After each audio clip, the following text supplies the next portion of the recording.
Yin suddenly awakened, beset by a splitting headache, as if his skull were filled with lead, unbearably heavy. He found himself in a dim cavern, approximately the size of a basketball court, the stone floor littered with countless white bones, and a dozen corpses clad in peculiar attire strewn about him, their garments still vibrant, suggesting they had not been deceased for long. Where was this place? Was it the Bahamas in the Caribbean? Yin was an ardent and nearly fanatical extreme sports enthusiast. At the age of 27, having lost his mother early in life and inherited a vast fortune from his father, who succumbed to cancer in his prime, he possessed wealth that would take a lifetime to exhaust. While others toiled their entire lives for what he could grasp effortlessly, he found himself mired in a sense of aimlessness, despite the abundance of youth and fortune before him. This feeling of affluence without direction left him perpetually melancholic. It was not until the age of 17 that he discovered extreme sports, which imbued his life with newfound excitement.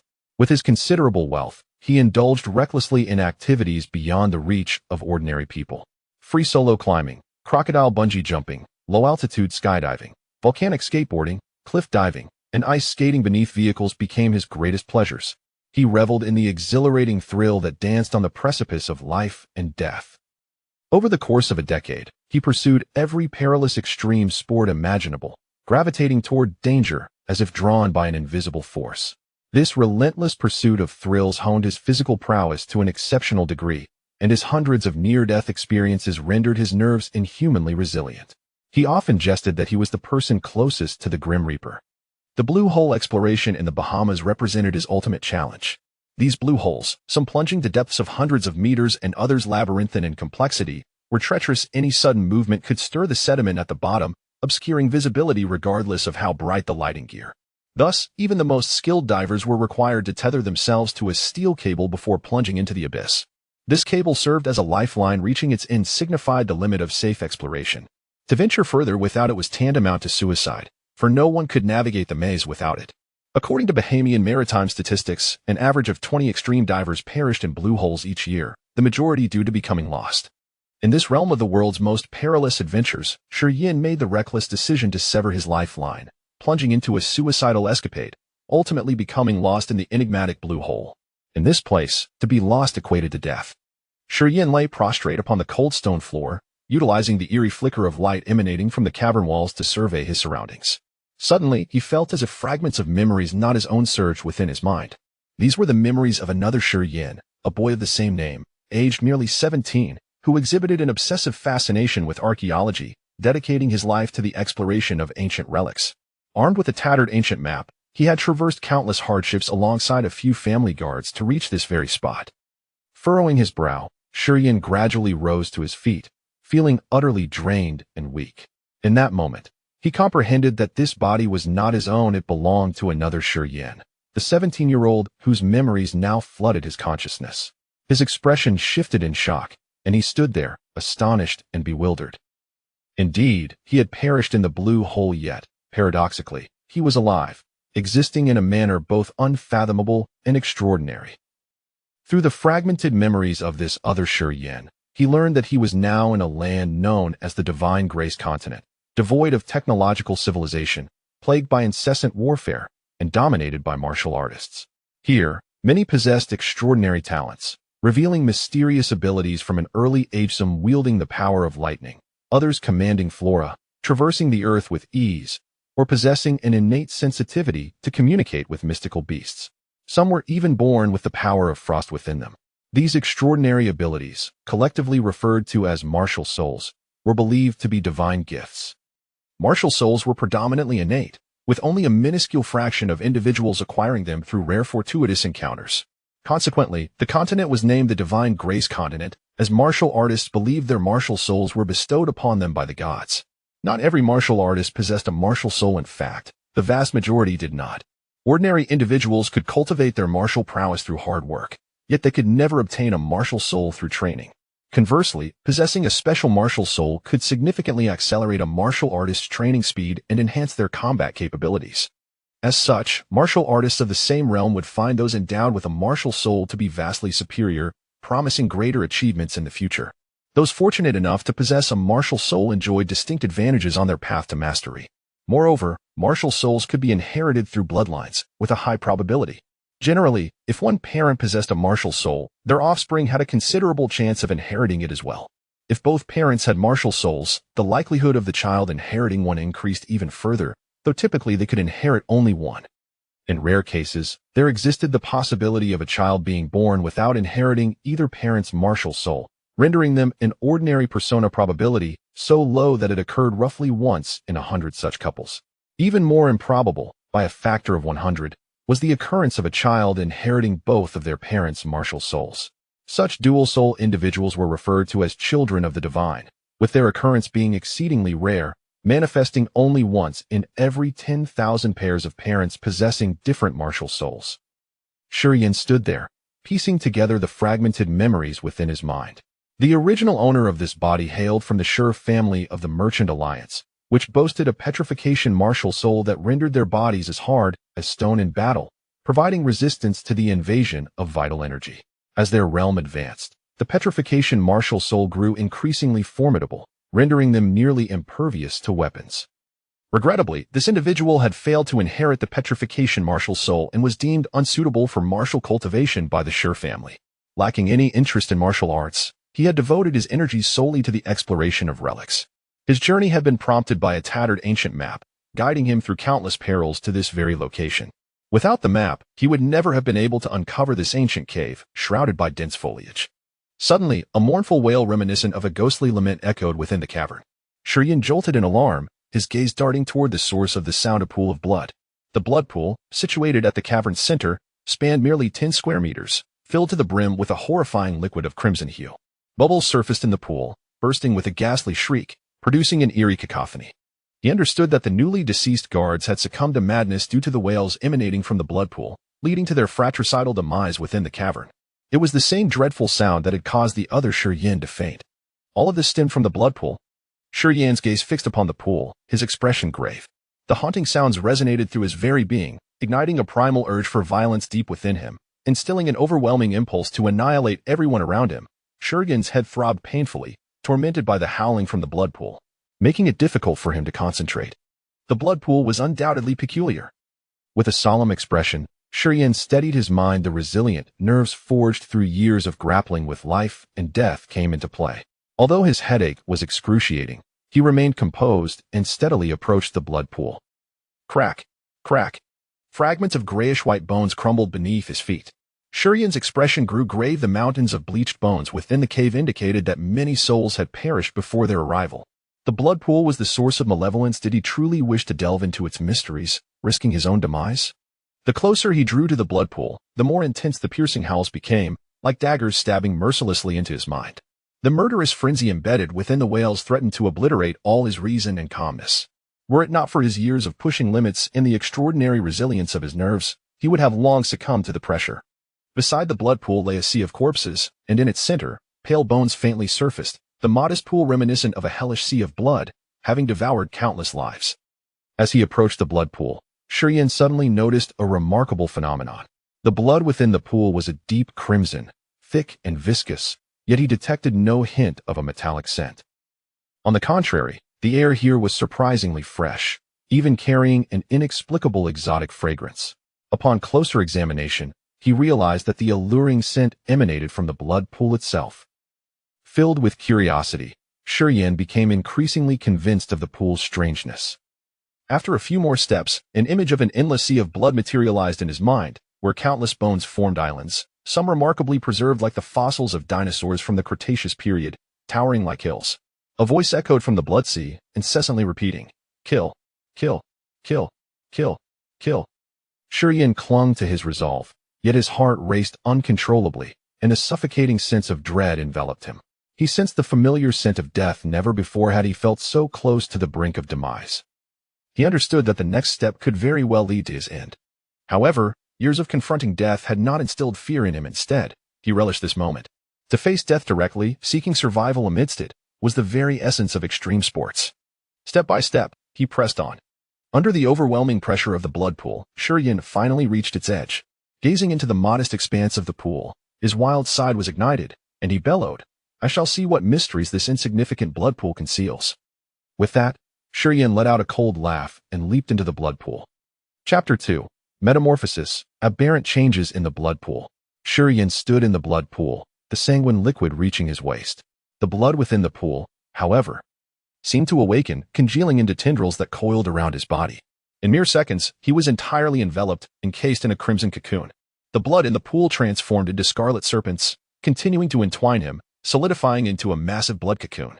Agony coursed through his being, his mind feeling as if it were being flayed by a torturous blade. It felt as though a myriad of minuscule insects were burrowing through his pores, writhing within his limbs, bones, and organs, gnawing at his flesh, inflicting torment akin to 1,000 cuts. Sightless and voiceless, Stone Yin was unable to cry out. His body immobilized. A peculiar fluid flowed gently through his meridians like a murmuring stream. Where it passed, the meridians, previously untouched by foreign energies, felt as though they were being torn asunder. The fluid surged forth, dividing into countless rivulets, flooding into his 720 acupoints. Shurian felt his acupoints expand exponentially, alternating between scorching heat and glacial cold, causing indescribable discomfort. The piercing pain in his mind intensified. In his dazed state, he perceived his acupoints undergoing bizarre transformations under the influx of the strange fluid. Each acupoint seemed to morph into a miniature vortex, spinning wildly. A scarlet liquid infused these vortices, rapidly dissolving and becoming part of them. As the vortices absorbed the liquid, they grew larger, accelerating the digestion process. Whether due to the overwhelming pain or not, Shurian, in his stupor, felt his body becoming a vast vessel. The strange fluid pouring in through his pores seemed to be altering his physiology in a way he couldn't comprehend. Specifically, it was reshaping the 720 acupoints within his body. As this realization dawned upon him, an unbearable burst of pain erupted within his mind. And Shurian's consciousness dissolved, plunging him into oblivion. After an indeterminate amount of time, Shurian stirred awake. He immediately noticed that the pain in his mind and body had vanished, and the strange fluid no longer flowed within him. Upon careful introspection, he found that aside from a lingering ache in his acupoints, everything seemed to have returned to normal. Suddenly, he felt a warm current, serpentine in its movement, coursing through his meridians. After a brief circuit, he felt invigorated, his limbs seemingly imbued with newfound strength. Essence. Shurian's heart leaped. The blood pool had indeed granted him a boon. The serpentine flow within his meridians was undoubtedly the essence possessed by martial practitioners. Through the memories of the original Shurian, he knew that essence was the source of power for martial practitioners in this world, and the foundation for unleashing potent martial techniques. Based on the strength of their essence and the height of their cultivation, martial practitioners were strictly categorized into 10 ranks: Hotian, Xiantian, Renwei, Baijia, Diwei, Nirvana, Tianwei, Tongshan, Jinshin, and Shunwang, each realm further divided into 3 heavens. Martial practitioners were the strong of this world. The defining characteristic that distinguished them from ordinary people was the presence of essence within their bodies. Even a trace of essence qualified one as a martial practitioner. Many individuals spent their entire lives without ever acquiring essence. However, those who possessed it could cultivate diligently to amplify it. Thus, any martial practitioner, regardless of their strength, held a place in this world. Relieved, Shurian immediately realized that the blood cocoon still encased him, binding him tightly. Shurian exerted his strength and broke free. Crackle! The blood cocoon ruptured, and Shurian leaped out. He surveyed his surroundings, finding himself still in the peculiar stone cave, surrounded by skeletal remains. However, the blood in the pool had completely dried up, leaving not a single drop. In the desiccated pool, only a few broken bones remained. The scarlet, viscous blood that had filled the pool had vanished without a trace. A massive blood cocoon stood tall in the center of the pool, as thin as a cicada's wing and faintly luminous. However, as soon as he glanced at it, a small flame ignited at its base, growing until it engulfed the bones within the pool. In moments, the blood cocoon and bones were reduced to ashes. In the dried-up pool, a faint, reddish glow emanated from an ancient ring adorned with intricate blood, resting silently. Shurian stared at the ring, sensing a connection between it and the blood pool. After a moment of hesitation, he picked it up and slipped it onto the ring finger of his left hand. A warm sensation emanated from the ring, and Shurian felt an immediate connection to it, as if it had become a part of his body. His minuscule essence surged uncontrollably toward the crimson ring, flooding toward the skin, only to be blocked by the flesh of his ring finger, unable to penetrate the ring. Alarmed, Shurian immediately sensed the ring's strangeness and tried to remove it, but it was firmly affixed to his finger, as if rooted there. No matter how much force he applied, he couldn't remove the peculiar ring. The essence, unable to overcome the barrier of flesh, soon returned to normal, sinking back into his lower abdomen. The red light on the ring flickered for a moment before fading, and the warmth dissipated. After wiggling his finger for a while and finding no further anomalies, he dismissed the ring from his mind and began to assess his surroundings, pondering the situation. Soon, Shurian arrived at an incredible conclusion. The blood in the pool had been entirely absorbed into his body. The blood pool spanned 10 square meters. And even though it wasn't large, it contained at least several tons of blood. Not even an elephant could drink that much blood in one sitting. Shurian's expression turned grim. He instinctively scanned his body, searching for any changes, wondering if he had become bloated. To his surprise, he hadn't become bloated at all. Instead, he was even thinner than before, practically skin and bones. The clothes that had once fit him were now several sizes too large. There was barely any flesh on his arms, legs, or body, making him resemble a skeleton draped in human skin, rather than calling him thin. It would be more accurate to describe him as a shriveled mummy. Grumble, grumble. Hunger pangs emanated from his stomach, and Shurian suddenly felt an insatiable appetite. As if he could devour an elephant, Shurian sought a weapon to take with him. He remembered the guard's self-destructive frenzy, the clash of blades, and the sounds of metal striking metal. However, after searching the cave, he found that all the weapons had been corroded in a short time, rendering them useless. Left with no choice, Shurian left the cave empty-handed through the passage he had entered. The air was humid, and a wave of heat rolled over him. The sound of flowing water reached him from afar. Ancient trees towered into the sky, some reaching dozens of meters in height. Dense bushes formed canopies that blocked out the sunlight, allowing only a few rays to pierce through to the damp earth. This was the dark forest. As soon as Shurian emerged, he immediately recognized his location from the memories of the original owner of the body. The vast expanse of this forest is shrouded in dense foliage, rendering even the sunlight a rare visitor within its depths. Thus, it is aptly named the Dark Forest, where shadows loom and dampness prevails, even during the day. Nestled centrally among the Merchant Alliance, the Empire of Fiery Blaze, and the Divine Protection Empire. The Dark Forest serves as a natural barrier between the Merchant Alliance to the north and the Divine Protection Empire to the south, while the Empire of Fiery Blaze lies to the west. For trading caravans from these nations, traversing the Dark Forest is an inevitable passage. The forest is notorious for the presence of formidable beasts, with creatures of levels 6 and 7 being not uncommon.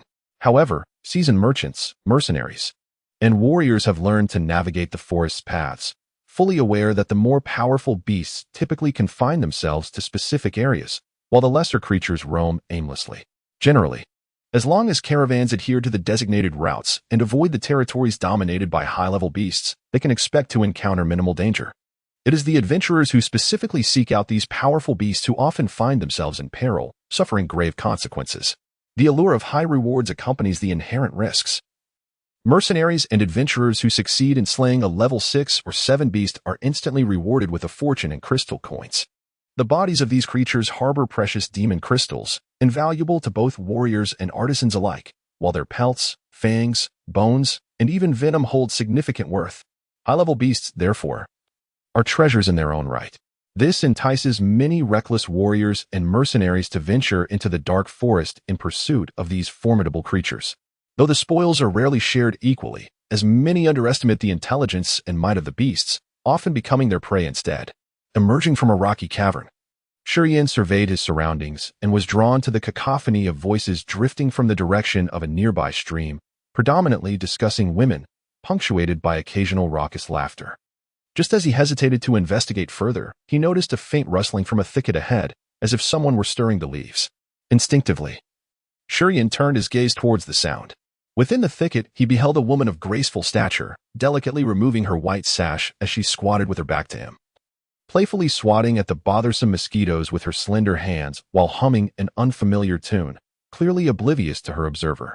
Shurian paused, momentarily entranced by her radiant form, silently admiring her alluring curves, particularly her captivating posterior, leaving him curious about her visage. Suddenly, she struck her smooth, pale left cheek with a swift motion, dispatching a bold mosquito, stirring a flutter of intrigue within Shurian. As she finished her business and secured her sash, she muttered to herself about the pesky insects.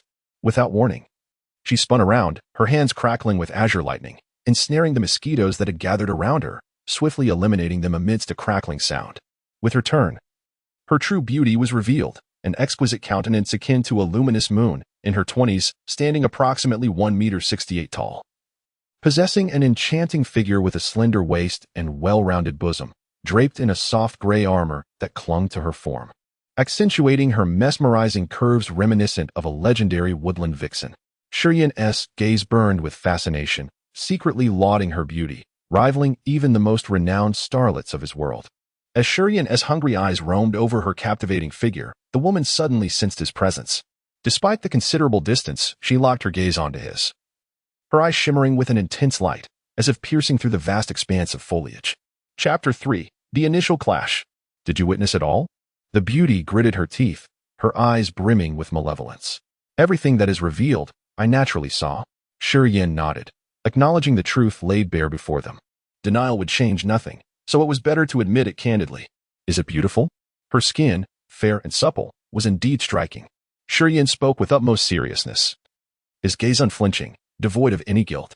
Would you like to see more? Mo Yin's delicate frame trembled, her fury nearly bursting forth. She had encountered shamelessness before, but never in such a brazen manner. If you are willing to remove your pants and do not mind my gaze, I would be more than happy to scrutinize further. Shurian chuckled lightly. Clearly, Shurian was no hypocritical Puritan. Before arriving in this world, after each extreme sport, he would seek the company of a beauty to unwind.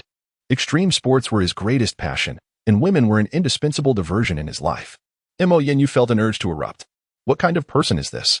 This scoundrel, emaciated like a specter, emerging from who knows where, spoke with unparalleled audacity, his expression utterly sincere. If shamelessness were an art, he had surely mastered it to perfection. Taking several deep breaths, Mo Yin's ample bosom rose and fell. Struggling to suppress the urge to pounce on Shurian and tear him apart, she forced a smile through her fury. Good. Very good. Hearing her words, Shurian felt a surge of amusement, his smile laced with innuendo. So you truly do not mind?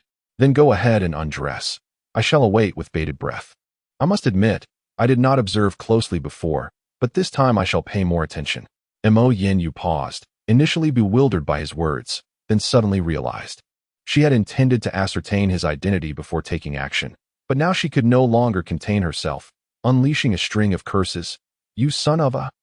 As the words left her mouth, Mo Yin crossed her arms, her delicate hands glowing with a cerulean light, slicing through the air in a crescent arc of azure energy, like entwined lightning, hurtling towards Shurian at breakneck speed. The crescent azure slash. The crescent-shaped azure light obliterated all the foliage and banana leaves between them, surging like a tempest, striking Shurian squarely in the chest. Boom. Shurian was propelled backward, his gaunt frame crashing into a thicket of banana leaves. The pain in his chest felt like a blade cutting into him, a searing agony. A long wound deep enough to see bone, blood gushing forth. This single blow nearly cost him his life. After the crescent azure slash, the space between the two was cleared of all obstructions, revealing a narrow path tinged with the scent of charred earth. Mo Yin approached with a cold demeanor. Shurian's expression gradually turned steely. The pain in his chest made him realize that she was deadly serious, and this blow had thoroughly awakened him. In his previous world, similar confrontations would have resulted in mere verbal altercations, and the most formidable would resort to legal recourse. No one would fight to the death over such trifles. Having just arrived in this realm, he had yet to acclimatize to the brutal reality where life was as expendable as grass, particularly within this dark forest, a region ungoverned by any nation, rife with demonic beasts and hidden treasures. Powerful warriors treated it as a training ground, while mercenaries and caravans regarded it as a natural treasury. In the dark forest, the strong were free from constraints. The allure of demonic beasts and rare herbs often led to treachery, where even companions could turn on one another at a critical juncture. It was a place of madness. Here, the powerful could act with impunity, while the weak lacked even the right to protest. It was precisely due to this that he had let down his guard, for he could not fathom that someone would resort to lethal force over such a trivial matter. Suddenly, clarity dawned upon Shurian. A faint essence within him, unbeknownst to him, had gathered at the wound on his chest, quietly soothing the injury. The pain diminished where the essence flowed. Rustle. The sound of footsteps on damp earth quietly approached. Shurian sprang to his feet, calmly regarding Mo Yin as she paced forward. Do you intend to kill me? Surprised that he had not perished, Mo Yinyu raised her delicate brows, halting 25 meters away from him. She scrutinized Shi Yin with a hint of astonishment. There's essence flowing within you. It seems you are merely an unremarkable martial artist. Perhaps I was too lenient just now. Shi Yan's expression darkened. He ceased his idle chatter, focusing intently, aware that Mo Yinyu would strike again. He seemed to feel no pain in his chest anymore. Instead, the faint essence coursed rapidly through his veins, accelerating with each heartbeat. Suddenly, a wild and violent urge erupted from within him. His mind roared, and with a jolt, he sensed the world around him plunge into a profound stillness. Thump, thump. He could distinctly hear the rhythm of his heartbeat, its tempo quickening, as every cell in his body seemed to awaken with a strange vitality. His pores became acutely sensitive to everything around him. He could even feel the gentle breeze stirring the fine hairs on his skin. A peculiar force emanated from the 720 acupoints in his body, surging into his bones and veins, electric currents racing through him. After a sharp pain in his eyes, he suddenly perceived the world in vibrant hues. He could clearly discern the intricate patterns on banana leaves 50 meters away. Fixing his gaze on the beautiful yet ruthless woman opposite him, he sensed the essence flowing rhythmically within her porcelain-like arms. Though the environment remained unchanged, to him, the world appeared entirely transformed. Before he could fully savor this extraordinary sensation, he noticed the flow of essence within the woman's arm accelerating dramatically. Shi Yan's body prickled with alarm. Without a moment's hesitation, he instinctively pushed off with his left foot, a surge of power erupting from his soles, propelling him 3 meters to the right. Once again, a crescent arc of azure light narrowly whisked past him. The azure beam swept through everything in its path, obliterating 2 meters to his left and extending 50 meters behind him. This was a more formidable and refined attack than before. Cold sweat trickled down Shi Yan's spine. Yet excitement surged within him. He realized that this life and death struggle, where decisions were made in mere seconds, was exhilarating beyond measure. He perceived this dance between life and death as another form of extreme sport.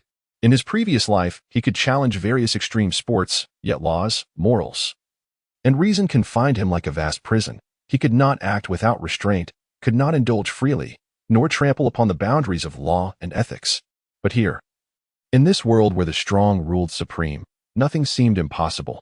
He suddenly felt that this place was perfectly suited for him. Perhaps this would be his paradise. Ah! Mo Yinyu couldn't help but exclaim. She had not anticipated that Shi Yin could evade her strike, confident that he would be shattered by her attack. She had not prepared for a follow-up assault.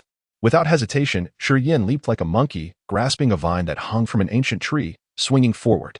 Letting go, he launched himself into the air, catching another vine with incredible speed, fluidly propelling himself closer to Mo Yinyu. In the realm of free climbing, utilizing vines was often essential. For Shi Yin, a fervent enthusiast of extreme sports, this maneuver was child's play. Shi Yin moved like a wild monkey, his body swaying among the soft vines with extraordinary agility, gliding erratically yet drawing ever closer to Mo Yinyu.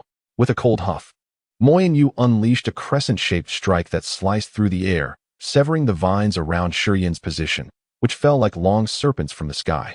However, Shi Yin always managed to narrowly evade her attacks, swiftly transferring to another vine, eluding her grasp time and again. In the midst of his movements, Shi Yin's mind was as clear as a mirror, allowing him to sense the brewing power within Mo Yinyu's arm, enabling him to anticipate her strikes and avoid them at critical moments.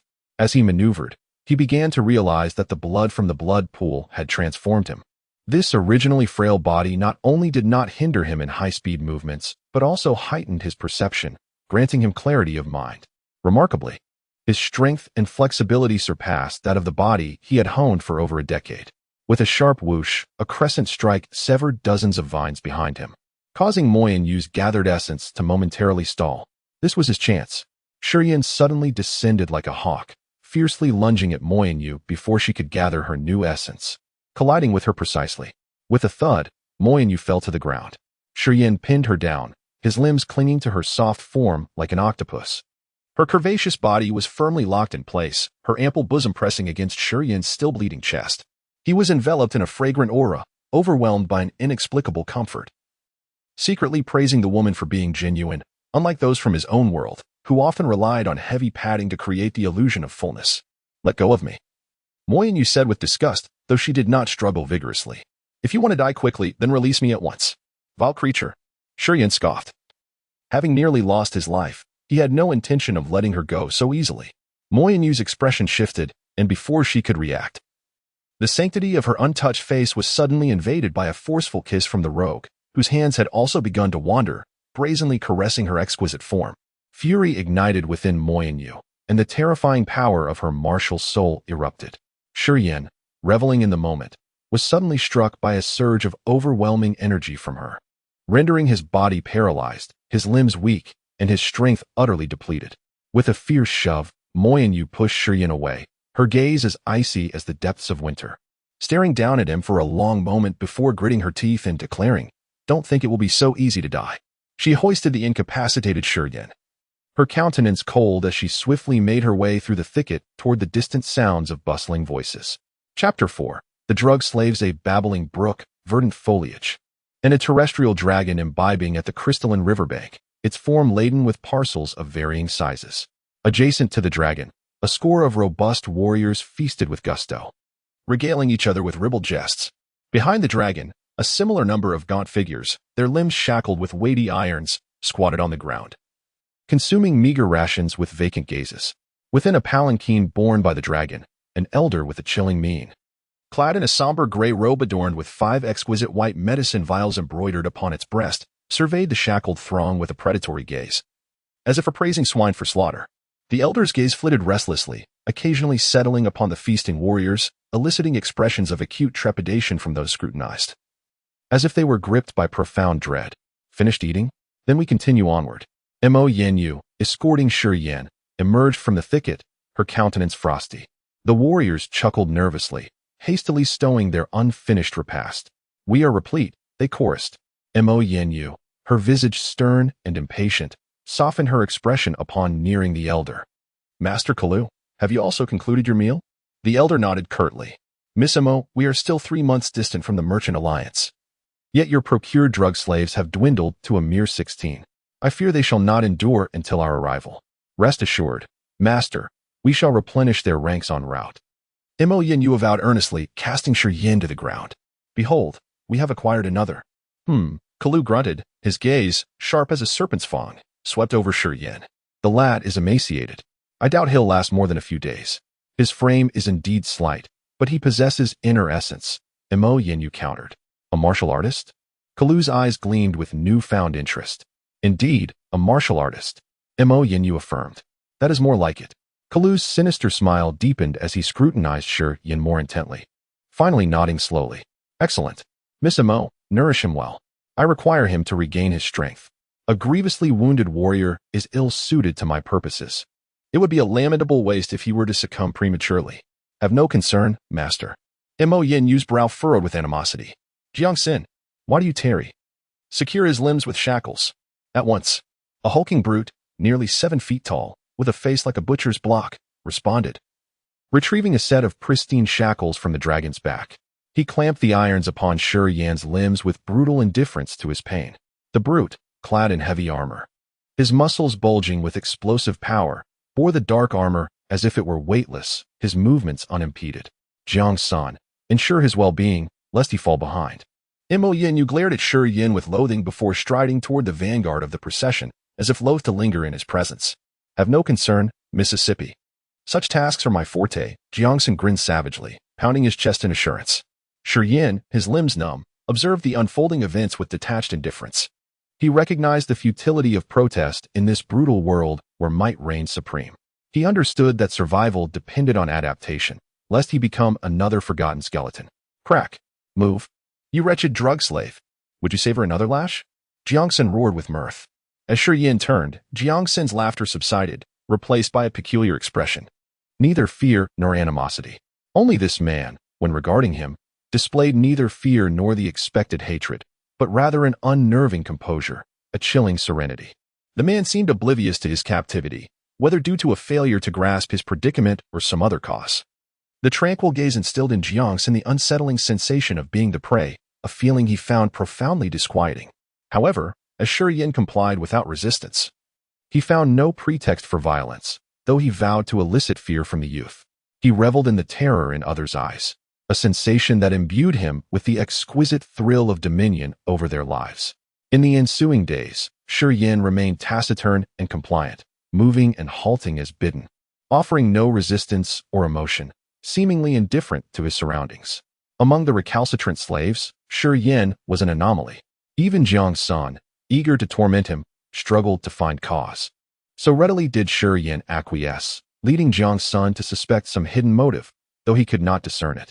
Shi Yin spoke only during rest stops, invariably requesting food, a demand that was invariably met at Kalu's behest. The warriors soon observed Shi Yin's prodigious appetite. Even the slaves' coarse rations were consumed with relish. His initial intake equaled the combined portions of 7 slaves, and his consumption increased daily. Many warriors found this baffling, unable to fathom how Shi Yin's frail frame could accommodate such quantities. Initially, they feared he would be unable to digest it, but they were soon proven wrong. Shi Yin's emaciated frame gradually gained substance. Though the change was subtle, keen-eyed observers noted the phenomenon. Evidently, Shi Yin not only digested the meager fare, but also transformed it into nourishment for his body. Shi Yin's transformation pleased Master Kalu, who granted him carte blanche to consume as much as he desired. Witnessing Shi Yin's increasing vigor, Jiangxin grew uneasy. Each time he met Shi Yin's cool, detached gaze, he sensed a potential threat, yet he dared not disobey Kalu's orders, and thus continued to provide Shi Yin with ample sustenance. Having consumed the equivalent of 12 portions, Shi Yin ceased eating, swallowing the last grain of rice, and closed his eyes, ignoring the astonished gazes of the other slaves. The 12 portions were rapidly digested, his body acting as a crucible, meticulously grinding and breaking down the food, converting it into nourishment for blood, sinews, bones, organs, and muscle cells, fortifying his frame.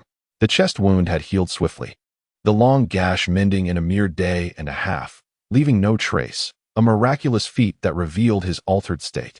Only he truly understood the profound changes occurring within his body. Every moment brought a heightened awareness of his transformation. The ingested food nourished his frame, gradually strengthening him. The faint essence within him doubled in size under the constant circulation and refinement. He manifestly discerned a considerable surge of power within his physique.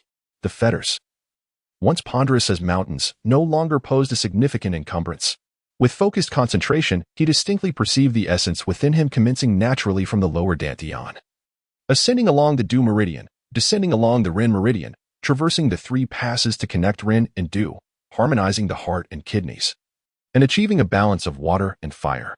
Upon completion of a microcosmic orbit, the essence within him burgeoned once more, possessing some familiarity with the rudiments of Qigong. Shi Yin recognized the distinction between the microcosmic and macrocosmic orbits. The microcosmic orbit solely traverses the Ren and Du meridians, bypassing the 12 principal meridians, as well as the remaining 6 of the 8 extraordinary meridians. Conversely, the macrocosmic orbit necessitates traversing not only the 12 principal meridians, but also the other 6 extraordinary meridians, proving exceedingly arduous. Of his 12 principal meridians and 8 extraordinary meridians, only the Ren and Du meridians were unobstructed, enabling him to perform only the microcosmic orbit. The macrocosmic orbit proved difficult to circulate. From the memories of the other Shi Yin, he also gleaned that solely martial practitioners at the innate realm could ensure the unhindered passage of the 12 principal and 8 extraordinary meridians, thereby effectuating the macrocosmic orbit. Shi Yin did not succumb to despondency, for he knew that as long as the essence within him grew sufficiently potent, he would eventually be capable of unblocking all of these occluded meridians. Another one has perished. In a mere 6 days, 2 individuals have succumbed to the drug trials. I witnessed it. Even before his demise, his body had begun to putrefy, a truly harrowing sight. Rather than meeting such a fate, suicide would be preferable. There is no hope to be seen in living. We are destined to share their fate. Suicide is not an option. If we were to die by our own hand, our kin would not even receive a single blue crystal coin. Alas, let us endure. If we survive half a year, we shall be free and receive a sum of money. For the sake of our wives and children, we must persevere. Upon hearing this utterance from the drug slave, the other drug slaves fell silent, one by one. The notion of suicide seemed to have been dispelled, as they all suppressed the fear within their hearts, silently admonishing themselves to endure. Chapter 5. The lightning martial soul. Shi Yin opened his eyes, gazing at the drug slaves not far away, lost in thought.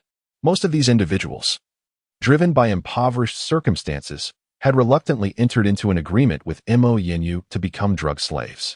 Should they endure for 6 months, They would not only gain their freedom, but also receive 200 purple crystal coins. Of course, should they perish due to drug testing, their families would still receive this sum. In the Divine Grace continent, one black crystal coin equates to 100 purple crystal coins, which in turn equals 10,000 blue crystal coins. The average citizen earns merely 5 or 6 purple crystal coins in a year. Hence, for a drug slave, acquiring 200 purple crystal coins would take 40 years of arduous labor. On the day the agreement was signed, their families received 50 purple crystal coins, with the remainder to be dispersed after 6 months.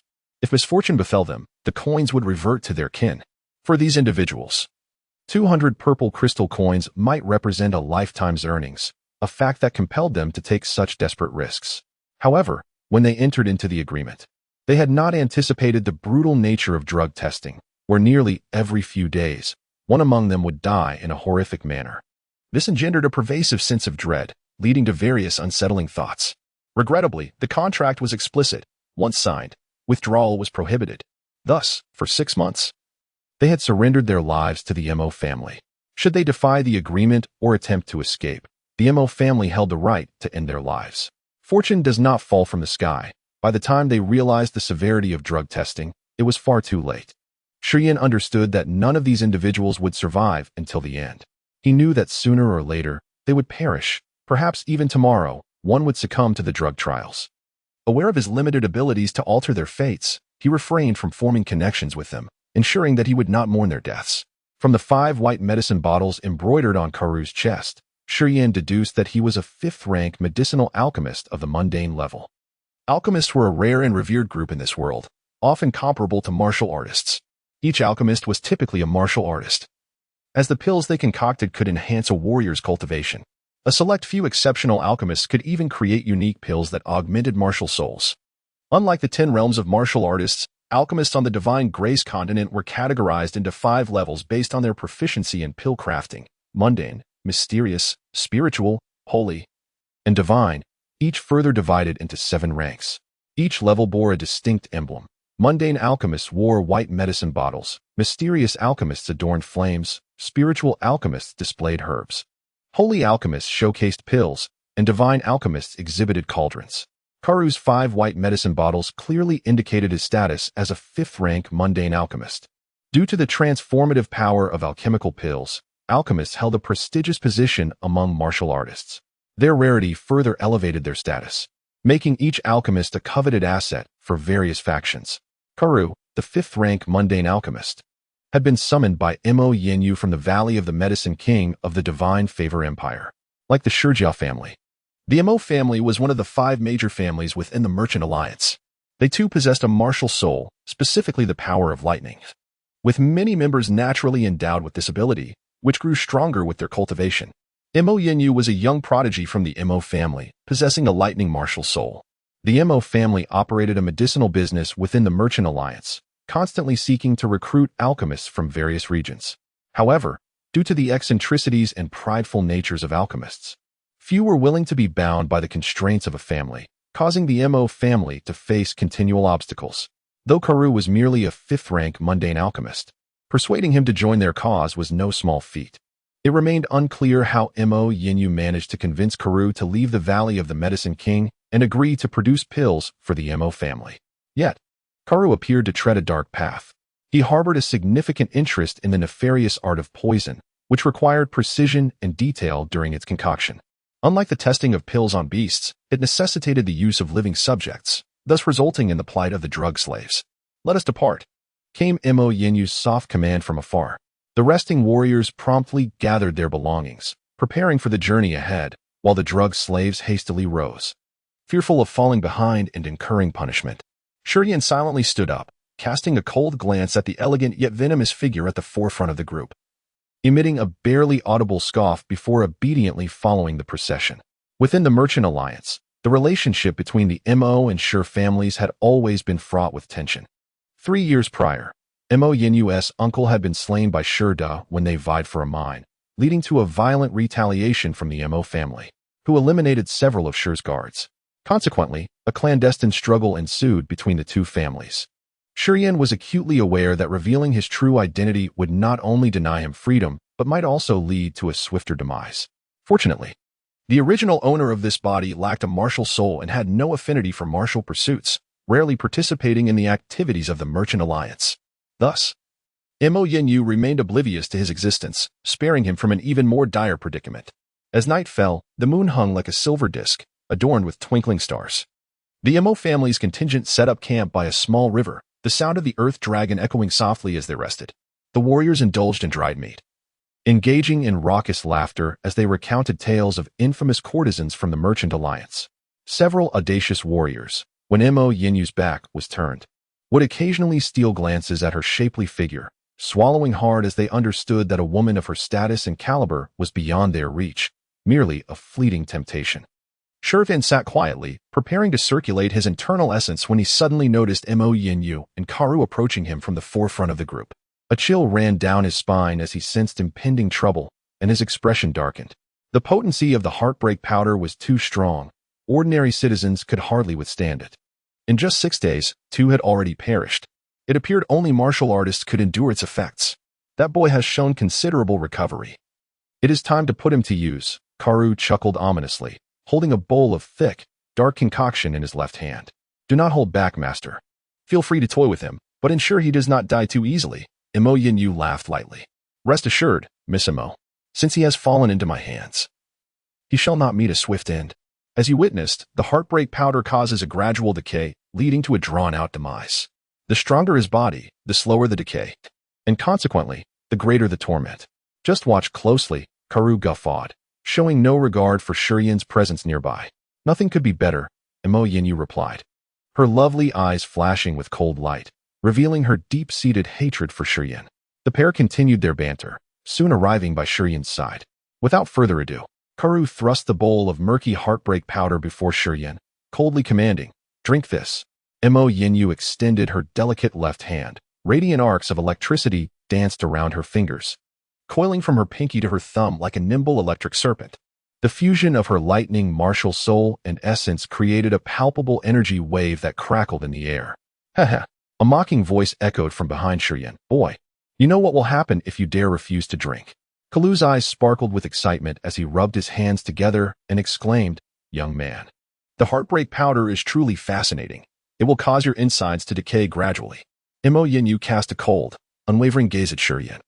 Poised to strike the moment he showed any sign of resistance. She was prepared to unleash her wrath upon him, having harbored a seething anger over his audacious transgressions. The mere thought of Shurian encroaching upon a territory that had yet to be touched by even her fiancé filled her with an overwhelming sense of humiliation and fury, rendering her nearly breathless with indignation.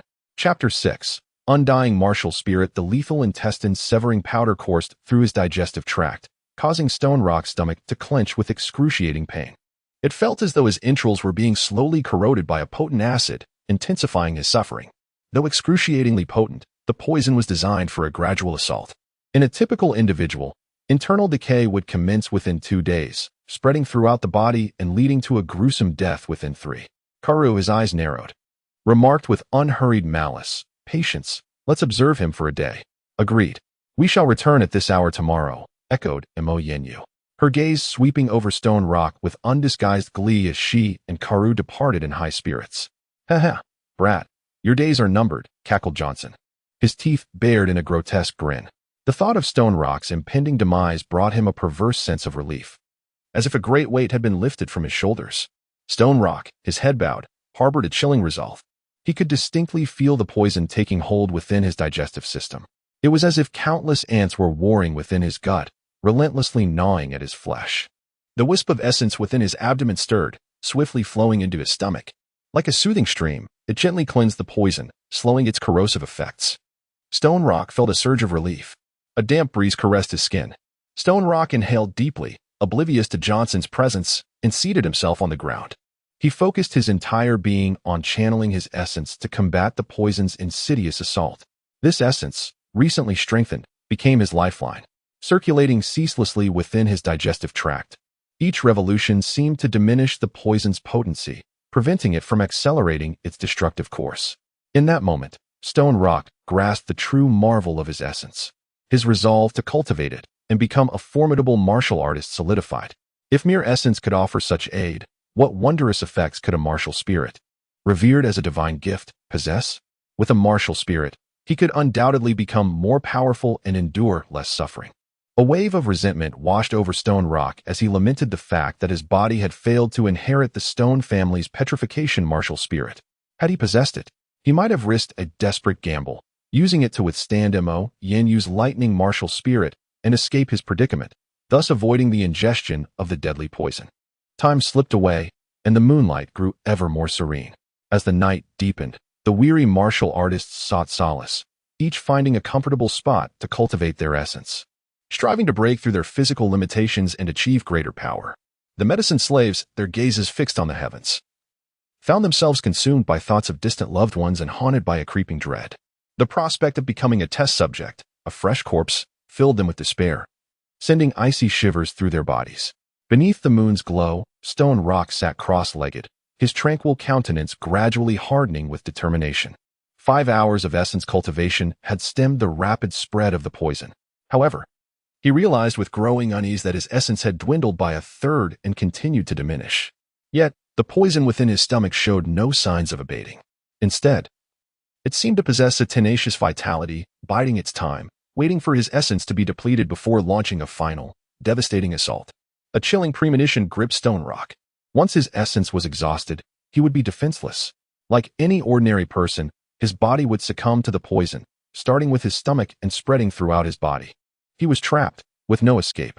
Under these circumstances, he couldn't even attempt to cultivate more essence, for any neglect of the poison's influence would only embolden it, hastening his demise.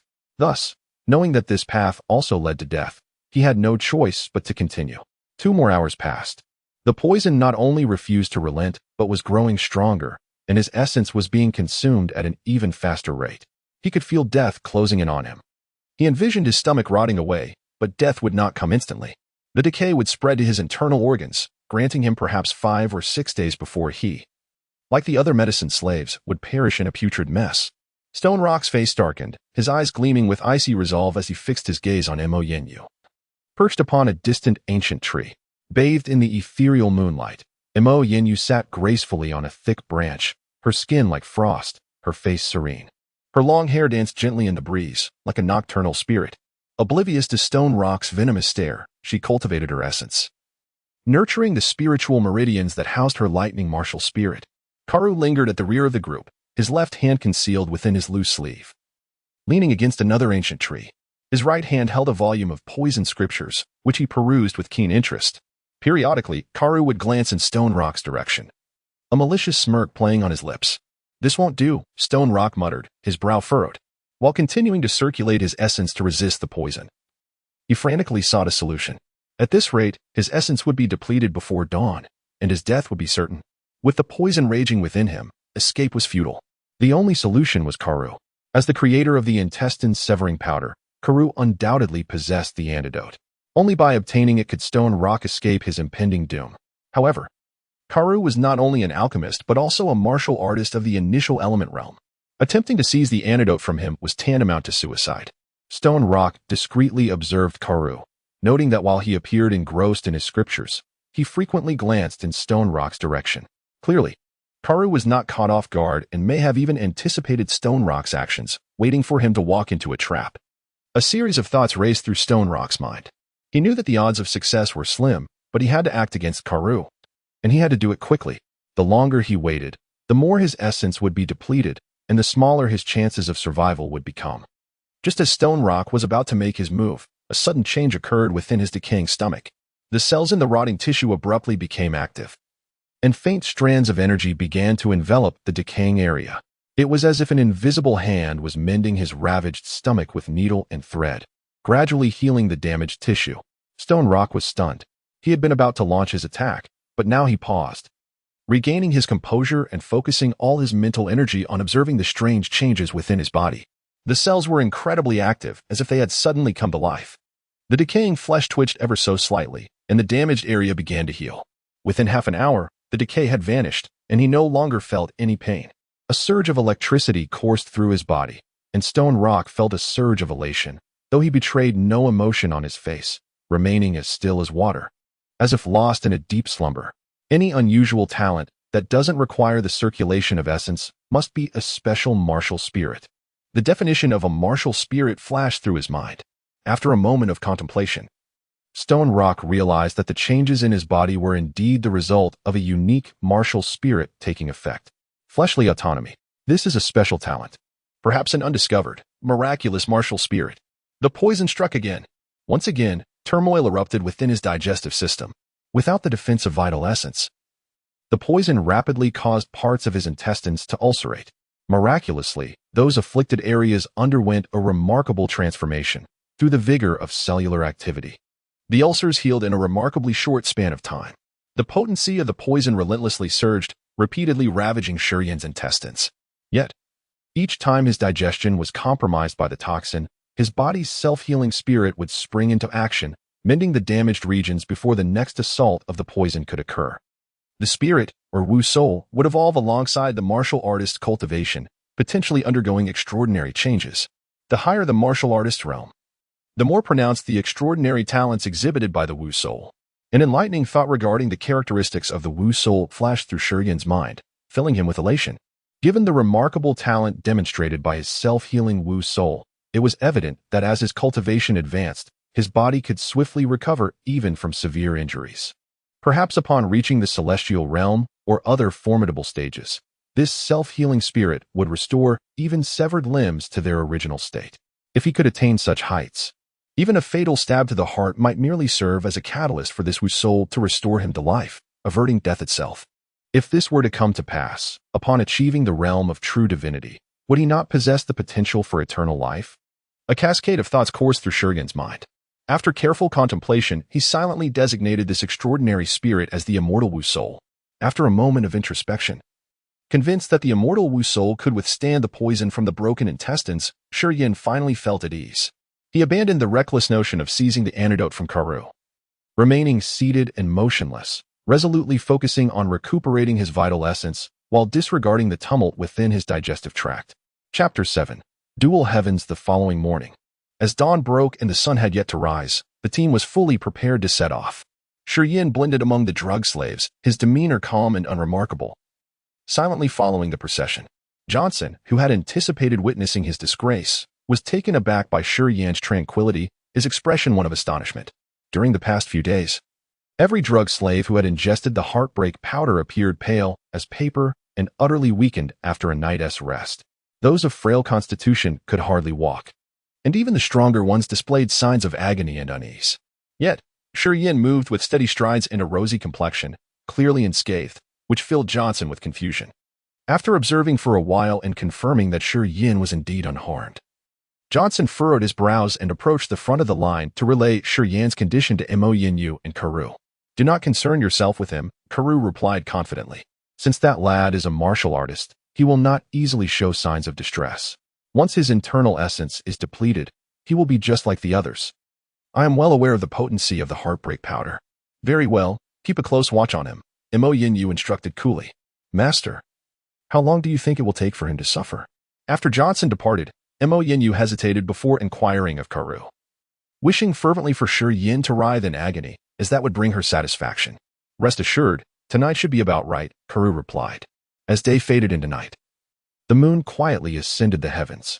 Once the group settled, Karu and Mo Yinyu approached Shurian, who was seated on the ground, head lowered, savoring his meal, seemingly oblivious to the inferior quality of the food. "Master, this fellow does not appear to be in distress," Mo Yinyu remarked, her words trailing off. Shurian's manner of eating left much to be desired, yet he did not seem to be suffering. Karu's expression darkened, and he snorted disdainfully. "Are you questioning my alchemical abilities?" "I would not dare." Mo Yinyu shook her head. "Master has already demonstrated the remarkable effects of the heartbreak powder on other drug slaves. I merely find it curious why he remains unscathed. Did you perhaps overlook some ingredient in the concoction?"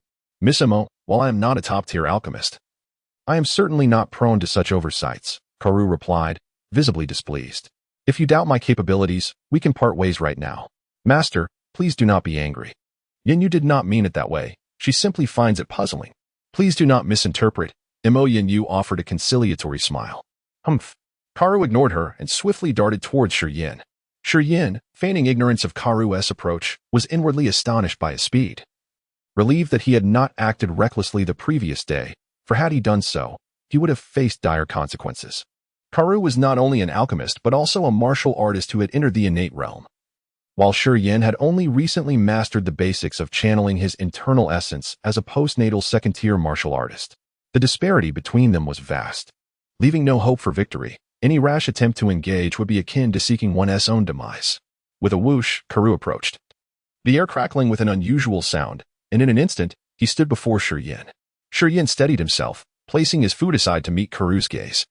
Karu's internal essence was extraordinarily potent, coursing through Shi Yin's meridians, causing a faint, lingering pain. Odd, Karu muttered, brow furrowed. The heartbreak powder's effects should still be active. So why does he still possess residual essence? His stomach is intact. A mere novice martial artist should not harbor such refined essence capable of sustaining him. Shi Yin allowed Karu to grip his arm without resistance. Master, what do you think? Mo Yin inquired, curiosity evident in her voice. Karu's expression darkened further as he continued his examination, and after finding no signs of deterioration in Shi Yin's condition, he suggested waiting another day. On the third night, they returned once more, but the results remained unchanged. On the fourth night, Karu arrived again, this time carrying 2 bowls of heartbreak powder. He summoned a drug slave named Gyuro, instructing both Shi Yin and Gyuro to consume the newly prepared concoction together. Shi Yin complied without hesitation, drinking the heartbreak powder. I brewed both bowls at once, Karu remarked coolly as Shi Yin finished. Mo Yin nodded, understanding that should Gyuro's body begin to decay, it would indicate something amiss with Shi Yin. Indeed, Karu agreed. We shall return at this time tomorrow to compare results. That night, Shi Yin sat solemnly on the ground, gradually channeling his essence. The essence within him elongated, flowing through his main meridians. With focused intent, the essence deftly traversed from one meridian to another, resembling a nimble serpent in its movement. A peculiar sound emanated from his fingertip, accompanied by a surge of pain as the essence gathered in his index finger, causing it to tremble like the tail of a rattlesnake. The essence clashed within his fingertip, yet was stymied by the flesh, preventing it from escaping. No matter how hard he tried, the essence could not breach the barrier of skin. In the postnatal realm, there are 3 tiers. The first tier involves cultivating essence. The second entails mastering it for seamless circulation, and the third allows one to expel essence beyond the confines of the body. Shi Yin had achieved the second tier. Yet his attempts to break through to the third had proven futile, as each effort was thwarted by his flesh. It seemed that the path of a martial artist was not one of instant success. His essence still lacked the necessary strength. He realized that only after refining and strengthening his essence could he hope to push forward. After yet another failure, Shi Yin sighed, acknowledging his urgency born of peril. He knew that by the same time tomorrow, his body would remain unharmed, untouched by the heartbreak powder, while Gyuro would likely suffer severe internal damage. Karu would discern that the powder was effective, and thus uncover the peculiarity of Shi Yin's condition, leading to new troubles. Mo Yin might not hesitate to take action to eliminate potential threats. It was also possible that by morning, Gyuro would exhibit symptoms of poisoning under the effects of the heartbreak powder, and the martial artists would no longer be preoccupied with their training. They would focus their attention on him, leaving him no opportunity to escape. Gazing up at the myriad stars above, Shi Yin's resolve hardened. He understood that if he wished to survive, he must act tonight. Chapter 8. The blade-edged jade spider. The full moon hung in the sky like a silver disk. The martial artists were quietly engaged in their training, while Mo Yin concealed her delicate form within the branches and leaves of an ancient tree. Her breath long and steady, Karu leaned against another tree, engrossed in reading a volume of toxic scriptures. The drug slaves lay scattered in the damp ground behind the earth dragon. Shi Yin awoke from his meditation, silently observing the terrain and secretly calculating his options. Mo Yin was positioned at the front of the group, while Karu remained at the rear, effectively sandwiching him in between. Though they appeared indifferent to him, their positioning indicated they were both subtly on guard. Johnson seemed aware of Shi Yin's potential for treachery this night. He did not engage in training, but stood 10 meters behind, vigilant. The moment Shi Yin exhibited any unusual behavior, Johnson would surely intervene. This situation was precarious. Shi Yin mused, and he remained in wait, hoping the others would lower their guard. Time slipped by unnoticed, and soon the bright moon began to wane, signaling the approach of dawn. Shi Yin still had not found a suitable opportunity for escape, and a sense of urgency crept into his heart. After a moment's hesitation, he resolved to no longer linger and prepared to act. Suddenly, a peculiar sound echoed from a distance, suggesting that something was slowly approaching. "All stand ready." Mo Yin commanded sharply, rising from her perch in the ancient tree. She gazed into the distance for a moment before exclaiming, "The blade-edged jade spider." All the martial artists were abruptly roused from their training. With grave expressions, they unsheathed their weapons, quickly converging around the earth dragon in a circular formation, maintaining a distance of 5 to 6 meters between them. Karu tucked away his scriptures, furrowing his brow as he approached the earth dragon, solemnly instructing, "Keep a close watch on the medicinal jars atop the earth dragon." "Understood." The martial artists replied in unison. The drug slaves, previously in a state of slumber, awoke in alarm upon hearing of the approaching blade-edged jade spider, instinctively gathering near the earth dragon, clearly aware of the creature's ferocity. Clinking, a set of keys flew from Mo Yin's hand, landing at Johnson's feet. "Johnson, unlock the shackles from the drug slaves. We cannot afford to have them all killed by the blade-edged jade spider." "Hurry," Mo Yin urged. Johnson picked up the keys, casting a glance at Mo Yin before pointing at Shi Yin and asking, "Does he also require his shackles removed?" "Release him. I do not wish for him to die too easily," Mo Yin replied with evident impatience. "Kid, behave yourself. I will be watching you closely," Johnson huffed, first releasing the shackles from Shi Yin's wrists and ankles before moving on to the other drug slaves, expertly freeing them from their bonds. "Fortune smiled upon me." With the shackles removed, Shi Yin felt a wave of relief wash over him, a cold smile forming in his heart. The Shi family was renowned for their martial spirits. Although the owner of this body had not become a martial artist, he was fond of adventure and the search for ancient relics. He was not unfamiliar with various beasts. Upon hearing Mo Yin mention the blade-edged jade spider, Shi Yin felt a surge of excitement, instantly realizing an opportunity for escape had presented itself. The blade-edged jade spider was a second-tier beast, with 8 legs as sharp as blades, favoring nocturnal activity and often appearing in groups of at least 5 or 6. Known for their ferocity, they delighted in feasting upon humans. In the depths of the dark forest, these spiders would not spare any sign of human presence. The flesh of these beasts was thick and resilient, and their movements were swift, often considerably larger than a human, unless one was a formidable martial artist. The average human would either perish or be gravely injured when encountering them.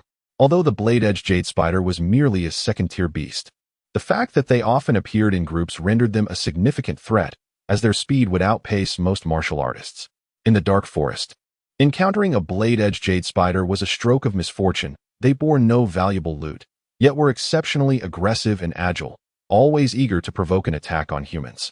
Refusing to retreat without inflicting serious harm, Shi Yin quietly approached the earth dragon, aligning himself with the panicked drug slaves, discreetly observing the unfolding situation without rushing to resist. "This is bad. There are 8 of them." Mo Yin gasped from her perch in the ancient tree, her brows furrowed and her expression grave. "They are not easy to handle. Everyone, stay alert. Remember, do not pursue them aggressively after the battle begins. The denser the foliage, the more advantageous it is for the blade-edged jade spider. Avoid fighting them in the thickets at all costs." The sounds of clicking grew louder, drawing closer. Soon 2 blade-edged jade spiders, each 10 meters long and about 1.5 meters tall, emerged. Their bodies were pure white and about the size of an ordinary car, with 8 legs resembling sharp blades, gleaming ominously. With remarkable agility, the spiders advanced with lightning speed, their blade-like legs glinting threateningly as they approached, leaving no doubt as to the gruesome fate awaiting anyone caught beneath their lethal strikes. As the blade-edged jade spiders appeared one after another, the martial artists wore expressions of grave concern. Mo Yin had already descended from the tree. Standing at the forefront of the group, her slender fingers crackling with electric energy, poised for action. Karu sat calmly within the earth dragon's carriage, his gaze cold yet composed. The 8 blade-edged jade spiders finally gathered, their intelligence evident as they spread out to encircle the earth dragon, circling it like 8 cars. With a shrill, piercing screech, all 8 spiders lunged forward, their glaringly white legs slicing through the air towards the martial artists surrounding the earth dragon. In an instant, the air was filled with a flurry of glistening blades. The martial artists reacted swiftly, dodging as they thrust their weapons at the spiders' abdomens and multifaceted eyes. Chaos ensued. As the blade-edged jade spiders surrounded the earth dragon, their legs descended like rain. The martial artists evaded left and right, continuously thrusting their weapons. Mo Yin unleashed her martial spirit, her hands crackling with electric energy, sending arcs of blue lightning cascading toward the blade-edged jade spiders, causing them to tremble. With a sudden slash, one martial artist was caught off guard and struck by a spider's leg across the abdomen. His chilling scream echoed as his intestines spilled forth, collapsing to the ground. The drug slaves, panicked and disoriented, hurriedly sought refuge beneath the earth dragon. A few of the more irrationally terrified drug slaves, witnessing the razor-like legs approaching, inexplicably attempted to squeeze through the gaps between the spiders, hoping to escape, but they were brutally pinned to the ground by the spider's legs. Meeting a tragic end, Yin maintained a stoic demeanor, his eyes gleaming as he subtly shifted behind the martial artists, the sound of his shackles clinking like crisp metal. Crack! A martial artist from the Mo family, at the second tier of the postnatal realm, collided with another as he moved, failing to evade in time. A spider's leg swept across his neck, severing his head, blood splattering onto Yin. The crimson spray blurred his vision, igniting a fervent bloodlust within him. As the energy spirals within his 720 acupoints whirled violently, a powerful suction force emanated from within. Yin felt the air around the lifeless body of the decapitated martial artist fill with despair, unwillingness, and madness. This essence surged into Yin through every pore, flowing into his meridians and filling his acupoints. At this moment, wisps of air, infused with the despair and unwillingness of the fallen warrior, surged into his body along the same trajectory, rapidly coursing through his veins and into his acupoints. The whirlpool of energy within him spun frantically, as if voraciously consuming and assimilating the inhaled currents, an eerie spectacle. In a mere span of 10 seconds, the influx of air ceased. The lifeless warrior before Yin had become emaciated, as though all his essence and vitality had vanished without a trace, resembling a desiccated corpse parched of moisture.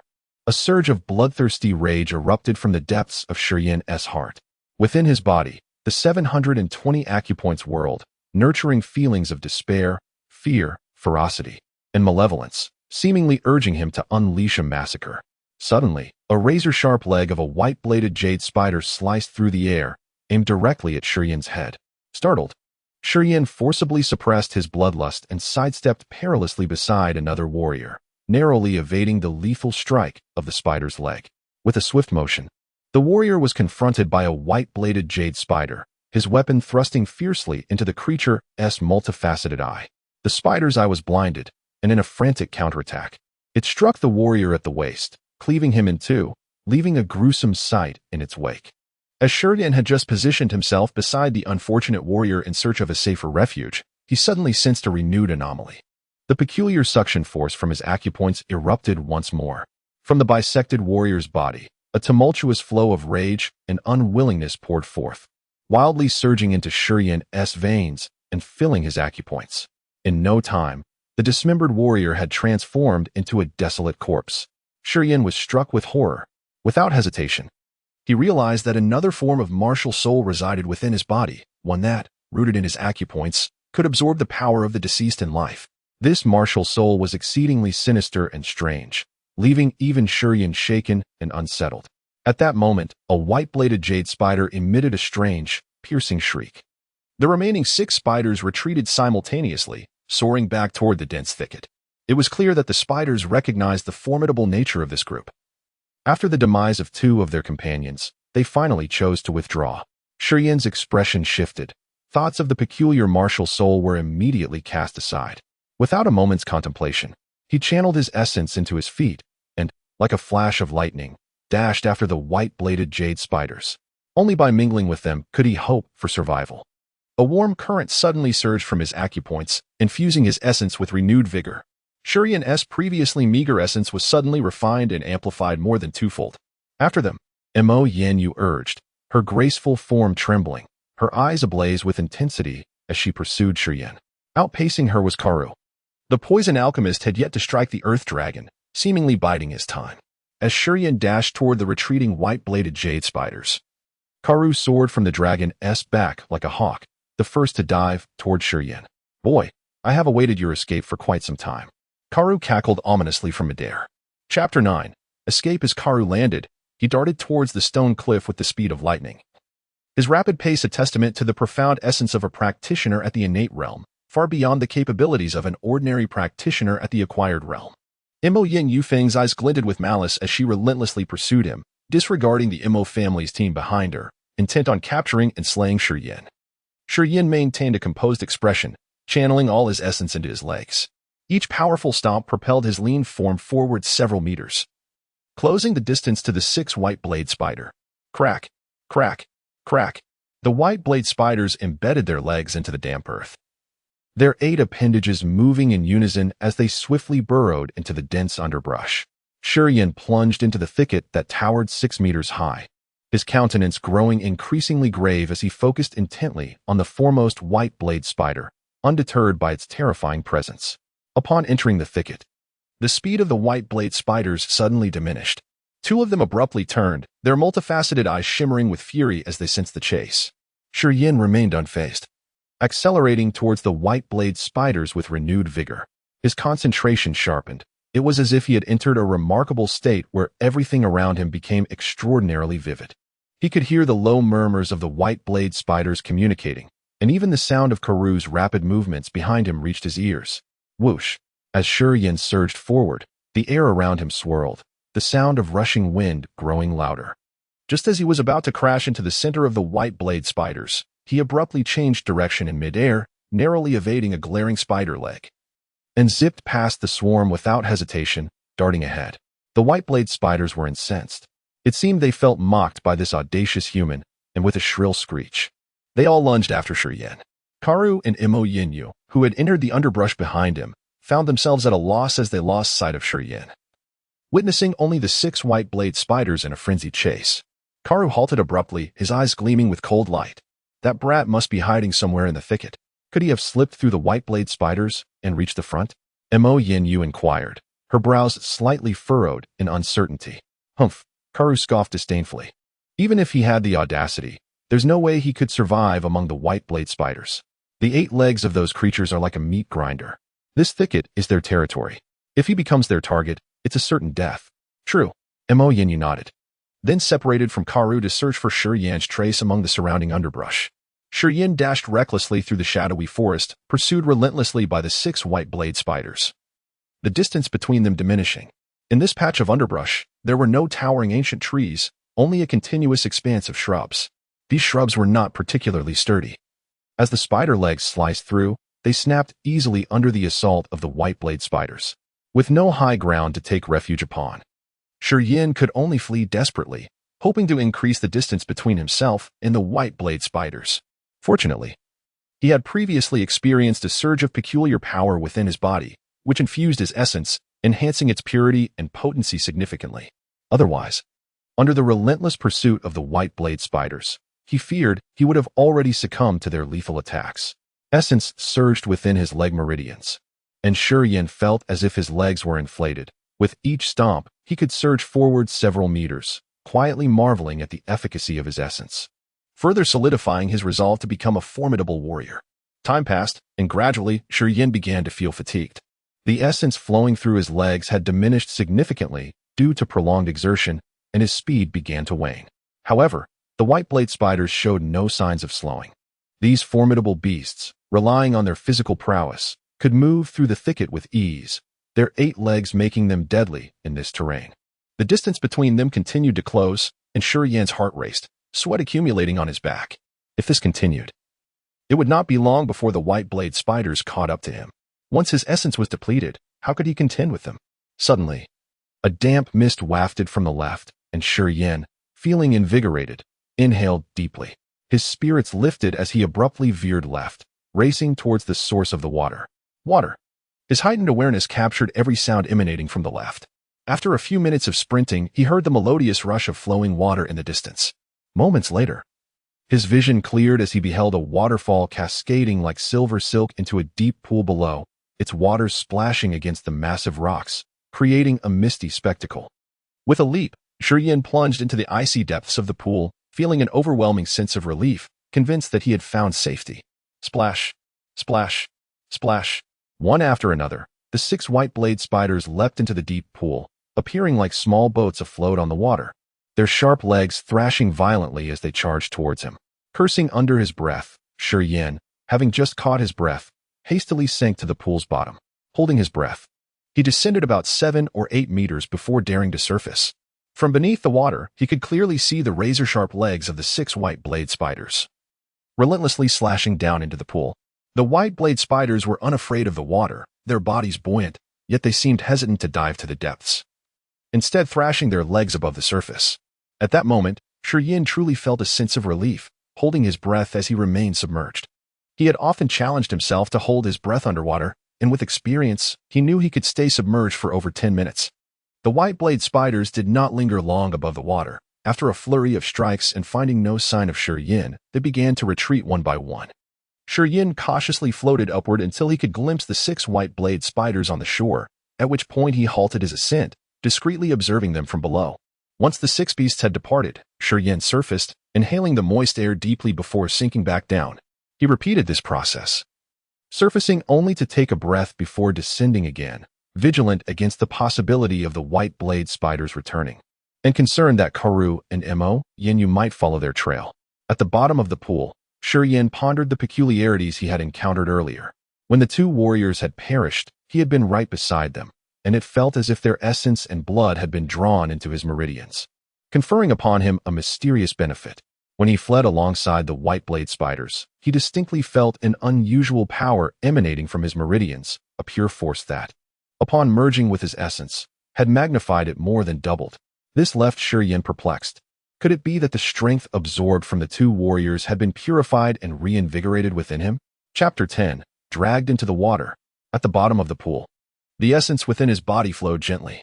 After a period of cultivation, he had restored a portion of his energy, feeling his senses sharpened, even beneath the water. He could hear the rustling of the wind and grass above. Before long, a striking figure suddenly appeared on the shore, standing by a rock and scanning the surroundings with a fierce gaze. Stone, feeling a chill in his heart, quietly submerged another 3 meters to ensure that Yenyu could not see him, before stealthily moving through the water. Stone moved at a deliberate pace, wary of creating ripples that might disrupt the tranquility of the pool. With his mind focused, he glided through the depths like a fish, observing the shore from various angles. It was only after confirming that Yenyu was alone that he slowly positioned himself beneath her feet, gazing up at her somewhat blurred silhouette. After a moment's hesitation, he began to rise toward the surface. "Damn it, don't let me catch you, or I will make you wish for death." Yenyu ground her silver teeth in frustration, cursing silently by the shore, her anger escalating with each thought. Suddenly, with a splash, a figure erupted from the water beneath her, startling Yenyu. Before she could react, she felt a powerful grip around her leg, and with a forceful tug, she was yanked into the pool. With a thud, her soft abdomen was struck hard, pain radiating through her body as she amidst the dense foliage of the shadowy forest. Phantoms stirred as the warriors of the family dispersed, forming a semicircular search pattern, their expressions grave. "Search," Yenyu commanded, her voice frosty. Upon sighting him, immediately deploy a blue smoke signal. Avoid direct confrontation. For 3 days, their quarry remained elusive, yet he left traces, a deliberate act, or a lapse in his concealment. Karu, his countenance dark, was incensed. The search party discovered signs of Yan's presence, fractured branches, footprints, indicating his proximity, yet each sweep yielded nothing. Not even a glimpse. "Expand the search," Yenyu declared, her resolve hardening. "Disperse and scour outwards from this point. Upon sighting him, deploy the blue smoke signal. I will arrive swiftly." The family warriors acknowledged her command. "Will the earth dragon be secure?" Karu questioned, concern etched on his face. "My vials are there. Should he meddle and destroy them, it would be catastrophic." "Rest assured, Master," Yenyu replied with confidence. "Strongsun and 7 warriors guard the earth dragon. Strongsun has attained the 3rd level of the Hoteon realm. That scoundrel is no match." Karu nodded, offering no further comment.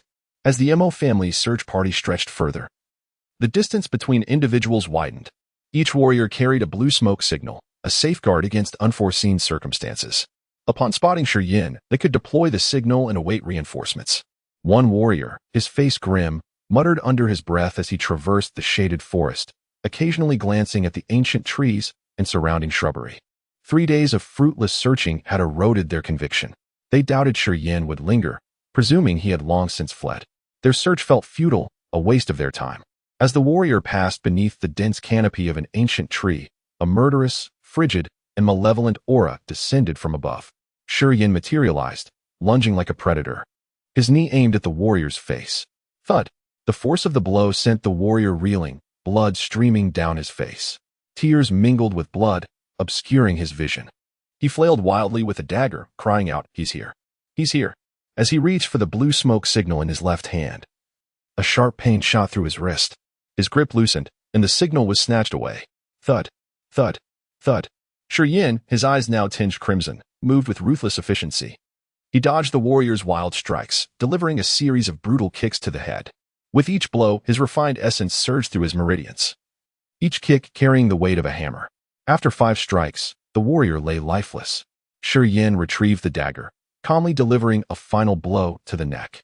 Subtle currents, laden with unease, rage, and terror, flowed from the warrior's body, infusing Shi Yin's meridians. Within moments, the warrior was drained, a desiccated husk. Shi Yin rummaged through the corpse, finding a pouch of food and 30 purple crystal coins, which he claimed without remorse. He vanished into the forest, moving with the agility of a fox. This was his first kill, yet he felt no fear, only a chilling composure. As he struck the warrior's head, he experienced a sense of fulfillment, a dark pleasure as if he were born for battle, destined to reap lives. The macabre satisfaction was intoxicating. The pent-up pressure of recent days vanished as he severed the man's neck. Shi Yin knew something was amiss. A normal person would not react with such coldness, such dark enjoyment. The currents from the slain warrior flowed into his meridians, kindling a thirst for blood. Soon, the energy swirling within his meridians enhanced his essence. A tangible benefit. For 5 days, Shi Yin haunted the forest. Each attack was swift and decisive, striking before the warriors could deploy their signals. 3 more fell. Each time, Mo Yin Yu and her company found desiccated corpses, drained of vitality and blood. Mo Yin Yu grew frantic.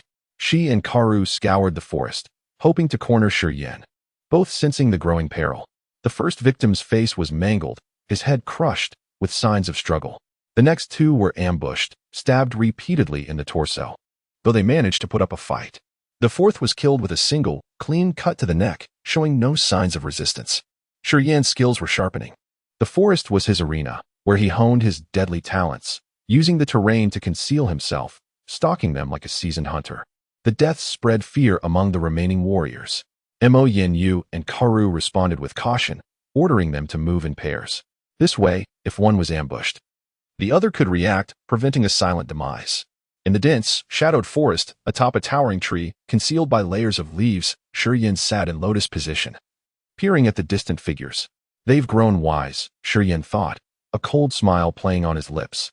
He knew that a swift, fatal strike was no longer feasible. He waited, observing. With the loss of 4 warriors, the search parties moved in pairs, their coverage diminished. They were not advancing in his direction, but rather delving deeper into the other 3 sections. With a thought, he accelerated the flow of his essence. His fortified essence surged through his meridians, coursing from his abdomen to his right arm. He stilled his breath, focused, and unleashed his power. The essence within his arm erupted like a wild stallion, surging towards his index finger. Buzz! A wisp of silver smoke emanated from his fingertip, accompanied by a strange sound. The smoke dissipated quickly. Shi Yin opened his eyes, his dark pupils gleaming with delight. Essence emission. Although the overflowing essence is not yet refined and cannot radiate brilliance like a long rainbow from this moment forth, he is able to infuse his weapons with this essence, allowing him to directly harm the vital organs of his enemies. This signifies that his mastery over the essence has gradually progressed to a more profound level. Chapter 12. The mysterious martial skill within the blood ring. A thought stirred within him. He recalled the moment he first donned the blood ring. At that time, his vital essence was exceedingly weak. As the ring slipped onto his finger, his vital essence surged uncontrollably towards it. However, due to its feebleness, it failed to breach the confines of his flesh, preventing it from flowing into the ring. Now that he had broken through to the 3rd sky realm, his vital essence had become significantly more robust and refined, capable of external effusion. Would injecting his vital essence into the ring trigger something? Shi Yin was consumed by curiosity, sensing that this ancient ring harbored secrets. Perhaps through it, he could decipher the anomalies within his body's acupoints. Shi Yin resolved to experiment. Vital essence flowed gently from his lower abdomen, its pace quickening as it surged towards his left arm. As the vital essence coursed through his arm, the meridians within throbbed with a subtle ache. The essence advanced with irresistible force, penetrating his left ring finger and pouring fiercely into the flesh beneath the ring's surface. Chi-chi, the vital essence, like vapor, emerged from beneath the blood ring's surface, and then strands of pure essence vanished into the ring. Rampage. The notion released from the blood ring was a series of mnemonic fluctuations, an arcane martial skill. The method for cultivating this skill flooded Shiyan's mind, indelibly etched into his memory. Martial skills are the methods by which martial practitioners wield their vital essence, techniques for employing it in attacks. Like the ranks of alchemists, martial skills are divided into 5 levels: mortal, profound, spirit, saint, and divine. The classification of martial skills differs somewhat from that of alchemists. While each level of alchemist is further divided into 7 grades, martial skills have no such subdivisions, only these 5 levels. High-level martial skills enable martial practitioners to maximize the utilization of their vital essence, granting them terrifying offensive capabilities. The higher the level of the martial skill, the more exquisite its employment of vital essence. However, to cultivate high-level martial skills, a martial practitioner must possess a corresponding realm. The higher the level of the martial skill, the more stringent the requirements for its cultivation. Generally, mortal-level martial skills are best suited for martial practitioners in the acquired and innate realms. Profound-level martial skills are appropriate for those in the human and 100 Tribulations realms. Spirit-level martial skills are ideal for those in the earth and Nirvana realms. Saint-level martial skills are most suitable for those in the heaven and divine passage realms. Divine-level martial skills are best cultivated by those in the true God and God-King realms. If martial practitioners of lower levels forcibly cultivate high-level martial skills, they will, in most cases, simply waste their time. Due to insufficient realm and vital essence strength, it is generally difficult to successfully cultivate high-level martial skills. Even if they succeed, their own realm and power are insufficient to unleash the true power of the high-level martial skill, making it less effective than cultivating a martial skill commensurate with their own realm. For instance, a martial practitioner in the acquired realm, even if possessing a legendary divine-level martial skill, would be squandering a treasure, as their realm and power are too weak to cultivate it successfully. Conversely, if high-level martial practitioners lack high-level martial skills and only cultivate low-level ones, they will struggle to unleash their true power.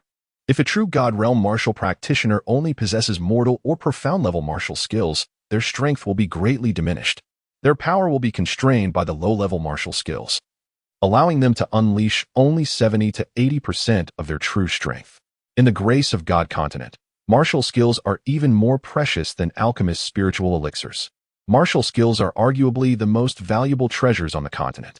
Generally, martial skills are held by major aristocratic families and various factions. The ability of certain families to attract martial practitioners to their banner is inextricably linked to the martial skills they possess.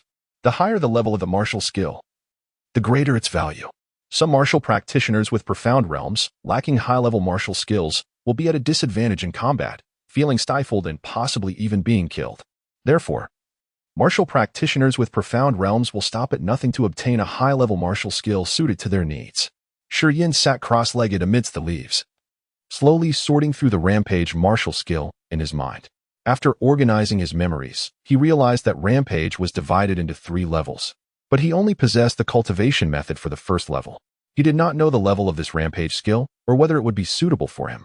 This martial skill originated from the blood ring, flooding his mind directly through memory implantation.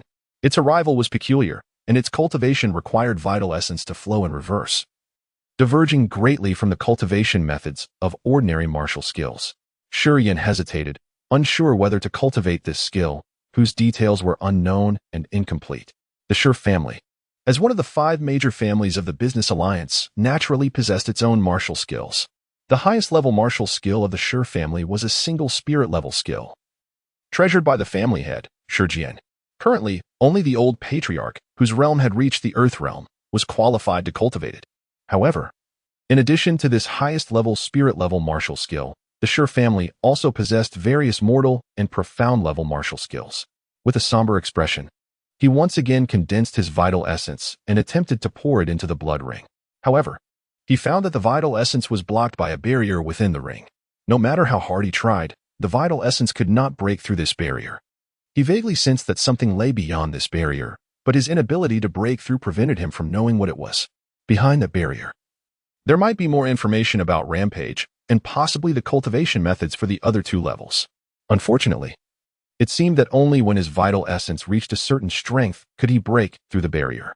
Should he cultivate it? The light in his dark eyes flickered. Enveloped by the leaves, The expression on Shi Yan's face shifted between light and shadow. After a long while, he decided to try it first, intending to see what changes would occur in his body when he cultivated the first level of Rampage. Vital essence flowed slowly towards the giant bone acupoint. Upon reaching it, Shi Yan followed the rotation method of the first level of Rampage, slowly injecting vital essence into the acupoint. The giant bone acupoint began to spin violently, and the resentment, despair, madness, and other negative emotions stored within were suddenly triggered, transforming into a power that overflowed, altering the muscles and bones around the acupoint. A stinging pain followed. The flesh in the area of the giant bone acupoint suddenly contracted, and the muscles seemed to tighten instantly. Shi Yan's heart trembled. He quickly reversed the flow of vital essence, feeling a pain that tore through his meridians spreading throughout his body. After reversing the flow for a few inches, Shi Yan hardened his heart and forced himself onward. The vital essence, like a raging beast, instantly swept past the giant bone acupoint and rushed towards the shoulder chastity acupoint. The vital essence gathered at the shoulder chastity acupoint and rotated in the same manner, triggering the resentment, despair, rage, and other negative emotions hidden within. Shi Yan felt the flesh in that area contract again, and a misty white vapor emanated from the pores of his shoulder. The grayish-white vapor was mixed with despair, hatred, and other emotions, chilling the soul. The vital essence flowed in reverse again, and Shi Yan's right arm ached as if it were about to split. Cold sweat permeated his forehead, and even his back was soaked. Extreme pain. Gritting his teeth, the madman within Shi Yan suddenly erupted, ignoring the pain in his arm. He continued to urge the vital essence in his body, rushing towards the 5-mile acupoint. He did not know how long it had been, but enduring the pain that made him want to scream. Shi Yan's vital essence surged from the giant bone acupoint all the way to the yang pool acupoint on his wrist. The various negative forces within the acupoints of his entire right arm seemed to have been triggered. Upon closer inspection, he found that the muscles of his right arm had contracted and thinned considerably. A misty grayish-white vapor lingered on his arm, and various negative emotions such as resentment, despair, and fear emanated from the vapor. Just looking at it seemed to affect people's minds, causing them to feel fear. Suddenly, violent and bloodthirsty thoughts burst forth from the depths of his heart. Shi Yan panted heavily, his eyes gleaming with a fierce intensity. As he prowled through the foliage like a ravenous wolf in search of prey, he yearned to obliterate any unfortunate soul who crossed his path, to reduce them to mere remnants beneath the might of his right arm, reveling in the carnage. Moments later, 2 figures approached, cursing and ambling slowly from ahead. They were warriors of the Mo clan, dispatched to this area after fruitless searches in other directions. That little bastard has vanished into thin air. If I catch him, I will sever his head. One of the burly warriors, his face adorned with a coarse beard, spat out obscenities. Damn it. My old flame is still waiting for me at the Merchant Alliance, and here I am, wasting precious time. Damn it. Zheng Tai, be cautious. That brat killed 4 of us. He is no ordinary opponent. He consumes more in a single meal than we do together. There is something uncanny about him. Let us not meet our demise carelessly, warned the other warrior, his demeanor vigilant as he scanned their surroundings. Rest assured, we are both at the 2nd level of the postnatal realm, and together we stand. Should that little wretch dare to show himself, he will only court his own doom. Humph. The sooner we deal with him, the sooner we can leave this cursed place. I've had enough of it. I crave women. I crave women, Zheng Tai exclaimed, seemingly driven mad by his desires, roaring loudly in the woods. Ha ha, the lady is indeed a woman, the cautious warrior chuckled lewdly. Yes, the lady is a woman, but we are not fortunate enough to indulge. I've noticed Master Karu has been quite eager in seeking the lady. Perhaps he might have the chance to relish her charms. Just look at that face, that figure, who knows who might take advantage of her. Alas, our realms are too low. It seems we shall never have such hope in this lifetime. Zhang Tai whispered, a lecherous grin plastered on his face as he indulged in his fantasies. At a moment of excitement, he thrust his hips and erupted in laughter. Stop dreaming. The lady has a fiancé. Ling Xiaofeng is not a foe to be trifled with. If he learns of your fantasies about her, you are as good as dead. Zhang Tai shuddered involuntarily, clearly intimidated by Mo Yinyu's fiancé.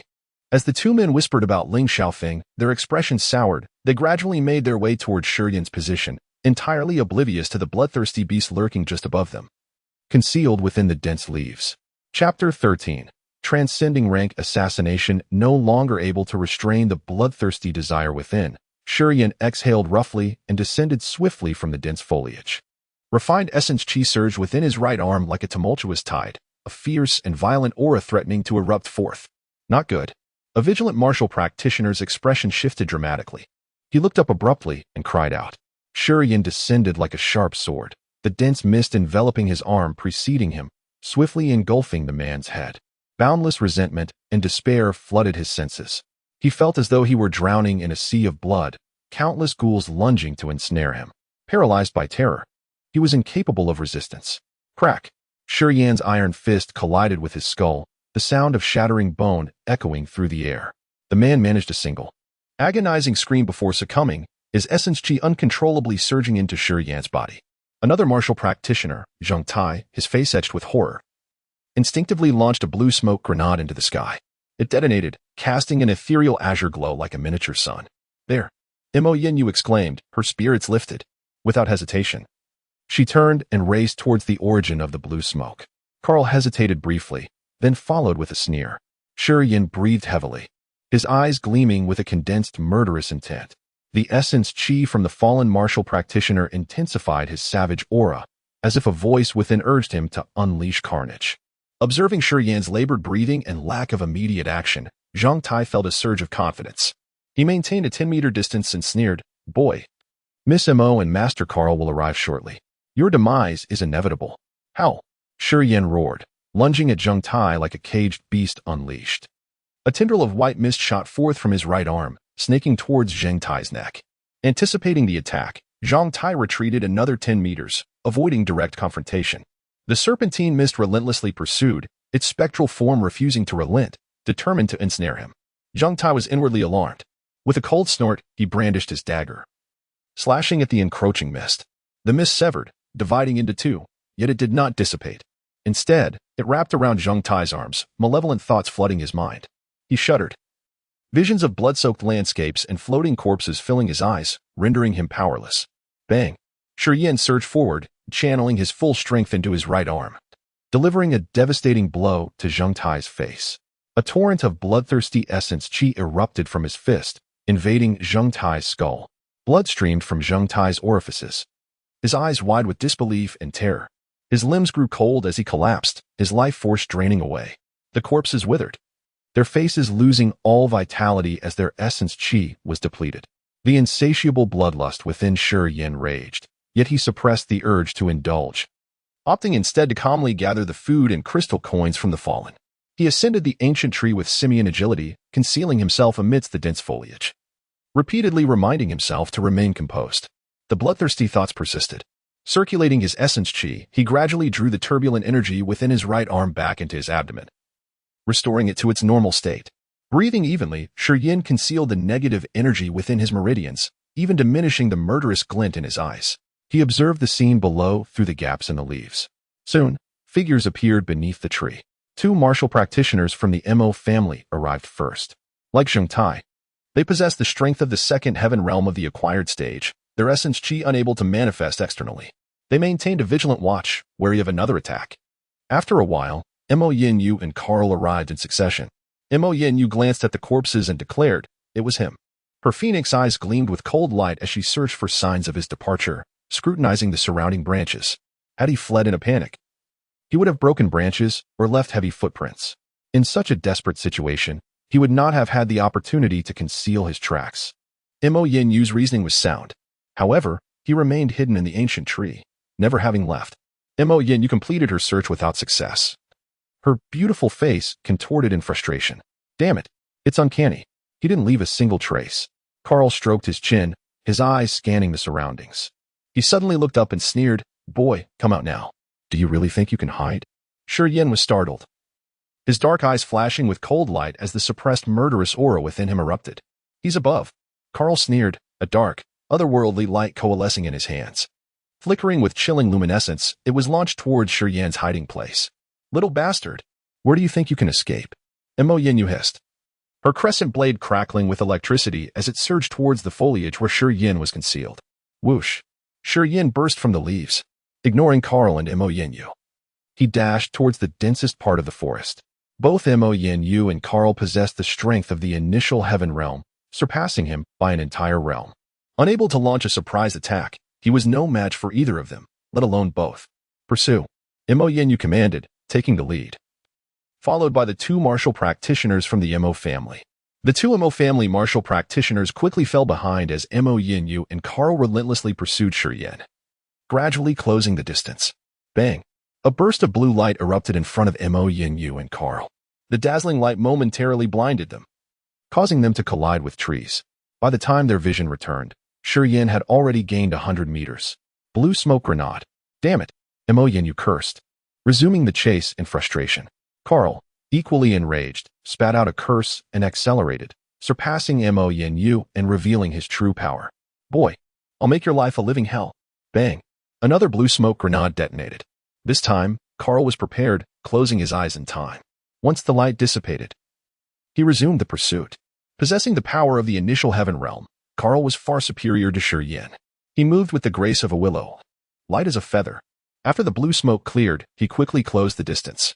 A dark, otherworldly light coalesced in Carl's hands once more. With a grim expression, he hurled it like a cannonball towards Shi Yin's back when he was only 20 meters away. Bang! Shi Yin released another blue smoke grenade, which collided with the dark energy, unleashing a torrent of azure light. The light ignited the surrounding trees, creating a raging inferno. Finally, the stolen blue smoke grenades were depleted.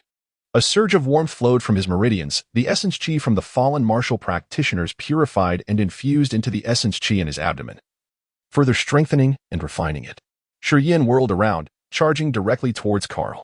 Kalu wore a cold smile, calmly condensing his essence.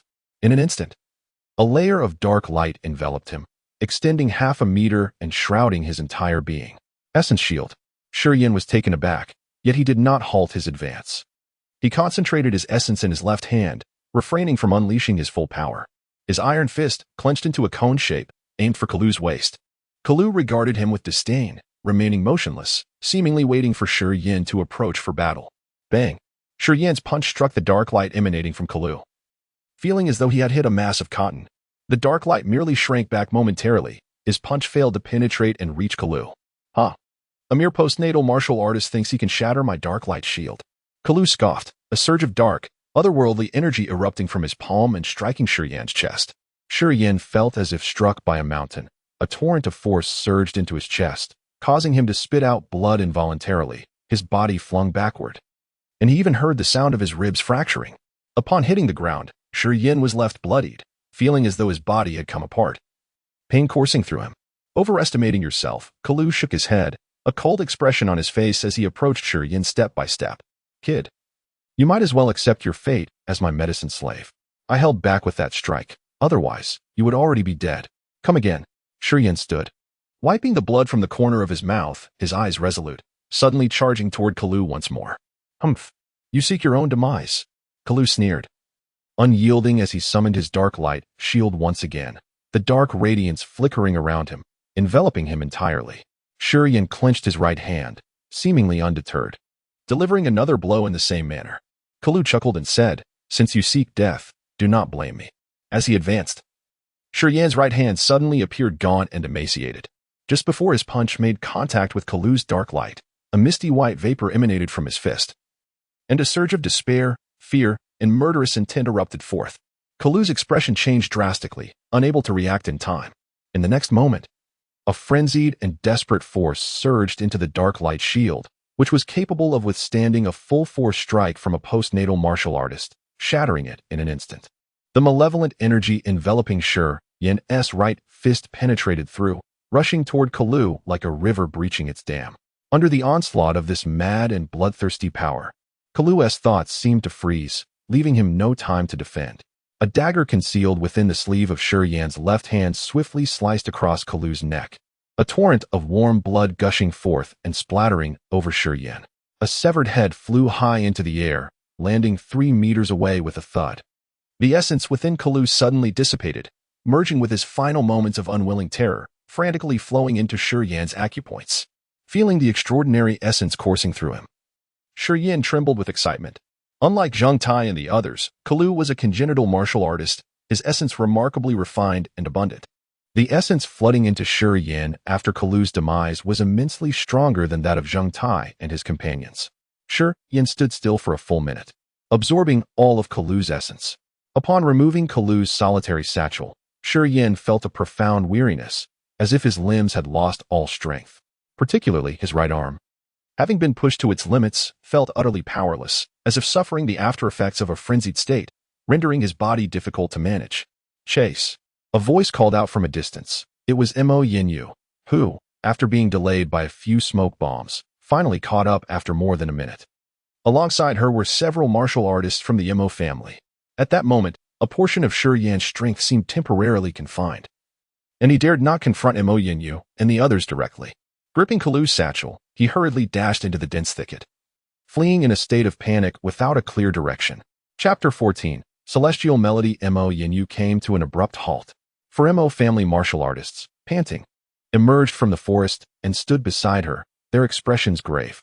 The blood on Kalu's severed head had yet to dry, yet his body was already shriveled. As if it had lost all moisture, his life essence utterly depleted. The four martial artists gathered around Mo Yinyu, their eyes filled with dread. One of them hesitated, then stepped forward and said, "Mississippi." Mo Yinyu's brow furrowed, her delicate frame trembling slightly. After a long pause, she decisively said, "Do not pursue. Mississippi." The martial artist began to protest. "Aside from retreating, what viable strategies do you propose to counter him, Li Tian?" The martial artist fell silent. Mo Yinyu crouched down and rummaged through Kalu's belongings. She bit her lip and muttered, "Damn it. All of Kalu's potions and medicinal texts have been taken. This expedition has been utterly fruitless." The four martial artists remained silent.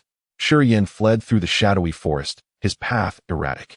The violent, bloodthirsty desire within him seemed like a raging beast, gradually consuming his reason.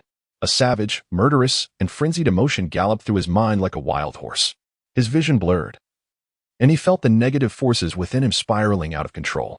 His body was utterly exhausted, his limbs seemingly devoid of strength. Engaging in combat at this moment would be suicidal. He had no idea how long he could endure, and he had not anticipated such a drastic change in his body. Nor did he possess any emergency measures. Boom. The bloodthirsty thoughts in his heart finally erupted completely. Yin gasped for breath, his eyes unable to focus on anything. A voice echoed in his mind, repeating incessantly, "Kill, kill, kill, kill, kill." Yin knew that he would soon lose all reason and become a bloodthirsty monster, driven only by slaughter. Suddenly, the melodious and ethereal strains of a zither drifted from afar. The music was like pearls falling onto a jade plate, like the tinkling of jade ornaments, flowing smoothly and gracefully. It was as if birds were lightly fluttering their wings, or like the gurgling of a spring in a tranquil forest, beautiful, captivating, and demonstrating consummate skill.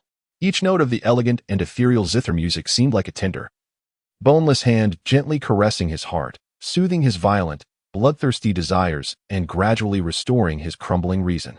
Under the influence of the music, the almost frenzied Yin gradually regained his sanity. He walked slowly toward the source of the music, his expression entranced, as if he were immersed in the ethereal world of the zither music. The bloodthirsty thoughts within him gradually dissipated into nothingness. In a small valley filled with exotic flowers and rare herbs, a graceful figure sat cross-legged amidst the flowers, her hands caressing an ancient zither. Her head was gently bowed, lost in her playing, oblivious to Yan's slow approach. Yin stopped 100 meters away, gazing at the beautiful figure with her back to him. He slowly closed his eyes, immersing himself in the exquisite music. After a long, long time, the music gradually faded and the melody ceased. Yin abruptly awoke from his trance, feeling that the violent, bloodthirsty thoughts within him had vanished without a trace, as if they had never existed. However, his body remained heavy and his chest ached terribly. Kalu's attack had clearly inflicted serious injuries upon him. Upon closer inspection, he found that the vortex of energy within his acupoints was still relentlessly spinning, continuing to digest Kalu's life essence. The graceful figure in the distance, holding the zither, slowly turned around, her brow gently furrowed as she met Yan's gaze. Yan's body trembled slightly, his eyes fixed on her, unable to look away. He blurted out, "Beautiful." The beauty was dressed in a white ensemble, appearing to be about 18 or 19 years old, with bright eyes, pearly teeth, snow-white skin, and jade-like bones. She possessed an ethereal and charming aura that blended perfectly. She was a beauty on par with Mo Yinyu. The beauty merely glanced at Yin before silently turning away, embracing her zither, and gracefully walking towards a small river 100 meters ahead. Yin sighed inwardly at the exceptional quality of the beauties in this world. Here, he had only encountered two women, yet both were so captivating and outstanding. Miss, thank you for your music just now. May I? Seeing the beauty walking further and further away, Shiyin called out. Boy, know your limits. A burly figure suddenly leaped down from an ancient tree in front of Shiyin. This was a yellow-faced, middle-aged man with a full beard. Dressed in a brown martial artist robe, broad-waisted and sturdy. He lazily carried a broadsword and stood in front of Shiyin, watching him with a smile that was not quite a smile. Shiyin's heart skipped a beat, and his body tensed. He sensed a terrifying aura emanating from this yellow-faced man. Without a second thought, Shiyin immediately realized that this yellow-faced man was a martial artist of far greater cultivation than himself, even without deliberately exerting any pressure. Shiyin felt that he was as immovable as a mountain. This captivating young woman possessed extraordinary zither skills. Her ethereal music could clearly suppress the bloodthirsty desires within him. He was unsure if those desires would erupt again, so he wanted to find someone to rely on to control them. I know you're just a lecher and don't mean any harm, otherwise you wouldn't be alive right now. The yellow-faced man chuckled and said casually, but this isn't a good place for your lechery. I suggest you stay far away from us to avoid any unnecessary trouble. All right. Shiyin raised his hands in surrender. Not insisting. He took a deep look at the graceful figure in the distance, then turned around and left. Uncle Luo, this man has a strong aura of bloodlust. He was filled with murderous intent just now and almost lost his mind. But after he regained his senses, he still dared to show his face. And his eyes were so unrestrained. He shouldn't be someone sent by Dark Underworld. Miyudai felt a little uncomfortable at the memory of Shiyin's naked gaze. He doesn't seem to hide his inner desires at all. Although others have designs on her, they at least try to conceal it when they look at her. Doing it furtively, not daring to express their true thoughts. But that guy's gaze was completely unmasked, as if he couldn't wait to devour her, filled with pure, unadulterated possessiveness. He's definitely not one of Dark Underworld's people. The people sent by Dark Underworld are at least at the initial realm. That kid is still lingering in the acquired realm. Luo Hao chuckled and said, but that guy is indeed a bit interesting. Not even at the initial realm. Yet he dares to covet the beauty of our little fairy at the human realm third heaven. He's got some serious nerve, haha. I don't know when I'll recover. I can't use any of my power right now. Miyudai sighed softly, her heart filled with worry. Uncle Luo, if we really can't hold on. Don't worry about me. I've made preparations.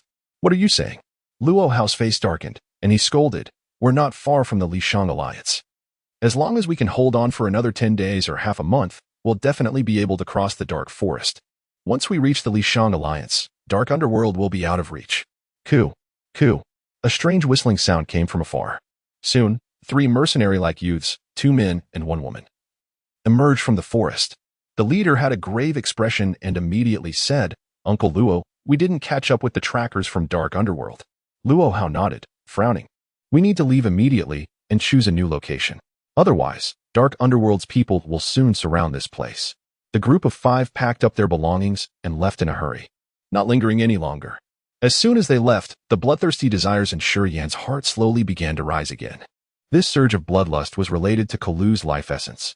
Kalu possessed the cultivation of the initial realm, and his life essence contained too many negative emotions. When his acupoints were purifying those energies, some of the bothersome negative emotions would occasionally spill out, stimulating the bloodthirsty desires within him.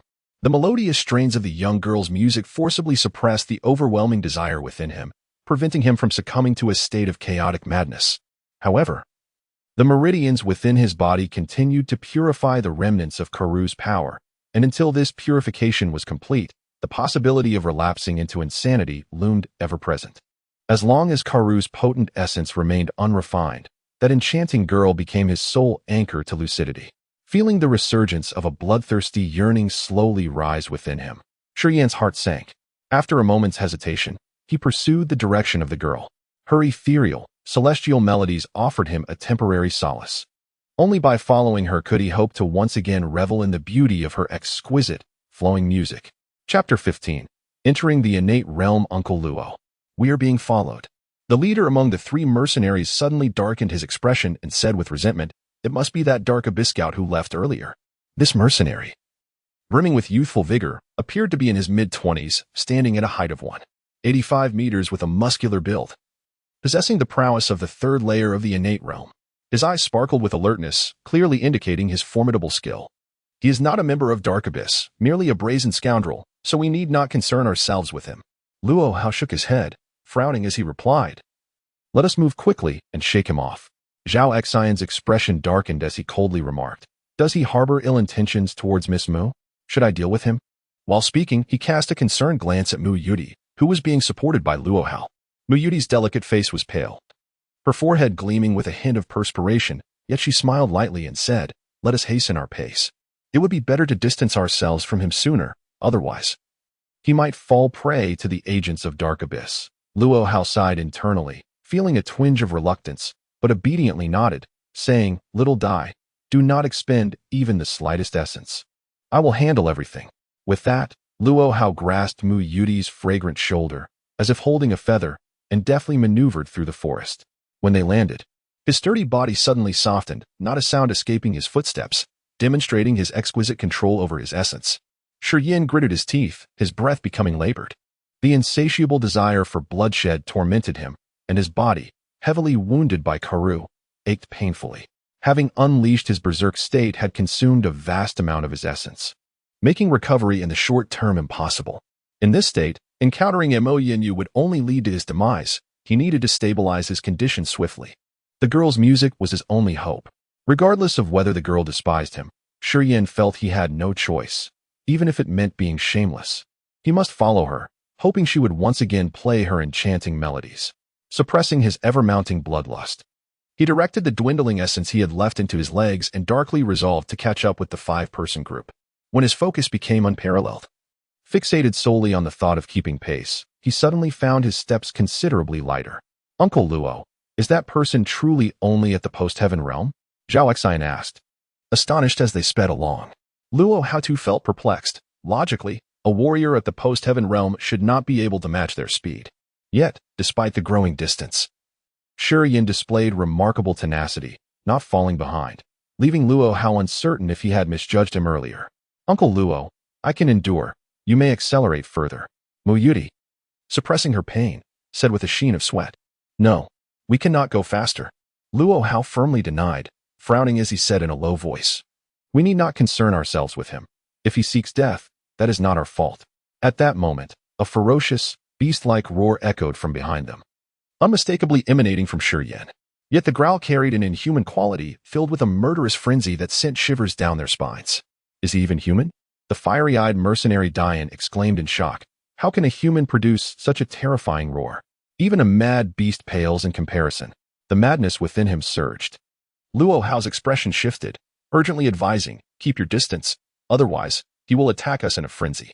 Killing him may not be challenging, but if we waste time and attract the agents of Dark Abyss, it would become troublesome. Let me assist him, otherwise he will become a mindless killer, rampaging through the dark forest." Mu Yuti pondered briefly before suddenly unstrapping the guqin from her back. Ignoring Luo Hao's protests, she sat cross-legged and began to play. Luo Hao stomped his foot in frustration, exclaiming, "Impudent fool." The melodious notes of the guqin flowed through the forest like a gentle stream, aimed directly towards Shi Yin. With his blood-red eyes, barely able to contain his bloodthirst, Shi Yin was momentarily taken aback by the enchanting music that resonated around him. A flicker of confusion crossed his frenzied gaze as he abruptly froze in place. A faint mist, intermingled with despair and fear, enveloped him, while the swirling energy from the 720 acupoints within his body was being refined and purified. Gradually, the red hue in Shi Yan's eyes faded, clarity returning as he recognized the beautiful girl extending her hand in aid. Filled with gratitude, Shi Yan sat down, immersing himself in the exquisite melodies, focusing intently on circulating his essence, allowing himself to relax. In that perilous, shadowy forest, he unwittingly entered a state of ethereal tranquility. Time passed, and the mist surrounding him was absorbed into his body, guiding the energy back into his acupoints. Suddenly, a series of warm currents surged from within, flowing through his meridians and enhancing his essence at an astonishing rate. Within mere moments, the essence within him had thickened 5 to 6 times. The sudden surge of energy congealed in his lower abdomen, filling him with an overwhelming sense of power. Shi Yan was elated, realizing that the essence drawn from Karu had finally been purified within his acupoints. Holding his breath and concentrating, Shi Yan focused solely on circulating his essence through the 12 main meridians and 8 extraordinary meridians. The explosive increase in essence surged through his body, breaking through the obstructions in his meridians, allowing them to flow freely. As the sun set and the moon rose in the starry night, Shurian's body trembled as the last blocked meridian was cleared. Suppressing the overwhelming joy within, he completed a full cycle of the great circulation cultivation. As he emerged from his arduous practice, he gazed up at the starry sky, feeling an indescribable sense of relief. The unblocking of his meridians signified his official entry into the innate realm. Thanks to Karu's essence and having faced 2 near-berserk crises, he had successfully purified Karu's power, transforming it into a more robust and refined essence, breaking through his meridians and entering a new realm. The bloodthirsty madness that once plagued his heart had vanished without a trace after the purification of Karu's essence. Recalling previous events, Shurian concluded that each time he absorbed the essence of the deceased, a portion of negative emotions would escape before complete purification. Those negative emotions triggered the darkest aspects of his soul, pushing him towards violence and madness. With the previous post-heaven warriors, he managed to maintain control over his desires due to their weaker power. However, Karu, being a full realm above him, carried an overwhelming amount of negative emotions, nearly causing him to lose his sanity. Now, with Karu's essence fully purified and having ascended to a new realm, he no longer needed to fear a backlash. Crack! After stretching his limbs, Shurian slowly rose to his feet. The pain that had once enveloped him now dissipated, and the fractured bones in his chest seemed to have mended. As he took a moment to sense his condition, a satisfied smile graced the corners of his mouth. He understood that the rapid recovery from his injuries was not only linked to his elevation in realm, but also to the immortal martial soul he possessed. Just before he teetered on the brink of madness, he distinctly felt the cells in the area of his chest injury, remarkably active, already initiating the repair of his wounds. Surveying his surroundings, Shurian realized he was exposed in the open, and a wave of trepidation washed over him as he recalled that he had been engrossed in his cultivation in such a vulnerable location. Had Moyinyu still been pursuing him, he would undoubtedly have fallen prey to her lethal grasp in this desolate spot. The melodious strains of the guqin had long since faded. He remembered it had been daylight before he began his cultivation, and now the moon hung high in the sky, indicating that he had likely spent a considerable amount of time in his practice. He felt a deep sense of gratitude towards the beautiful young woman who had saved him twice. The first time was by chance, and the second was clearly intentional. From the conversations he overheard, Shurian was aware that others were still in pursuit of them. Driven by gratitude, he did not hesitate and resolved to continue on the path ahead. He despised being indebted to others, and he was determined to repay the woman for her 2 acts of salvation in his own way.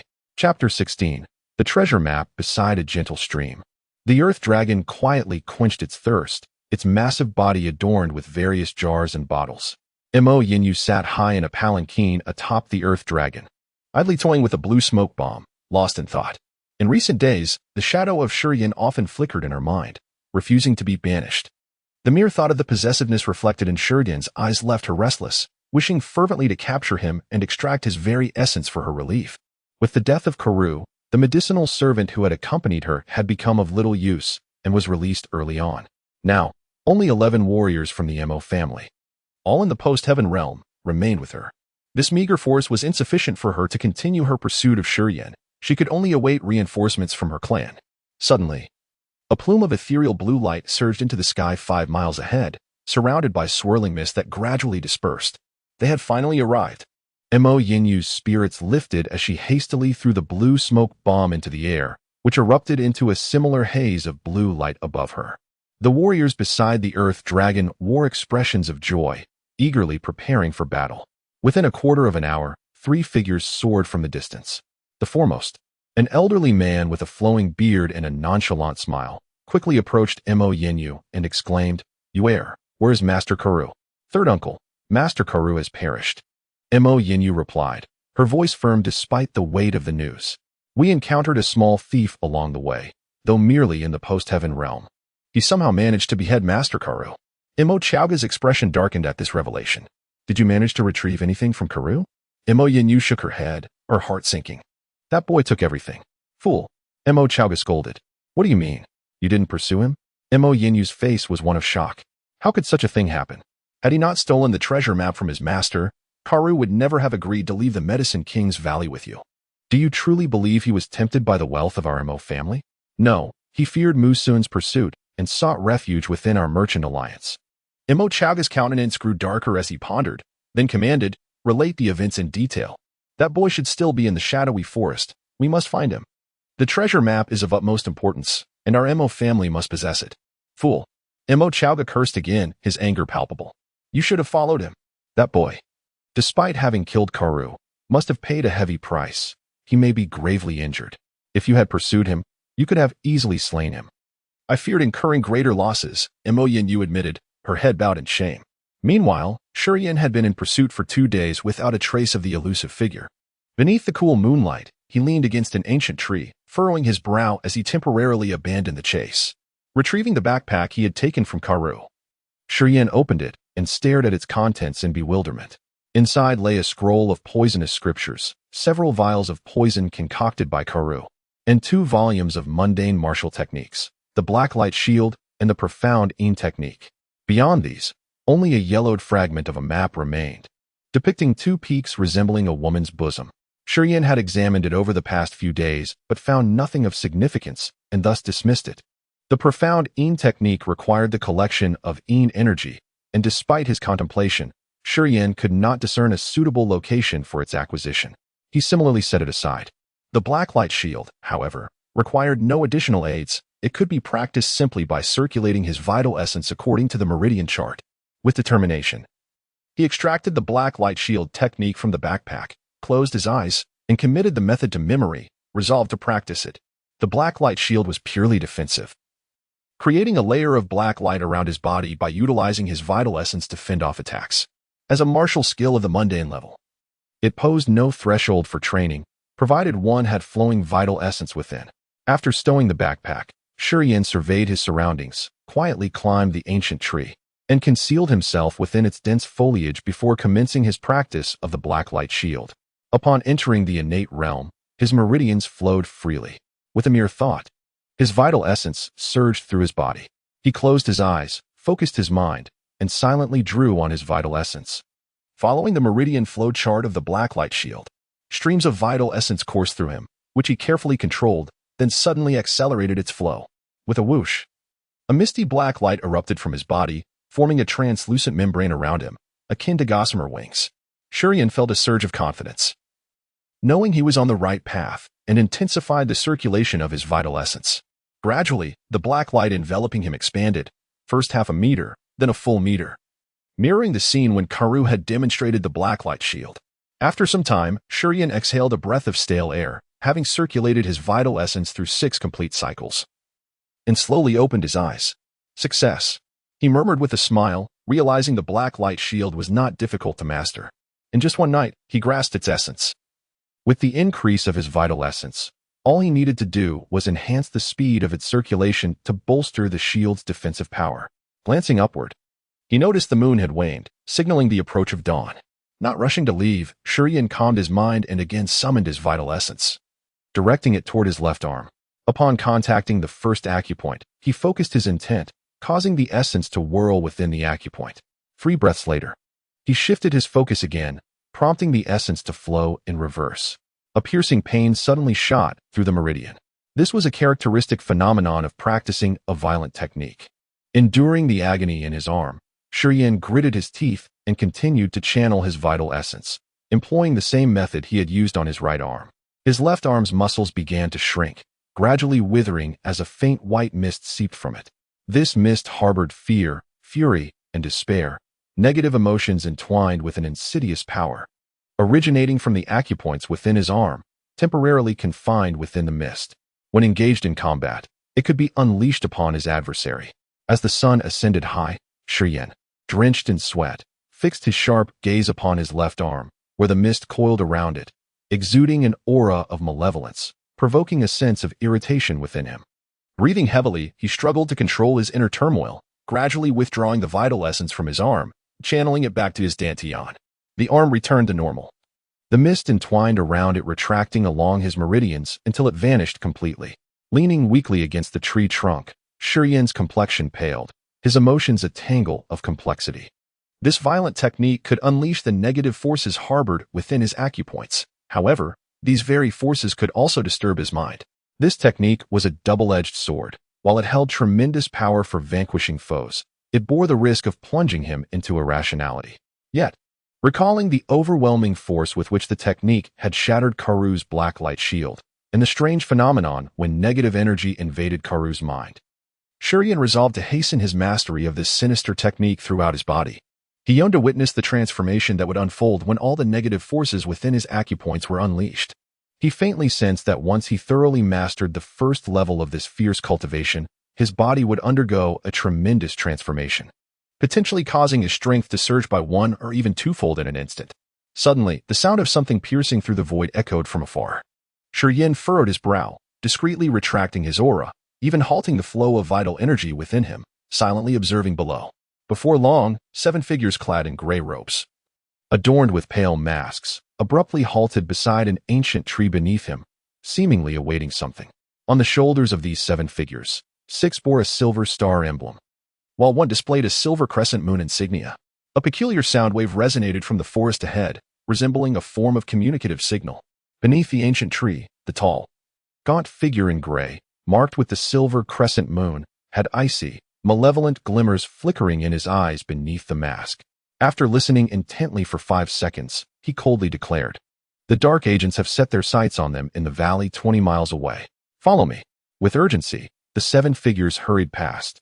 After they had been gone for about 10 breaths, Shurian cautiously emerged from the foliage, his expression somber as he hesitated for a moment before leaping down from the tree and stealthily making his way forward. Chapter 17, Tenfold Gravity in a Secluded Valley. The clashing of metal resonated continuously. Luo Hao and Zhao Xian, accompanied by a third companion, surrounded Mu Yudi, fiercely resisting the onslaught from the dark figures of the dark abyss. The tall, slender man clad in gray, adorned with a silver crescent moon emblem on his shoulder, commanded 8 subordinates, each wielding sharp weapons, encircling Luo Hao and his companions with a menacing intent. "Miss Mu, your lack of cooperation leaves me no choice but to capture you for our purposes," the leader declared, pausing momentarily before abruptly shouting, "Luo Hao, you must be aware of the strength of our dark abyss. Opposing us is a path to your own demise." "Haha." Luo Hao responded with a thunderous laugh, his voice booming. "I am accustomed to walking alone. If your dark abyss wishes to kill me, it shall pay a sufficient price. As the Moonshade Envoy of the Dark Abyss, your cultivation at the 2nd level of 100 Calamities is a worthy offering for my burial." "You are not worthy of my company in death," the Moonshade Envoy retorted, shaking his head, his form shifting like a phantom. In the next instant, he materialized 3 meters in front of Luo Hao, extending a hand with fingers like iron claws. A chilling green light emanated from his fingertips, swirling like ribbons toward Luo Hao. Green claws of the Nether God. Luo Hao's expression shifted as he shouted, "Zhao Xian, protect Miss Deicide." Boom. The rhythm of Luo Hao's heart accelerated dramatically. Gravity surged tenfold around him, causing all the Dark Abyss's emissaries nearby to feel as if they bore the weight of a mountain, their knees buckling almost to the ground. Even the Moonshade Envoy was momentarily unsettled, his body trembling slightly before he coldly remarked, "Luo Hao, I did not foresee your gravity martial spirit advancing to such a degree. No wonder you are fearless. Haha, without a modicum of skill, how could I dare to accompany you in death?"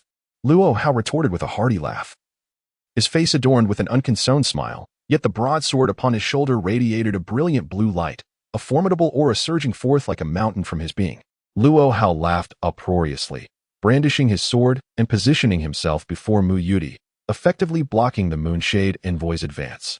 The envoy's green claws, under the influence of the tenfold gravity, became sluggish in his manipulation, forcing him to curve his fingers in defense as he, along with 3 other emissaries, encircled Luo Hao. "Zhao Xian, take Deicide and flee," Luo Hao shouted, his presence akin to a raging torrent, the blue light of his sword flaring as he single-handedly held back nearly 10 Dark Abyss emissaries. "Miss Mu," Zhao Xian, equally anxious, urged, "We must go quickly."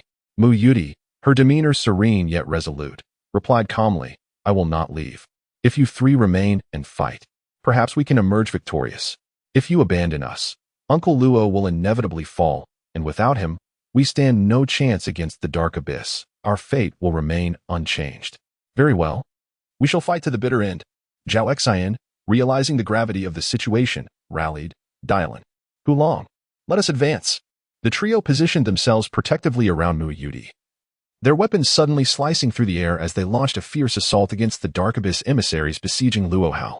"Yes," the 4 Dark Abyss emissaries shouted in unison, charging toward Zhao Xian and his companions. At that moment, a faint sound echoed from above, alerting the Moonshade envoy, who looked up in alarm and exclaimed, "Not good. Quick. Dodge." It was too late. Gray dust descended like fine rain, enveloping the entire area. Neither the Dark Abyss nor Luo Hao and Zhao Xin could escape its clutches. The Moonshade envoy reacted swiftly, holding his breath and retreating, but he was still coated in the powder. The dust possessed an unsettling penetrative quality, seeping into his flesh, leaving him weak and disoriented. He hastily summoned his essence to resist the toxin. The other Dark Abyss emissaries, lacking his vigilance, inhaled the bone-corroding powder, causing immediate effects. Within mere seconds, they felt their bodies weaken, their limbs growing increasingly feeble. Luo Hao's complexion paled. He too was a victim, feeling utterly drained. As he circulated his essence within his body to counteract the toxin, he cast a fierce glare upward. A slender figure suddenly emerged from the branches of the ancient tree overhead. The individual, with an indifferent expression, dropped from the branch and landed beside the astonished Mu Yuti, handing her a pouch. "Inhale the fragrance of this pouch. It will neutralize the bone-corroding poison." "How can it be you?" Mu Yuti's exquisite face was filled with astonishment, unable to fathom that the figure descending from the sky was Shi Yan. Upon closer inspection, her surprise deepened. In just a few days, Shi Yan had reached the innate realm. "Miss, you have saved me twice.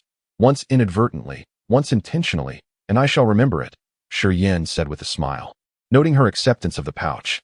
"The effects of the bone-corroding powder last for 3 hours. That is neither long nor short. You know how to strategize." A glimmer of icy resolve flashed in his dark eyes. "I understand," Mu Yuti replied, wrinkling her delicate nose as she inhaled the fragrance deeply. Then swiftly passed the pouch to Zhao Xin. "Hurry." The Moonshade envoy, aware of the dire situation, coldly commanded, "Charge. Seize the pouch. If Luo Hao and the others neutralize the poison, none of you will survive." With a chilling directive, he propelled himself toward Luo Hao once more. The Dark Abyss emissaries, cognizant of their predicament, disregarded the toxin and hastily encircled Zhao Xin and his companions, their movements sluggish yet determined. Zhao Xin had not yet grasped the pouch from Mu Yuti's hands when the onslaught of attacks descended upon them. His expression shifted as he was compelled to abandon the pouch, channeling all his focus to fend off the relentless assault from the Dark Abyss emissaries. Similarly, Hulong and Diyalan found themselves bereft of even a moment to replenish their strength amidst the relentless onslaught of the Underworld Star envoys. Mu Dai, clutching the medicinal pouches, could find no opportunity to proffer them, a look of anxiousness gradually spreading across her fair countenance as she was momentarily at a loss. In her distress, Mu Dai turned her gaze towards Shi Yan, her beautiful eyes conveying an increasingly earnest plea. Shi Yan's cultivation was not particularly advanced, yet in a situation where all were afflicted by the bone erosion powder, and she herself could not afford to expend even a trace of her essence, he suddenly became crucial. Met by Mu Dai's entreating gaze, Shi Yan smiled gently and inquired with natural ease, "I have yet to learn your fair name." Mu Dai. "A beautiful name." Shi Yan nodded, committing the name to memory with earnestness, and under Mu Dai's watchful eyes, he suddenly darted forth, brandishing a dagger. Shi Yan plunged into the midst of the Underworld Star envoys, his expression hardening as he wielded the blade, tracing arcs of icy, frigid light. One of the Underworld Star envoys, most deeply afflicted by the bone erosion powder, instantly bore a deep gash upon his neck, collapsing supine. Shi Yan, swift as a honed weapon, weaved through the Underworld Star envoys, leaving trails of crimson upon their forms. "Air." Mu Dai brushed a stray lock of hair from her ear, a hint of astonishment flickering within her beautiful eyes, her expression taking on a peculiar cast. I only wish for him to assist in delivering the medicinal pouches." Chapter 18. Another journey. One of the shadow stars fell to the ground, his essence dissipating. Shi Yan circled him 3 times, feeling his body's acupoints once again brimming with mysterious energy. Brandishing his dagger, Shi Yan became enveloped in a dark glow, darting swiftly around the other 3 shadow stars, leaving behind a series of deep gashes on their bodies. The 3 shadow stars were all afflicted by the bone corrosion powder, their limbs gradually losing strength and their movements becoming sluggish. Under Shi Yan's assault, they formed a triangle, desperately trying to hold their ground. Shi Yan's expression was indifferent, moving like a specter as he wielded his dagger, a brilliant cold light flashing with each strike. A cry erupted as one of the shadow stars was struck in the back. Unable to contain his anguish, he cursed, "Let's take this brat down first." The other 2 shadow stars nodded in agreement, abandoning Zhao Xin, Diyalan, and Hulong, channeling their energy with all their might. 3 beams of rainbow light suddenly emerged from their palms, darting towards Shi Yin like arrows, relentless in their pursuit. Be careful. That is the king's spear from the dark underworld. Mu Yudi exclaimed, warning that if they held on to any images of the shadow stars, the king's spear would relentlessly chase them. A flicker of unusual light crossed Shi Yan's eyes as he retreated, forcefully expelling any thoughts of attacking the 3 shadow stars from his mind. Achieving a state of mental clarity, the 3 kings' spears abruptly lost their targets, shooting off into the distant grass, where they exploded with a series of crackling detonations, scattering debris everywhere. Damn it! One of the shadow stars cursed, preparing to invoke some secret technique. At that moment, Zhao Xian inhaled from a medicinal pouch, slowly recovering from the effects of the bone corrosion powder. Noticing the shadow star about to activate a secret technique, he rushed forward. Zhao Xian's arm slithered like a serpent, twisting and turning with a sizzling sound as he advanced, his limbs seemingly able to bend at any angle, ensnaring one of the shadow stars. Hulong, Mu Yudi called out, tossing a medicinal pouch, which Hulong eagerly caught and greedily inhaled, charging forward with a grunt. With Zhao Xian and Hulong taking action, Shi Yin felt no pressure. The 2 were recovering their strength, while the 3 shadow stars, weakened by the bone corrosion powder, would only grow increasingly powerless. Destined to be slain by Zhao Xian and Hulong soon. Deicide, do not engage. Deliver the pouch to Uncle Luo, Mu Yudi urged. Seeing Deicide about to help Zhao Xian and the others, Deicide immediately understood. Without a word, she dashed towards Luo Hao's direction. Shi Yin paused, leisurely approaching Mu Yudi, his demeanor calm, though his gaze wandered over Deicide. Deicide's chestnut-colored hair flowed, her wheat-colored skin adorned only by a small set of dark red armor that barely covered her ample bosom and shapely rear, exposing her trim abdomen and smooth, straight legs.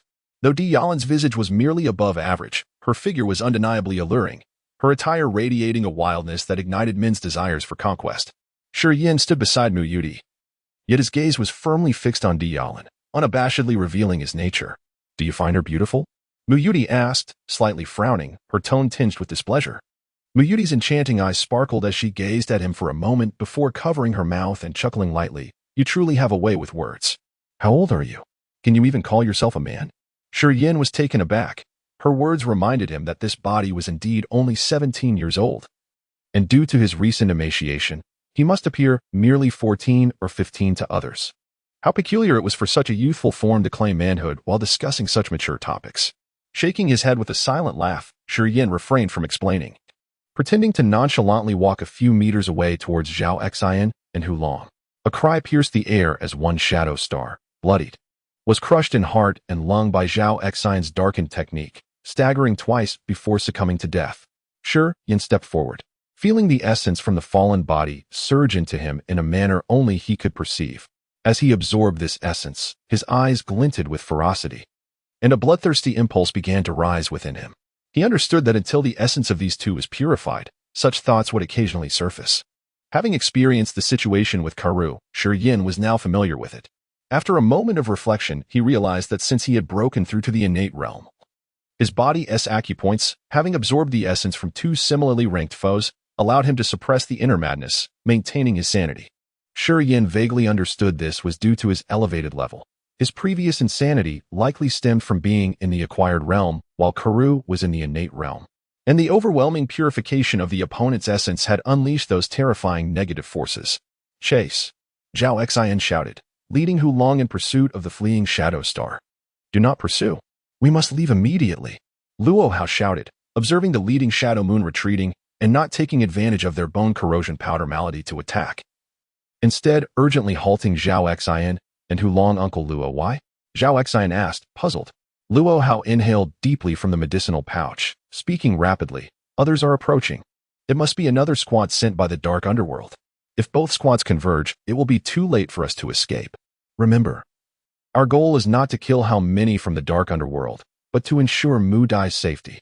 Upon hearing that more were coming, Zhao Xian's expression changed, and he quickly nodded in agreement. Luo Hao wasted no time, still recovering, and swiftly grabbed Mu Yudi, turning to Shi Yin and saying, Little brother, thank you sincerely. But this matter does not concern you. You need not suffer alongside us. We shall part ways here. I still almost miss my life, Shi Yin replied. Seemingly oblivious to the perilous nature of the dark underworld, his face unperturbed as he smiled calmly, Even a small favor deserves a great return. Let alone the life of Moo, Mississippi. I am a man of principle. If others target me, I will repay them tenfold. If they treat me well, I shall do the same. Let me accompany you a while longer. I hope to be of assistance. A true brave man, Hu Long exclaimed in admiration. The alluring Deicide, her eyes sparkling, giggled, "You little rascal, not only do you have the audacity, but you also possess courage." After peeking at your sister for so long, she was prepared to settle the score later, but hearing you say this, sister forgives you. Mu Yudi was taken aback. Not expecting Shi Yin to be so stubborn, her heart touched. Since the little brother insists, I shall not dissuade you further, she acquiesced. Luo Hao nodded. Without further ado, he grasped Mu Yudi and took off into the air. Zhao Xian and the others hurriedly followed, and Shi Yin took a deep breath before swiftly joining them. Mo Chaoga, accompanied by a group of Mo family warriors, traversed the forest with haste. Suddenly, he came to a halt, his expression grave as he spotted several dark underworld emissaries emerging unexpectedly. The Dark Moon emissaries were equally taken aback, looking at Mo Chaoga and his companions with peculiar expressions. Uncertain of their origins, secretly worried they might be from Luo Hao's side. Mo Yinyu, his second uncle, moved her lips slightly, sensing that the opposing presence did not seem benevolent, wishing to warn Mo Chaoga to exercise caution. Mo Chaoga wore a solemn expression as he locked eyes with the Mingyue envoy.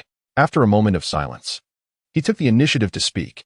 We are pursuing a slender youth with a backpack, approximately 15 or 16 years of age. Our sole target is that boy. And we mean no offense to anyone here. The dark and enigmatic Mingyue envoy secretly breathed a sigh of relief. The corrosive powder within him had begun to take effect, diminishing his strength to merely 30% of its usual capacity. Should he engage with Mo Chaoga, he would find himself at a distinct disadvantage. Upon hearing Mo Chaoga's words, a thought crossed his mind, and he replied ominously, I have seen that boy mingling with our target. Do you know where he is now? Mo Chaoga, ever polite, inquired. He remained unaware of the Mingyue envoy's affliction, yet the sinister aura emanating from him led Mo Chaoga to discern that this individual was not to be trifled with, prompting him to suppress any arrogance. Over there, the Mingyue envoy pointed in a direction, his voice cold and foreboding. You would do well to exercise caution. Although that lad is not particularly powerful, among his companions is a warrior of the 100 Tribulations first heaven, who wields a martial soul with tenfold gravity. He is not to be underestimated. 100 Tribulations first heaven, Mo Chaoga murmured, his brow furrowing slightly, before nodding in acknowledgement. Thank you for the information. Let us proceed. With a wave of his hand, he hurriedly led a contingent of Mo family warriors away. It appeared that this individual was also within the realm of the 100 Tribulations. Once they had departed, the Mingyue envoy's expression darkened, a cold smirk playing on his lips as he uttered, You troublesome brat who has thwarted my grand plans. Once I regain my strength, I shall ensure you are ground to dust. Chapter 19. Petrified martial soul. A colossal ancient tree emerged within Luo Hao's line of sight, so vast that 10 men would struggle to encircle its trunk. Towering several dozen meters high, its branches and leaves cast a sprawling canopy overhead. Luo Hao abruptly halted, releasing Mu Yudi, his expression grave as he gazed at the ancient tree, his face shifting between shades of uncertainty, as if contemplating a momentous decision. Zhao Xian, Deicide, and Hu Long approached the ancient tree, their faces reflecting a subtle change, as if they sensed the extraordinary nature of this place. Shi Yin furrowed his brow, fixating on the magnificent Wantian tree, remaining silent. Luo Hao inhaled deeply and turned to face the group. His voice grave, the path to the right of the Wantian tree sees few beasts, and the vast majority of merchant caravans and martial artists traversing the dark forest prefer this route. It is relatively safe, even if one encounters a beast. It is often of the first or second rank, low-level creatures. Additionally, this path is closer to the Merchant Alliance, only about 10 days' journey away. The three nodded gently, clearly aware of the circumstances. After a pause, Luo Hao continued with a solemn demeanor. However, the path to the left of the Wantian tree is entirely different. Not only is it significantly longer, but it is also teeming with beasts and reckless martial artists and mercenaries. Those who dare venture down this route are no ordinary individuals. They act without restraint amidst constant peril. If we choose this path, we must remain vigilant not only against the beasts but also against the unpredictable martial artists and mercenaries, especially with 2 beautiful ladies in our ranks. Whoever dares cast their eyes upon me shall find their desires severed, Deicide declared, her left hand slicing through the air, her beautiful eyes glinting with cold light. Luo Deshu, what do you mean? Zhao Xian inquired cautiously. If we take the safe route to the right, within a day, the Aming faction will catch up to us, and we will inevitably face another grueling battle, Luo Hao replied, his expression heavy with resignation. We cannot predict our luck on the next encounter, especially if they have reinforcements. Should we cross paths again? Our chances of survival may be slim. What about taking the left path? Hu Long interjected. The left is fraught with beasts and mercenaries with malicious intent. Not only must we contend with the beasts, but we also risk being targeted by desperate martial artists. However, the Aming faction will face similar dangers. Though they are notorious, few dare to confront them within the Lihua Empire. Yet, in that area, trouble will find them, and if they encounter high-level beasts, they could face annihilation, Luo Hao explained, laying out the situation before offering his opinion. Taking the right path shields us from beasts and other martial artists, yet exposes us to the significant threat of Aming. Conversely, the left path presents the risk of beasts and mercenaries, but Aming might fare worse than us, making the left path potentially more favorable for our escape. Then we shall proceed left, Mu Yudi decisively declared. Agreed, Luo Hao nodded, casting a final glance at Shi Yin. Young brother, you still have time to leave. If you don't depart now, it will be too late. I will accompany you, Shi Yin responded resolutely, his character possessing a wild streak that had led him to spend a decade immersed in extreme sports, a perilous pursuit. As Luo Hao spoke of the dangers on the left, he could hardly contain his excitement. Nodding, Luo Hao gestured, then let us move forward. From this moment on, everyone must exercise double caution. An hour later, Mo Chowga and the Mo clan warriors also halted before the Wantian tree. Second uncle, which path do you think they will choose? Mo Yinyu asked. Indeed, let us proceed. 3 saber-toothed rhinoceroses ambled slowly by the stream, each a third-rank beast. Their backs shimmering silver, with saber-like tusks and fierce eyes that radiated lethal intent. Their tough hide, caked in hardened mud, served as a natural armor, impervious to ordinary weapons. The trio of saber-toothed rhinoceroses occasionally drank from the stream, their predatory gazes scanning the surroundings as if seeking prey. Not far from the rhinoceroses, Luo Hao signaled for silence, indicating to the group to remain quiet.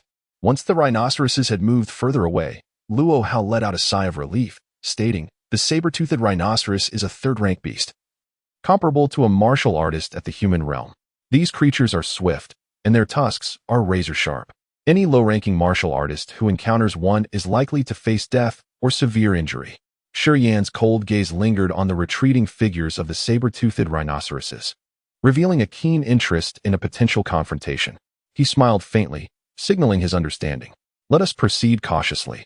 We must avoid hurrying and remain vigilant of our surroundings to minimize unnecessary trouble with both beasts and martial artists, Luo Hao reminded, leading the way forward. As night fell quietly, Zhao Xian and the others dispersed around a large tree by the stream, keeping a watchful eye on the surroundings to ensure no beast would spring forth unexpectedly. Shi Yin sat solemnly on the damp ground, his expression grave. A thirst for bloodlust twisted within him like a wisp of smoke, an impulse he could hardly contain, amplified by the vital essence he had absorbed from the 2 Anming envoys, now approaching a pivotal moment of purification. Luo Hao remained beside Mu Yudi, his brow furrowed as he monitored Shi Yin, wary of any unusual behavior. Mu Yudi, indifferent, glanced at Shi Yin for a moment. Noticing the increasingly fierce expression on his face, she slowly settled down, placing her ancient zither on her graceful lap and began to play. As the music filled the air, the tumultuous thoughts within Shi Yin seemed to dissipate, gradually calming his restless heart. With a composed demeanor, Shi Yin focused inward, channeling his essence for cultivation. An hour later, a warm current surged from his acupuncture points throughout his body. Shi Yin suddenly jolted. He felt an intense hunger within him. The peculiar force that had erupted from his acupuncture points did not reach his dantian but was absorbed mid-journey by his muscle cells and bones, embedding itself within his flesh and skeletal structure. In mere moments, this extraordinary warmth filled his blood and bones, leaving him astonished. With a thought, Shi Yin attempted to sense the warmth nestled within the core of his flesh and bones. Boom! A thunderous sound echoed in his mind, and in the next instant, Shi Yin was taken aback to find his exposed arm gradually transforming into a grayish hue. Petrification. As his thoughts shifted, His nearly petrified form rapidly returned to its normal flesh tone. Peering ahead quietly, Shiyin noticed Luo Hao and Mu Yudi whispering behind a nearby tree. Oblivious to his transformation, releasing a breath of relief, Shiyan's eyes sparkled with joy, his heart swelling with laughter. The signs of his body beginning to petrify were clear indications that the Stone Clan's petrified martial soul had awakened. This martial soul was unique to the Stone Clan, growing increasingly powerful with the elevation of one's realm, ultimately rendering its bearer impervious to weapons and resistant to the surges of essence. Initially, Shiyin believed he was not endowed with this martial soul. However, after breaking through to the innate realm, its sudden awakening filled him with uncontainable delight. This petrified martial soul would prove invaluable in battle. Once petrified, his body would become as resilient as stone without compromising agility, significantly enhancing his combat prowess. Aside from petrification, he had long confirmed that he possessed an immortal martial soul capable of self-recovery. The two martial souls complemented one another, and he could scarcely fathom the extraordinary heights his body might attain if cultivated to perfection. However, a frown creased Shiyan's brow as he pondered. Weren't martial souls typically revealed shortly after birth? At 17, the awakening of a martial soul seemed rather peculiar. Could this phenomenon be related to the peculiar energies emanating from the acupoints within his body? Vaguely. He sensed that the awakening of his petrification and immortal martial souls might be linked to the blood water of the blood pool and the changes within his acupoints. Shiyin felt that the strange warmth surging from his acupoints could potentially stimulate the martial souls within him. The mere thought of this possibility ignited a fervent excitement within him, almost compelling him to unleash a roar of exhilaration. Martial souls are innate gifts, typically strengthening only with the elevation of one's realm. Aside from this, there are scarcely any other avenues for their enhancement. The martial soul represents a warrior's most cherished talent and is pivotal in determining their strength. Warriors endure rigorous training in pursuit of breakthroughs, hoping to see their martial souls grow alongside their progress. Yet, even with advancements in realm, the growth of martial souls remains constrained by numerous limitations. In the Divine Grace continent, even the legendary divine-level alchemists can barely concoct pills effective for common martial souls. And such pills are regarded as some of the rarest and most precious treasures, existing solely in legend. Yet, even those pills offer only limited enhancement to martial souls, as this talent is not easily altered. However, the peculiar warmth emanating from Shiyan's acupoints seemed to defy the laws of nature, as if it could genuinely catalyze and enhance this innate ability. Chapter 20. Extreme Trials. The stars twinkled in the night sky, adorned by a crescent moon that cast a cool, serene light. The moonlight filtered through the dense foliage, illuminating the tranquil forest. Dylan and Hulin patrolled the area, while Zhao Xian rested against a tree trunk, breathing evenly with his eyes closed. Luo Hao stood beside another ancient tree, his eyes slightly squinted, maintaining an ever-watchful vigilance over his surroundings. Under the thick leaves of the tree he leaned against, Mu Yudi slept peacefully, exhausted from a day of relentless activity, unable to muster even a trace of her essence. From time to time, Luo Hao glanced up at Mu Yudi, his gaze revealing a rare tenderness. Suddenly, he noticed Shiyin approaching, his brows furrowing as he asked in surprise, "Still not resting?" Shiyin nodded quietly, stopping beside Luo Hao and asking softly, "In this area, isn't it quite difficult for the opponents to find us?" "Indeed, it is not easy," Luo Hao smiled, explaining. "There are no fixed paths here, and with the frequent appearances of beasts and the movement of martial artists, those from Dark Abyss will struggle to discern which traces might belong to us. Here, we should be more vigilant about the beasts and those adventurous martial artists. So, they won't be able to locate us easily." Shiyin pondered, then inquired, "Uncle Luo, does releasing your gravitational field require a substantial expenditure of essence?" "Why do you ask?" Luo Hao was taken aback. "I wish to utilize your gravitational field to temper my body. Under its pressure, I aim to endure immense strain, enhancing my physical strength and discovering my limits." Shiyin stated earnestly, his innate desire for challenge evident. He found monotonous cultivation unappealing and sought a thrill. Using the gravitational field for self-training? Luo Hao's eyes lit up. "That's a commendable approach, but are you certain you wish to attempt it? If, by chance, you exhaust yourself and an enemy suddenly appears, won't you be left defenseless?" "I do not intend to expend my essence." Shiyin chuckled. "Purely physical training?" Luo Hao was astonished. "Yes." Luo Hao furrowed his brow deeply, contemplating for a moment before speaking. "You have just broken through to the innate realm. While familiarizing yourself with your body and undergoing proper tempering is indeed beneficial, you have never reinforced your physique. To start with such an intense gravitational field without intending to use essence, can you truly withstand such a reckless strain? I want to give it a try, Shiyan replied calmly. Very well. Follow me. Luo Hao nodded and quietly moved further away, with Shiyan stealthily trailing behind. After they departed, Muyuti, resting among the dense branches of the ancient tree, slowly opened her eyes. Observing the two figures by the nearby stream, she felt a mix of surprise and confusion, murmuring, "He has just broken through to the innate realm, yet dares to train under the gravitational field. Is he out of his mind?" The more she thought about it, the more peculiar it seemed, and sleep eluded her. Driven by curiosity, she gracefully descended from the tree and stealthily approached Shiyan and Luo Hao, eager to witness their proceedings. "I will initially employ a five-fold gravitational field. Generally, martial artists at the acquired realm can only endure such pressure after special tempering. You must gauge your limits. Should you feel overwhelmed, cease the high-intensity movements immediately," Luo Hao instructed, coming to a halt. "Since this is your first attempt, you can start by running around me. If you can complete 10 laps without using essence, it will signify your adaptation. Remember to listen to your body." As Luo Hao spoke, a sudden, fierce wave of energy erupted from him. Instantly, the gravitational pressure surged fivefold around him, causing the surrounding space to seem as if it were collapsing. The air thickening to the point of suffocation. An unseen force enveloped Shiyan, causing every cell in his body to feel as if it were filled with sand. His body plummeting under the weight of hundreds of pounds. His knees tightened, the rhythm of his heartbeat quickened, and his muscles constricted under the gravity's force. Standing still became a laborious task, breathing increasingly difficult. Indeed, formidable. Shiyan's heart raced as he felt the overwhelming pressure of the five-fold gravitational field. Realizing that in such a combat environment, anyone entering Luo Hao's field would undoubtedly be severely hindered, unable to unleash their full potential. What would it be like under a 10-fold gravitational field?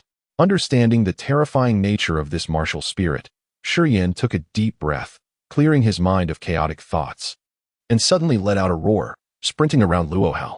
As he moved, the pressure intensified, his legs feeling as if they were laden with lead, transforming the simplest act of running into an agonizing ordeal. Under the influence of the five-fold gravity, he could hardly lift off the ground, as if a giant's iron hand held him down, making breathing a challenge. After one lap, his speed had halved. After 3 laps, it halved again. Upon completing 5 laps, he was reduced to a slow walk. On the 6th lap, Shiyan's face turned crimson, veins on his exposed arms pulsating like snakes, threatening to burst forth. By the 7th lap, his eyes resembled those of a wild beast, nearly ablaze, an indication of oxygen deprivation. On the 8th lap, he staggered, each step seemingly draining every ounce of his strength, trembling with each footfall. At this moment, Luo Hao could no longer watch, exclaiming, "This is your first experience with the gravitational field. Do not push yourself so hard. This is your limit. Enough. Stop now, or you may exhaust yourself to death." Shiyan raised his head, his eyes bloodshot and hoarse as he replied, "Heh, this is just beginning to get interesting. Let us continue." Luo Hao stood in shock, a single thought echoing in his mind. This kid has lost his mind. From the nearby thicket, Muyuti covered her mouth, her face a mask of astonishment, as if she were meeting Shiyan for the first time. Shiyan did not continue to converse with Luo Hao. After a primal roar reminiscent of a wounded beast, he resolutely pressed on, bending low as the veins on his face quivered, completing another lap. On the final lap, Shiyan swayed unsteadily, each footfall sending tremors through his body as if he were on the verge of collapsing, teetering on the brink of unconsciousness. Yet, in that state, he somehow managed to complete another lap, a strange, satisfied smile forming at the corners of his mouth. Luo Hao, emerging from his stupor, finally exhaled in relief, preparing to lift the gravitational field before speaking with Shiyan. Miyuti pressed her hand tightly against her mouth, her eyes wide with disbelief, as she marveled at how Shiyan, merely at the acquired realm, could indeed undertake such an extreme challenge. One more lap, Shiyan suddenly shouted, "What?" Luo Hao was jolted, his eyes sharp as blades, bellowing, "Enough. Do not act recklessly." Before Luo Hao could dissipate the gravitational field, Shiyan began to run again, his body swaying with each 3 steps. Halfway through, he finally collapsed to the ground. Just as Luo Hao was about to call out to him, he noticed Shiyan crawling on all 4s like a beast, seemingly intent on pushing himself to the brink. After a full half hour, Shiyan, akin to a sluggish snail, slowly inched his way to the finish line. The butterfly. Mu Yuti, in the grass, stared at him in a daze, her mind a blank slate. Chapter 21. The anomaly. Shurian lay sprawled on the ground, his limbs outstretched. Staring up at the sky, his face flushed as if blood were seeping from his pores. His chest heaved rapidly, gasping for breath, while his body convulsed intermittently. Gazing at the resplendent starry sky, Shurian felt every cell in his body quivering, his muscles, tendons, bones, and internal organs expanding and contracting in a rhythmic dance with each spasm. Without utilizing a modicum of his essence, he slowly closed his eyes. Embracing the wondrous transformations within his body after exertion, sensing the extraordinary tremors within his muscles and bones, the decomposition and reorganization of cells, and the gradual accumulation of dissipated strength. As a seasoned extreme sports enthusiast, Shurian understood that this limit was often merely the precursor to the next.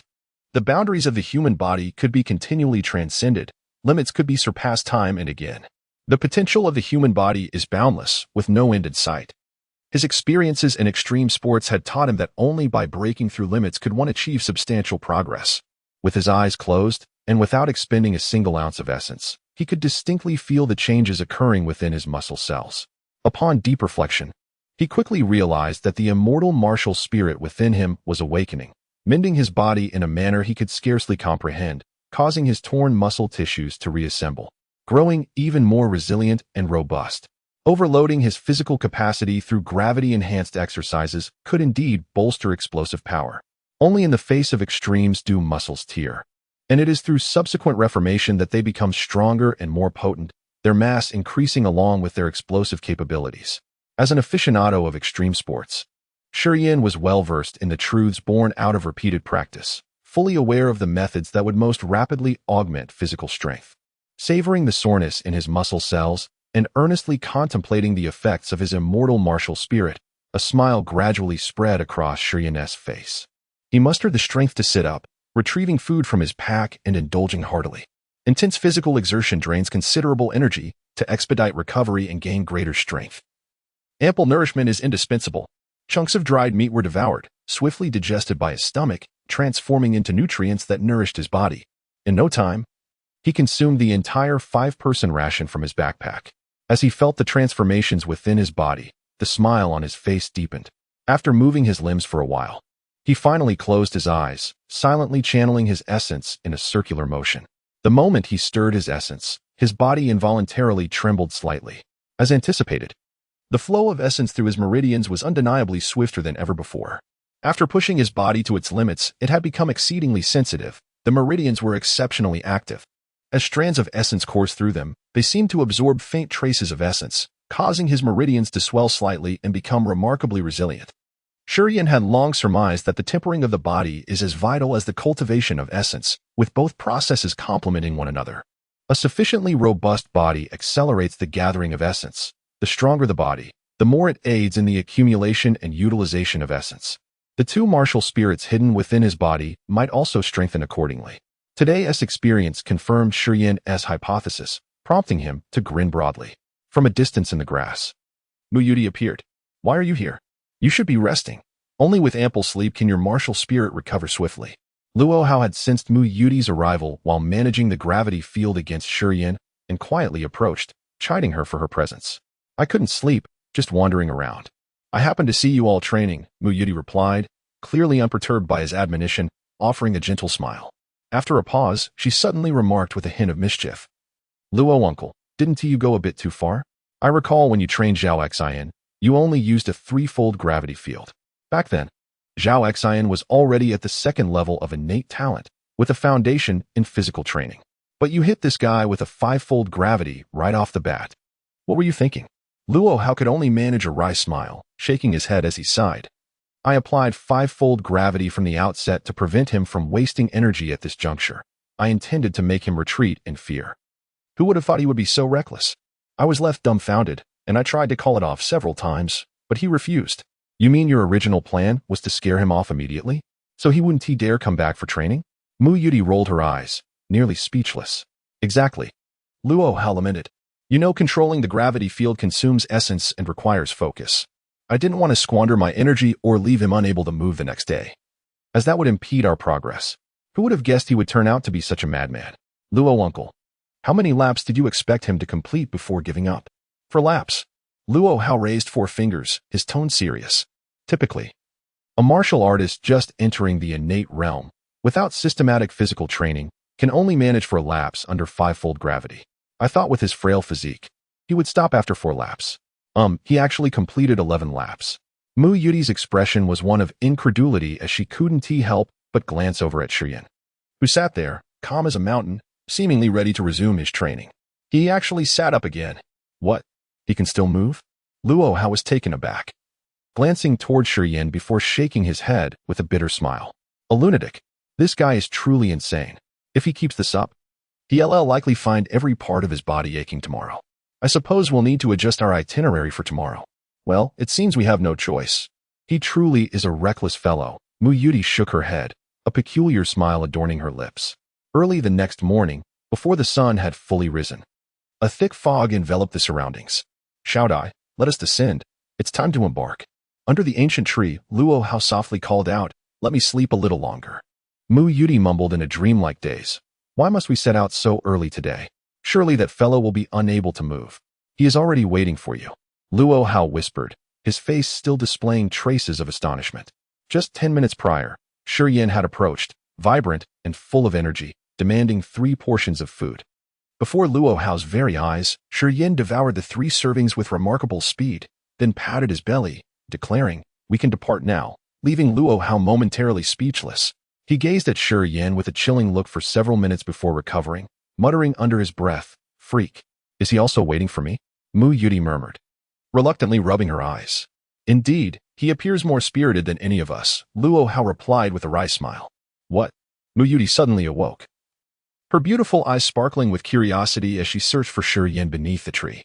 Upon spotting him standing tall like a javelin, his eyes shining with vitality, she, like Luo Hao, gasped in surprise and softly muttered, what a freak. Shiyin then scrutinized his attire once more, ensuring there was nothing amiss, and frowned, inquiring, Uncle Luo. Miss Mu, in what way do I appear to be a freak? Your entire being. Mu Yuti chuckled, her spirits suddenly lifted. Her radiant smile, reminiscent of spring, seemed to overshadow the beauty of the dark forest around them. Zhao Xian and Hu Long gazed at her with rapt fascination, quickly averting their eyes in embarrassment, unwilling to meet Mu Yuti's gaze. Meanwhile, Shiyin narrowed his eyes, boldly surveying Mu Yuti's ethereal visage. Miss Mu, if I were indeed a freak, you would be my first target. You ought to be cautious tonight. I may struggle to restrain myself. When the time comes, you must scream loudly. I relish the sound of a woman's wild screams. Impudent. Dianlin scoffed. My apologies. I had forgotten there was another beauty present. I may have been a bit biased, causing you to feel slighted. Rest assured, I shall remember to seek you out as well. So do not be jealous, Shiyin replied, feigning a sudden realization, repeatedly tapping his head in self-reproach as if he had indeed overlooked something significant. Giggle. Giggle. Mu Yuti clutched her stomach, laughing uncontrollably against the tree, her mirth causing her to nearly tumble down as she pointed at Shiyin. You, my good sir, are truly amusing. How is it possible that someone as interesting as you exists?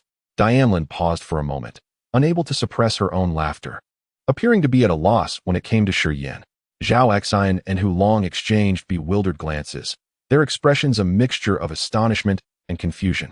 They could not fathom why, despite their utmost politeness and careful attention towards the 2 beauties, the ladies seldom graced them with smiles. Ahem.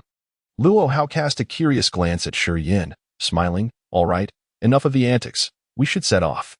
Chapter 22. The Shi clan in the Panstone Hall of Tianyan City. Amidst the Shi clan, Yang Hai, slightly portly in stature, sat upright on a stone slab, squinting his small eyes as he leafed through the pages of account books, reporting the mining activities of recent months to the clan leader, Shi Jian.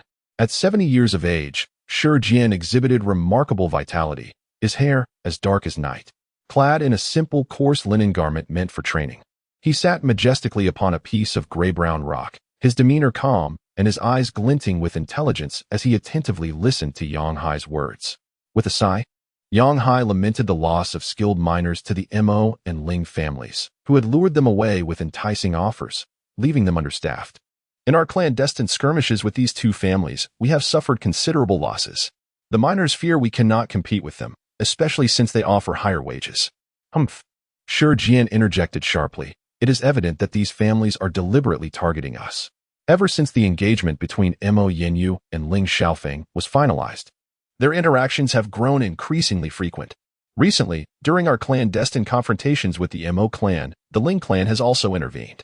They must have reached an unspoken agreement. Otherwise, the Mo family would not stand a chance against us. Shall we retaliate, clan leader? Yang Hai inquired. Shi Jian furrowed his brow, pausing in contemplation before he sighed. This young man, from birth, has lacked the stone transformation martial spirit of the Shi clan. He has never taken a liking to martial arts, preferring to delve into peculiar pursuits, often wandering aimlessly, which is truly worrisome. It is my bloodline that is lacking. Had I possessed a martial spirit, the offspring of my union with Qing'er would not be like this. Yang Hai confessed, filled with shame. This is all fate, Shi Jian replied, shaking his head. Higher, you were brought to me from the endless sea. Although you are not my biological son, I have always regarded you as one. Otherwise, I would not have betrothed Qing'er to you. True, you lack a martial spirit and have not diligently trained in martial arts, yet your strategic contributions to the Shi clan and the management of our mines are invaluable. Without you, I would not have amassed such wealth.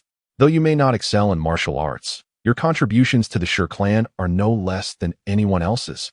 Yet now, a peak martial artist is far more precious than immeasurable wealth, Yang Hai remarked with self-deprecating humor. Had I possessed a martial spirit, I would have surely trained rigorously in martial arts. If Yen'er had inherited her mother's stone transformation martial spirit, perhaps he would have pursued cultivation as well. But why must martial spirits be predestined?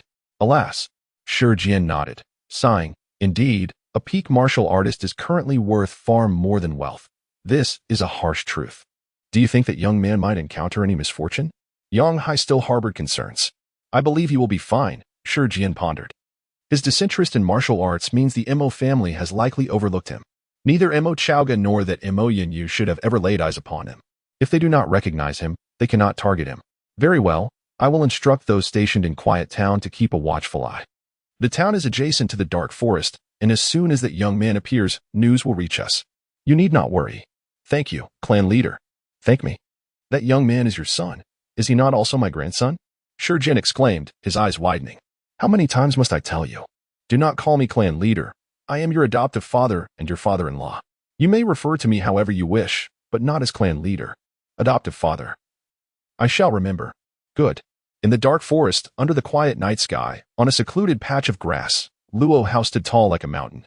Emanating a five-fold gravity field that enveloped him, the oppressive weight rendering breathing a laborious task. Shi Yan, drenched in sweat, bounded around Luo Hao, performing erratic combat maneuvers. His veins bulging and his neck trembling like a small snake. In the grass, Muyuti nibbled on a blade of grass, observing stealthily.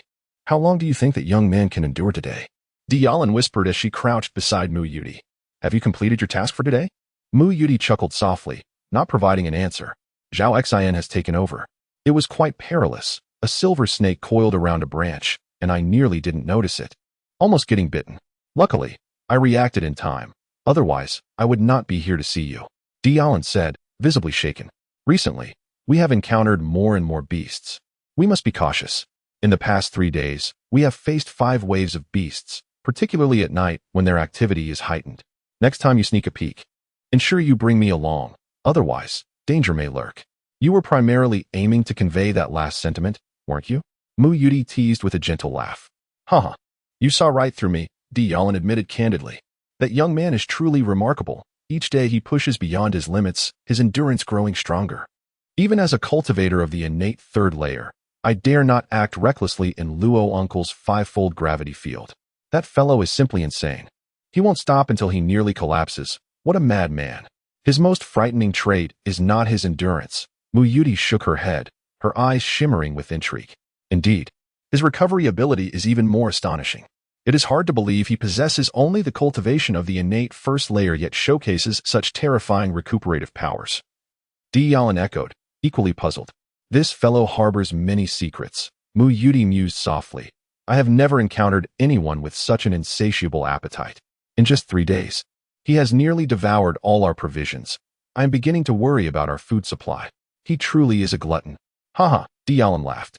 This little rascal is amusing to converse with. A mere casual remark from him can incite uncontrollable laughter. He possesses so many novel ideas that I have never heard before. He claims that emperors should be elected by the common people and that merchants can sway a nation. He even composes acerbic poetry. I cannot fathom how a mere 17-year-old could harbor such an array of bizarre thoughts. Indeed, this 17-year-old lad gazes at us as though he wishes to devour us whole. I have never encountered such a possessive look. This rascal is incorrigible. Mu Yuti gritted her teeth, mimicking a slashing motion. I shall make him aware of my prowess sooner or later. Wait until your martial spirit is restored before you act. Haha, let him see what happens. It won't cost you a pound of flesh. Zhao Exine and Hulong only dare to sneak glances at me when my back is turned. I have little respect for such cowards. Compared to them, that young man is far bolder, and I find that appealing. Di Yalan laughed heartily. Are you smitten? Mu Yuti scoffed. He is still just a child. Do not lead him astray. Have you ever seen a child with such a gaze? Di Yalan lowered her voice, questioning. I suspect this lad is older than he appears. Perhaps he employs some secret method to maintain his youthful appearance, deliberately feigning immaturity. This might even be a manifestation of a unique and esoteric martial spirit. That is a valid point. It seems we must remain vigilant, Mu Yuti pondered, slowly nodding. With a thud, Shurian sprawled on the ground, utterly exhausted, his voice hoarse as he gasped. How many laps did I complete? 15 laps, Luo Hao replied. His expression complex. You have performed leaps, rolls, and other maneuvers under multiplied pressure. Are you truly capable of enduring this? Cough. I shall only know tomorrow if I can endure, Shurian managed to say, feeling as though even speaking was a challenge. During these 3 days, whenever he found a moment of respite during the day, he would quietly engage in his training. Through his relentless efforts, he was able to channel negative energy from the acupoints in his chest and waist, which rendered his physique significantly more slender. He had nearly refined every part of his body, except for the most challenging aspect, his mind. As night fell, he would entreat Luo Hao to create a 5-fold gravitational field, subjecting himself to this immense pressure in order to rigorously hone his skills. In the span of just 3 days, he had advanced from an 11-circle limit to a remarkable 15-circle limit, actively increasing the difficulty by incorporating jumps, evasions, and strikes that further drained his stamina. Amidst this high-intensity training, he distinctly felt a remarkable enhancement in his overall strength. His limbs, bones, muscles, and internal organs had all become more robust. Each morning, upon awakening from his practice, he felt invigorated enough to leap several meters into the air under normal gravity, his body brimming with explosive power. While even the dexterity of his hands and feet had seen considerable improvement, suddenly a peculiar sound echoed from the periphery. Luo Hao's expression shifted in alarm as he exclaimed, "That is the cry of a level 4 beast, the fire cloud python. The fire cloud python is notoriously formidable, yet it typically does not venture out at night. Something must have disturbed it." Uncle Luo, Zhao Exine, and Hulong arrived hastily, their faces etched with urgency. "What is happening?" Luo Hao demanded. "There is a group of warriors hunting the fire cloud python, and it is heading our way, with those warriors in hot pursuit. The fire cloud python has been thoroughly provoked." Zhao Exine explained in a rush. "This is dire," Luo Hao exclaimed, swiftly unsheathing the broadsword from his shoulder. "Protect Xiaodai." With that, he dashed forward. Shurian, feeling a wave of soreness, abruptly sat up, circulating his vital energy, his eyes gleaming with determination as he calmly focused on the direction in which Luo Hao had charged. Chapter 23. The Fang's mercenary corps. Zhao Exine and Hulong hurriedly rushed into the thicket, encircling Mu Yuti at the center. Mu Yuti, who had been hiding in the grass, stood up shyly, her cheeks flushed as she cast a furtive glance at Shurian, feeling embarrassed. However, she quickly realized her concern was unfounded. Upon looking again, she noticed that Shurian was entirely focused on the direction in which Luo Hao had dashed off, his dark eyes fixed like a predator poised to strike. A great cycle of energy coursed through his body, gradually alleviating the discomfort he felt. With a composed expression, Shurian silently regained his strength while remaining attentive to Luo Hao's movements. "Keep up. The fire cloud serpent is near its end. Stay close and do not let it escape. Fire the arrows. Quickly." The sounds of shouting and arrows whistling through the air filled the nearby woods as they pursued their quarry. Suddenly, a fierce blaze erupted in the forest, engulfing the area in flames, with thick smoke spiraling upward, causing those nearby to cough uncontrollably. The sounds of ancient trees splintering, arrows whizzing, and the clamor of battle echoed through the woods, where a fierce confrontation was unfolding. "Someone's here," a startled voice exclaimed from within the trees laced with hostility. Are you trying to claim the spoils? Do not misunderstand. I merely wish to prevent the fire cloud serpent from injuring my people, which is why I am blocking its escape. Luo Hao's voice interjected, suggesting a disagreement with another party. Humph. The fire cloud serpent has been under the watchful eye of our Fang's mercenary corps for half a month. I hope you do not try to meddle. I've already stated, I have no interest in this fourth-level beast, Luo Hao clarified. It seems Luo Shu is in a dispute. We should go take a look, Mu Yudi remarked, frowning slightly, craning her neck to see, but unable to discern the situation, feeling anxious. Let's go check it out. Hu Long scoffed, mentioning the notorious reputation of the Fang's mercenary corps. I hope Luo Deju does not fall into any troubles. Then we must hurry, Mu Yudi said, her anxiety intensifying at his words. Indeed, Zhao Xian nodded, addressing Hu Long and Diarang. When we approach, we must ensure Mu Miss is protected, even if conflict arises. Her safety takes precedence. Is that something that needs to be stated? Diarang replied impatiently. The four of them whispered as they quietly departed from the thicket. Heading towards Luo Hao's location, Shurian took his time, waiting a moment before rising slowly. Feeling the vitality within his meridians invigorate, he first moved his limbs slightly to ensure his agility remained unaffected by fatigue, before steadily making his way towards the direction where Mu Yudi and the others had gone. Hey! A voice exclaimed with delight, beautiful ladies. Haha, I've been wandering here for 2 months and haven't seen such stunning beauty. Captain, you promised us that our desires would be fulfilled here. You cannot go back on your word. Be silent. Do you not see these flowers have their owners? As Shurian approached, he noticed the Fang's mercenary corps members, their hands rubbing together, eyes gleaming as they appraised Mu Yudi and Diarang. The lascivious intent in their gazes was unmistakable. Only the leader, with short, steel-like brown hair and a long scar across his left cheek that extended down to his neck, did not look at Mu Yudi and Diarang, but rather fixed his cold gaze on Luo Hao, his right hand concealed within his sleeve, occasionally shimmering with a silvery light, as if ready to strike. Haha, this woman is quite something. Just my type.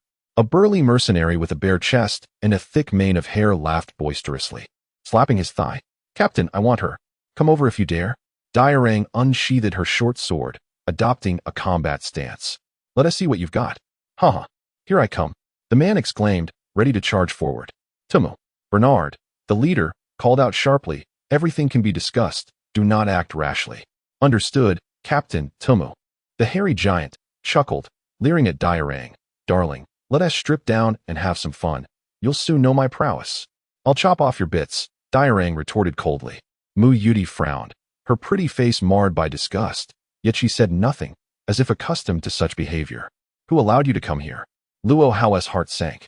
He understood the mercenaries' nature well. Those who hunted beasts in this area lived life on the edge, often resorting to violence and depravity. Given the constant pressure, those operating in this territory seldom adhered to moral principles, frequently indulging in arson and pillaging. With both Mu Yudi and Diarang being beauties, rare treasures in this realm, their presence was likely to attract unwanted attention.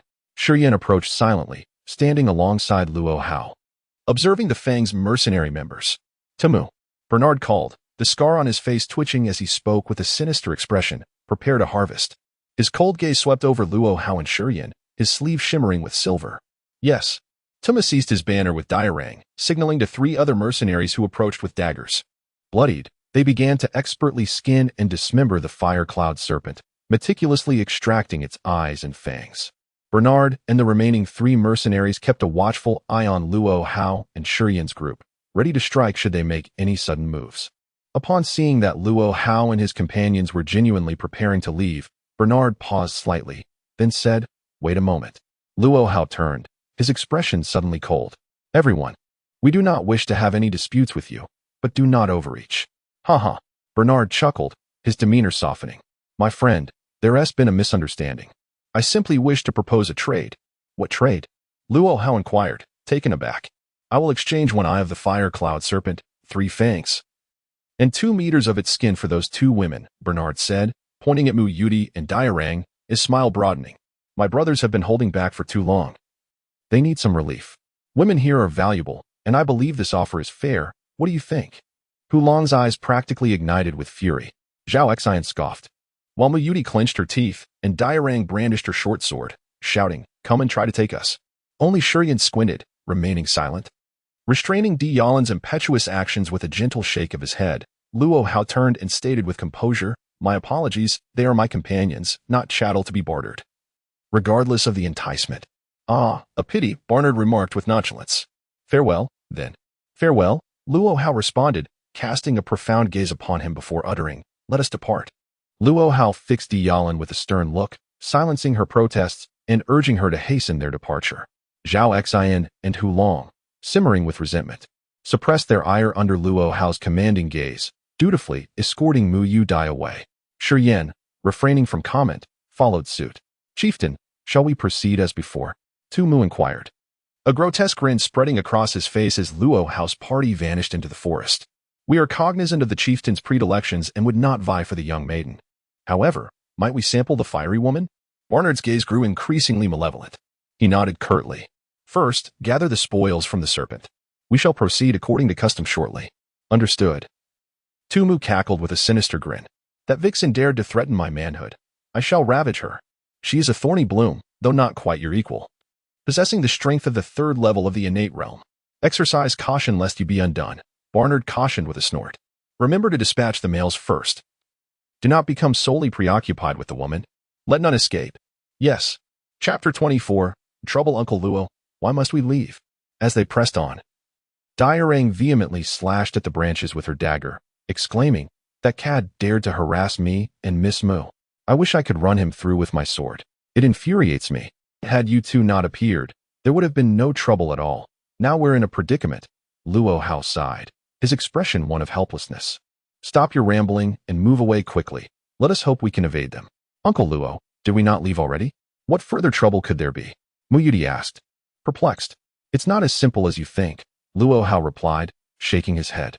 "None of these mercenaries are virtuous. When their leader gazed upon you, his eyes were filled with lewd intent. He certainly will not let this go easily. Just before we left, those 4 mercenaries attacking the serpent appeared utterly indifferent. Yet they had shown a marked interest in you previously. This is illogical. They must know the disposition of their leader, which is why they were so unconcerned." Mu Yudi's delicate features paled slightly. "Uncle Luo, do you suspect they will come after us?" "It is not mere suspicion. They will undoubtedly pursue us."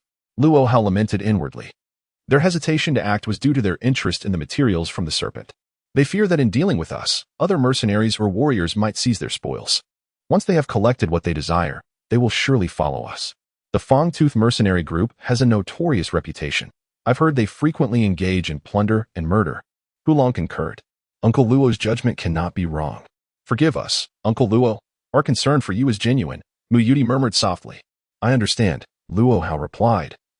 Swiftly moving through the forest, he suddenly halted, gently lowering Mu Yudi from his back. Shi Yan also came to a stop, frowning. "What's wrong? Have they already caught up to us?" With an approving glance at Shi Yan, Luo Hao nodded, his face grave. "They should be upon us shortly. What shall we do?" "Uncle Luo," Hu Long growled, anger evident in his voice. "They are too arrogant. Let us confront them." Luo Hao knitted his brow in deep thought before suddenly declaring, "Diarang, carry Miss Deer away first and leave signals along the way. Young man, accompany them, stay vigilant, and choose paths less traveled. Always be cautious of entering the territories of high-level beasts." "And what of you?" Shi Yan inquired calmly. "We 3 will remain, without Miss Deer. We can scatter and launch surprise attacks. As long as we can delay them, we shall catch up. Those ruffians will not persist in a fight without the presence of a woman. They should abandon the pursuit quickly," Luo Hao stated decisively.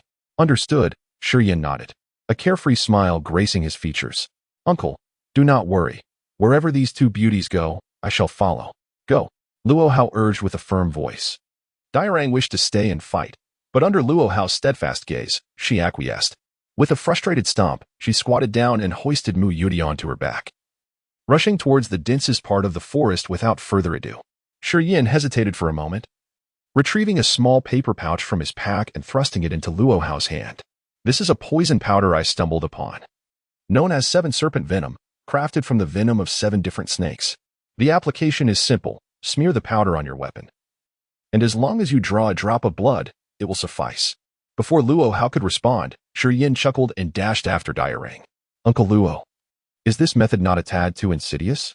Warriors possess their dignity. Using poison against others is not honorable," Zhao Xian remarked. frowning in distaste at the poison powder in Luo Hao's hand. That lad is of dubious origins, harboring all manner of vile implements. It is truly disconcerting for him to be in Miss Mu's company. Zhao Xian, there are no such lofty morals here. Had it not been for his bone-eating powder, we would have already become corpses, and you would not have the opportunity to discuss honor, Luo Hao retorted. In the forest, Barnard and 7 members of the Fang-Tooth mercenary group moved swiftly, their expressions cold and smiles lewd. Suddenly, arrows whizzed through the trees, forcing the mercenaries to halt and defend themselves. Barnard abruptly stopped, a sinister grin spreading across his face as he revealed a gleaming iron hand from his sleeve. With a swift motion, he unleashed a burst of silver light that split into 7 crescent blades, hurtling towards Luo Hao's hiding place, with a cacophony of crackling wood. The blades shattered branches in their wake, their lethal gleam aimed directly at Luo Hao's position. A massive ancient tree fell with a thunderous crash, but Luo Hao had already vanished into the shadows of the forest. Tu Mu, you and Jin Mo pursue that way.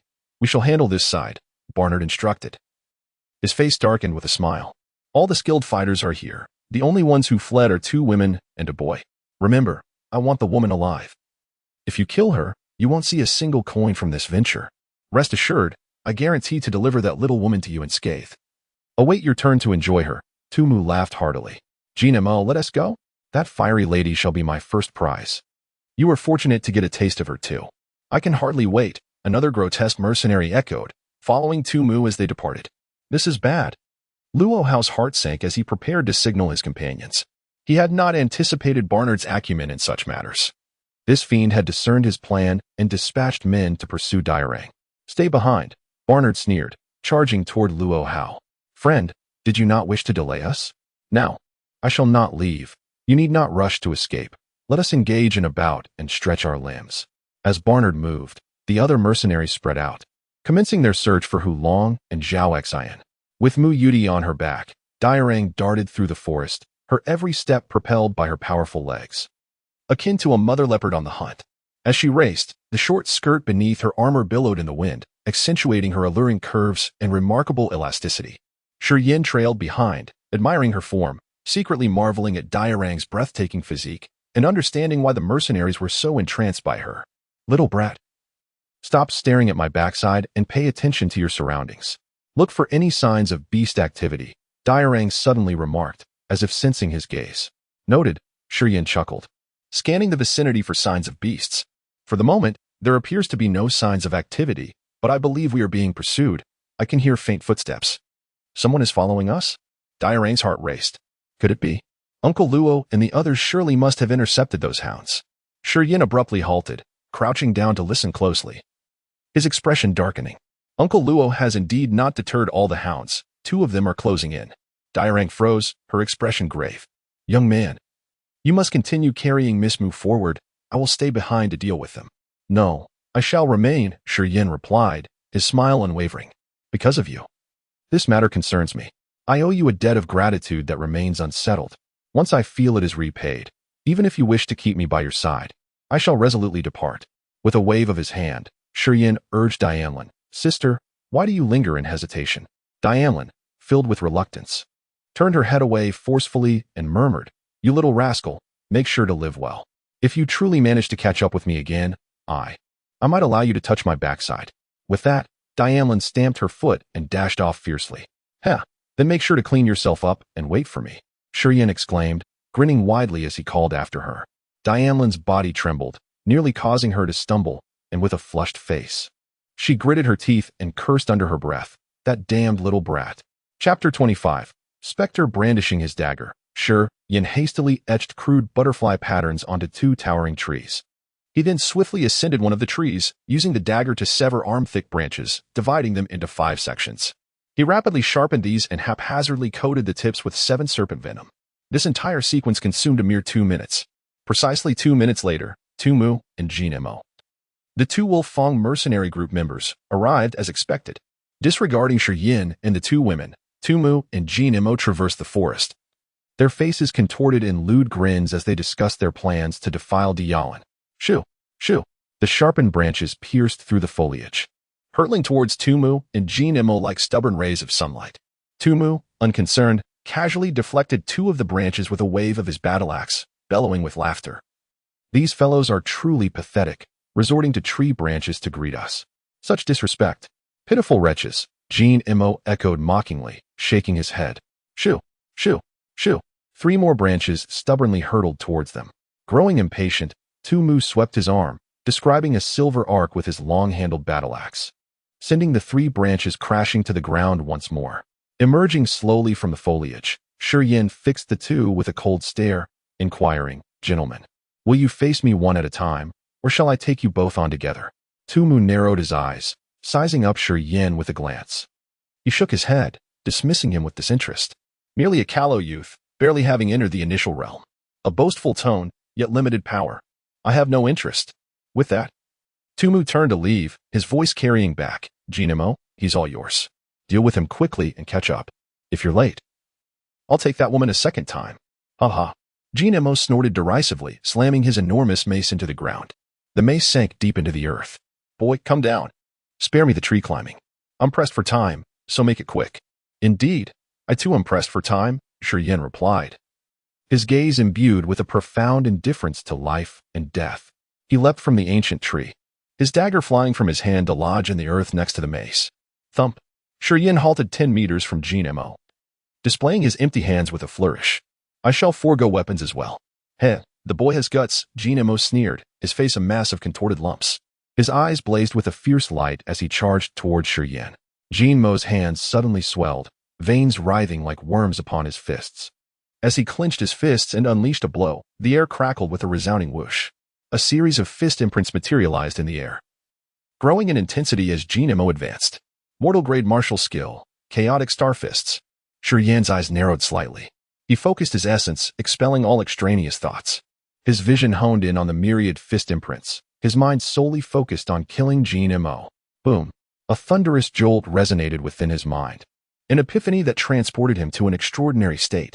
His senses, sight, hearing, and touch, heightened exponentially. The world around him sharpened into vivid clarity. He scrutinized Jinmo, acutely sensing the speed and frequency of essence coursing through his arms. The countless fist imprints vanished in an instant, all illusions dispelled. In his eyes, only Jinmo's flailing fists remained, their trajectory rendered utterly clear. Drawing a deep breath, Shi Yin unleashed a sudden roar. His arms contracted and withered at an alarming rate, wisps of misty white smoke swirling around them. Simultaneously, his skin began to calcify, transforming into a grayish-brown, rock-like texture as hard as iron. A dense, obsidian aura emanated from his body, enveloping his gaunt frame. Jinmo's iron fists, imbued with a force capable of shattering stone, slammed into Shi Yin's chest. The obsidian shield contorted momentarily before shattering into motes of darkness under Jinmo's iron fists. The force of the blow diminished slightly, but still landed squarely on Shi Yin's chest. Thump. Crack. Jinmo's expression twisted into a mask of agony, grimacing and cradling his throbbing arm. He stared in disbelief at the granite like Shi Yin. Something clicked in his mind, and he exclaimed, the Shi family's petrification martial spirit. Are you a member of the Shi family of the Merchant Alliance? Astute observation, Shi Yin grinned, his smile radiating chilling cruelty. Jinmo cursed inwardly, scrambling to evade.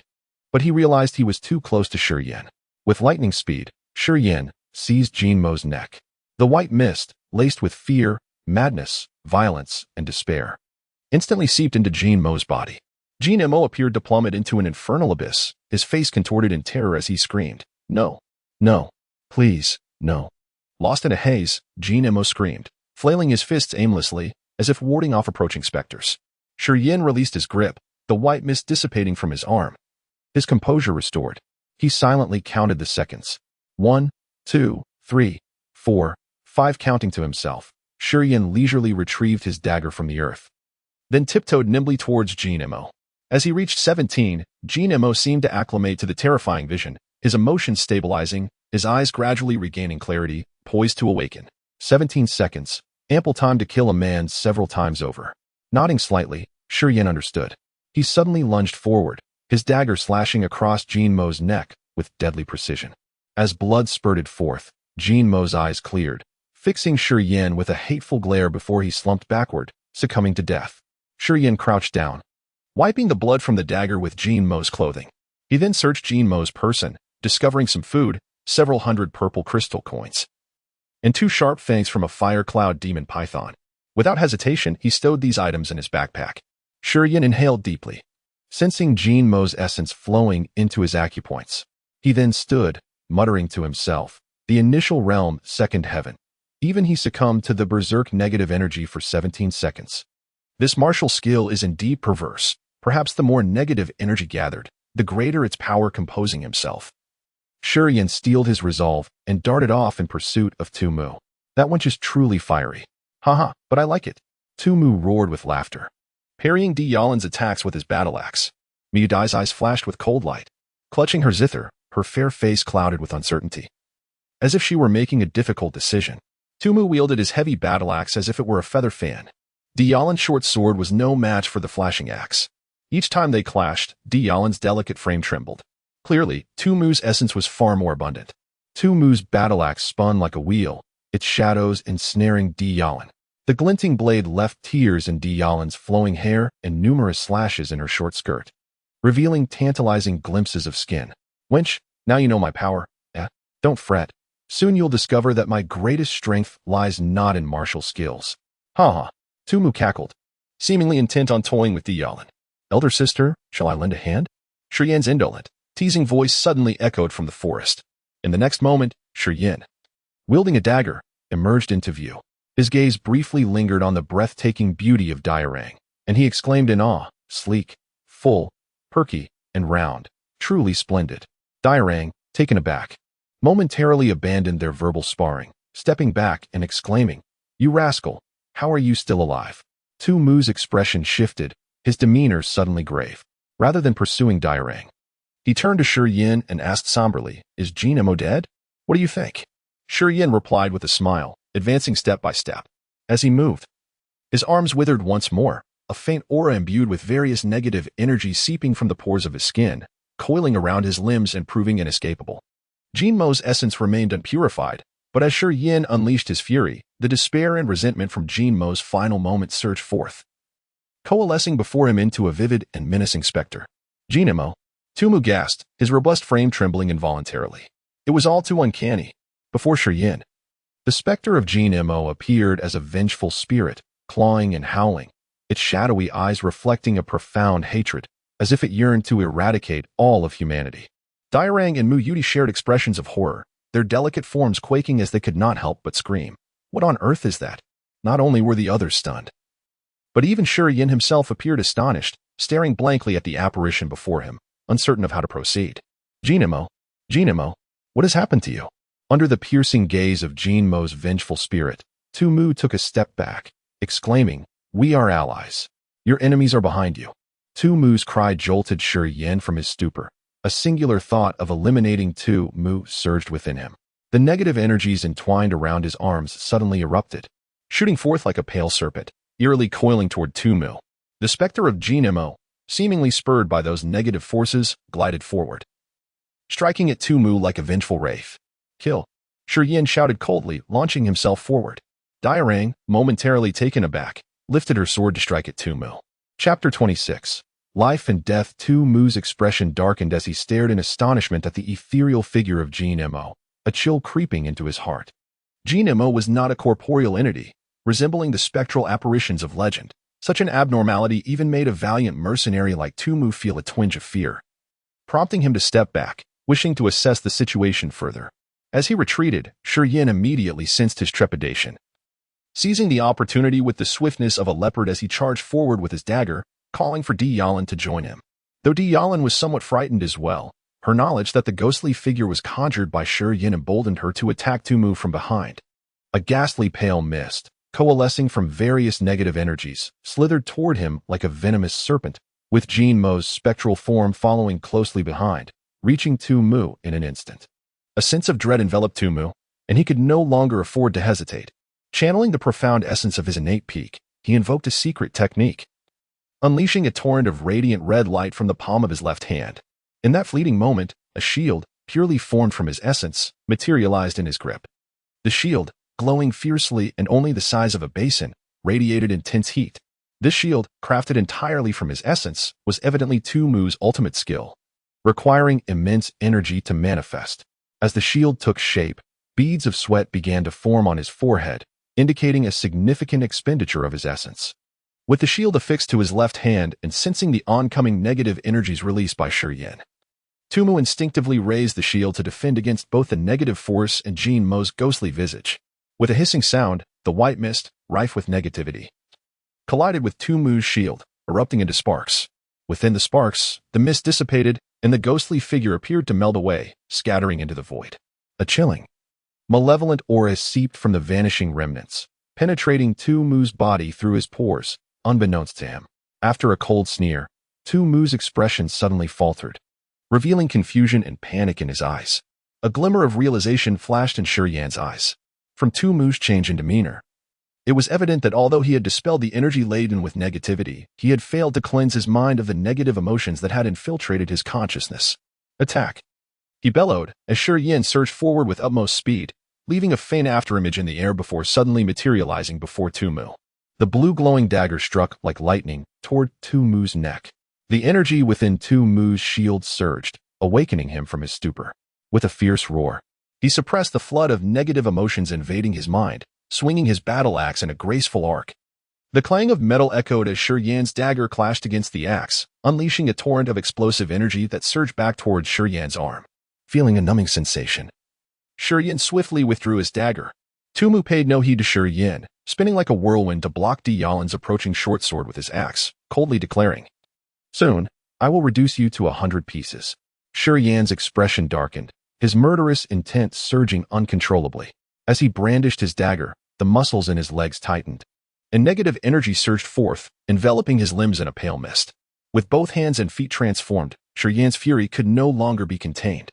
A murderous aura enveloped him, and his eyes began to glimmer with a crimson hue, his countenance becoming grotesque and fearsome, akin to a demon emerging from hell, causing Mu Yuti beside him to cover her mouth in terror. With a fierce breath, Shiyin stomped the ground, feeling an overwhelming power surging through his legs. His lean figure darted forward in an instant, akin to an arrow released from a bow. A piercingly sharp killing intent surged from behind, and Tumu's eyes flashed with ferocity as he swung his axe with great force, causing Deyalin to stagger back. With a kick of impatience, Tumu struck Deyalin's smooth abdomen, sending her sprawling 7 or 8 meters away. Deyalin fell to the ground, blood trickling from her mouth, her essence in disarray. Unable to muster any strength, the force behind Tumu's kick was infused with his explosive energy, intended to render Deyalin completely incapacitated, allowing him to confront Shiyin without concern. Turning back, Tumu raised his battle axe, his expression twisted in rage as he proclaimed, "Boy, I shall chop you into 100 pieces." Shiyin charged forth like a bolt, channeling all his essence into the dagger. As he swung, a flurry of dagger illusions rained down like a storm, releasing a chilling, malevolent energy that enveloped Tumu entirely. With a deep breath, Tumu summoned the shield in his left hand, sending forth waves of warm air to disperse the icy, sinister aura. He then swung his axe, striking Shiyan's dagger with precision. The impact sent a jolt of pain through Shiyan's wrist, causing the dagger to fly from his grip and land several meters away. Tumu was not unscathed. The force that surged from Shiyan's dagger was equally ferocious. Though he managed to block it, he staggered backward. Simultaneously, a cold, sinister, and terrifying aura swiftly slithered up his arm, coiling into his mind and dragging him into a bloody nightmare.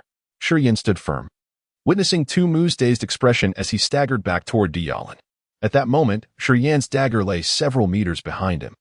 If he leapt to retrieve it and charge at Tumu, he might miss the optimal moment, for Tumu could regain his senses at any time. With a flash of resolve in his eyes, Shiyin charged at Tumu, wrapping his arms around Tumu's waist like iron chains, propelling him toward Deyalin with a fierce shout, "Raise your sword." Stab! Deyalin, weak and sprawled on the ground, heard Shiyan's roar and saw a massive shadow looming over her. Without a moment's hesitation, she gathered all her strength, raising her arm-length short sword high. With a thrust, the short sword pierced Tumu's back, igniting a surge of pain that jolted him awake. Roaring in fury, he struggled to maintain his balance. The blade lodged in his back, preventing him from collapsing onto Deyalin. Using the sword as leverage, Tumu miraculously held onto his tilted position, refusing to fall, as if his feet were rooted to the ground. Straining against Shiyan's grip, he realized his hands were firmly held captive. With a cold, mocking grin, Shiyin taunted, "Wild dog, your end is nigh?" Maintaining his precarious stance, Tumu roared, "Boy, Release me. The sword will pierce you too. Let go. You wouldn't want to die with me, would you? Indeed, Tu Mu was formidable, even in such a dire circumstance. He managed to raise his knee and deliver a fierce blow to Shi Yan's abdomen. Shi Yan's essence surged into his arms, rendering him unable to use the shadow shield, forcing him to rely solely on his petrified martial spirit. With each relentless knee strike, Tu Mu's body seemed to be petrified, the entirety of his rigidity concentrating in his lower abdomen. While other parts of his body swiftly returned to normal, his abdomen transformed into a grayish-white, hard as iron. Despite Tu Mu's formidable attacks at the pinnacle of the third tier of innate ability, Shi Yan's petrified martial soul managed to endure, although his lower abdomen ached excruciatingly. He did not spit a single drop of blood, showcasing an extraordinarily abnormal level of physical defense. Below, Deicide's expression shifted dramatically as she realized that Shi Yan and Tu Mu were locked in a tight embrace. If she were to plunge her dagger forcefully, or if Tu Mu were to strike down with all his might, the blade would inevitably pierce through Tu Mu's body, subsequently impaling Shi Yan as well. Binding the two together, the thought of Shi Yan being pierced alongside Tu Mu rendered Deicide hesitant. She cried out, "Let go, you brat, you wild dog. I may be shorter than you, but you'll perish while I might only lose an arm." Shi Yan's demeanor remained cold as he grinned maliciously, channeling all his strength to thrust both himself and Tu Mu forcefully onto Deicide. A sickening sound echoed as the sharp weapon pierced flesh and bone.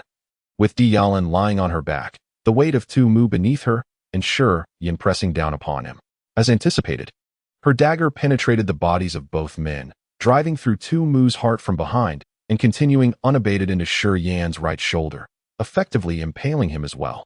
With his heart pierced, Tu Mu swayed twice, a look of terror etched across his face, before gradually succumbing to stillness. Shi Yan, with his shoulder impaled, wore a grim expression, yet his grip on Tu Mu remained unyielding, showing no sign of relinquishment. Only after the vitality within Tu Mu dissipated and ceased to flow into him did Shi Yan finally acknowledge Tu Mu's demise, slowly loosening his grip, his body collapsing in utter fatigue. Chapter 27, Alliance in the Forest. In the heart of the woods, Bernard wielded a silvery light that wove together like a shimmering fabric, forming a dense web of silver light that descended upon Luo Hao. Within the tenfold gravitational field, Luo Hao moved with remarkable agility, his great sword carving peculiar arcs as he tore through the advancing web. The silver net, unaffected by the gravitational force, danced gracefully within the field, while the fragments of the web that Luo Hao had severed intertwined again, encircling him like a protective shroud. To the observer, Luo Hao appeared ensnared in a shattered spider's web, his sword thrashing about, yet the luminous strands persisted. Bernard maintained a strategic distance, continuously directing more webs towards Luo Hao, intensifying the density around him. He taunted, "Friend, why resist me? All we seek are merely two women. My men have already moved in, barring any unforeseen events. They should have captured those two women by now. You cannot escape my silver threads. The outcome is inevitable, so do not waste your energy." He added ominously, "Should anything happen to them, I swear I will annihilate every member of your Fang Teeth mercenary group." Amidst the sprawling light webs, Luo Hao's expression twisted in rage as he declared, "I shall devote the remainder of my life to hunting down your Fang Teeth mercenary group until the last of you lies slain." Bernard, taken aback, inhaled deeply and nodded. "It seems I must kill you. Captain, Captain." Suddenly, a voice cried from afar, "Zhuge is dead. He was merely slashed and poisoned." Bernard's countenance darkened as he barked, "Do not hold back. Kill those two swiftly. Damn it. Using poison, if he dies, I want his remains fed to the beasts. I demand they are left unrecognizable." Several mercenaries echoed his command and surged into the woods in pursuit of Zhao Xian and Hu Long. With grim determination, Bernard channeled the silver web, enveloping the area around Luo Hao, preparing for a decisive confrontation. Abruptly, bolts of lightning, the thickness of fingers, transformed into another massive web that cascaded from above, descending upon Luo Hao. Luo Hao's face blanched in terror, his great sword swung in vain against the new electric web. A dozen bolts, shimmering with vibrant hues, coiled toward him like serpents. Alarmed, Luo Hao summoned all his vital energy, his sword glowing brilliantly as it formed protective rings around him. Sizzling sounds erupted as the lightning entangled with the white rings, causing Luo Hao's vital energy to deplete at an alarming rate. Under the might of the fearsome lightning, his strength waned rapidly and his complexion paled. A sharp sword materialized above him, radiating lethal intent, and struck the rings surrounding Luo Hao with tremendous force. With a thunderous impact, Luo Hao was violently shaken, spitting blood as he staggered backward. Seizing the opportunity, Bernard's silver web ensnared him tightly, rendering him immobile. A dark figure, the moon of the underworld, emerged, brandishing a sword that pierced Luo Hao's body, revealing the masked assassin. Alongside him was Mo Chowga of the Mo clan. Stepping forth from behind an ancient tree, lightning flickering between his fingers. The moon of the underworld's eyes glinted with malice as he thrust his sword into Luo Hao's body repeatedly. As the gravitational field gradually dissipated, Zhao Xian cried out in anguish, "Uncle Luo." Amidst a barrage of arrows, Zhao Xian, overwhelmed, fell to the ground, lifeless. Hulong, under a similar onslaught, managed to evade death, though he was forced to flee through the forest, red-eyed and desperate. With the loss of Uncle Luo and Zhao Xian, only Miss Mu could seek vengeance. He had to convey the news to her. After him, the members of the Fang Teeth mercenary group shouted, only to find their path obstructed by arrows raining down from above. Realizing someone was preventing them from pursuing Hulong, they scanned the surroundings with fierce glares. Figures clad in pale masks emerged from the woods, some bearing the insignia of the Mo clan, all armed with crossbows, exuding a deadly aura. "Why do you assist me in eliminating him?" Bernard inquired, frowning at the unexpected arrival of the moon of the underworld and Mo Chowga. "I should not be acquainted with either of you." "We are not aiding you," the moon of the underworld replied coldly, glancing at him. "Luo Hao is our enemy. We have pursued him relentlessly. Your intervention has been fortuitous."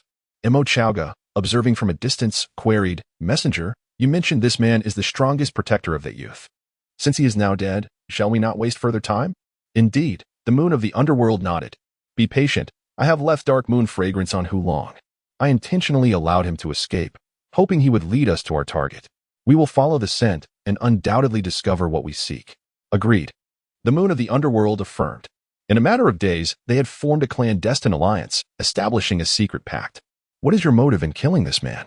Bernard beckoned as the members of the Fang Teeth mercenary group gathered around him. "For a maiden and a scrawny boy," Mo Chowga replied with a smile. "I have long admired the Fang Teeth mercenary group.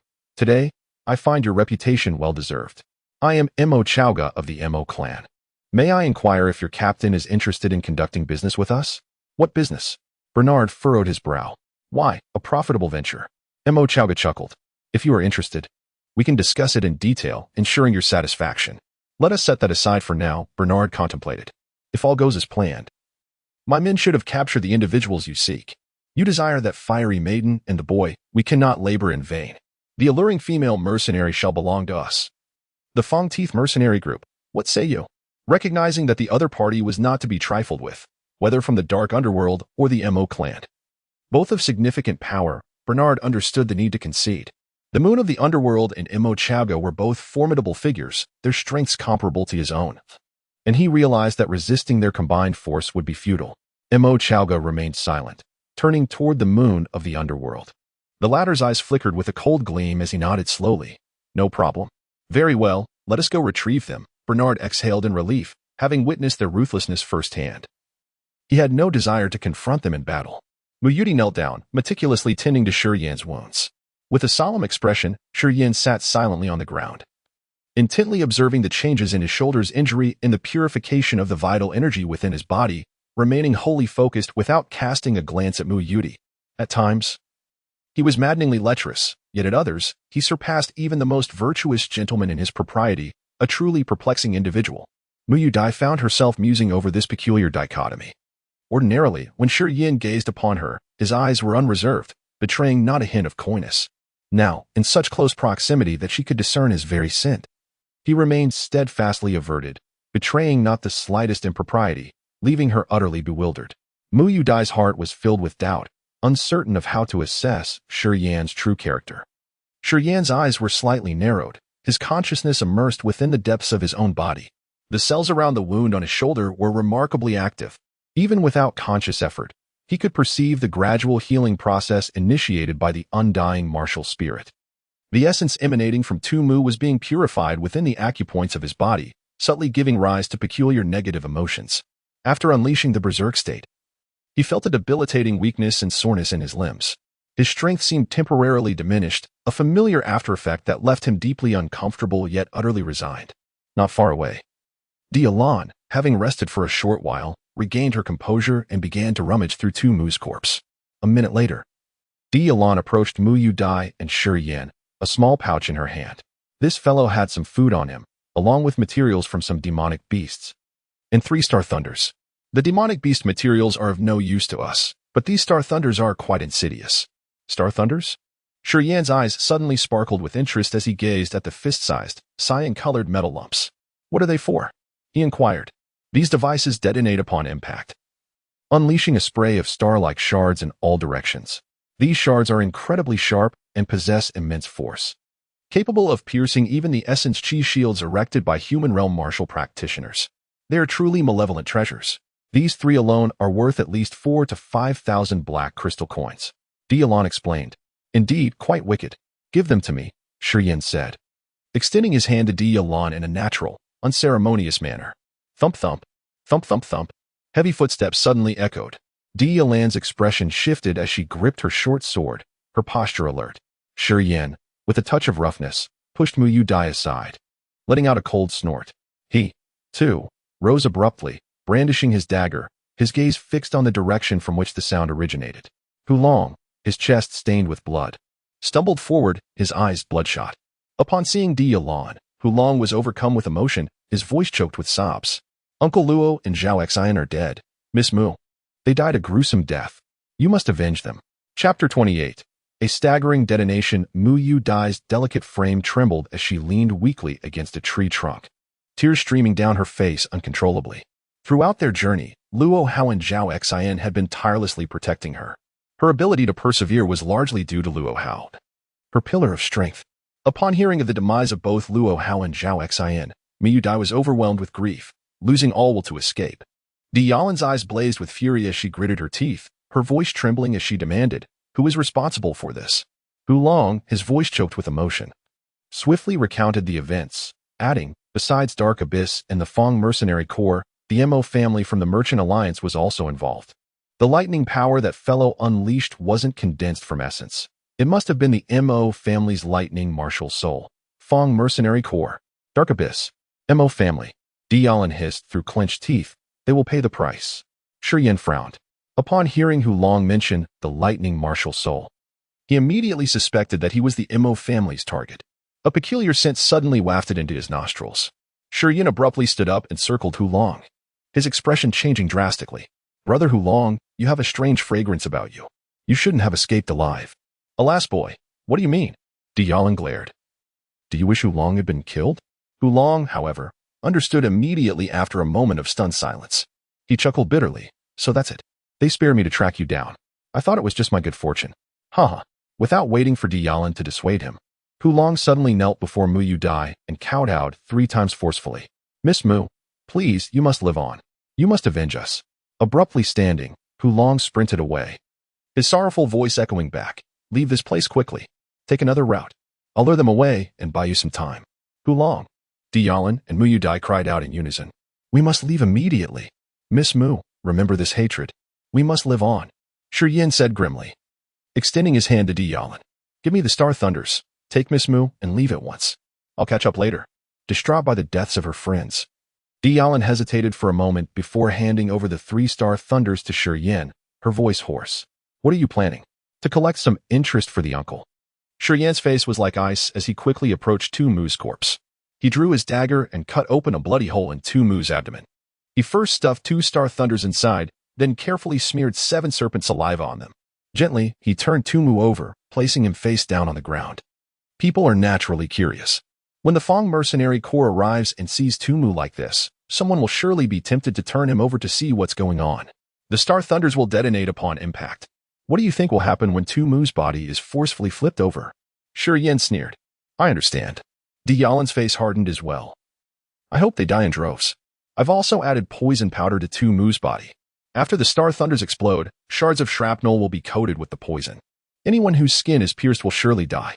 Shi Yan said coldly. Let's go. We must live on. Only by living can we avenge the uncle. I hope Hulong will be all right. Mu Yu Dai murmured, her eyes glazed over. Shi Yan sighed inwardly. He knew Hulong was doomed, but he offered comforting words. Don't worry too much. Our trap might severely injure them. We should still have a chance to see Hulong again. Really? Mu Yu Dai asked weakly, dimly aware that it was impossible, yet still hoping for reassurance, even if it was a lie. Yes, he'll be fine. Shiryan nodded firmly, then gestured to Deicide. Deicide understood and immediately stepped forward, picking up Mu Dai and sprinting into the forest. Shiryan took a deep breath, mustered all his strength, and hurriedly followed. A quarter of an hour later, Dark Abyss, the Mo family, and the Fang mercenary corps emerged together, following the scent on who longed to this location. Tumu. Upon seeing the battle axe beside Tumu, Barnard immediately realized that the person lying face down was one of his men. His expression changed drastically, and he exclaimed in shock, "How is this possible? How could they have killed Tumu? Didn't you say that once we arrived, we could just divide the men and women?" The Dark Abyss envoy said with a gloomy expression, "Luckily, I left Dark Moon incense on that boy, or we would have had another difficult search." Barnard's expression was indecisive. He ordered, "Zhuosong, turn Tumu over and see what's going on." "That kid killed him." Imo Yin whispered to Imo Chaoga beside her. "Everyone he kills becomes shriveled. That kid's weapon must be coated with deadly poison. That kid is not simple." Imo Chaoga nodded lightly. "Be careful later. Don't be too impulsive." Yuer understands. As they spoke, Zhuosong from the Fang mercenary corps, under Barnard's orders, had already rushed to Tumu's corpse. Zhuosong grabbed Tumu's shoulder and flipped him over, wanting to examine the condition of Tumu's body closely. Thump. Tumu's back slammed heavily against the ground. Boom. Boom. A violent explosion suddenly erupted. In an instant, Tumu's body shattered into countless pieces. Shrapnel mixed with Tumu's flesh and blood, like a shower of stars, radiated outward from Tumu in all directions. Everything happened without warning. As soon as the explosion rang out, the shrapnel, mixed with flesh and blood, rained down on everyone. The Fang mercenary corps, being closest to Tumu, bore the brunt of the attack. Under the barrage of shrapnel, 3 mercenaries from the Fang mercenary corps were riddled with holes, their bodies covered in wounds. Zhuosong, who had initiated the action, was directly blown apart. His flesh and blood mingled with Tumu's, scattering in every direction. Dark Abyss and the Mo family, caught off guard, were not spared either. Although they were dozens of meters away, the warriors from both sides were also affected. Especially the Mo family warriors, who were only at the Hotian realm, had no means of resistance and had their bodies torn open by the shrapnel. Screams of agony filled the air as everyone was plunged into extreme terror.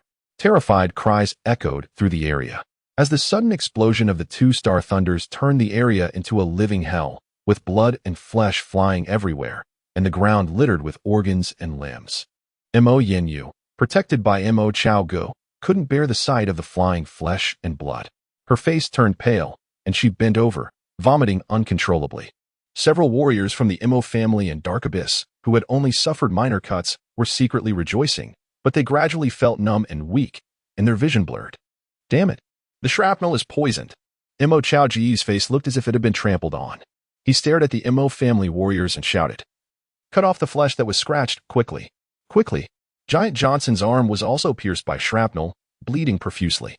Johnson, his face filled with terror, gritted his teeth and chopped off half of his left arm with a single stroke. He crouched down, howling in pain. "Miss Mo, please help me bandage it." "Ugh." Mo Yenyu had just stood up, but after taking a look at Johnson's severed arm, she felt nauseous again and squatted down to continue vomiting. Surveying the carnage of mangled flesh, viscera, severed limbs, and livid corpses strewn across the ground, Barnard and his cohorts were overcome with a nauseating rage. Their faces contorted with venomous expressions, their eyes blazing with a ferocious light, they yearned to tear the perpetrators of this heinous scheme limb from limb. Among the 3 factions, the Dark Abyss suffered 3 casualties, while the Mo clan mourned the loss of 5. Barnard, positioned closest to Tomak, endured the most grievous loss. Now standing as a solitary figure, his entire company annihilated in the wake of the explosion. "I will slay them all. I will obliterate them. I will make them rue the day they were born." Barnard roared to the heavens, resembling a feral beast driven to the brink of madness. "Humph."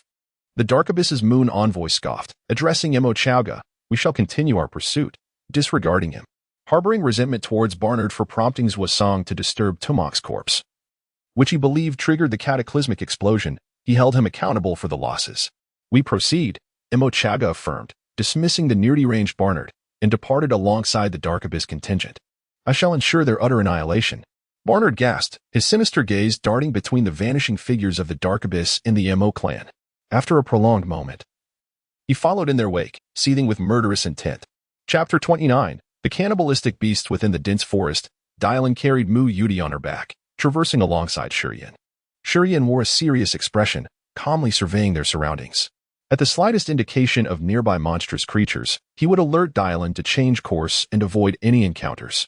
Time passed quietly, and gradually, daylight surrendered to the deep night, with a full moon hanging high in the sky. The once silent forest was intermittently pierced by chilling roars. Some beasts, which thrived in the night, had awakened from their daylight slumber to hunt. As night fell, Shurian's vision was obstructed, making it challenging to discern safe areas from those infested with monsters. Some beasts hunted silently at night, making the areas where roars echoed certainly perilous, while those devoid of sound could harbor even greater dangers. After 3 hours of relentless running, both Dylan and Shurian began to feel fatigued. Although they had successfully slain Tumuk in the evening, it had come at a significant cost. Dylan had drained much of her vital essence due to Tumuk's feral strength, and carrying Mu Yuti without rest had only further depleted her energy. At this moment, Dylan was utterly exhausted, relying solely on her indomitable will to push forward. Shurian too suffered, having sustained a penetrating shoulder wound, though it had been bandaged and was healing thanks to the undying martial spirit within him. It was not a wound that would mend swiftly. The use of his berserker martial technique had left him weakened. And with the residual energy from both Jinimo and Tumuk still being digested, he occasionally found himself beset by bloodthirsty, frenzied thoughts, all while forcing himself to remain vigilant for signs of nearby beasts. He bore a heavier burden than Dylan. "Let us find a place to rest," Mu Yuti softly urged. Noticing Dylan's increasingly labored steps and sluggish movements, she realized that Dylan was nearing her breaking point. "All right," Shurian replied, taking a deep breath. "I will find a suitable spot." He then climbed an ancient tree with the agility of a monkey, searching for a concealed area among its dense foliage. Perched atop the ancient tree, Shurian scanned the surroundings and, upon spotting a withered ancient tree, he moved towards it, swinging from branch to branch. The tree's roots were thick, its trunk dry and devoid of moisture, having perished many years ago. Reaching a dry branch of the lifeless tree, Shurian examined it closely and exclaimed with delight. "This ancient tree is hollow. We can enter from above, and the space at the root is ample enough for the 3 of us to sit. This place is excellent. You should rest here while I assist Mu Yuti up." 2 minutes later, Shurian, Dylan, and Mu Yuti settled within the hollow of the ancient tree. Distant starlight trickled down from the tree's top, while the ominous roars of beasts echoed from outside, sending shivers down their spines. Silence enveloped them. Both Mu Yuti and Dylan were consumed by profound sorrow. Throughout their journey, they had relied on one another and their companion Luo Hao, facing numerous perils. Yet now only the 2 of them remained, uncertain if they would escape the relentless pursuit, as comrades fell one by one, and the pursuers remained unrelenting. There was a haunting feeling that tomorrow might bring untold humiliation. This sense of hopelessness weighed heavily on Mu Yuti and Dylan, rendering them restless and anxious. Shurian fared slightly better. His bond with Luo Hao had not been deep enough to elicit overwhelming grief. Although the loss of Luo Hao was regrettable, especially considering the kindness he had shown by training him nightly, Shurian maintained a semblance of composure. However, upon learning that Luo Hao's death was linked to the Mo clan, he felt a sense of responsibility. Resolutely, he noted the 3 forces, Dark Underworld, Fangs, and mercenaries, determined to exact a bloody revenge in due time. Yet, glancing at Dylan and Mu Yuti, he noticed their despondent expressions, devoid of hope, which prompted him to consider taking action. The hollow section of the ancient tree allowed them to sit cross-legged, but the proximity of their legs created only narrow gaps between them, allowing them to feel each other's warmth. Initially, Shurian's south legs remained close together, maintaining a respectful distance. Suddenly, he slightly spread his legs, his left leg naturally pressing against Dylan's right, while his right leg brushed against Mu Yuti's left. He distinctly felt the contrasting textures, Dylan's strong, athletic thigh, and Mu Yuti's soft, curvaceous one, each delightful in its own right, seemingly innocent. Shurian's movements did not go unnoticed by the 2 women. Dylan shot him a glare, but said nothing. Conversely, Mu Yuti felt a flush of embarrassment, her cheeks reddening as she subtly shifted her left leg to create some distance. Yet, each time she did, Shurian brazenly encroached upon her space again. After 3 such instances, Mu Yuti, realizing Shurian's intentions, felt a mix of anger and helplessness, her face aflame as she silently cursed him for his audacity. Despite the turmoil in her heart, Shurian's playful antics temporarily alleviated her sorrow, overshadowing the memory of Luo Hao and the others. Meanwhile, Dylan observed Shurian's subtle maneuvers, sensing something beneath the surface. Rather than intervene, she cast a curious glance at Mu Yuti, as if questioning her exaggerated reaction. Under Dylan's gaze, Mu Yuti felt flustered, her cheeks burning as she pouted in silent fury, casting a reproachful glance at Shiyin. Shiyin feigned sleep, his breathing even, as if his actions were entirely unintentional. Feigning sleep. Are we? Just wait until I recover. I shall hold you accountable. Mu Yuti silently vowed, feeling the warmth radiating from Shiyin's thigh. Her neck flushed with heat as she inwardly berated him. Of course, Shiyin was not asleep. With his eyes closed, he savored the varying sensations of the two women's thighs. Mentally comparing them, Dylan's leg was athletic and firm, while Mu Yuti's was plump yet resilient. Both possessed their own unique charms. After a brief comparison, Shiyin found himself captivated, as primal desires began to stir within him. Within the body's meridians, strands of negative energy quietly unfurl, amplifying Shiyin's desires incrementally. His breathing quickens, yet his mind is devoid of bloodthirsty or frenzied thoughts. Only a pure instinct of possession remains. The more he suppresses this desire, the more uncontrollable it seems to become. Shiyin gradually loses himself. Mu Yuti suddenly awakens, exclaiming softly, "Sister Lan, something feels off with this guy. It seems he might revert to his former state."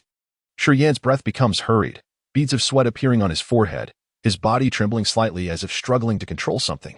Dylan and Mu Yuti, with their legs close to him, also sense the anomaly in Shiyin. After observing him for a moment, Dylan's face flushes, and she whispers, "It's different from before. He used to want to kill, but now it's something else." "What is it?" Mu Yuti inquires in surprise. "He wants to devour." Dylan responds, feeling a bit embarrassed, trailing off without further elaboration. "Devour?"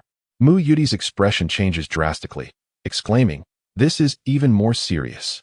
How could this happen? Will he behave like a beast? Sister Lan, is he going to eat us? What should we do?"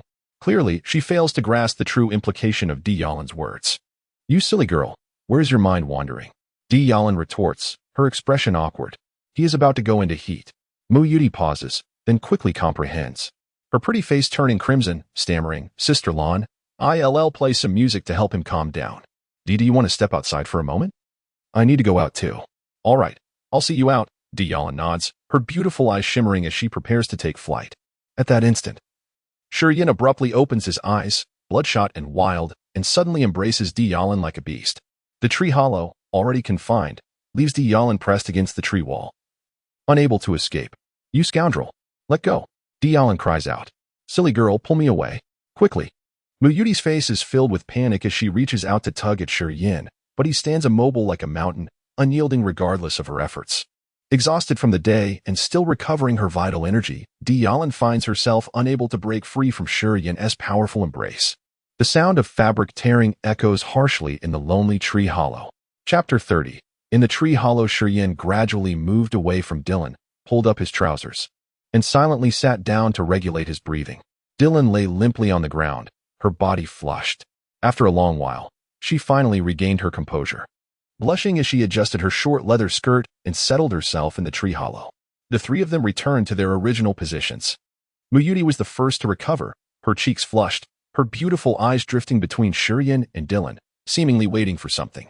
Shirin maintained a calm demeanor, his eyes closed as he absorbed the peculiar energy within him, guiding it to flow slowly through his body, seizing every opportunity for enhancement. Dylan kept her eyes shut, yet she sensed Mu Yuti observing her. Embarrassed, she dared not open her eyes, wishing she could vanish into a hole in the ground. In the presence of Mu Yuti, Shirin had taken Dylan in a rather brazen manner, and though she had not resisted too fiercely, she had behaved rather shamelessly during the act, despite her inherently cheerful nature. She found it difficult to cope with such wildness, feeling too shy to face Mu Yuti. A strange energy began to emanate from her sensitive regions, causing her body to tremble. She squirmed restlessly, taking slow breaths as she focused her mind.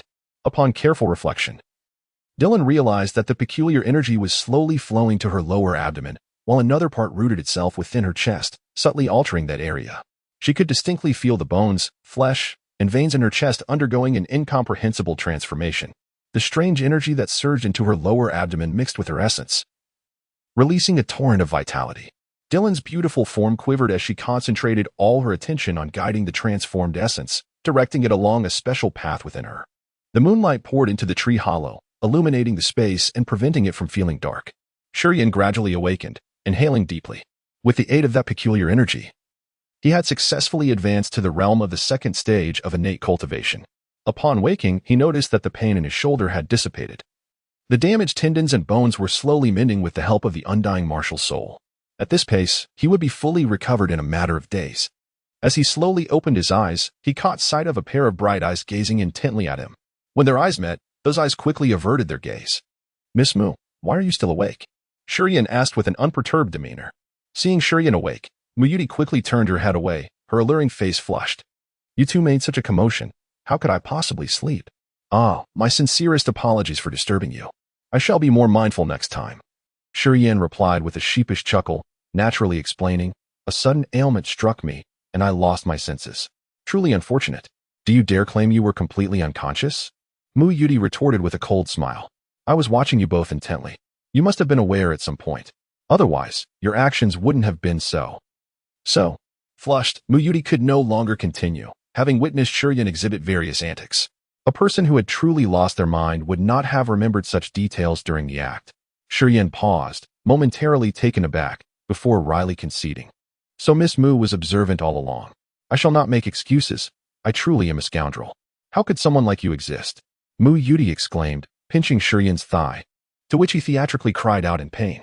Seeing Shurian grimace, Muyuti's heart felt slightly soothed, but as she turned her gaze, she noticed Dylan, her face crimson, lying still with her eyes closed. Frustrated, Muyuti suddenly slapped Dylan's leg.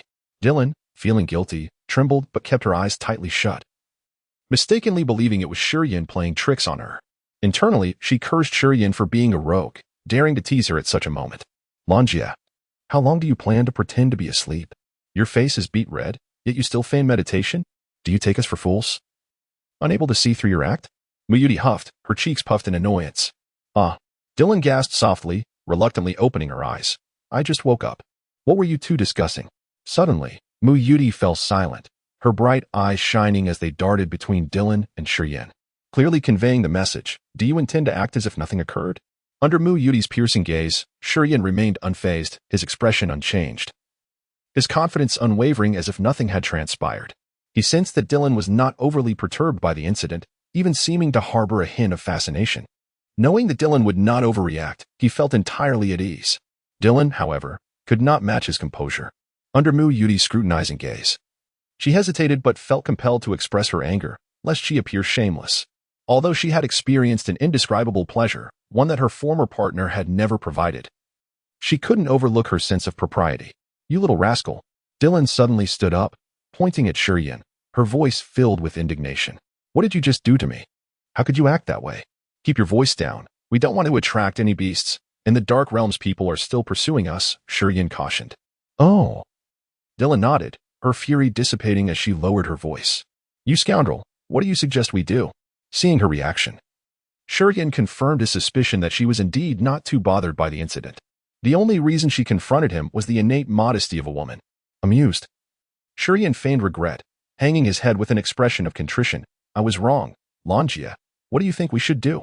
Dylan paused, lost in thought. She had only stood to berate Shurian out of embarrassment. She hadn't truly considered how to handle him. Shurian's words momentarily left her speechless. "Perhaps you should just hit him a few times?"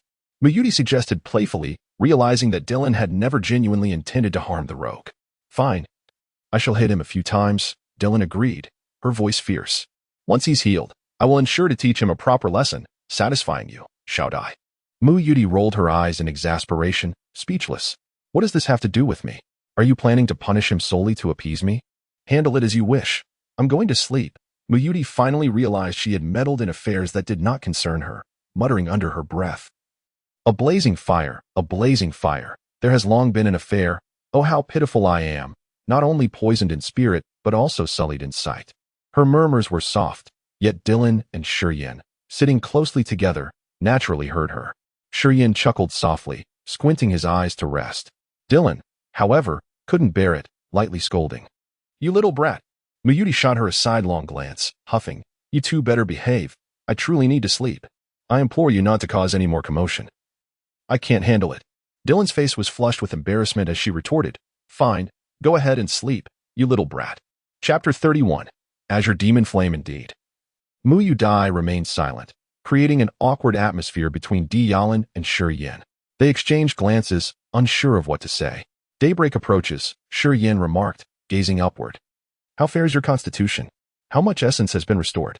Not only has it been fully replenished, but it has also been enhanced, Deicide replied, her eyes gleaming. Just now, it felt as though a force entered my body, merging with my essence and subtly altering the area near my chest. Shi Yin paused, muttering, indeed. Deicide's luminous eyes fixed upon him. Does this relate to you? Shi Yin nodded, explaining, I consumed numerous pills from an alchemist, which have yet to be fully processed. A portion of their potency was unleashed, some of which was transferred to you, concealing the truth about absorbing the deceased's essence. Shi Yin attributed the strange power to the alchemist's pills. These pills must be exceedingly precious, Deicide noted, accepting the explanation. Indeed, Shi Yin replied, pondering. You mentioned a force that seemed to alter the sinews and flesh near your chest.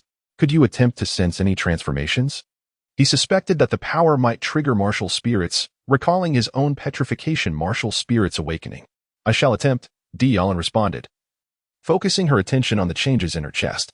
As she channeled her essence, it transformed into a scorching energy. Deicide's expression shifted as she directed the energy towards her palm. Whoosh! An azure flame erupted from her palm, radiating intense heat and illuminating the cavern with an ethereal blue glow. Ah! Deicide exclaimed, her eyes sparkling. Azure demon flame. It is our family's martial spirit. Since my grandfather's generation, no one in our family has inherited it. How is this possible? Miyudai, now awake, stared in disbelief. Sister Lan, you are 27. How can you awaken a martial spirit at this age? Am I seeing things correctly? Deicide trembled with joy, her eyes fixated on the azure flame, tears welling up. Shi Yin understood her emotions. On Divine Grace mainland, martial spirits granted fighters a significant advantage. To families who had lost their martial spirit, this was a source of shame. This is difficult to explain, Shi Yin said with a wry smile. It is related to the medicinal properties of the pills within my body.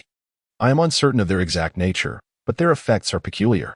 Thank you, Deicide exclaimed, embracing Shi Yin tightly, sensing her chest pressing against him. Shi Yin experienced a stirring. Deicide, noticing his reaction, blushed and playfully scolded, You are incorrigible. Heh, Shi Yin chuckled, avoiding her gaze. Miyudai interjected. Am I not present? Must you too engage in such passionate displays? Silly girl, I am simply overjoyed, Deicide retorted. It is all due to him, Deicide added, her eyes still filled with delight. Are you suggesting that after engaging with him, your martial spirit, dormant for 27 years, suddenly awakened? Miyudai asked. Her face contorted in disbelief. Inconceivable as it may seem, it is the truth, Deicide admitted, blushing. Is his essence akin to a divine elixir? Miyudai wondered. Shaking her head. I refuse to believe it. It defies reason. Daybreak has arrived, Shi Yin announced, glancing at the cavern's opening. We should depart. Indeed, Deicide agreed. Eager to change the subject, Deicide hastily ascended to the opening, tossing a rope down to Miyudai. I refuse to believe it, Miyudai insisted, shaking her head and seizing the rope. As Deicide pulled her upward, Miyudai suddenly shrieked, her legs flailing wildly. Allow me to assist, Shi Yin offered, supporting her buttocks. Release me. I require no assistance, Miyudai cried, losing her grip and plummeting back into the cavern. Thud. The two tumbled to the ground. Shi Yin lay prone, enjoying the sensation of Miyudai straddling his waist. Release me, she continued to yell, kicking her legs. Hush, Deicide urged from above, gesturing for silence. Shi Yin swiftly rose to his feet, the earlier scene forgotten. He climbed up to Deicide, asking, What is transpiring? A demonic beast, she replied. Chapter 32. The thunderwing silver wolf. The low growl of a monstrous beast echoed from the distant jungle. Thud, thud. The heavy sounds of running pierced the stillness of the night, suggesting the presence of humans in flight. Whether they were warriors hunting beasts or beasts preying on humans, Shi Yin could not discern, nor did he wish to intervene. He advised Dylan, conceal yourself and refrain from meddling. Remember the lessons from the Fangya Mercenary Corps. Dylan nodded, whispering to Mu Yudi, stay silent and remain within the hollow of the tree. They swiftly sought refuge in a denser tree. After a brief contemplation, Shi Yin moved quickly and found a lush ancient tree to crouch behind. Once he settled, Dylan joined him, and they concealed themselves among the leaves, peering through the gaps, holding their breath as they suppressed their presence, wary of detection. Before long, 5 frantic mercenaries emerged, their expressions a mix of panic and desperation. Each bore signs of injury, with the leader possessing a human-level cultivation, while the others were at the innate stage. Indeed, as soon as the five came into view. Yin noticed a fire cloud demon python and two frost lizards swiftly maneuvering through the woods, accompanied by a swarm of palm-sized silver-armored scorpions that seemed to have orchestrated an ambush on the mercenaries. The five, in a state of urgency, dashed deeper into the forest, desperation etched on their faces. Yin's expression shifted as he thought, they are doomed. Unbeknownst to the five, Yin had a clear view of the impending danger. Ahead of their escape route lay a formidable silver wolf, measuring 4 meters in length. The wolf boasted 2 silver wings, each spanning 5 to 6 meters, adorned with intricate patterns that exuded an air of mystery and menace. Although this was Yin's first encounter with the silver wolf, he had heard tales of its ferocity. The thunderwing silver wolf, a 7th-tier demon beast, reigning supreme at the apex of the food chain within the dark forest. Upon witnessing the thunderwing silver wolf, Yin realized that this was not a case of mercenaries hunting beasts, but rather, beasts hunting humans. The bloody hunt was about to commence. As the 5 mercenaries stumbled into the wolf's lair, they immediately erupted into desperate screams. The thunderwing silver wolf did not grant them a moment's reprieve. With a flap of its wings, thunderous explosions rang out beside the mercenaries, resulting in 3 of them being brutally torn apart. The thunderwing silver wolf stood proudly, motionless, refraining from further attack. However, the pursuing demon beast surged forward, swiftly ensnaring the remaining 2, under the joint assault of the fire cloud demon python and the frost lizards. One was poisoned by a silver-armored scorpion, while the other fell victim to the frost lizard's deadly bite. Creak, creak. In the eerie silence of the forest, the sounds of gruesome consumption echoed. Besides the thunderwing silver wolf, the demon beasts surrounded the corpses of the mercenaries, feasting upon their remains. Dylan, aghast, dared not look toward the grisly scene. She was unafraid of killing, yet the sight of beasts savagely devouring humans stirred a sense of revulsion within her. Yin remained focused, calmly observing the demon beast from his hiding spot, silently calculating. The death of the 5 mercenaries would result in their essence gradually dissipating into the atmosphere. If he could reach that area before their essence vanished entirely, he could reap the benefits. Yet, with so many demon beasts at the scene, he hesitated to act recklessly, hoping they would soon disperse. Far in the distance, a human's agonizing scream pierced the air, filled with despair. The previously indifferent thunderwing silver wolf suddenly let out a low growl and lunged forward. The demon beasts, who were close to finishing their grisly meal, halted their feast, hastily following the wolf in search of new prey. As the demon beasts scattered, Yin seized the moment, leaping from his perch and stealthily approaching the mangled corpses. Dylan gasped softly from the tree, "What are you doing?" Fortunately, though he arrived late, there remained some essence. Indeed, the human-level warrior possessed significantly more, with about 20% still intact. Wisps of nearly invisible essence flowed toward him, as if drawn by a magnet, entering his pores and merging into his body.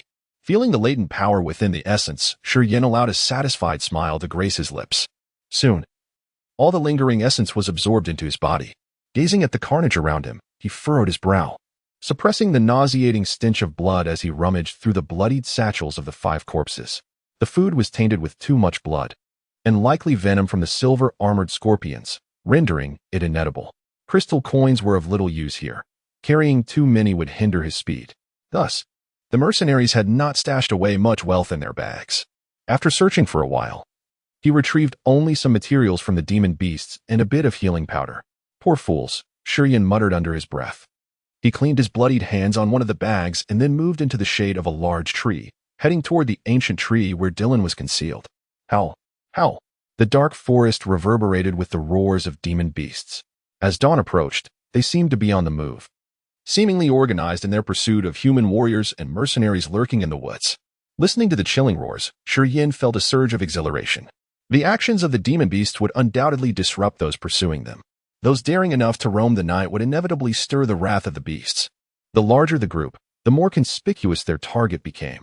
Perhaps the Dark Shadow and Mo family members, along with the Fangya mercenaries, would suffer significant losses, becoming prime targets for the demon beasts. His speculation proved correct. That night, Mo Chowga and his companions indeed received special attention from the beasts. Eager to capture Yin and Mu Yudi, they had continued their search through the dark forest after Hulong's demise, provoking the wrath of the demon beasts. It wasn't until they suffered the loss of 5 lives that they recognized the dire reality, ultimately seeking refuge in an ancient tree. I'm unscathed. Yin climbed the ancient tree, refraining from disclosing the true nature of his acquisition. With a serious expression, he remarked, "Something unusual is afoot tonight. I cannot fathom why the demon beasts have suddenly gone mad, relentlessly pursuing mercenaries and warriors in the forest. Perhaps someone has provoked the wrath of high-ranking beasts." "What should we do?" Dylan queried helplessly. "Should we continue on our journey? Let us wait. Those demon beasts have been busy all night. They should not appear during the day. We shall set out around noon," Yin replied. "Very well." Deep within the arboreal cavity, a disquieted Mu Dai, betraying a hint of surprise, queried, "Did a cacophony reverberate just now? Might a demonic beast have traversed this vicinity?" Seated within the hollow, Yin, immersed in the burgeoning essence within his acupoints, remained taciturn. The quintet's essence had largely dissipated, with Yin absorbing only a fraction.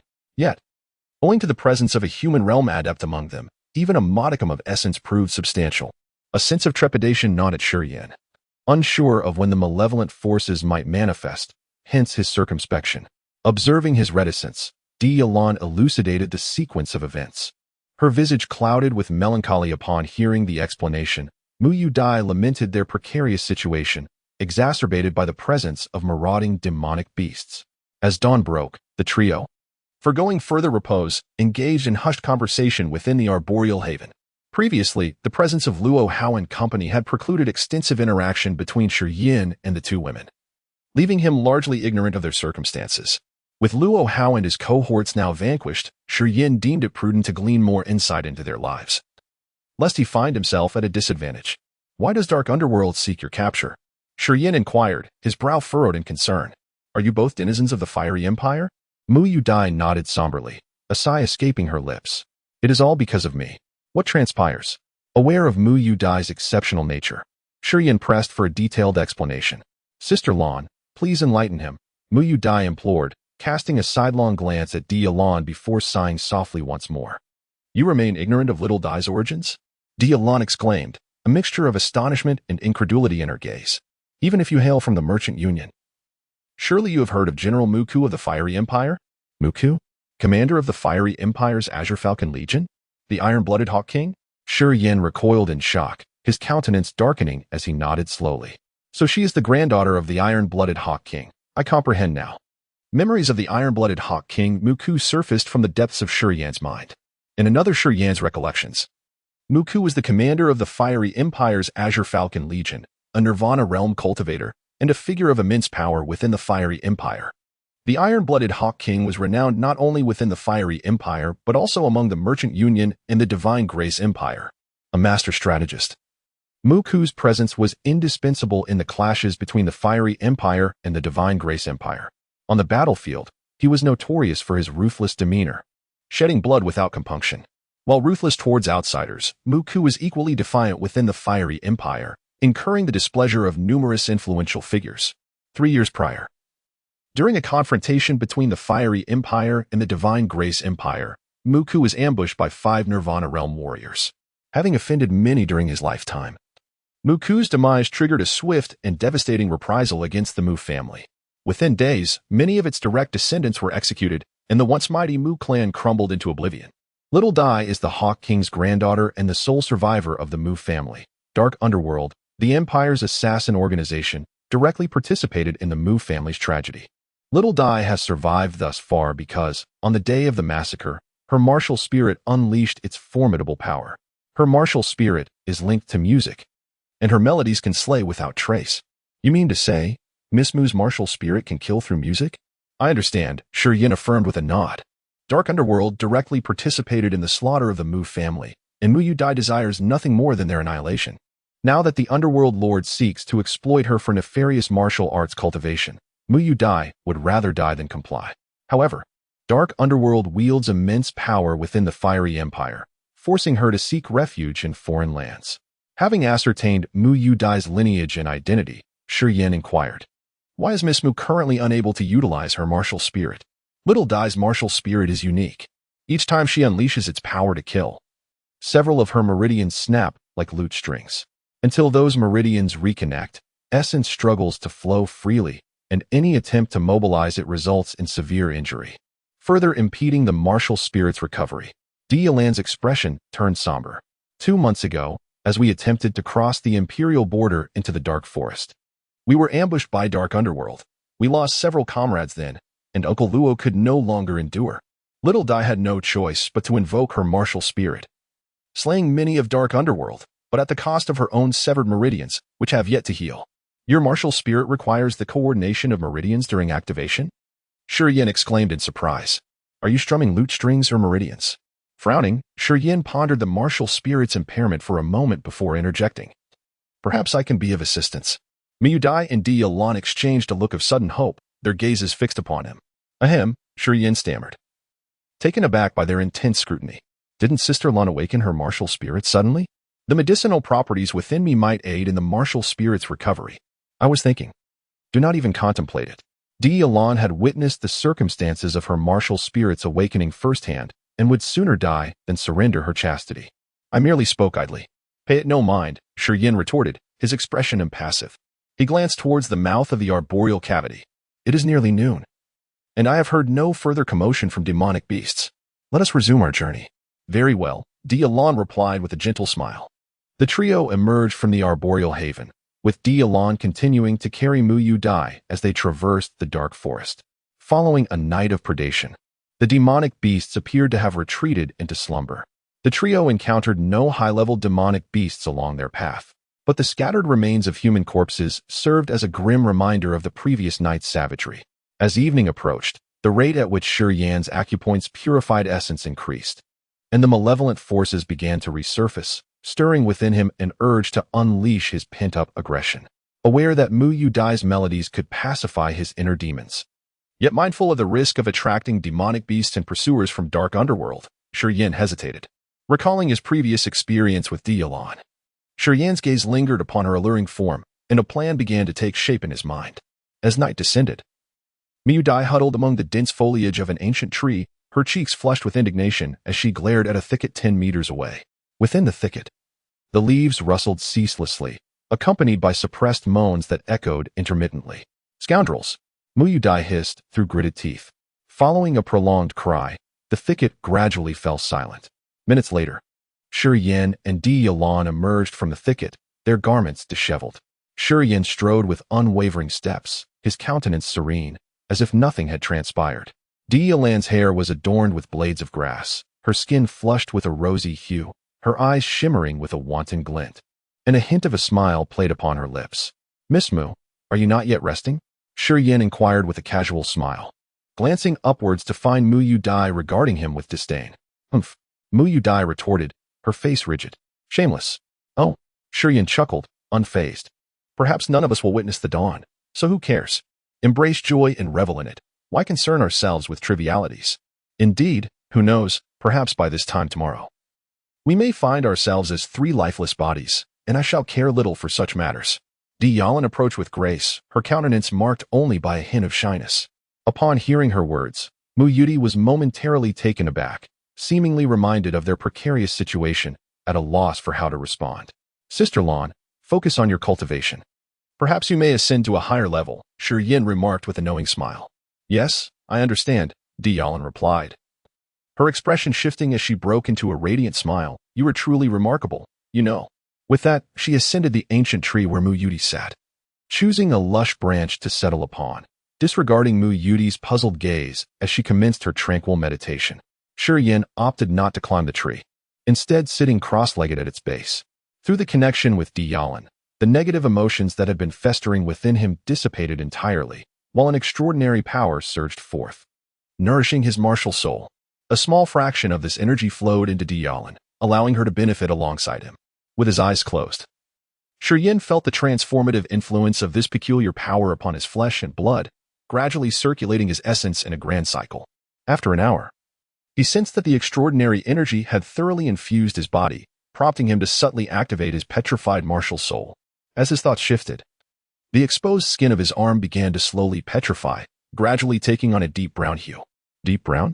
Shiyan abruptly opened his eyes, his gaze sparkling like stars. Disbelief etched upon his features as he scrutinized his arm. Deep brown. Indeed, it was deep brown.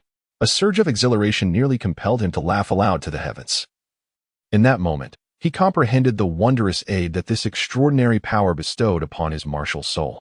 Chapter 34. The mysterious martial soul. It turns out that the peculiar energy emanating from the acupuncture points not only stimulates the martial soul but also allows it to grow beyond its usual limits.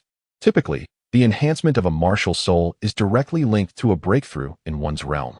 Only by breaking through barriers and entering a new grand realm does the martial soul have the opportunity for growth. In other words, for a martial soul to transcend, one must move from the acquired realm to the innate realm, or from the innate realm to the human position. Incremental progress from the first to the second layer of the innate realm, however, does not invoke any changes in the martial soul. Yet this is not an absolute rule. Not every time a martial artist breaks through a realm does their martial soul immediately enhance.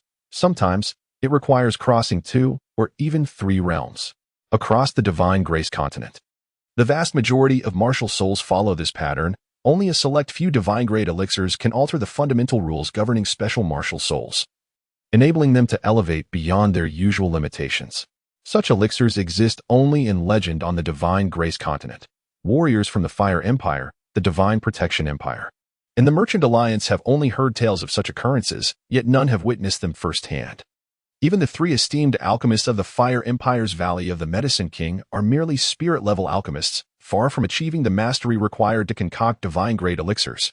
However, the strange energy overflowing from Shurian's acupuncture points seems to defy this rule. This extraordinary power not only stimulates the martial soul but astonishingly allows it to enhance beyond its typical constraints. After his arm turned to stone, the dark brown hue he exhibited was unmistakably indicative of a master from the Shur family who had broken through to the human position realm. The ability to stimulate and enhance the martial soul signifies immense potential. With such a capability, he becomes impervious to blades and flames. His body not only remains agile but gains heightened sensitivity, allowing him to resist various bizarre techniques while acquiring formidable divine strength. This ability is evidently another form of martial soul, one that not only purifies the essence of the deceased within his acupuncture points but can also unleash ferocity in battle, imposing negative emotions upon his adversaries, shrouded in mystery. This enigmatic martial soul can draw vitality from death. The essence, transformed through the acupuncture points, becomes a vibrant and extraordinary power that can stimulate and enhance the martial soul, amplifying the essence itself. Shurian's obsidian eyes sparkled like cold stars in the night sky, radiating brilliance. He sat in silence, fully aware that with this wondrous martial soul, as long as he was willing to exert effort, he could become a truly terrifying presence on this extraordinary continent. In a dimly lit forest, amidst a gruesome scene littered with corpses, a group of individuals stood with somber expressions, observing something. This was the Wolf mercenary group. Barnard moved among the remains, his demeanor grave. Like me. The leader of the Wolf mercenary group also possessed the cultivation of the 100 Calamities realm, and judging by the scene, it seemed they had suffered total annihilation. Upon hearing this, both the Moon Shadow Envoy and Mo Chauga furrowed their brows. The Moon Shadow Envoy hesitated for a moment before producing a silver horn and gently blowing into it. Although no sound emerged, a peculiar wave rippled outwards. Shortly, 2 masked men clad in silver emerged quietly from the woods, their masks adorned with ghastly features, contrasting sharply with the pallid masks worn by the Moon Shadow Envoy and his companions. "Did you find anything?" The Moon Shadow Envoy inquired coldly. "Last night, the beasts rampaged, and many martial artists and mercenaries were attacked, leaving behind too many tracks for us to discern which belonged to our target," replied a Dark Envoy respectfully. The Dark Enigma faction is divided into Dark Envoys and Moon Envoys. The Dark Envoys are responsible for tracking and intelligence gathering, while the Moon Envoys handle assassination, categorized by celestial ranks. Despite their differing roles, there is a strict hierarchy, with star-ranked Dark Envoys required to obey moon-ranked Moon Envoys. Is it truly so difficult to locate the target? The Moon Shadow Envoy, skilled in combat, yet lacking in tracking expertise, felt his expression darken at the reply. "My lord, the area is indeed too vast. There are too many martial artists, mercenaries, and beasts in proximity, making pursuit exceedingly challenging. In recent days, we have been ambushed by several mercenaries, resulting in the death of one of our envoys," stated the Dark Envoy. The Dark Enigma's reputation is far from favorable. The martial artists and mercenaries operating in this area are not timid souls, and on occasion, if they are in a foul mood and spot a Dark Enigma member, they may very well resort to violence. Recently, the Moon Shadow Envoy and his party also encountered such situations, and even after joining forces with the Mo family's warriors, there were still those who dared to provoke them, though they managed to avoid substantial losses. Unable to find the target and with the beast growing restless. This is indeed troublesome, Mo Chaga pondered before suggesting, our aimless search is futile. What if we lay in wait at the Silent Town? It is a critical route to the Merchant Alliance. Anyone emerging from the shadowy forest must pass through Silent Town, and we could ambush them on their way there. That's a sound idea, Barnard nodded, his eyes glinting with menace. Anyone heading to the Merchant Alliance would necessarily traverse Silent Town, making this an advantageous strategy. Very well. We shall traverse this area with utmost haste, lying in wait along the route to Silent Town for their appearance. The Moon Shadow envoy remained silent for a time, unable to conceive a better plan, and ultimately agreed to this course of action. The three reached a consensus without further ado, ceasing to squander time searching for Shurien and his companions, and instead commenced their passage through the dark forest, preparing to ambush along the boundary between the dark forest and Silent Town. For 5 consecutive days, Shurien and his companions navigated the dark forest with utmost caution, diligently avoiding the beasts and mercenaries. By night, they would immediately retreat to concealed areas for rest, refraining from travel after dark. Thanks to their prudence, they encountered no significant dangers, successfully evading numerous high-ranking beasts and human mercenaries, their fortune holding steadfast. Dylan, having long been enamored with Shurien, sought his company frequently. Their passionate encounters beneath trees, amidst bushes, and by rivers, becoming the witness of their fervent liaison. Muyuti, knowing she could not intervene, turned a blind eye, often expressing her indignation with exasperated complaints, secretly cursing their shamelessness. One night, after a fervent encounter beneath a grand tree, Dylan suddenly leaped up, exclaiming in jubilation, I have broken through. Not far away, peering from the leaves of another ancient tree, Muyuti stared in astonishment at the disheveled Dylan, her face a portrait of disbelief as she gasped, This is possible? Chapter 35, the blocked door. Shurien slowly opened his eyes, a smile gracing his face as he gazed at Dylan, who was lost in her delight. Congratulations, Sister Lon. Understanding the peculiar and extraordinary uses of the mysterious martial soul excited him greatly. Dylan had merely spent a few days with him, and, having gained some benefits, had remarkably broken through to the human position realm, demonstrating the infinite wonders of this enigmatic martial soul. Thank you, Dylan replied, her beautiful eyes brimming with gratitude. She was acutely aware that the changes in her body were all due to Shurien's influence. These past few days, she had tangibly felt the advantages. Perhaps it has something to do with the medicinal power within me, but it is also a result of Sister Lon's diligent training. Shurien remarked calmly, Sister Lon, now that you've reached the human position realm, why not check if your blue demon flame martial soul has changed? Dylan beamed like a blossoming flower, gracefully extending her left hand as a swirling mass of bluish flame erupted from her palm. This flame, about the size of a watermelon, gradually enveloped her entire left hand. The bluish fire seemed almost sentient, transforming into serpentine forms that coiled around her smooth wrist.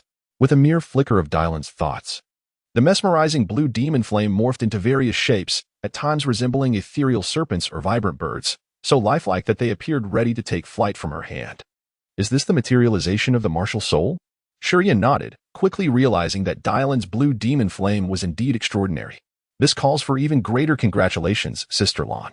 That is largely thanks to you, Dylan replied, her eyes sparkling with joy, a hint of springtime flirtation at the corners of her mouth. How is this possible? Muyuti, perched on a tree branch, wore an expression of disbelief. It's only been 10 days.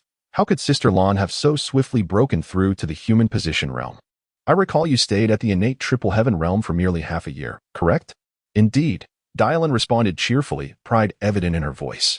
I only reached the Innate Triple Heaven realm 6 months ago, and even I did not anticipate such a rapid advancement to the human position realm. I believed it would take at least 3 to 5 years of arduous training to achieve this. Haha. Muyuti rolled her eyes, at a loss for words. Could that fellow's potion truly possess miraculous effects akin to divine elixirs? As this thought crossed her mind, her cheeks flushed, and she scolded herself silently, daring not to ponder further. 5 more days passed. The trio of Shurien continued their cautious exploration of the dim forest. Each night, the forest erupted with the roars of beasts and the anguished cries of human warriors and mercenaries, sounds that sent shivers down their spines. Shurien realized that someone must have provoked high-level beasts, and he sought a quiet and secure area to rest at night, resolutely refusing to venture out after dark. He adopted a policy of avoidance, neither provoking the beasts nor the passing mercenaries. thanks to this prudence, despite not covering much ground. They encountered no significant threats during these 5 days. Additionally, Shurian was fortunate enough to come across the remains of human warriors killed by the beasts. Once the beasts had departed, he would collect the residual essence from their lifeless bodies. For safety, he always waited until the beasts had moved far away before revealing himself. Although each gain was modest, the cumulative effect gradually strengthened his petrified martial soul. Now, he could completely petrify his body at will, his skin taking on a dark brown hue, while his physical defenses steadily improved. Throughout these days, he never neglected his training in the berserk state.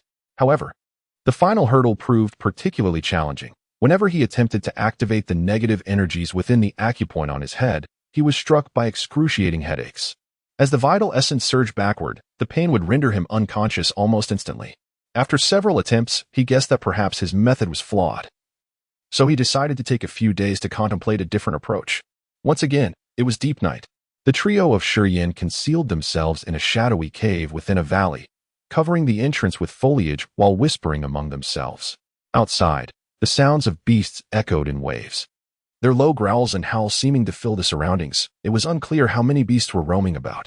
Something feels off tonight. It seems like all the beasts in the dark forest are active. Dylan furrowed her brow. This is quite strange. Normally, even if mercenary warriors are excessively active, the beast would only stir for 2 or 3 days at most. It's unlikely so many would emerge. I wonder what has transpired. The commotion caused by the beasts indicates that high-level creatures are orchestrating something, Shurian remarked gravely. The Thunderwing Silver Wolf is a 7th-level beast, equivalent to warriors of our realm. Not only does it possess beast crystals within its body, but it also boasts intelligence rivaling our own. If it is leading the charge, the situation is certainly serious. Fortunately, we have been cautious these past few days, prioritizing safety over distance. Otherwise, we would undoubtedly suffer. Dylan nodded in agreement. Suddenly, erratic footsteps echoed from outside. Judging by the sound, it seemed to be human warriors moving about. Given the frequent beast activity outside, the presence of human warriors likely indicated trouble. They were probably being pursued by the beasts. Should we go out and investigate? Perhaps we can offer assistance, Mu Yudi suggested softly, her compassion evident. Shurian and Dylan exchanged glances, both choosing to remain silent. What? Do you wish to abandon those in peril? Mu Yudi's brows knitted together, clearly displeased. With the beasts rampant outside, we have barely concealed ourselves. If we expose the cave's location, I fear our fate would be dire. Besides, how can you be certain that the warriors outside are not harbingers of disaster? If they covet your beauty, it could lead to countless problems. It's best we refrain from meddling, Shurian retorted coldly, showing no courtesy. Mu Yudi was not lacking in intelligence. She understood the implications of the situation. However, seeing others fall victim to beasts stirred her emotions. Yet, being reprimanded by Shurian left her feeling embarrassed. She huffed softly, mumbling, heartless, lacking any semblance of humanity, afraid of death. I thought you were above such fears.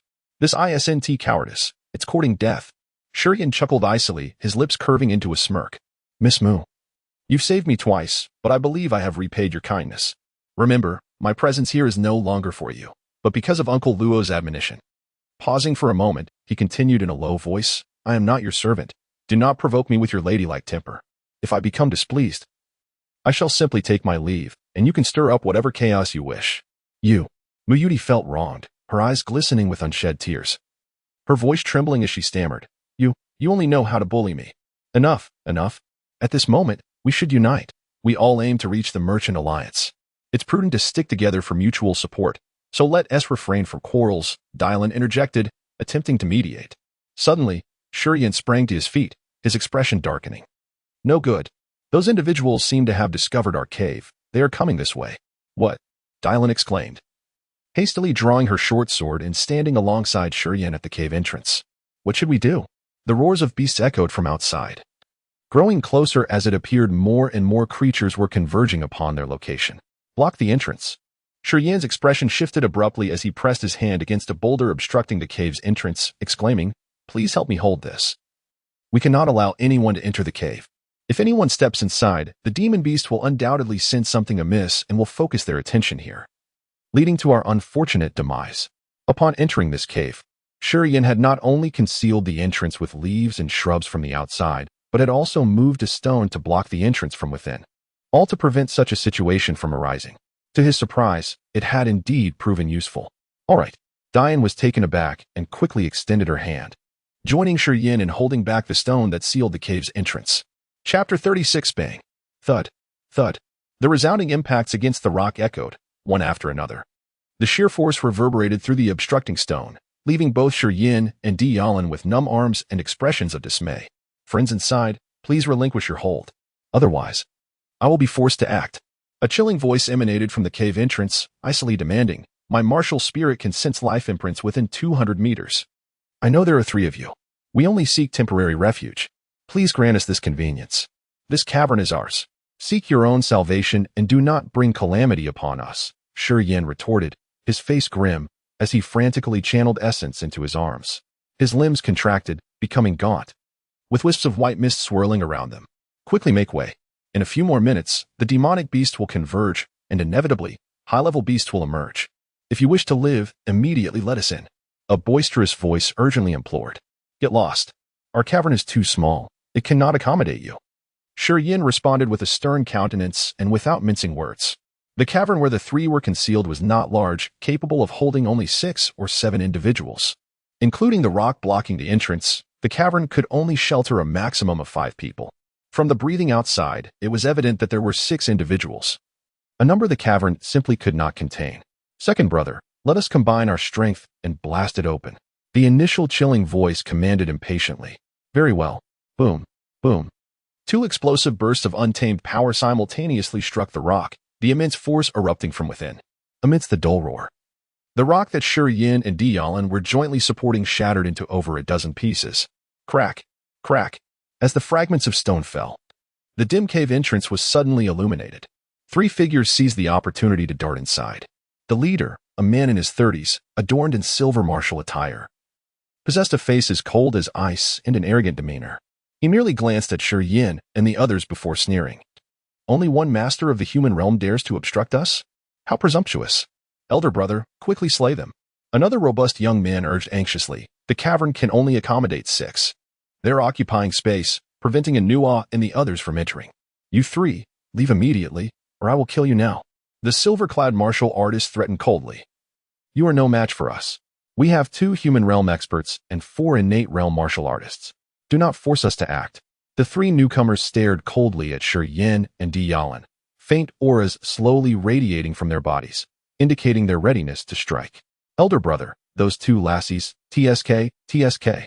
The third, a slightly gaunt youth, having adjusted to the dimness of the cavern, finally noticed that Di Yalan and Mu Dai were rare beauties and couldn't help but exclaim flippantly, Third brother, do you desire beauty or the survival of our brothers outside?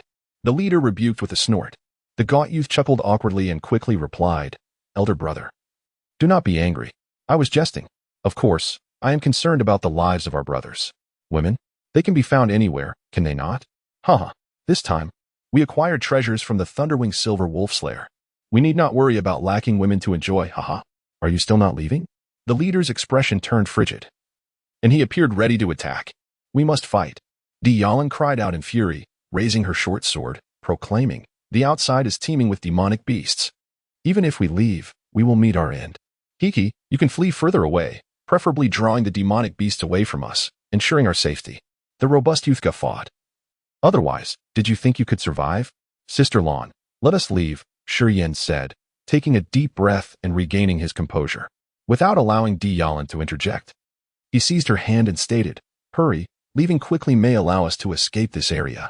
Impossible. Di Yalan began to argue, but Shi Yin forcefully dragged her onward. Mu Dai had long since risen and followed closely behind Di Yalan. As her delicate form passed the gaunt youth, he reached out, lewdly attempting to grope her buttocks, saying, Beauty, please forgive us. If we have the opportunity to meet again, we will become more intimate. A cold glint flashed in Mu Dai's eyes as she swiftly dashed out of the cavern, but the gaunt youth still managed to touch her waist. Her heart filled with resentment. Outside the cavern, the other 3 innate realm men had grown impatient. Upon seeing Shi Yin and the others emerge, the 3 men cast lascivious gazes over Di Yalan and Mu Dai before reluctantly entering the cavern, exclaiming in admiration, Elder brother, I did not expect there to be 2 beauties. Elder brother, your martial spirit is truly remarkable, knowing there was a cavern even from so far away. If not for your wondrous martial spirit, we would not have dared to search for treasures in the Thunderwing Silver Wolf's lair. It is all due to Elder Brother's wondrous martial spirit, capable of detecting life fluctuations in the vicinity. It is too incredible. The group of 6 forcibly seized Shi Yan's trio's cavern, conversing in hushed tones inside. You 3. It is best to leave immediately. There is still time to escape. Otherwise, when the demonic beasts converge, you will face certain death. The leader's cold voice echoed from within the cavern. Unhurriedly, continue standing at the entrance, and do not blame me for being impolite and dealing with you. Under the bright moonlight, Shi Yan's face was as cold as ice, his expression sinister. The howls of demonic beasts echoed from all directions. The beasts evidently aware of the presence of humans in the area and slowly converging.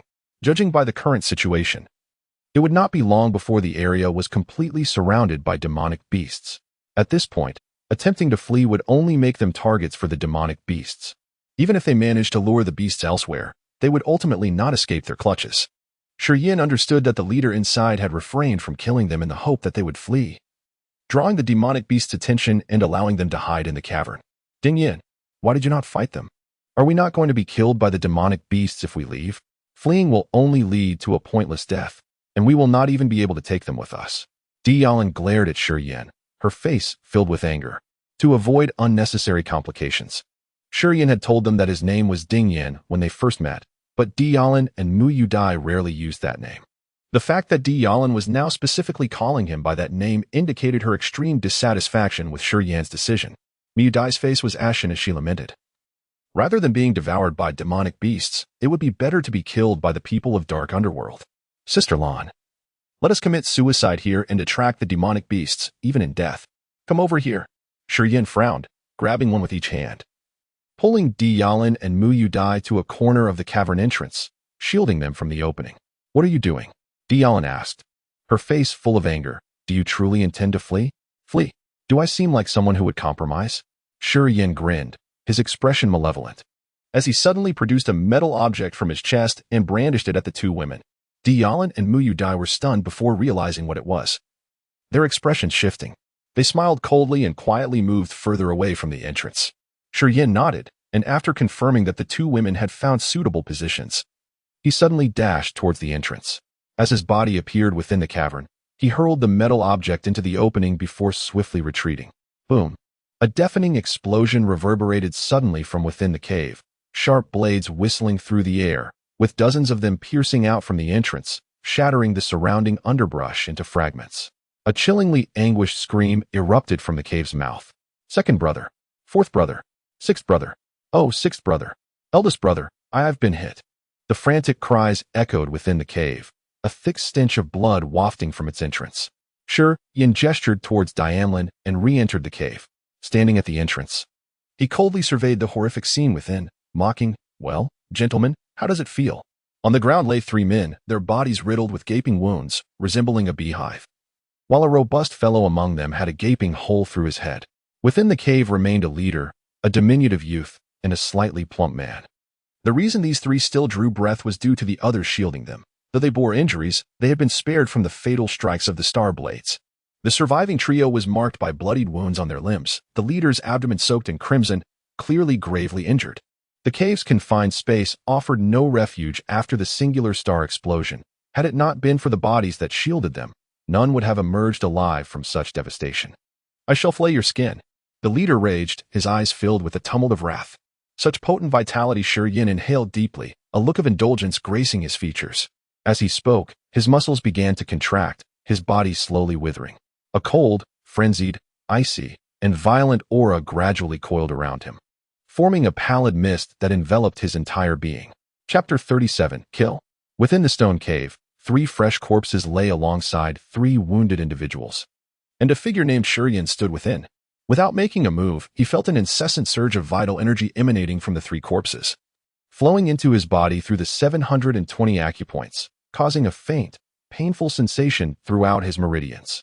Naturally, Shi Yan activated his berserk state. His emaciated muscles shrank further, and a chilling, malevolent aura rapidly enveloped him, spreading through the mist that swirled around him, filling the entire cave with a sinister presence. This malevolent energy seemed to possess an enchanting power over the hearts of men. The The three living martial artists involuntarily inhaled some of the hazy white mist, and an overwhelming desire for slaughter suddenly blossomed from their very souls. "Kid, I will skin you alive," the leader snarled, as a strange gray-green poppy flower suddenly bloomed in his palm.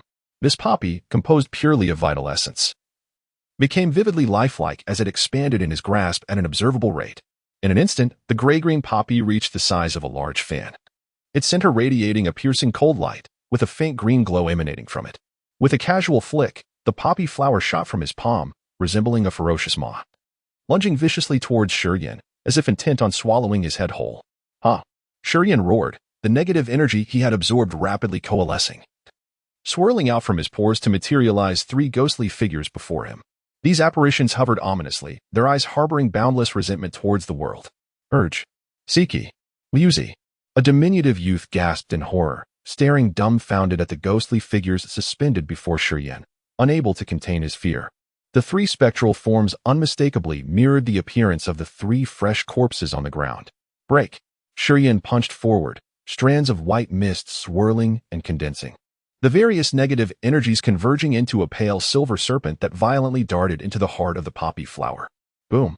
The poppy flower exploded, shards of icy light shooting forth like brilliant fireworks, bizarre and enchanting. "Be careful," the leader shouted in alarm, stepping forward to shield the other two, his palms shimmering with strange lights as he gathered the icy rays into his chest. Shurien's expression remained cold as he focused his mind within the dim cave. His body turned to stone, becoming dark brown and as hard as iron. A dozen icy light points struck against him with a crackling sound. Yet his petrified form absorbed the impact entirely, allowing only a trickle of chilling energy to seep through his stone-like muscles. This frigid energy surged within him but was significantly diminished by his hardened physique. In an instant, Shurien's hands and feet returned to normal, and he no longer felt a trace of the icy aura. "Ding in." Deicide rushed in, immediately spotting Shurien confronting the three martial artists alone, exclaiming in concern. "Are you all right? Use the blue demon flame to fend off the leader. I will take care of those two innate martial artists." Indifferently, Shurien instructed, then summoned the three ghostly figures before him, which lunged at the three men inside the cave like ravenous wolves. The cave was too small to allow any maneuvering. Any attack unleashed would force the enemy to endure the onslaught. The three men, upon seeing the ghostly figures charge, were struck with terror. Instinctively, humans fear the unknown, especially when those apparitions had been their brothers merely a minute ago. They attempted to retreat, only to find their backs pressed against the rocky wall, with no escape. "Do not be afraid," the leader screamed, compressing the icy light he had gathered into a shimmering silver barrier before the three of them. Shurien scoffed internally, his mind moving again. The ghostly figures halted before the silver barrier, clawing and gnashing their teeth, their endless resentment directed at the three men. Various negative energies seemed to coalesce in the eyes of the ghostly figures, penetrating the minds of the three men through their gaze. They were momentarily stunned, their faces displaying inexplicable horror. "Langia, dissolve the icy barrier," Shurien bellowed. Deicide trembled and, without a second thought, unleashed her prepared blue demon flame, transforming it into a nimble flamingo that dove into the silver barrier. Sizzle! The silver barrier melted under the intense heat. The barrier, forged from refined vital essence, could not withstand Deicide's blue demon flame, creating a fist-sized opening. The three ghostly figures, like wisps of smoke, slipped through the breach, splitting into three as they entered the bodies of the three men. Shurien surged forward. His vital essence surged into his arms, and as he thrust them forward, a thunderous sound like a mountain collapsing echoed through the air. The mist coalescing around his iron fist transformed into a pale, liquid substance enveloping his hand, rendering his emaciated arm grotesque, akin to a demon's claw.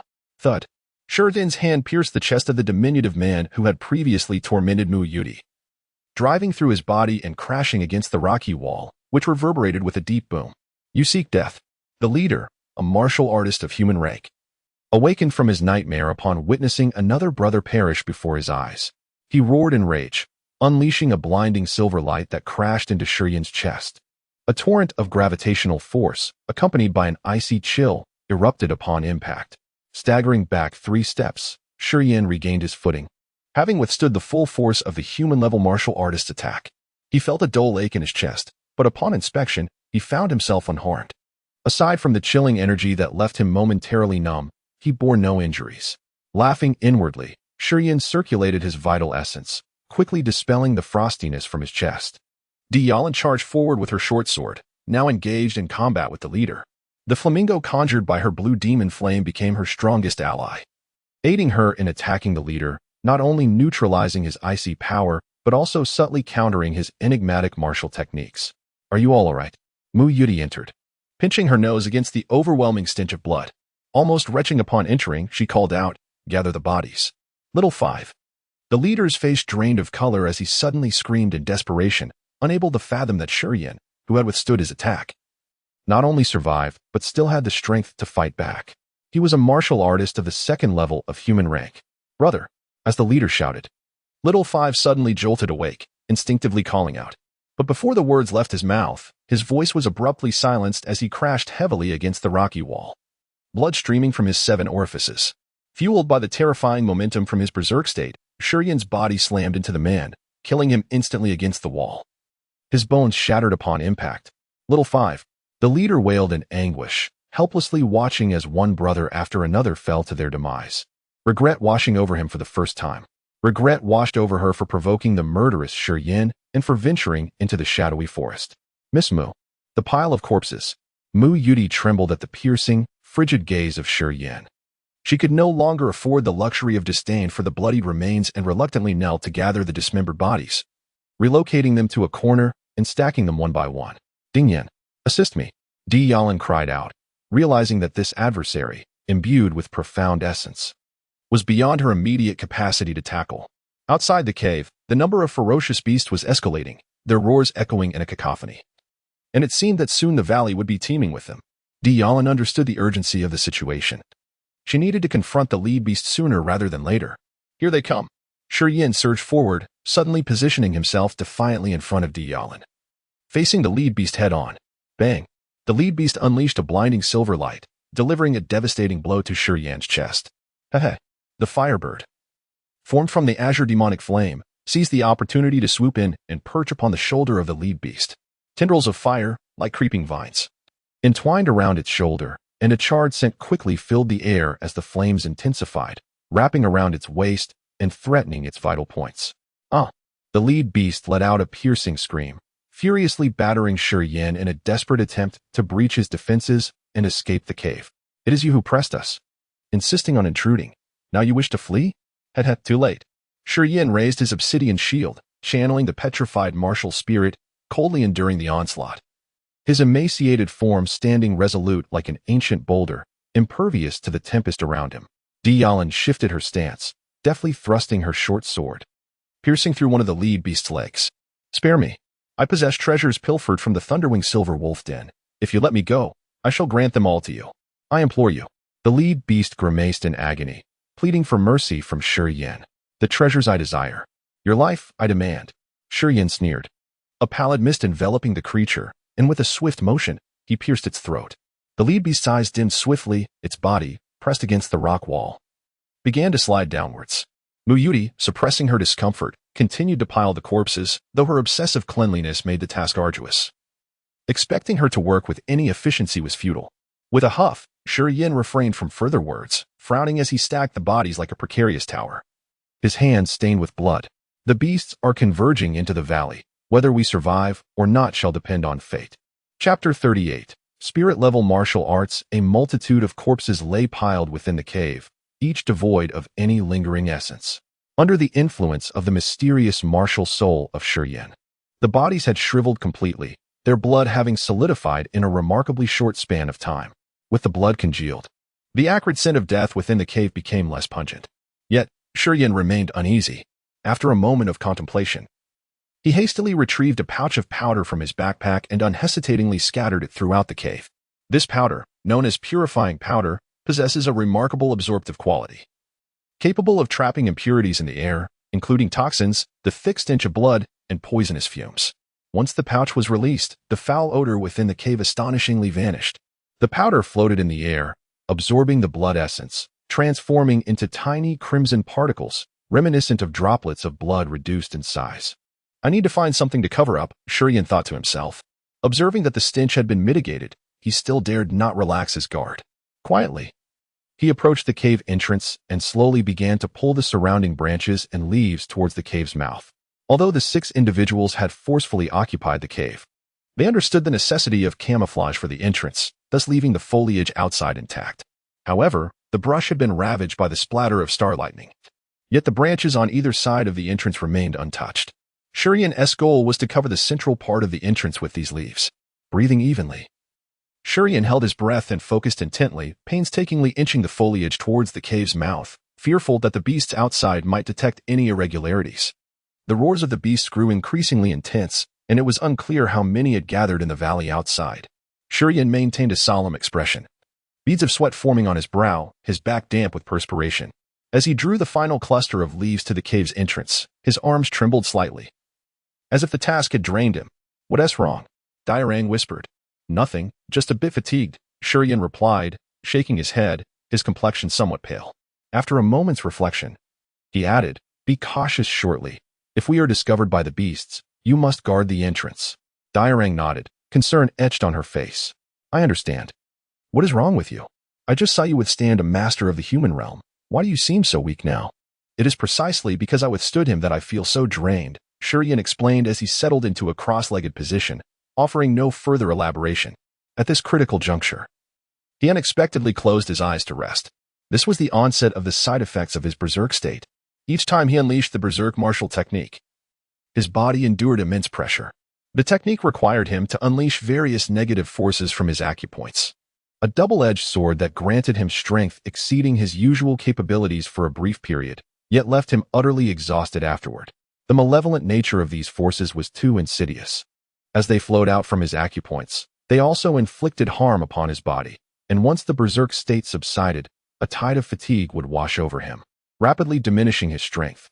Seated there, Shurian felt powerless, every acupoint in his body aching. The essence of the 6 fresh corpses surged into his acupoints, filling him with a tumultuous energy.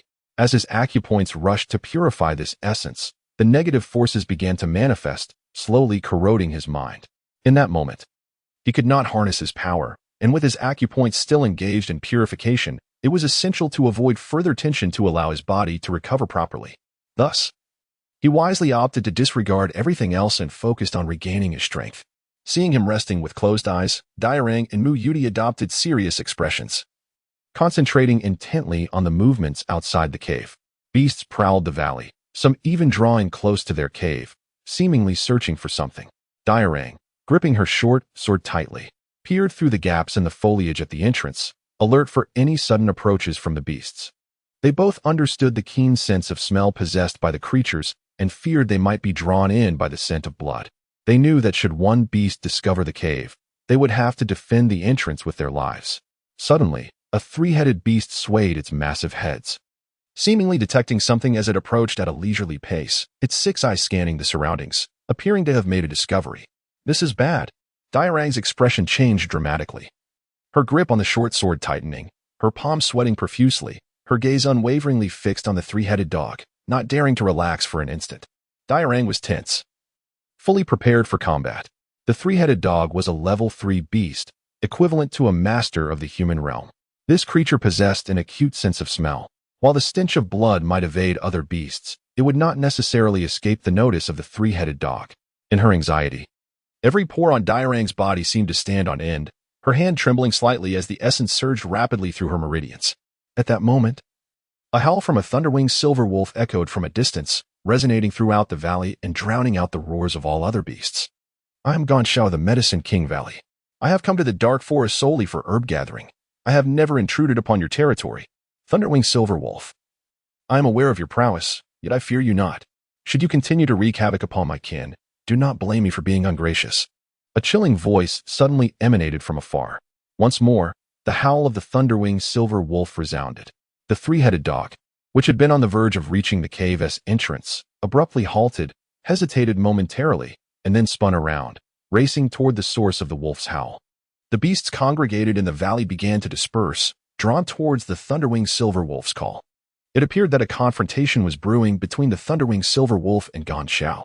Dairang's body weakened, and she sank to the ground, drenched in cold sweat. If the 3-headed dog had advanced just a few more meters, the cave would surely have been exposed. Once discovered, Other beasts in the valley would undoubtedly surge in after it. If that were to happen, none of them would escape the clutches of the beasts. Longia. Are you all right? Mu Yuti, wiping the sweat from her forehead with a blood-stained handkerchief, leaned against the rock wall and sat down beside her. I'm fine, Diarang replied with a faint smile, reflecting, we've truly been fortunate. Had the Thunderwing Silver Wolf not targeted the Medicine King Gon Shao, summoning the beasts to gather, we might have faced dire consequences. Yes, I was frightened half to death just now, Mu Yuti admitted, her face pale. I was prepared for the worst. Do not entertain such thoughts until the final moment, Shiyan interjected with a grunt, abruptly opening his eyes and furrowing his brow. While you have idled away, search through the backpacks of those 6 individuals and see what they have pilfered from the Thunderwing Silverwolf's lair. Diarang's eyes brightened, her spirit reviving. Indeed, the Thunderwing Silver Wolf is a level 7 beast, a pinnacle existence within the Dark Forest. It is said that this individual possesses remarkable intellect, having slain numerous formidable warriors in the shadowy forest and amassed a plethora of their treasures within a cave. The items pilfered from this cave are undoubtedly extraordinary. I have heard of a method to cultivate a spirit-level martial technique, Shiyan remarked softly. Huh. Dylan's face radiated joy, her enchanting eyes sparkling with brilliance. Spirit-level martial techniques are exceedingly rare. Even within our Fire Empire's royal family, there exist but 5 such techniques. A method to cultivate a spirit-level martial technique is undoubtedly worth its weight in gold, potentially inciting fierce competition among prominent families. Do search diligently. Nodding thoughtfully, Shiyan closed his eyes once more. He was acutely aware of the rarity of spirit-level martial techniques. Within the Fire Empire, the Divine Favor Empire, and the Merchant Alliance, there are approximately 100 warriors who have ascended to the Nirvana realm, yet among these, only a mere quarter possess spirit-level martial techniques. Furthermore, among this quarter, many practice the same spirit-level martial technique. It is said that throughout the Fire Empire, the Divine Favor Empire, and the Merchant Alliance, only 18 distinct spirit-level martial techniques have been revealed. Each of these techniques is held within the grasp of powerful factions or by those formidable individuals who dominate their territories. Take, for instance, the Shurja family. While they possess a multitude of earthly and profound level techniques, they have but one spirit-level martial technique, which the family head, Shurjian, treasures above all else, concealing its whereabouts even from his direct descendants. We have truly stumbled upon a stroke of immense fortune. Dylan's eyes brimmed with delight as she eagerly rummaged through the backpack of the leading brother, swiftly unveiling its contents. A dazzling silver light suddenly burst forth from the backpack, illuminating the previously dim cave as if it were bathed in daylight. Oh. Chapter 39, The 3 Flames of Heaven, Earth, and Humanity. 3 dazzling and extraordinary crystals suddenly emerged from the backpack, illuminating the stone cave with a brilliant glow. Among these 3 crystals, one was diamond-shaped and the other 2 were oval, all of them crystal clear, resembling pure and flawless quartz, emanating peculiar waves of energy. It was evident that these crystals harbored extraordinary power. Monster crystals! Dialin exclaimed, her face radiating joy. Ah! Mu Yuti also gasped lightly, replying with delight. It seems we are indeed exceptionally fortunate to have obtained monster crystals. Hee, if we can survive our ordeal in the Dark Forest, these 3 monster crystals alone will ensure our comfort for the rest of our lives. Dialin crouched down, scrutinizing the 3 monster crystals with great attention. After a moment, she remarked, they should be the crystals from a 6th-level monster, but I cannot discern which creature they originated from. Longia. I have heard that monsters can directly absorb the energy of these crystals. Since these 3 belong to the Thunderwing Silverwolf, why has it absorbed them to enhance its own power? I heard that the Thunderwing Silverwolf recently had a cub, and the best way for the little one to grow rapidly is to absorb the energy from these crystals. If the rumors are true, I believe these 3 6th-level monster crystals were prepared by the Thunderwing Silverwolf for its cub. I see, Dialin replied thoughtfully. The energy contained in these monster crystals is an excellent cultivation material for alchemists and blacksmiths. Those fellows can identify the source of a monster crystal with just a glance. Well then, with 3 crystals, it perfectly suits our 3-person group. How about 1 each? I haven't done anything, so it's best I abstain. Mu Yuti shook her head, casting a sidelong glance at the meditating Shiyan. I think you 2 should divide them. I shall take none. Were it not for me, you wouldn't have faced such peril. Let us discuss the division once that fellow awakens, Dialin replied, furrowing her brow as she rummaged through the backpack again. Ah, Another soft exclamation escaped Dialin as she retrieved a transparent jade vial from the ground, staring at the crimson liquid within, momentarily lost in thought.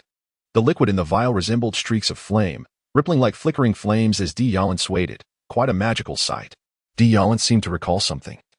Gazing blankly at the liquid in the jade vial.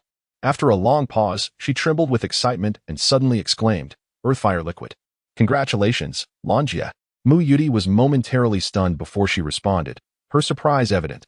"Longia, this is incredibly beneficial for you. I never expected you to gain so much from this trip. Not only awakening your martial soul, but also obtaining Earthfire liquid." Dialin was unable to contain her joy, nodding fervently, shaking the jade vial in her hand, and stammering. I never anticipated such a stroke of luck. Ha, Earthfire liquid." Shiyin, who had been silently adjusting his body, completed his 3 complete cycles of cultivation just in time to hear this, and opened his eyes, inquiring, "Earthfire liquid? What does that have to do with you? What? You don't even know about Earthfire liquid?" Dialin exclaimed in astonishment.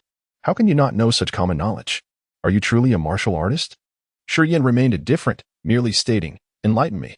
Are you familiar with the 3 types of flames? Heaven, earth, and humanity?" "Not quite." "What? You don't even know this?" Dialin shook her head in exasperation, appearing helpless in the face of Shirin's ignorance. After a moment of contemplation, she began to explain slowly. The 3 flames refer to humanity's fire, earth's fire, and heaven's fire. Humanity's fire, like my blue demon flame, is an extraordinary flame present within human martial artists. It is fundamental for both alchemists and blacksmiths. Every adept alchemist and blacksmith possesses a form of humanity's fire within them. Only then can they grasp the profound techniques of alchemy and forging. Shiyin nodded, remaining silent as he continued to observe her. Dialin pondered for a moment before continuing. Earth's fire and heaven's fire are flames that exist in nature. For instance, the earth fire within the depths of the earth, or the volcanic heart fire in a millennia-old volcano. Earth's fire and heaven's fire are naturally occurring flames, distinguished by one possessing consciousness while the other does not. How so? Shiyin inquired. Intrigued. The unconscious natural fire is termed Earth's fire. You can regard it as a precious treasure, akin to a rare ore. However, heaven's fire is different. It possesses life consciousness, can think, has wisdom, and wields unique powers. It is one of the most miraculous forms of life, nearly indestructible. Some heaven's fires have existed since the formation of the divine grace continent.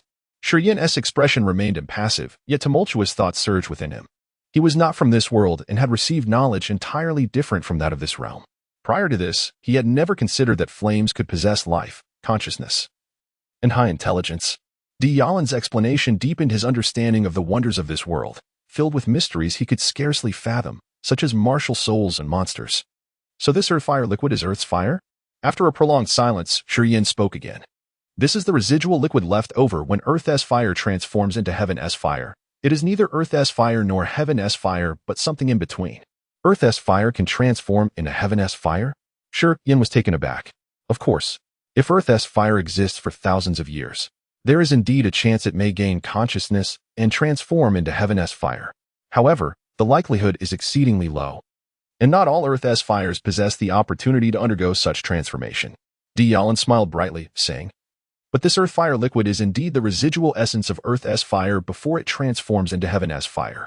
This liquid is extraordinarily precious for those like us who possess humanity's fire. In what way is it precious? It can cause humanity's fire to undergo a transformation, inheriting the overwhelming fiery power of Earth's fire, essentially evolving the martial soul." Dialin was practically bubbling with excitement, her enthusiasm palpable. Humanity's fire originates from the human body, and its temperature is difficult to surpass that of the flames existing in nature unless one reaches the divine realm. Only after several enhancements can humanity's fire attain temperatures comparable to those of heaven and Earth's flames. I understand now. Shirin nodded. So this Earthfire liquid can allow your blue demon flame to evolve into a flame that possesses the searing heat of Earth's fire? Precisely. Dialin nodded vigorously, her bright eyes shimmering as she looked at him. After a moment's hesitation, she shyly said, "That need not be said. The Earthfire liquid belongs to you." Dialin felt a surge of joy within her, yet she felt as though she had received an enormous benefit and wanted to say something more. Shirin replied lightly, "Keeping the Earthfire liquid would serve no purpose for me. I do not possess a flame martial soul, so there is no need for me to claim it. You should take it." But if you possess this earth fire liquid, you could exchange it for any precious elixirs from the 3 grand alchemists at the Medicine King Valley. Deicide insisted. Enough, just keep it. Shiyin frowned slightly, casually remarking, "Isn't there also a spirit-level martial technique?" At his words, Deicide also realized this and hurriedly began rummaging through the backpack again. "This is it." Deicide held up an ancient, dark yellow book, glancing at its aged pages before shaking her head. "This is an archaic script. I cannot decipher it. It seems I will need to find someone specialized to understand the contents of this manuscript. Let me have a look." API call failed with status code 429. Error. Code. For 29. Message. Resource has been exhausted, e.g. check quota. Status. Resource exhausted. Chapter 40. The Division of Spoils. Are you familiar with these ancient characters? Deicide exclaimed, her face a mask of astonishment. Yes. To some extent, Shiyin nodded, but instead of examining the text within the scriptures, he casually tucked the book into his robe and said, "You may keep the earth core fire liquid, while this spiritual level martial technique shall be mine." Deicide nodded in agreement, clearly content with the arrangement. The vial of earth core fire liquid held immense value for her. Possessing it left her genuinely satisfied. What about the 3 demon crystals? After a moment, Deicide spoke again, casting a discreet glance at Mu Yuti, her expression somewhat complicated. The spiritual level martial technique in Shiyin's possession was priceless, leaving Mu Yuti with nothing. Although the worth of the 3 demon crystals paled in comparison to the earth core fire liquid and the spiritual level martial technique, Deicide wished to distribute the crystals to Mu Yuti, but was concerned that Shiyin might object. "Let us give them to Miss Mu." Shiyin, understanding her thoughts, said generously, "We cannot allow Miss Mu to leave empty-handed. Having acquired what we needed, we might as well forego the 3 demon crystals." "I certainly have no objections," Deicide replied with a radiant smile, pleased with Shiyin's words. Mu Yuti's beautiful eyes widened in surprise as she gazed at Shiyin, then shook her head with a smile, saying, "I haven't contributed anything and have relied on your protection. I cannot accept these demon crystals. Please, take one." Shiyin insisted after a moment of contemplation. "Regardless of the circumstances, you must accept a demon crystal. We cannot take such advantage of you." "Yes, you should at least take one," Deicide added, echoing Shiyin's sentiment. Upon hearing this, Mu Yuti hesitated and realizing she could no longer decline. She finally nodded in acceptance, saying, "Then I shall thank you." Yin fell silent, slowly closing his eyes to continue recuperating his strength. By concentrating deeply, he could distinctly sense the changes within his body. For some unknown reason, as he sat in stillness, he felt the soreness in his flesh dissipating rapidly. Calming his mind, Yin focused intently on the transformations occurring within him. A flash of insight struck his consciousness, and he suddenly realized the source of his recovery, the undying martial soul.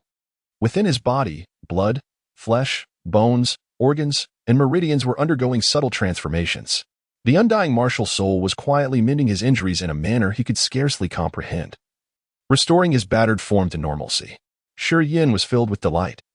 He recognized that this undying martial soul not only healed wounds, but also significantly mitigated the side effects of his reckless outburst.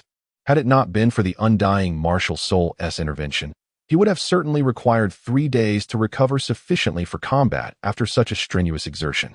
However, the presence of the undying martial soul appeared to alter that outcome. Under its remarkable influence, the fatigue and discomfort gradually receded. From his physical sensations, he surmised that within a day, he would likely regain a significant portion of his strength, enabling him to engage in battle once more. Yet, just as he reveled in his good fortune, a wave of murderous, violent negative emotions suddenly surged from the depths of his being. This eruption of negativity was as fierce as a tempest, sweeping over him with alarming intensity. A mingling of despair, fear, and resentment surged from every pore, coalescing into a potent mental force that invaded his mind, coercing him to alter his principles and actions. Having absorbed the essence of 4 innate martial artists and 2 practitioners of the human realm, all 6 had perished while Yin remained in the cave. Thus, their combined essence flowed into him without a trace of loss, making this absorption richer than any he had previously experienced. Consequently, the backlash was considerably more ferocious. Seated there, Yin's breath quickened, his body trembled slightly, and a malevolent aura enveloped him, exuding an exceedingly sinister vibe. Minutes later, unable to contain himself any longer, he suddenly opened his eyes and fixed his gaze upon Deicide, growling, "My affliction is about to flare up again." Deicide froze momentarily. Then her cheeks flushed crimson as she quietly urged Muyuti, "Shao Dai, turn around and don't look." Muyuti's face reddened as well, biting her lip. She instinctively moved to the cave entrance, turning her back to the two, saying, "Keep your voices down. We don't want to attract any demon beasts. I'll stand guard at the entrance." After what felt like an eternity, Yin let out a low growl, his body trembling as he erupted. An array of peculiar powers surged forth from his meridians, swirling chaotically within him. A small fraction infused Deicide, yet the majority coursed wildly through his veins, saturating his entire being. Suddenly, he opened his eyes wide. Adjusting his trousers, he disregarded Deicide's dazed expression and hurried towards Muyuti, exclaiming, "Miss Mu, hurry, hurry." Muyuti, startled, paled, and instinctively retreated, crying out, "No, don't come any closer. A portion of the medicinal power within me is overflowing." Yin gasped, advancing step by step toward Muyuti, urging, "I'm trying to control it to see if I can distribute some to help repair your broken meridians." "I refuse." Muyuti shouted, "I'm not ready for this. I don't want to engage in that with you. Don't come any closer." "I didn't say anything about that." Yin retorted forcefully. He felt the strange energies within him dividing into multiple streams, circulating throughout his meridians and flesh, nourishing both his martial soul and the essence in his abdomen. At this rate, it would not be long before all these peculiar powers dissipated within him. Seeing Muyuti retreating, Yin grew impatient and lunged forward, embracing her tightly. Her curvaceous figure was suddenly enveloped in his arms, an intoxicating fragrance wafting into his nostrils, momentarily stunning him. "Release me," Muyuti protested, disbelieving Yin's intentions, pounding her small fists against his chest and struggling profusely. Yet, now that her meridians were severed, her essence could not coalesce, rendering her as powerless as a delicate flower, incapable of moving Yin. "Be still." Yin tightened his grip, drawing her form closer, ensuring she had no room to escape. At that moment, the peculiar energy within his arms surged towards his wrists, flowing into his palms and infusing into Muyuti's back, aiming to mend her fractured meridians. "Attempt to harness this healing energy to restore your broken meridians, quickly," Yin whispered near her delicate ear. Muyuti felt a tingling sensation in her ear, her body involuntarily shivering as she silently cursed Yin for his audacity. At his gentle urging, Muyuti finally ceased her struggles, focusing her energy on sensing the strange powers and attempting to control them to heal her damaged meridians. Yin held her tightly, reveling in the exquisite contours of her form and inhaling her fragrant scent, momentarily losing his composure as his body reacted involuntarily. "Ah!" Muyuti cried out, her face flushed with embarrassment, hastily saying, "Release me. I can't focus like this." "Well, I release you." Yin recognized that this was not an opportune moment to take advantage, and with a nod, he softly kissed her ear and said, "Consider this my reward for bestowing upon you my power." With that, Yin relinquished his hold, stepped back a couple of paces, leaned against the rock wall, and gradually closed his eyes. Muyuti's neck flushed crimson, a mix of embarrassment and indignation washing over her as she shot him a resentful glare and muttered, "You are a scoundrel." After uttering this, Muyuti took several deep breaths, her heaving bosom rising and falling before she finally composed herself. Aware of the urgency of their situation, she refrained from further reproach towards Yin and hastily seated herself, endeavoring to harness the peculiar powers he had gifted her to mend the severed meridians within her body. Chapter 41. The Innate Triple Heaven. Outside the valley, an eerie silence enveloped the surroundings. The ferocious beasts had long departed. It was daytime, and the sun's rays pierced through the foliage like fiery tendrils, illuminating the cave. Inside, 3 individuals sat in a meditative posture, their breath steady as they engaged in quiet cultivation. The realm of the innate triple heaven. Taking a deep breath, Yin felt a refreshing clarity wash over him, the fatigue that had weighed him down dissipating entirely, his senses sharper than ever before, harnessing the peculiar forces around him. His cultivation progressed at an astonishing pace, akin to arrows loosed from a bow, propelling him into the realm of the innate triple heaven. Standing at the cave's entrance, he could vaguely perceive the spiritual energy permeating the world around him. This energy, normally imperceptible to him, was now faintly detectable. To sense the spiritual energy of heaven and earth was a mark of a warrior in the innate triple heaven. Only those capable of such perception could leverage this energy for enhanced cultivation and the execution of martial techniques. With a flicker of thought, his body became as unyielding as iron, his skin taking on a dark brown hue, subtly glimmering with an otherworldly sheen, reminiscent of the time he manifested the dark shield. Surprised, Shi took a moment to sense this transformation, realizing he had not consciously summoned the dark shield. Observing closely, a smile crept onto his lips. Understanding that this remarkable change in his skin was undoubtedly linked to his martial spirit. The cave, once dim, now felt vibrant. Shi dark eyes wandered to Mu Yudi and Dylan, who remained seated in their meditative stances, their eyes closed and a faint glow emanating from them. The essence within them pulsed along a unique trajectory. His decision to share a portion of this extraordinary energy with Mu Yudi stemmed from two motivations. First, to ascertain whether this unique force could be transferred to another without the need for intimate interaction, and second, to bolster their strength. Uncertain of the foes they might encounter ahead, he deemed it unwise for Mu Yudi to remain a burden during their journey. According to Dylan, Mu Yudi's meridians were intact, indicating that she was also a warrior. If she could fully recover, it would significantly benefit their upcoming endeavors. Focusing intently on Mu Yudi, he suddenly detected a flow of pure essence coursing through her body. Surprised, he couldn't help but gaze at her, frowning as he sensed more deeply. To his astonishment, the essence within Mu Yudi was far more refined than that within Dylan, implying that her cultivation level surpassed Dylan's. This revelation astounded him. Though he had known Mu Yudi was a warrior, he had presumed her abilities were limited to the innate realm, especially given her youth compared to Dylan. Yet, contrary to his expectations, he now recognized her exceptional prowess, having ascended to the human realm, surpassing Dylan by an entire level. As he marveled at this discovery, he keenly sensed Mu Yudi's essence gradually calming. He understood that she was on the verge of awakening. Sure enough, moments later, her long lashes fluttered, and her eyes slowly opened. Her clear, ethereal gaze lit up the cave, enhancing her delicate features and bestowing upon her an enchanting aura, reminiscent of a woodland sprite. Exuding an ineffable charm, Shi found himself momentarily entranced, staring at her in bewilderment. "Have you feasted your eyes enough?" Mu Yudi said, her demeanor indifferent as she gracefully rose, stretching with a light laugh. "From this day forth, I shall no longer be a burden." A soft, luminous glow emanated from her slender hands as she stretched, the light flickering in the air like the strings of a zither. With a gentle flick of her fingers, she summoned the vanishing glow, coaxing it to dance playfully around her fingertips. "I must practice my technique. It has been a while since I last played the zither, and I fear I may be out of practice." "You are even more beautiful than before," Shi remarked candidly, his gaze lingering on her.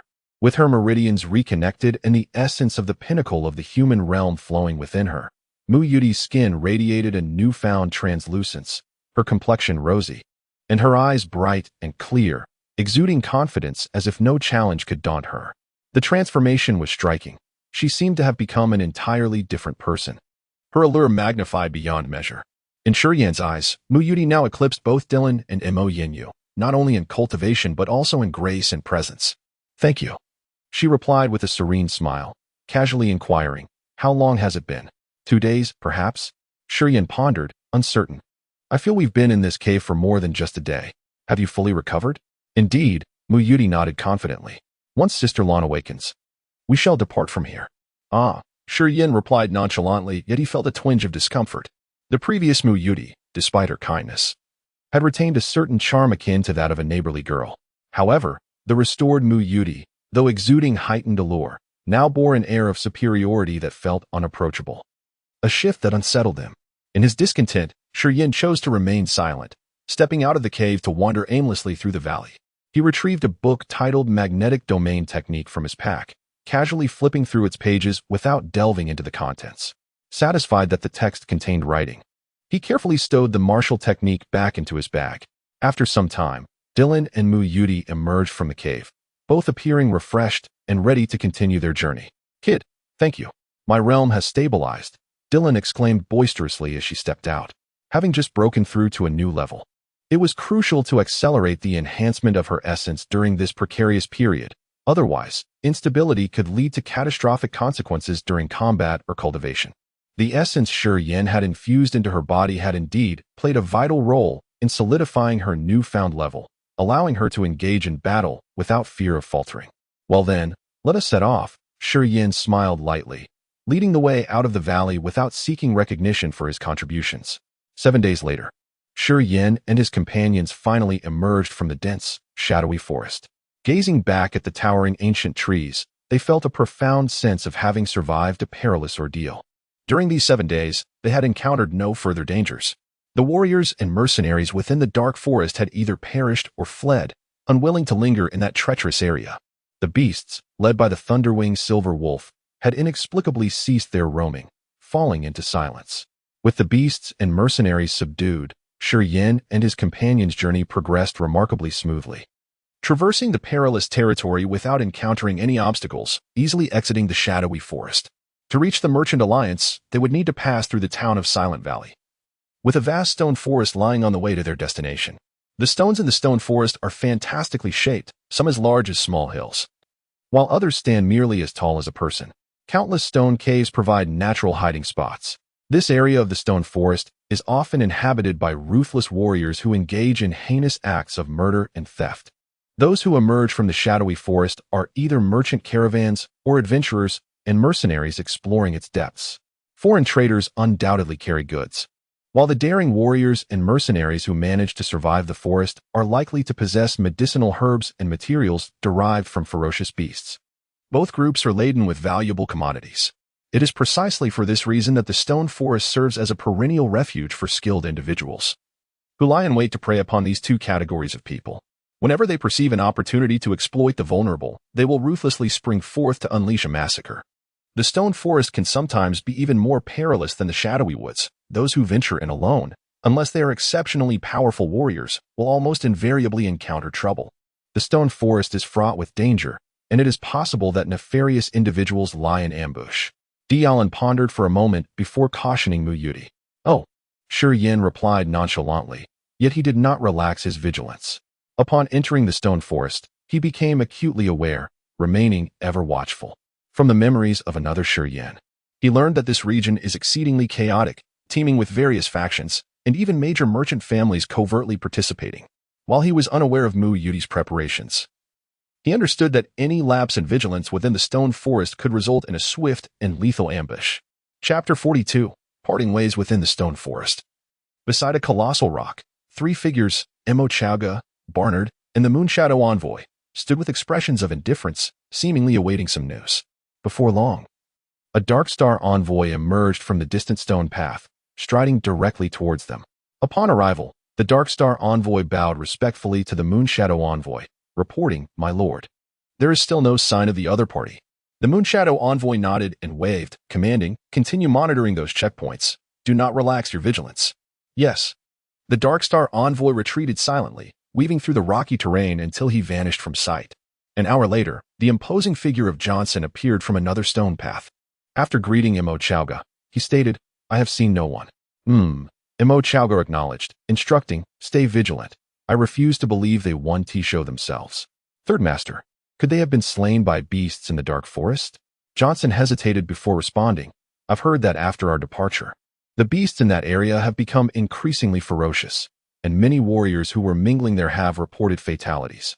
It's possible they have already fallen victim to the beasts." "There is a chance." Mo Chowga unexpectedly did not dispute this, nodding before continuing, however. "If they have not been killed and instead slipped into the Merchant Alliance while we are unaware, we will deeply regret it. Do you understand my meaning?" "Understood. I will continue to watch." Johnson's expression hardened as he quickly turned to leave. Frowning, Mo Chowga addressed the Moonshadow Envoy beside him. "Let us wait another month. If they still do not emerge, they may truly be dead inside. What do you think?" "I have no objections." The Moonshadow Envoy agreed, contemplating for a moment before adding, "I've received word that the Medicine King, Gan Shao, and the Thunderwing Silver Wolf are still engaged in battle in the Dark Forest. However, the beasts have become too numerous, and it seems Gan Shao has begun to retreat. The beasts are now gathering around the Thunderwing Silver Wolf, relentlessly pursuing Gan Shao and his retainers. The area they were in was relatively safe. Are you suggesting they may still be alive?" Mo Chowga inquired. "The possibility of survival is quite high," the Moonshadow Envoy replied. "Many warriors have been slaughtered in that area. Those who survived have fled early. As long as they aren't excessively unfortunate, they should be able to escape the dark forest. I hope they're alive." Barnard of the Fought-Tooth Mercenary Group spoke. His eyes filled with malice as he coldly declared, "I will make them regret ever coming into this world." The Moonshadow Envoy's eyes glinted with cold light as he remarked, I intend to take that one surnamed Mu with me. The slender fellow is to be delivered to me first. He stole something from our Mo family. I must retrieve it before you proceed with your plans, Mo Chowga interjected, casting a nonchalant glance at Barnard. Barnard fell silent, his thoughts inscrutable. Stone, maneuvering cautiously among the jagged rocks, dared not let down his guard. In the distance, Mu Yudi and Dylan were engaged in quiet conversation, the content unknown to him. Stone's expression turned to one of surprise, slightly relaxing his vigilance. What is the matter? Are you with the Merchant Alliance? Mu Yudi hesitated before casually inquiring. Yes. Do you practice alone? Yes. You have assisted me greatly along the way. I would like to introduce you to someone. If you can earn his favor, it will greatly benefit your future cultivation. What do you think? Mu Yudi's demeanor became serious, her bright eyes fixed intently upon him. Stone paused, pondering for a moment before shaking his head, responding calmly, I appreciate your kindness, Miss Mu, but I am not one to enjoy being bound by others. He understood that Mu Yudi intended to recommend him to a powerful figure or a significant force. In this world, there are lone warriors, but they are typically highly skilled individuals who do not need to rely on any faction. However, the vast majority of warriors opt to align themselves with major powers or prominent families. These entities control abundant cultivation resources, possess refined martial arts and materials, and offer guidance from experts, all of which facilitate a warrior's progression through barriers to reach higher realms. Yet, truly formidable powers and influential families rarely recruit those of unknown origins. Without a recommendation, entering such factions for cultivation is exceedingly difficult.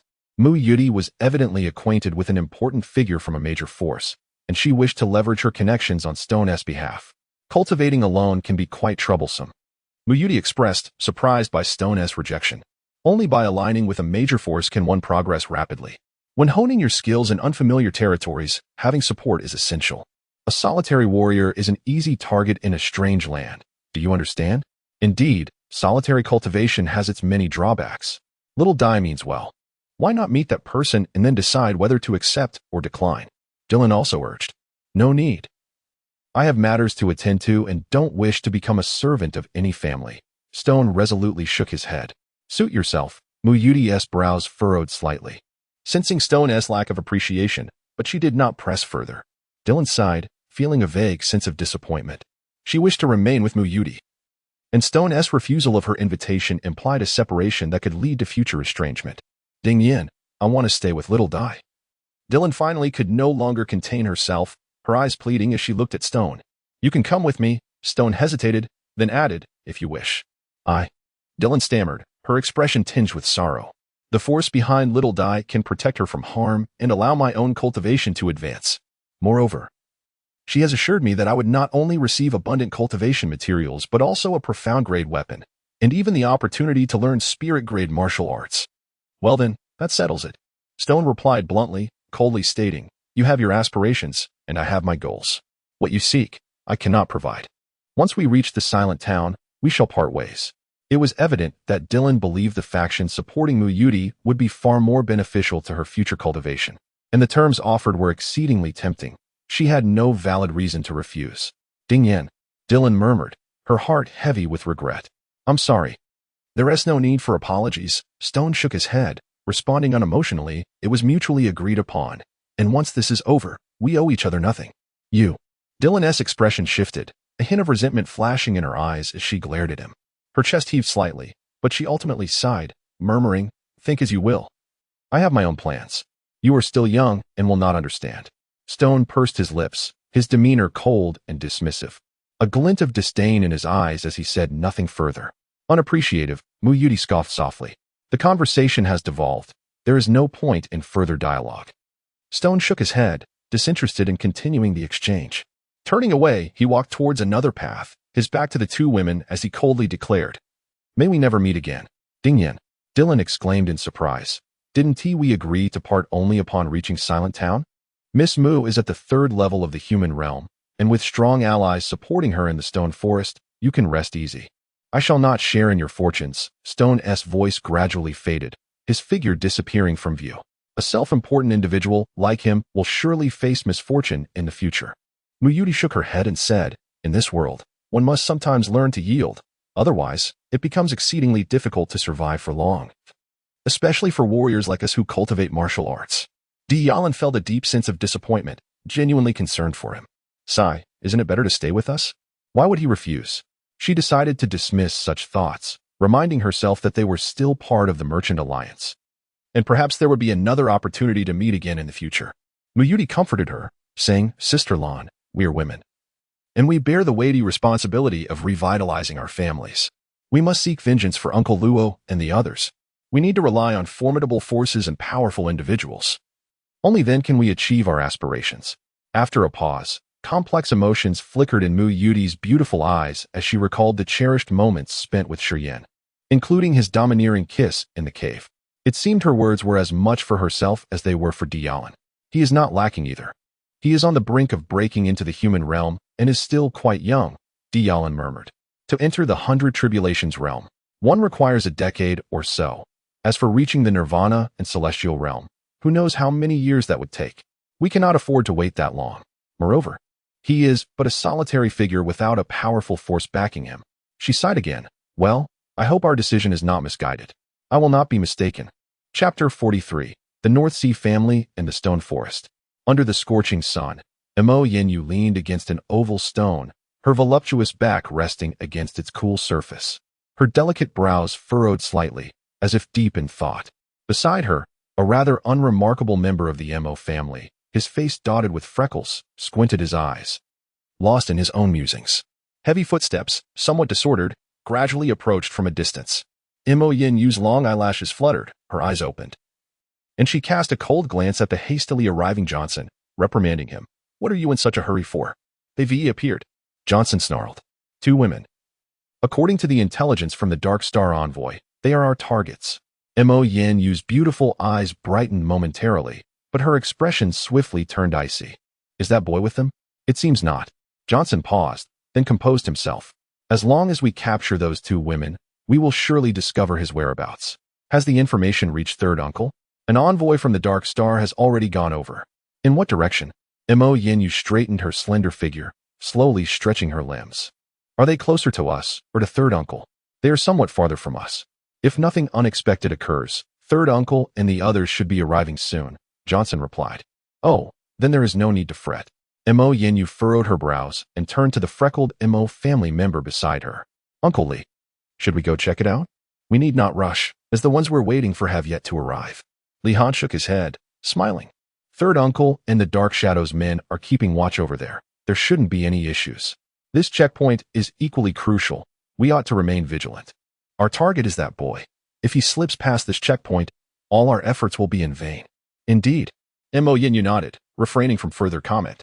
Suddenly, a piercing sound erupted. By a rock shaped like a python, Miyu Dai produced a silver horn and began to play. The sound of the horn rippled like waves, resonating far and wide. In various regions of the stone forest, figures concealed within the stone caves emerged upon hearing the horn, swiftly converging towards Miyu Dai. Lanjia. There's no need to worry. Help will arrive soon, Miyu Dai said with a light-hearted smile. Now that we are here, we are truly safe and need not fear the Dark Shadow anymore. I hope so.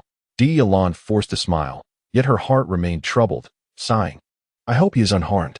Suddenly, a group of figures flashed out from the distance. Leading them was the Dark Shadow's Mingyu envoy, flanked by Mo Chaogu, Barnard, and several warriors from the Mo family, alongside the Dark Shadow's Mingxing envoy. Oh, is that so? Miyu Dai smiled indifferently, showing no signs of nervousness. The Mingyu envoy frowned, sensing something amiss. This time, Miyu Dai appeared unusually composed, a stark contrast to her usual demeanor. Where is that boy who was with you? Mo Chaogu approached, casting a cursory glance at the 2 women. Tell me where that boy is, otherwise I will kill her first. He pointed at Deicide. She is mine. Barnard shot a fierce glare at Mo Chaogu, darting swiftly to Deicide's side, rudely reaching for her. Clang. The powerful sound of a zither rang out, akin to a sharp weapon piercing through the air, jolting Barnard's senses. He staggered back, a look of pain flashing across his face as he gazed at Miyu Dai in astonishment. Seated on the ground with her ancient zither, Miyu Dai wore a cold smile, her gaze directed at Barnard. Would you like to try again? Barnard felt as though his mind was pierced by a steel needle, his head pounding. Hearing her words, his expression fluctuated, but he dared not advance. Impossible. The Mingyu envoy's face changed, panic flickering in his eyes. In just a few months, your musical martial soul cannot have recovered so quickly. After a brief pause, the Mingyu envoy seemed to recall something. A cold smile creeping across his face. I understand now. You are forcefully activating your broken meridians. You are courting death. Oh? Mingyu Dai's expression remained unyielding. You may come and try. I know you possess the cultivation of the 100 Tribulations, but before entering the obscure forest, I want to use my musical martial soul to slay a Mingyu envoy of the same caliber as you. Surely you remember? Her words left not only the Mingyu envoy hesitating, but even Barnard and Imo Chaogu appeared slightly alarmed, gazing at her in disbelief. An envoy? Is that true? Imo Chaogu's lips tightened as he took a cautious step back, signaling the Imo family warriors to hold their ground. If her musical martial soul were at its peak, she indeed possesses such capability, but now I do not believe it. The Mingyu envoy scoffed. Whoever comes first shall die first, Mingyu Dai stated coldly, then lowered her head, ceasing further dialogue. Alon stood beside her, her expression vigilant, unwilling to relax her guard. The atmosphere suddenly became tense. Although the Mingyu envoy was skeptical, he did not dare act rashly. Barnard and Imo Chaogu, realizing Mingyu Dai had the ability to kill 100 Tribulations expert, suddenly became subdued. Exchanging glances with the Mingyu envoy as if urging him to test Mingyu Dai's true capabilities. At that moment, figures emerged from all directions of the stone forest. A striking silhouette appeared beside Mingyu Dai in an instant, whispering, Miss Mu, are you unharmed? In that crowded space, including the 100 Tribulations cultivators like the Mingyu envoy, Imo Chaogu, and Barnard, none could discern how he materialized beside Mingyu Dai. Spatial shift martial soul. From the North Sea family. Imo Chaogu's expression paled in shock. Who might I be? It turns out to be a member of the Imo family. The handsome young man, appearing beside Mingyu Dai, bore an arrogant demeanor, disdainfully stating, What? Do you wish to engage the North Sea family in battle? Not at all. Imo Chaogu inhaled deeply, regaining his composure. He forced a smile at the young man. So it is the third young master who has arrived. I was wondering why Miss Mu appeared so unperturbed. Third young master. I was unaware that Miss Mu is under your protection. Had I known earlier, I would not have come. I hope you can forgive me. Bei Mingsu waved his hand dismissively. If this matter does not concern your Imo family, take your people and leave quickly. I need to deal with the dark shadow. You need not interfere. As he spoke, warriors clad in North Sea family attire began to appear one after another. Among them were two elderly men, one stout and one thin, who quietly took their positions beside him, their cold gazes locking onto Imo Chaogu and the Mingyu envoy. Very well, I shall leave at once. Imo Chaogu wore a congenial smile, and without another word, turned to depart. The Imo family warriors, upon realizing the arrival of Bei Mingsu, also subdued their demeanor, lowering their heads and quietly following Imo Chaogu away. As for Barnard, seeing Imo Chaogu leave, he too dared not linger, retreating into the stone forest. Please have third young master eliminate this person for me. Mingyu Dai gently plucked the zither strings. Clang. The sound of the zither resounded once more. Barnard's body jolted violently, nearly losing his footing, and he hastily slipped behind a rock, fleeing for his life. Elder Een, we have trouble. Bei Mingsu issued a calm command. The emaciated elder standing behind him suddenly darted out like a wraith, vanishing in an instant. 3 seconds later, a chilling scream echoed from the depths of the stone forest, belonging to Barnard. Chapter 44.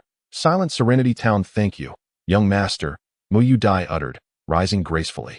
She meticulously stowed away her zither, her gaze fixed upon the Medusa envoy, whose eyes flickered with unease. After such a protracted pursuit, who would have foreseen your own demise? The Medusa envoy, eschewing eye contact with Mingyu Dai, addressed Bei Mingsu directly. This is a matter between Dark Abyss and the Mu family. It would behoove the Bei Ming family to remain uninvolved. If you permit me to take Miss Mu, our lord will handsomely reward the Bei Ming family. Any matter can be negotiated. Negotiations are unnecessary. Bei Mingsu responded calmly, shaking his head. Since you have arrived, consider this your final destination. Two elderly figures, gaunt and spectral, materialized behind him. They lunged at the Dark Abyss envoys with fiendish abandon. Within moments, the envoys, including the Medusa envoy, lay eviscerated and lifeless.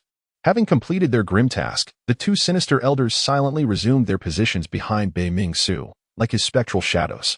Dialan, standing beside Mingyu Dai, witnessed the carnage inflicted upon the Dark Abyss envoys with palpable horror. Though aware of the Bei Ming family's influence within the Merchant Alliance, she had not grasped the extent of their dominance. The Beiming family held Dark Abyss in utter contempt, dispensing death without hesitation or regard for diplomacy. Sister Lan, do you still question our decision? Mu Yu Dai inquired with a smile. Deicide sighed melancholically, her expression conflicted. You are not mistaken, but I. Cease your ruminations, Mu Yu Dai gently advised. For the sake of our future, consign the past to oblivion. Very well, Deicide murmured, nodding with resignation. Shall we proceed? Bei Mingsu inquired courteously, his dark eyes briefly surveying Deicide and Mu Yu Dai. Indeed. Elsewhere within the stone forest, Shurian had just entered a fork in the path when a sudden premonition of danger caused him to recoil swiftly. Whoosh! An arrow whistled past him. Simultaneously, a Maluo family smoke bomb soared into the sky. Humph! It is you again, courtier of death. Shurian growled, his face darkening. Mo Yinyu, brandishing a crossbow, emerged from behind a stone cavity, her face frigid. At last, you have revealed yourself. The amputee, Changxin, and Li Han emerged from behind the rocks, flanking Shurian with wary expressions. Seeking death, Shurian roared, transforming into a human projectile as he lunged toward Mo Yinyu, enshrouded in swirling white mist. His murderous aura surged, transforming him into a fearsome demon. Miss, beware, Li Han exclaimed, darting toward Mo Yinyu with lightning speed. Li Han, a cultivator at the second heaven of the human realm, recognized the terrifying power brewing within Shurian's body. Mo Yin, you would be hard-pressed to withstand such a ferocious assault. Chi-Chi, Shurian dug his heels into the earth, carving a deep furrow as he abruptly halted his advance. He pivoted with astonishing speed, charging toward Chang Senator Bang. Kakaka. Changxin's bones shattered, blood gushing from his mouth and eye sockets. He collapsed to the ground, writhing in agony. Terror etched across his face, the splintered bones piercing his heart. His eyes rolled back, and he expired. Vicious whelp, Li Han exclaimed, his expression contorted with rage. He hesitated, torn between avenging Changxin and protecting Mo Yinyu from a similar fate. He shouted, but dared not intervene. Changxin's essence rapidly drained into Shurian's acupoints. Within seconds, nothing remained. Shurian turned, his gaze fixed on Mo Yinyu. Beautiful lady, our paths will cross again. Believe me, you will rue the day you provoked me.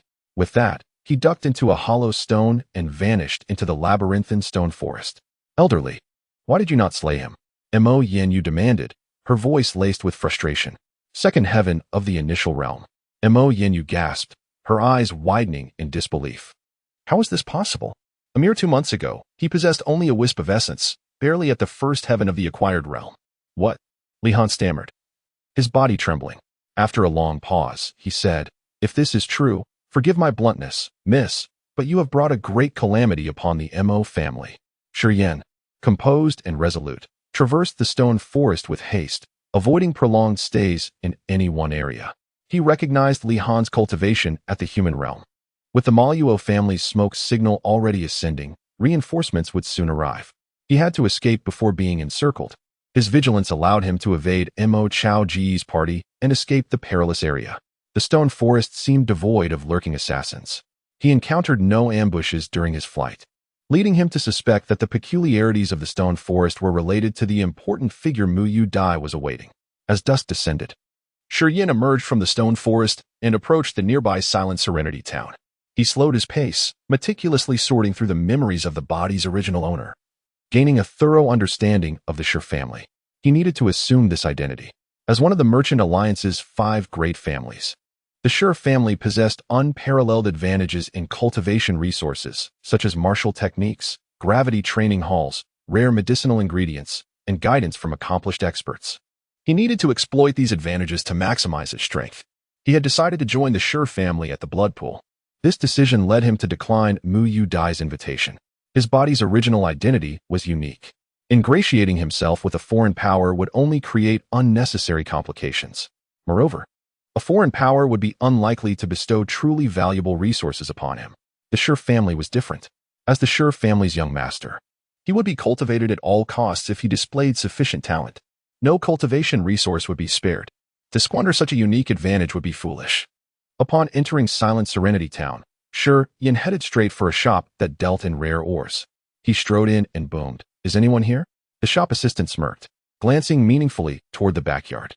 "It is of no consequence. I know what he is doing," Shurian said, ignoring the assistant and heading toward the backyard. In the backyard, Several Shi family martial artists were gambling. They hastily concealed their dice upon seeing Shi Yin, uttering, "Young Master Yin. Continue playing." Shi Yin waved dismissively, striding past them toward a room at the back. The gamblers exchanged surprised glances, noting that Shi Yin had not scolded them. How strange. Young Master Yin did not scold us this time, one said. Indeed, he used to reprimand us for gambling, accusing us of neglecting our duties. This time, he said nothing. How peculiar, another added. Young Master Yin seems different. He seems more imposing, more dignified. Did you notice? Now that you mention it, it is true. Shi Yin arrived at the room's entrance and barged in, announcing, "Uncle Han, when did you arrive?" Inside the room, Han Zhong was atop a voluptuous young woman, exclaiming, "9 shallow, 1 deep. Let me show you my 9 shallow, 1 deep. Exhilarating, isn't it? I will exhaust you, little vixen." "Oh, the formidable Lord Han." The young woman, drenched in fragrant sweat, lay beside the bed, exclaiming with fervor.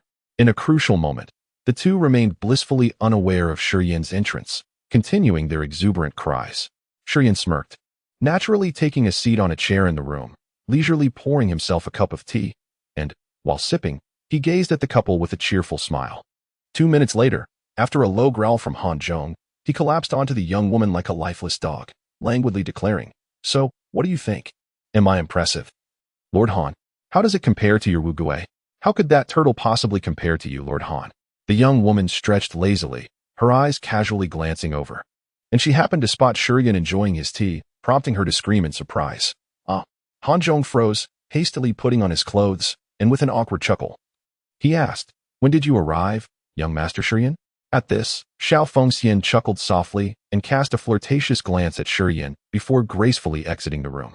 Chapter 45. Transformation. Once Xiao Fengxian departed, Han Zhong's demeanor became considerably more relaxed. After slightly adjusting his attire, he seated himself opposite Shi Yin, poured himself a cup of tea, took a sip, and inquired, "Young Master Yin, what has become of your guards?" "They are all deceased," Shi Yin replied nonchalantly, explaining. "A pack of ferocious beasts in the dark forest went berserk and hunted down the martial artists. They sacrificed themselves to protect me." Han Zhong gazed at him in astonishment, his expression peculiar as he remarked, "I have some understanding of the situation over there. It is indeed fortunate for young Master Yin to have escaped with his life. The chaos in the dark forest has claimed even those martial artists lacking in prowess, making it rather astonishing that a bookish fellow like you managed to survive." Han Zhong held little regard for the previous owner of Shi Yin's body. That individual, having neglected martial pursuits and overly focused on trivial matters uninteresting to the Shi family, had always been an outlier, failing to capture Han Zhong's interest. Were it not for coincidentally conducting business in the area and receiving orders from Shi Jian, he would not have bothered waiting for Shi Yin. As they conversed, Han Zhong scrutinized Shi Yin intently. Previously, he had not observed closely, but upon closer inspection, he began to discern a certain depth in Shi Yin's appearance. Shi Yin appeared somewhat more svelte than before. His once rounded visage had sharpened, exuding a resilient masculinity. Sitting upright, his posture resembled that of a sword, imparting an impression of latent sharpness. This was merely an external transformation. Previously, Shi Yin only exhibited vitality during explorations of ancient texts and relics, while otherwise appearing listless and dispirited. Yet at this moment, his eyes were profound, occasionally flickering with an unusual glimmer, as though he were perpetually immersed in thought, imparting an uncanny sense that nothing could be concealed from him. This was likely due to the arrival of members from the Baiming family. It was said that they were coming to recruit someone from the stone forest, and those who made their living there fled like scared rabbits upon hearing of the Baiming family's presence. Who leads the Baiming family? A vague realization dawned upon Shi Yin. It was Baiming Su. Han Zhong responded before suddenly cursing, "I heard that lad broke through to the 100 Calamities realm 6 months ago. Damn it, he is only 25. And he possesses dual martial souls. How utterly insane. I'm already 45 and have only reached the 2nd tier of the 100 Calamities. Is there no place for us to thrive? 25, 100 Calamities 1st tier, dual martial souls." Shi Yan's face grew serious as he suddenly realized that Baiming Su was likely the esteemed individual Mu Yudi intended to introduce him to. With such youth, talent, and backing from the foremost family of the Commerce Alliance, it was no wonder Mu Yudi and Di Yalan made such decisions. A cold glint flashed in his eyes as he remained silent, inwardly scoffing. 25 years old, 100 Calamities realm, dual martial souls. Impressive, is it? Not necessarily. within just 2 months, have ascended from the acquired first tier to the innate third tier. Not only do I possess both petrification and immortality martial souls, but also a more sinister and mysterious martial soul. In comparison, I have realized that I am far more formidable than Bai Mingsu. Time. If only I had a little more time, I could undoubtedly surpass Bai Mingsu. Shi Yin thought to himself. Young Master Yin, do you possess essence energy within your body? Han Zhong asked, a hint of astonishment in his voice. Taking a deep breath, Shi Yin suppressed a flicker of indignation and replied, Indeed, I now possess essence energy, and I can be considered a martial artist. What level of cultivation? Han Zhong pressed eagerly. Innate, Shi Yin stated. Commerce Alliance, Tianyin City, the Shi family. The training ground. The Shi family's training ground sprawled across dozens of acres, populated with ancient trees and various peculiar stones. Inside the training ground, there were specially designated muddy areas, sandy patches, and water pools, along with wooden cabins. The landscape was replete with obstructions and intricate terrains, allowing the Shi family's youth to engage in practical combat simulations across diverse environments. At that moment, in the heart of the training ground, a massive diamond-shaped essence testing crystal was placed. One by one, the third-generation scions of the Shi family queued to place their hands upon the crystal, channeling their essence energy to determine their precise cultivation levels. Shi Tianluo, 21 years old, acquired second tier. Shi Tianxiao, 25 years old, innate first tier. Shi Tianling, 27 years old, acquired third tier. Shi Tianke, 20 years old, innate second tier. Shi Tianyun, 19 years old, innate third tier. Han Feng squinted, standing beside the essence testing crystal. As soon as a Shi family youth completed their essence release and departed, he bellowed with authority. With Han Feng's voice, the expressions of the surrounding second and third generation elders of the Shi family varied. Some were pleased, while others appeared despondent. Second brother, your son Yun has indeed made us proud by breaking through another tier. Shi Kuo remarked, his tone somewhat begrudging. It seems I must give that little rascal Tianke a good talking to. Third brother, Tianke has been working hard. I've seen him practicing late at night in the gravity chamber. Let South not place too much pressure on him, or it may backfire, Shi Gang counseled. Tianyun, keep it up. Strive to reach the human rank soon, Shi Tai proclaimed like a thunderclap, a hint of pride in his eyes. Shi Tai and Shi Jian were brothers. Shi Gang and Shi Kuo were his sons. Shi Tianyun was Shi Gang's son and his own grandson. Seeing Shi Tianyun's progress naturally brought him joy. The head of the Shi family was determined by cultivation level. Years ago, he lost to his elder brother Shi Jian, which left him somewhat dissatisfied. He hoped his grandson would excel and keep Shi Jian's son, Shi Tianxiao, in check. The Shi family's petrification martial soul was peculiar. Typically, a child born to parents would inherit the martial soul from the first two children. The third child would almost never inherit. Thus, families in the Shi clan generally had only 2 children. Even the family head, Shi Jian, only had 2 children, Shi Lang and Shi Qing. Shi Lang had a daughter and a son, Shi Tianling and Shi Tianxiao respectively. Shi Qing and Yang Hai had one son, Shi Yin. Consequently, Shi Tianling, Shi Tianxiao, and Shi Yin were direct grandchildren of Shi Jian, while Shi Tianyun, Shi Tianluo, and Shi Tianke were grandsons of Shi Tai. The siblings in the Shi family maintained amicable relations, all striving for the family's strength. The younger generation of sons found themselves overshadowed by Shi Lang's dominance over Shi Gang and Shi Kuo, leaving him little to contemplate. Fortunately, his grandchildren were promising. Both Shi Tianyun and Shi Tianke surpassed Shi Tianxiao, allowing him to take pride during their training assessments, albeit with no malice intended. Yang Hai and Shi Lang stood together, quietly discussing recent developments in the mining fields. Upon hearing Shi Tai's proclamation, Shi Lang chuckled softly. Once again, second uncle has found an opportunity to boast. After a moment, he glanced at Shi Tianxiao beside him and scolded, "You rascal, you only know how to embarrass me." I'm not the worst," Shi Tianxiao retorted, adopting a pitiful expression. That's true," Shi Lang replied, feeling considerably relieved. The training ground buzzed with the lively chatter of the Shi family's direct descendants. Just then, a hawk descended from the sky, landing upon the shoulder of the family head, Shi Jian. Shi Jian retrieved a tied gray pouch from beneath the talons of the eagle. Extracting the letter within and casually unfolding it, his brow furrowed as he perused its contents. Those present were familiar faces, and he felt no need for discretion. Upon glancing at the letter, an involuntary gasp escaped his lips, disbelief etched upon his visage. The assembly fell into a hushed silence, all eyes turning towards the family head, Shi Jian, their hearts brimming with curiosity regarding the cause of his uncharacteristic demeanor. "Brother, what is happening?" Shi Tai inquired, frowning as he exclaimed. "Could it be that the Mo family is causing trouble again? Damn it, it seems that only a severe lesson will make them remember their place." "Not at all," Shi Jian replied, setting the letter down, his eyes sparkling with excitement, his face a canvas of astonishment. "Han Zhong has located that rascal, Shi Yan." "What of that scoundrel?" Yang Hai interjected, a fierce expression crossing his face as he inquired, clearly eager to settle the score with Shi Yan. "That brat has become a martial artist," Shi Jian remarked, a peculiar expression crossing his face, his lips twitching as he seemed to suppress an inner joy. "Really?" Shi Tai exclaimed, unable to contain his surprise. At 17, what could have prompted him to suddenly pursue cultivation? Pausing for a moment, he sighed softly, genuinely lamenting for Shi Yan. Alas, it is too late. Starting cultivation at 17 means he will likely achieve little in this lifetime. Where has that wretched boy been all this time? Had he begun cultivating earlier? Even without the Shijia's martial spirit, he could have at least reached the innate 2nd or 3rd tier by now. That lad is currently at the innate 3rd tier, Shi Jian declared, his eyes gleaming with intensity as he spoke with conviction. Chapter 46. A distant glimpse half a month later, in Tianyan City, Shi Yan and Han Zhong, accompanied by a group of Shi family guards, leisurely entered the city with goods acquired from the quiet town, taking advantage of the Earth Dragon Passage. Shi Yan and Han Zhong walked at the forefront of the procession, engaged in quiet conversation. "Where is Brother Yan planning to rest?" Han Zhong chuckled, a suggestive smile gracing his face. Tianyan City is the largest city of the Merchant Alliance, with a population of millions. The entertainment options here far surpass those of the smaller towns we've passed through.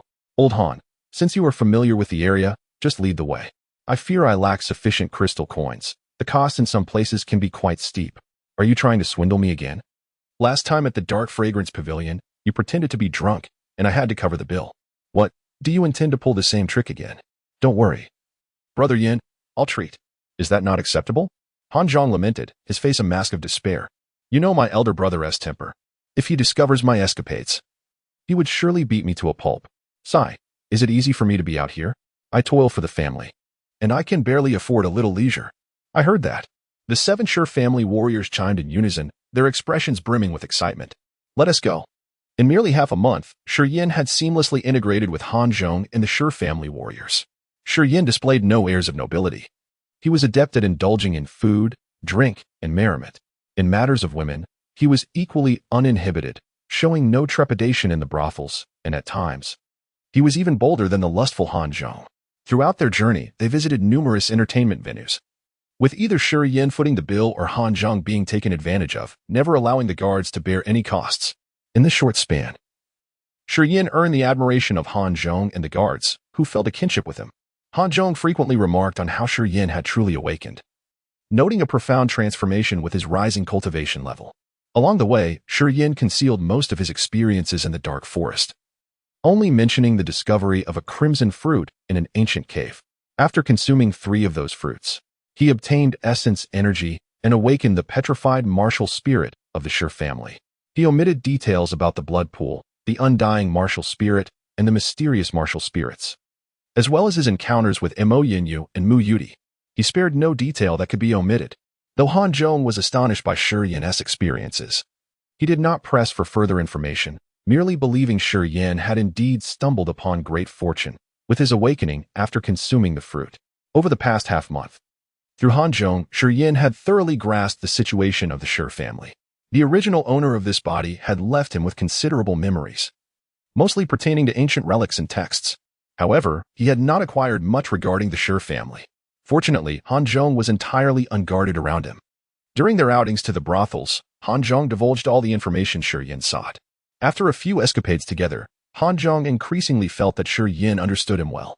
Not only did he explain the distribution of the Shi family's business and influence in detail, but he also shared extensive knowledge about martial cultivation, enlightening Shi Yan on many previously obscure aspects of martial practitioners. For instance, upon reaching the Nirvana realm, a martial artist could form a sea of consciousness, which, once established, allowed for a remarkable connection between the sea of consciousness and the martial spirit, enabling the blending of essence, energy, and martial spirit to unleash extraordinary techniques. Additionally, he elaborated on the characteristics and weaknesses of various martial spirits, the types appearing in the Merchant Alliance, the Fire Empire, and the Divine Protection Empire, which spirits were the most formidable, and how to counter them. Although Han Zhong was notorious for his lasciviousness, he was quite serious about martial cultivation. He possessed a thorough understanding of essential information for martial practitioners. Through his narratives, Shi Yin gained a comprehensive understanding of the formidable nature of martial practitioners, becoming well acquainted with the distinctions between various realms prior to the 100 Tribulations. Han Zhong himself only possessed the cultivation of the 100 Tribulations realm, and he could not articulate the subtleties of the realms beyond that, so he wisely avoided those topics, sharing only what he felt capable of explaining. This knowledge was precisely what Shi Yin needed at this moment. In the soul-entwined Dreamlink Pavilion, Shi Yin and Han Zhong, accompanied by 4 Shi family warriors, reveled in a spacious private room on the 3rd floor, indulging in wine and merriment. The room, adorned in an ancient style, featured a square table about a meter high, laden with an array of exquisite dishes and fine wines, with a soft carpet beneath. Shi Yin and Han Zhong, seated on the carpet, embraced lightly clad maidens, shouting boisterously as they played dice and engaged in merriment. "Old Han, drink up," Shi Yin called out. Han Zhong, appearing downcast, accepted his fate and downed his cup, then, taking advantage of the maiden in his embrace, groped her bosom before picking up the dice again, muttering, "This hand is lucky. I'm sure to win this round." "Huh. If that counts as lucky, then both my hands are drenched in fortune." Shi Yin grinned, slipping both hands into the maiden's clothing, smiling mischievously. "Qiu Xiang. With such ample gifts, do you think I'll always outsize him?" Qiu Xiang, her fair skin radiant and her bosom ample, gazed at him with sparkling eyes, exuding a springtime allure, and shyly retorted, "Young Master Yin is so wicked, always bullying me." "You can bully me too," Shi Yin replied with a playful smile, taking a swig of strong liquor and urging, "Old Han, what are you dawdling for? Why haven't you rolled yet?" The presence of Yin Kuei and Jioshan nearby is troubling. Their aura is too heavy. "Even I can feel it from here," Han Zhong frowned, pushing the maiden from his lap and stealthily approaching the window. He cracked the window open slightly and, aided by the glow of the red lanterns, peered outside, stating, "Indeed, Bei Mingsu has arrived." Yin Kuei and Jioshan were never far from Bei Mingsu, and their presence confirmed his arrival. Upon hearing that Bei Mingsu was nearby, Shi Yin felt a stir within, instantly recalling Mu Yudi and Di Yalan. After a moment's hesitation, he also leaned toward the window, opening it a bit further to gaze coldly at the procession on the street. A group of approximately 30 individuals passed by, with Bei Mingsu at the forefront, riding a magnificent white steed. A subtle smile playing on his lips as he conversed with someone in a palanquin carried by the Earth Dragon. With the curtain of the palanquin occasionally lifted, the ethereal beauty of Mu Yudi would briefly emerge, captivating all who beheld her. Di Yalan rode a warhorse clad in black armor, her fiery figure gently swaying with the horse's gait, her delicate brows tinged with a hint of melancholy, appearing somewhat listless. Only when Bei Ming posed a question did she muster a faint smile, though her interest in the conversation seemed minimal. 2 elderly men, one stout and one thin, shrouded in a heavy aura, rode black-armored warhorses, silently trailing behind Bei Mingsu, their eyes half closed as if in a state of meditation. As Shi Yin opened the window slightly and peered down from several dozen meters away, the 2 elderly men suddenly became alert, sharply turning their heads in his direction. A chilling aura emanated from their gazes, and even at a distance, Shi Yin felt an involuntary shiver course through him, filled with trepidation. It seemed the 2 elders recognized Han Zhong, for upon spotting him at the window, they exchanged slight nods, their cold demeanor softening somewhat under their watchful eyes. Han Zhong's usual playful demeanor vanished, replaced by solemnity. He clasped his hands in a respectful salute, performing the gesture of a junior addressing his elders. The 2 elderly men nodded slightly, then chose to ignore Han Zhong, turning their heads to once again close their eyes in meditation. Their half-closed eyes were fixed upon the back of Bei Mingsu. The entourage of the Bei Ming family did not pause. They continued their leisurely progress along the narrow street. Despite the limited space, there were martial artists seeking leisure. Yet upon realizing that the approaching procession belonged to the Bei Ming family, they instinctively stepped aside in reverence, not daring to utter a single complaint. What should have been a crowded thoroughfare was, due to the crowd's voluntary yielding, transformed into a clear path for the Bei Ming family's procession, allowing them to traverse effortlessly. Chapter 47. The City of Falling Stars. In the ancient guest chamber, Shi Yin appeared somewhat dazed, staring blankly out the window for quite some time before slowly closing it. Upon returning to his seat, He seemed listless, neglecting to make any advances towards the girl in his arms, instead opting to indulge in drink. Was that the Northming family's entourage just now? Carl, a warrior from the Shi family, casually inquired within the room. Shi Yin replied, continuing to drink in silence. Han Zhang stood by the window, furrowing his brows as he observed Shi Yin with a peculiar gaze. After a moment's hesitation, he spoke. Brother Yin, do you know the woman on that warhorse? Having been through similar experiences, Han Zhang quickly deduced from Shi Yin's disinterest that there must be some history between him and Deicide. He moved closer, gesturing to the nearby women. You may leave for now. We have matters to discuss. The enchanting young women, understanding the cue, gracefully rose and swiftly departed the chamber. Once only the Shi family warriors remained, Han Zhang continued, Brother Yin, I am unaware of that woman's background. But it seems that Bei Mingsu holds some interest in her. If she is inclined to be with him, you need not dwell on it. Indeed. There are countless women in this world. It is unnecessary to foster animosity with Bei Mingsu over one, Carl earnestly advised. The Northming family is the most domineering clan in our merchant alliance. Their power is simply overwhelming. Moreover, that lad Bei Mingsu is the cherished one of Bei Mingshang.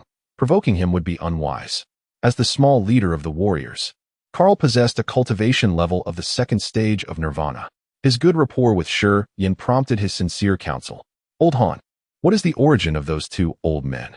Shi Yin inquired, turning his gaze towards Han Zhong without answering. Yin Kuei and Jioshan are brothers in arms. Both at the first stage of Nirvana, and their origins remain a mystery. They had previously served Bei Mingshang, and after the birth of Bei Mingsu.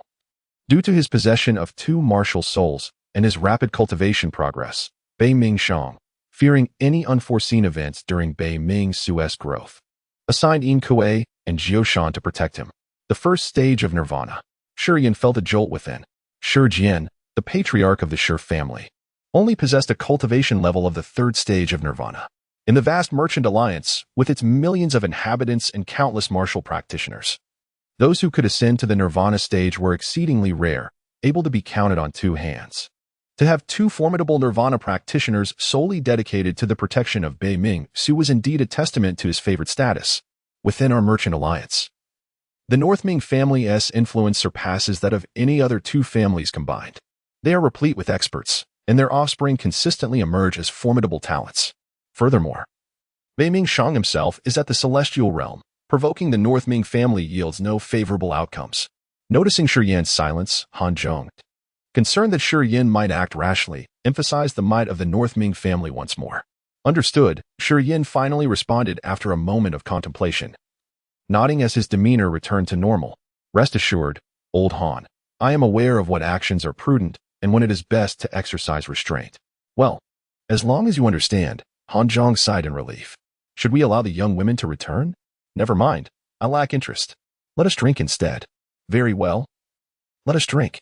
The Merchant Alliance is a unique entity, governed collectively by noble families, warriors, mercenaries, merchants, and various grassroots organizations.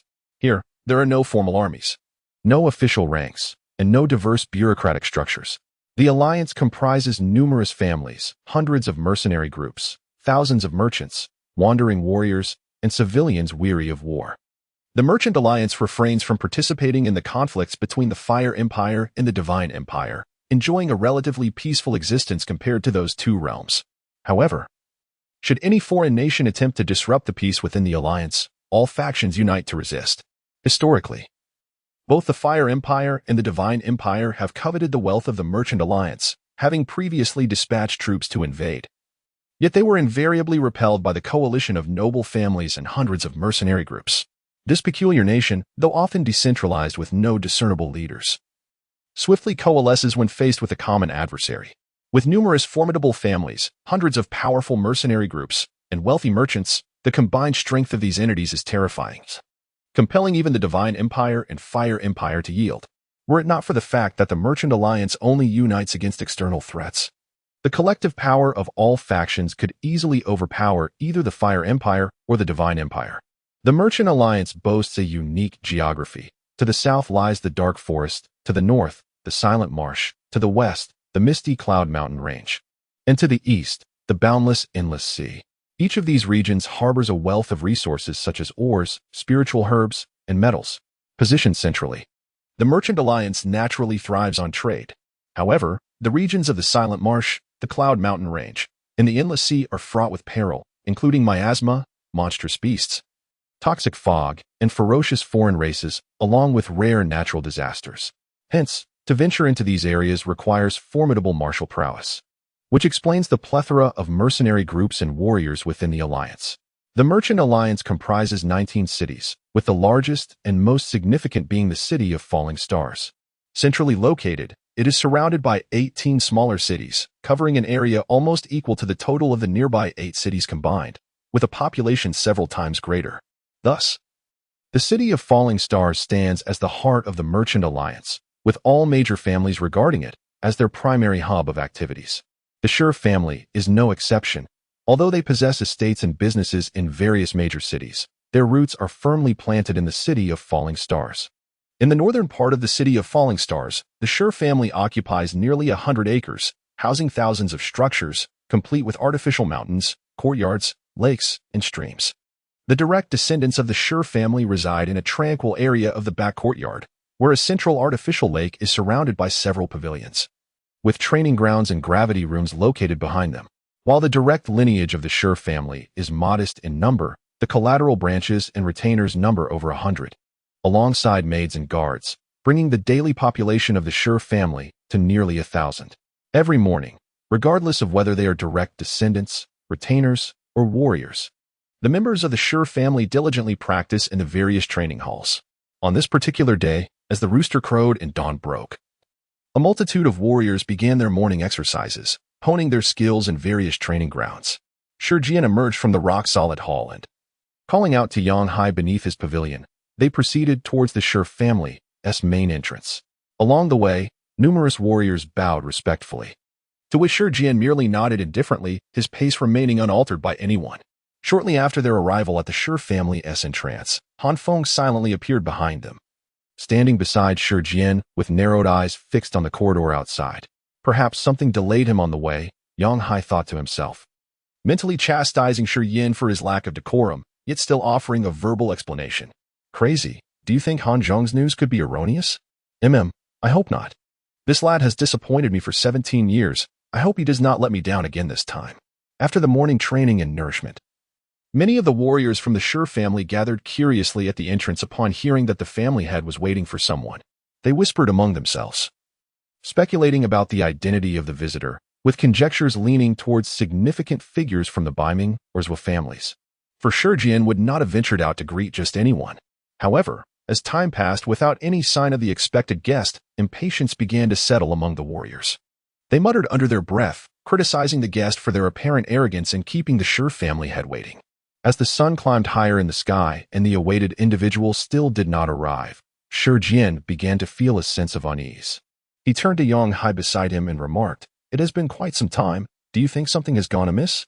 Yang Hai, with a wry smile, shook his head, indicating his own uncertainty, while internally he sighed. Though Shi Jian had occasionally mentioned Shi Yin in the past, he had never shown genuine concern, merely asking out of casual interest. It was only when Yang Hai had reminded him of Shi Yan's disappearance in the dark forest that he recalled it. Now, upon hearing that Shi Yin had reached the realm of the innate 3rd level, Shi Jian had transformed, eagerly inquiring about Shi Yan's whereabouts daily. And today he had come early, brimming with anticipation. This drastic shift in Shi Jian's demeanor left Yang Hai momentarily taken aback. Eventually, as the sun shone brightly and approached noon, the massive form of the Earth Dragon slowly emerged from the corridor. In front of the Earth Dragon, 2 figures were engaged in light-hearted conversation, leisurely making their way. It was none other than Shi Yin and Han Zhong. Chapter 48. The Trial at the Entrance of the Schur Family Manor. Shi Jian, Han Feng, and Yang Hai stood together, gazing towards Shi Yin, who stood before the Earth Dragon. Shi Jian and Han Feng exchanged a brief glance at Shi Yin, their eyes suddenly alight with astonishment. Yang Hai, unversed in martial arts, could not comprehend that a person's emaciation did not necessarily indicate frailty. Oftentimes, a lean physique could harbor explosive power far exceeding that of a robust man. Shi Jian and Han Feng, seasoned observers, discerned from a mere glance that Shi Yan's body had significantly strengthened, even surpassing the physicality of the 3rd generation of Schur family men who had endured years of arduous training. Their mutual surprise was evident as they recognized the astonishment reflected in each other's eyes. They were baffled by the transformation that had transpired in just half a year, which seemed to have even altered Shi Yan's very bones. After a few minutes, Shi Yan and Han Zhong finally arrived at the entrance of the Shi family manor. Granduncle. Uncle Han, father, Shi Yan greeted them with a composed demeanor. Han Zhong approached, exchanged pleasantries with Shi Jian and Han Feng, nodded at Yang Hai, and then stood silently beside Shi Yan. Shi Jian and Han Feng's penetrating gaze remained fixed on Shi Yan. Eventually, Shi Jian's eyelids fluttered, and he inhaled deeply before addressing Shi Yan. Come with me. With that, Shi Jian turned and briskly walked towards the inner courtyard of the Shi family. His steps noticeably lighter. Those familiar with Shi Jian could sense his palpable excitement at that moment. Kid, make sure to perform well. Han Zhong winked at Shi Yan, signaling that good fortune was approaching. Shi Yan maintained his composure, nodding gently, and inquired of Yang Hai, Father, were you all waiting specifically for me? Han Zhong, come with me. I have questions for you. Han Feng interjected, casting a glance at Han Zhong before heading in a different direction. Han Zhong's expression soured as he reluctantly followed his elder brother, headed away from Shi Jian's path. Granduncle will certainly inquire about this matter later. We can discuss it then. Shi Yan chuckled, showing minimal deference to his father, Yang Hai. Yang Hai blinked in surprise, gazing at him bewilderedly. You seem different from before. You never used to beat around the bush. You would answer whatever I asked. Now, it seems you are no longer afraid of me. Why should I fear you, father? Shi Yan replied in astonishment. Am I supposed to be afraid of you? This isn't like you. You never spoke to me in such a tone, Yang Hai remarked, furrowing his brow as he scrutinized Shi Yan for a while before shaking his head and muttering to himself, this little rascal has indeed changed. Becoming a martial artist has evidently bolstered his courage. Let's go. We shouldn't keep Granduncle waiting, Shi Yan smiled. After parting ways with Han Zhong, he swiftly disappeared from the entrance of the Shi family manor, heading towards the inner courtyard from a different direction. The martial artists gathered at the entrance of the Shi family manor exchanged puzzled glances, murmuring in surprise. Could the head of the family be waiting for young Master Yan? Did I misunderstand? I don't know. I'm quite curious. The head of the family has never appeared alongside young Master Yan before and seemed indifferent to his chaotic affairs. What has changed this time? Who knows? Has young Master Yan encountered a major trouble again? That doesn't seem right.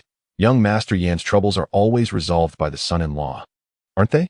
Even though he often stirs up trouble in the Merchant Alliance, there hasn't been anything that required the head of the family to intervene, has there? Perhaps this time young Master Yan has indeed gotten himself into a significant predicament. Who can say for certain? Stop the idle speculation. You should all show young Master Yan more respect from now on. He is no longer the bookish lad he used to be.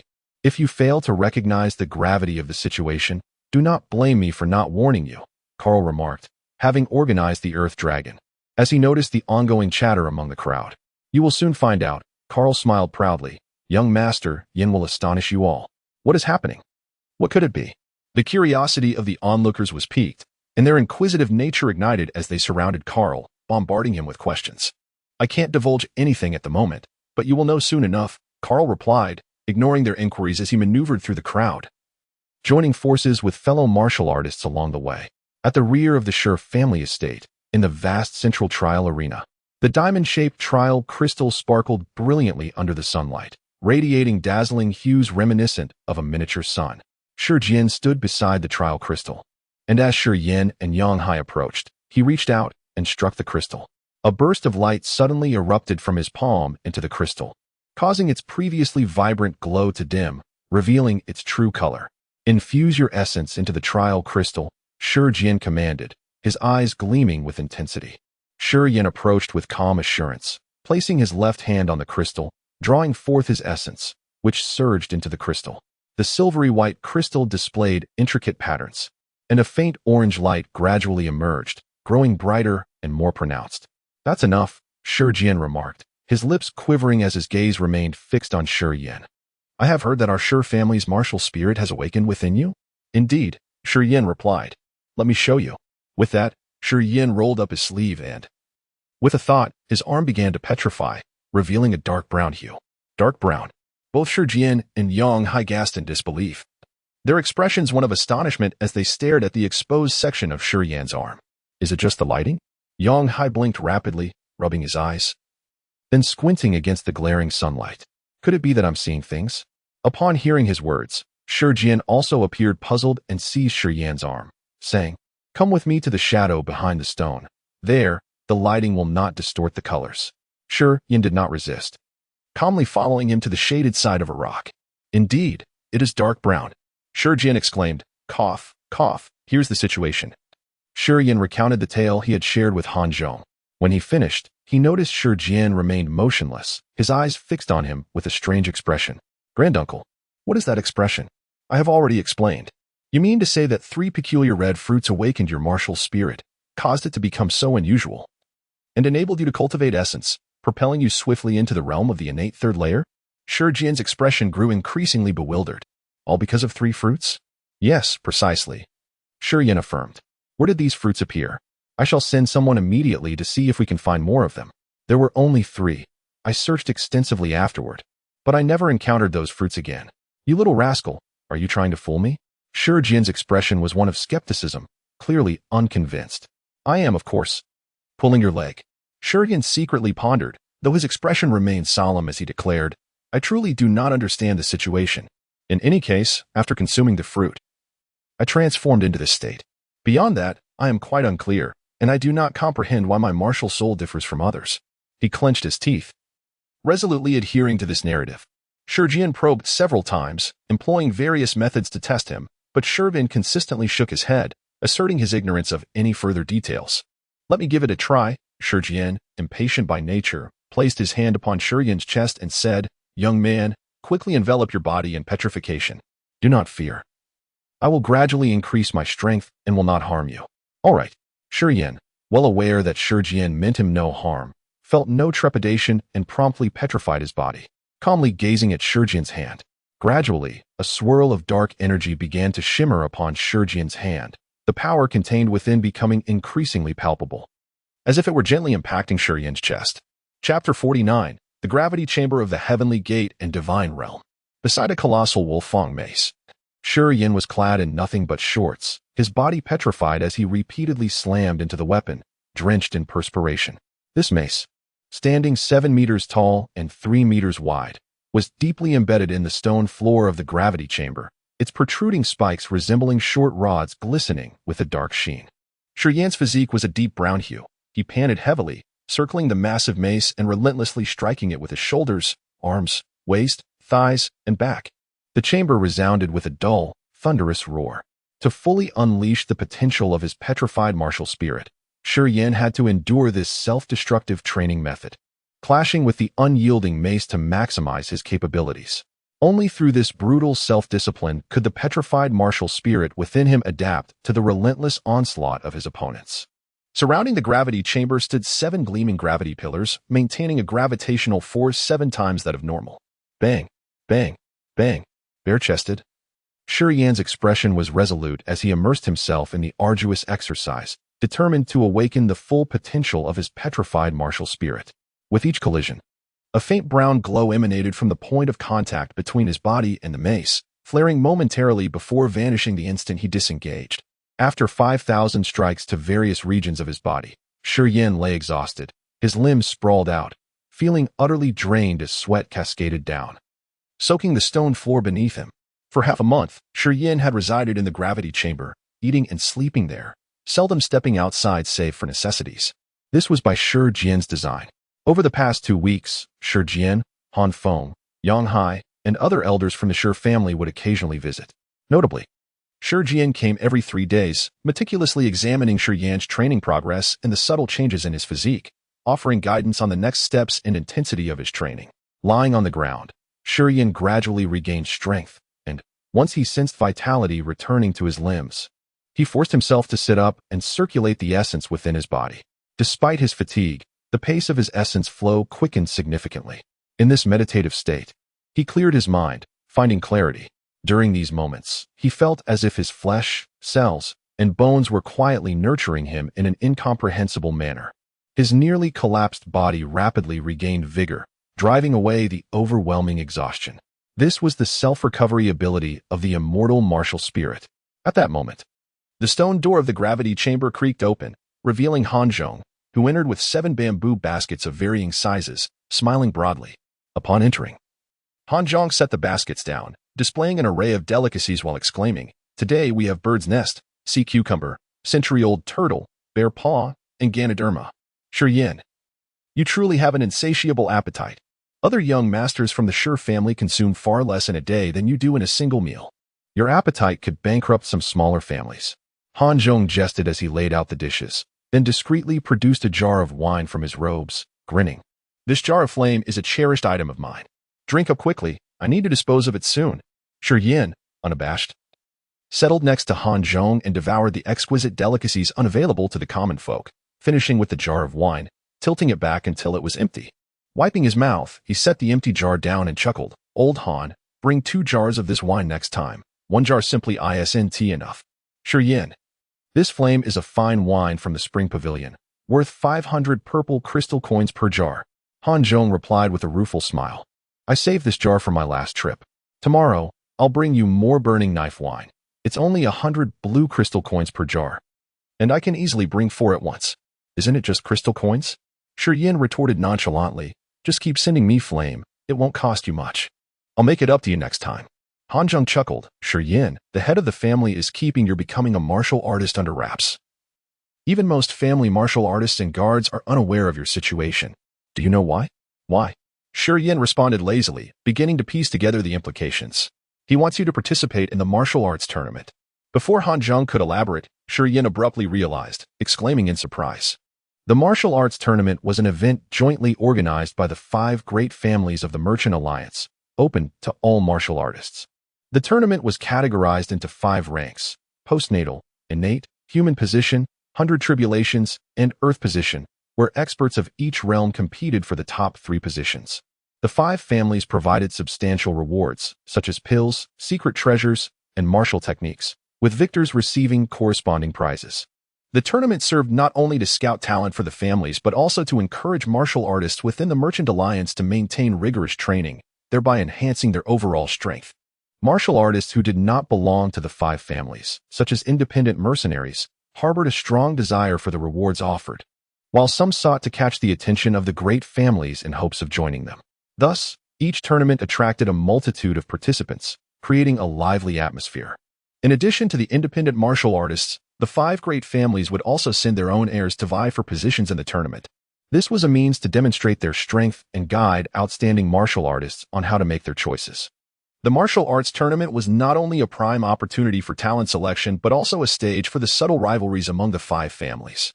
Consequently, the tournament was of great significance, not only to the martial artists of the Merchant Alliance and mercenaries but also to the families themselves. Sometimes, even disputes over ownership of industries would be resolved through the tournament. For instance, the last time the Shi and Mo families wagered the ownership rights of 3 mines in a gamble. Unfortunately, during the contest among the 3rd-generation heirs, only Shi Tianyin emerged victorious, while Shi Tianluo and Shi Tianko were defeated by their Mo family counterparts, resulting in the Mo family claiming ownership of 2 mines, leaving the Shi family with just 1. You may not be aware, but recently our family has been embroiled in heated disputes with the Mo family over several industries, which remain unresolved. This upcoming martial arts tournament may see a repeat of previous circumstances, with ownership rights at stake once again, Han Zhong explained. "So, I will have a chance to compete? You will undoubtedly participate. The head of the family expects you to secure a victory. Otherwise, he wouldn't be so attentive, visiting every 3 days. You have no idea how busy he is. His willingness to take time to check on you speaks volumes about his regard for you." "Oh, I understand now." Inside the stone hall, Shi Jian sat solemnly upon a massive rock, his brow furrowed in deep contemplation. At that moment, Han Feng stood beside him, recounting the latest developments regarding the appearance of a fragmented map of the Heavenly Gate at the auction house of the Ethereal Pavilion. The Celestial Gate is an enigmatic portal that grants access to the Divine Realm, a mysterious space that may exist in some peculiar location within the Divine Favor continent. Or perhaps it is an entirely independent domain beyond that realm. The origins of the Divine Realm remain shrouded in mystery, its structure is unknown, and no one can predict where it might manifest. Only the Celestial Gate serves as the conduit to these various Divine Realms, standing as the sole entrance. Legends about the Divine Realm have long circulated throughout the Divine Favor continent. It is said that within these realms lie myriad mysteries, and that different divine realms harbor distinct levels of martial skills, ranging from spiritual to arcane and even divine techniques. There are whispers of extraordinary elixirs, treasures of the world, which have been passed down through generations yet never witnessed by any. Han Feng shook his head, lamenting the disappearance of Karu, without a trace or tidings. However, there exists a fragmentary map held by the mysterious pavilion, purportedly presented for auction by a woman.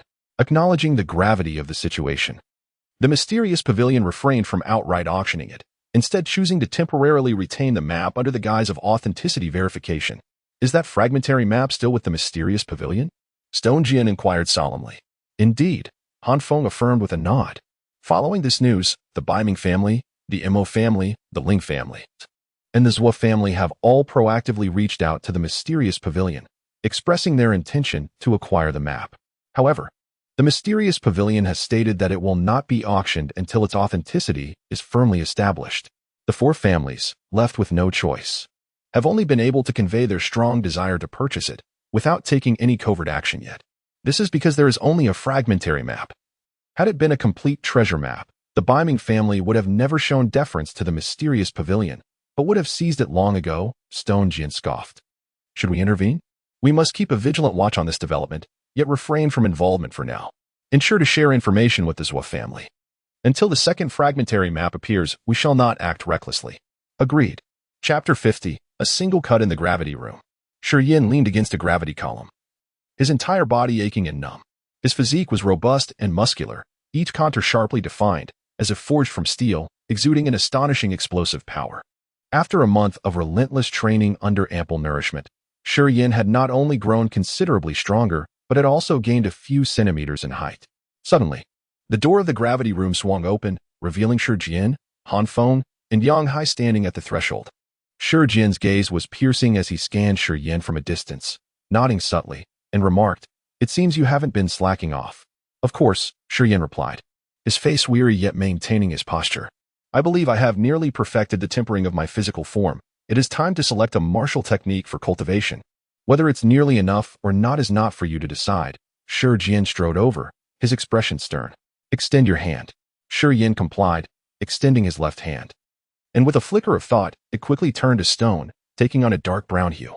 A swirling, visible aura of dark light flickered across the surface of his skin, resembling a delicate, translucent veil enveloping his hand entirely.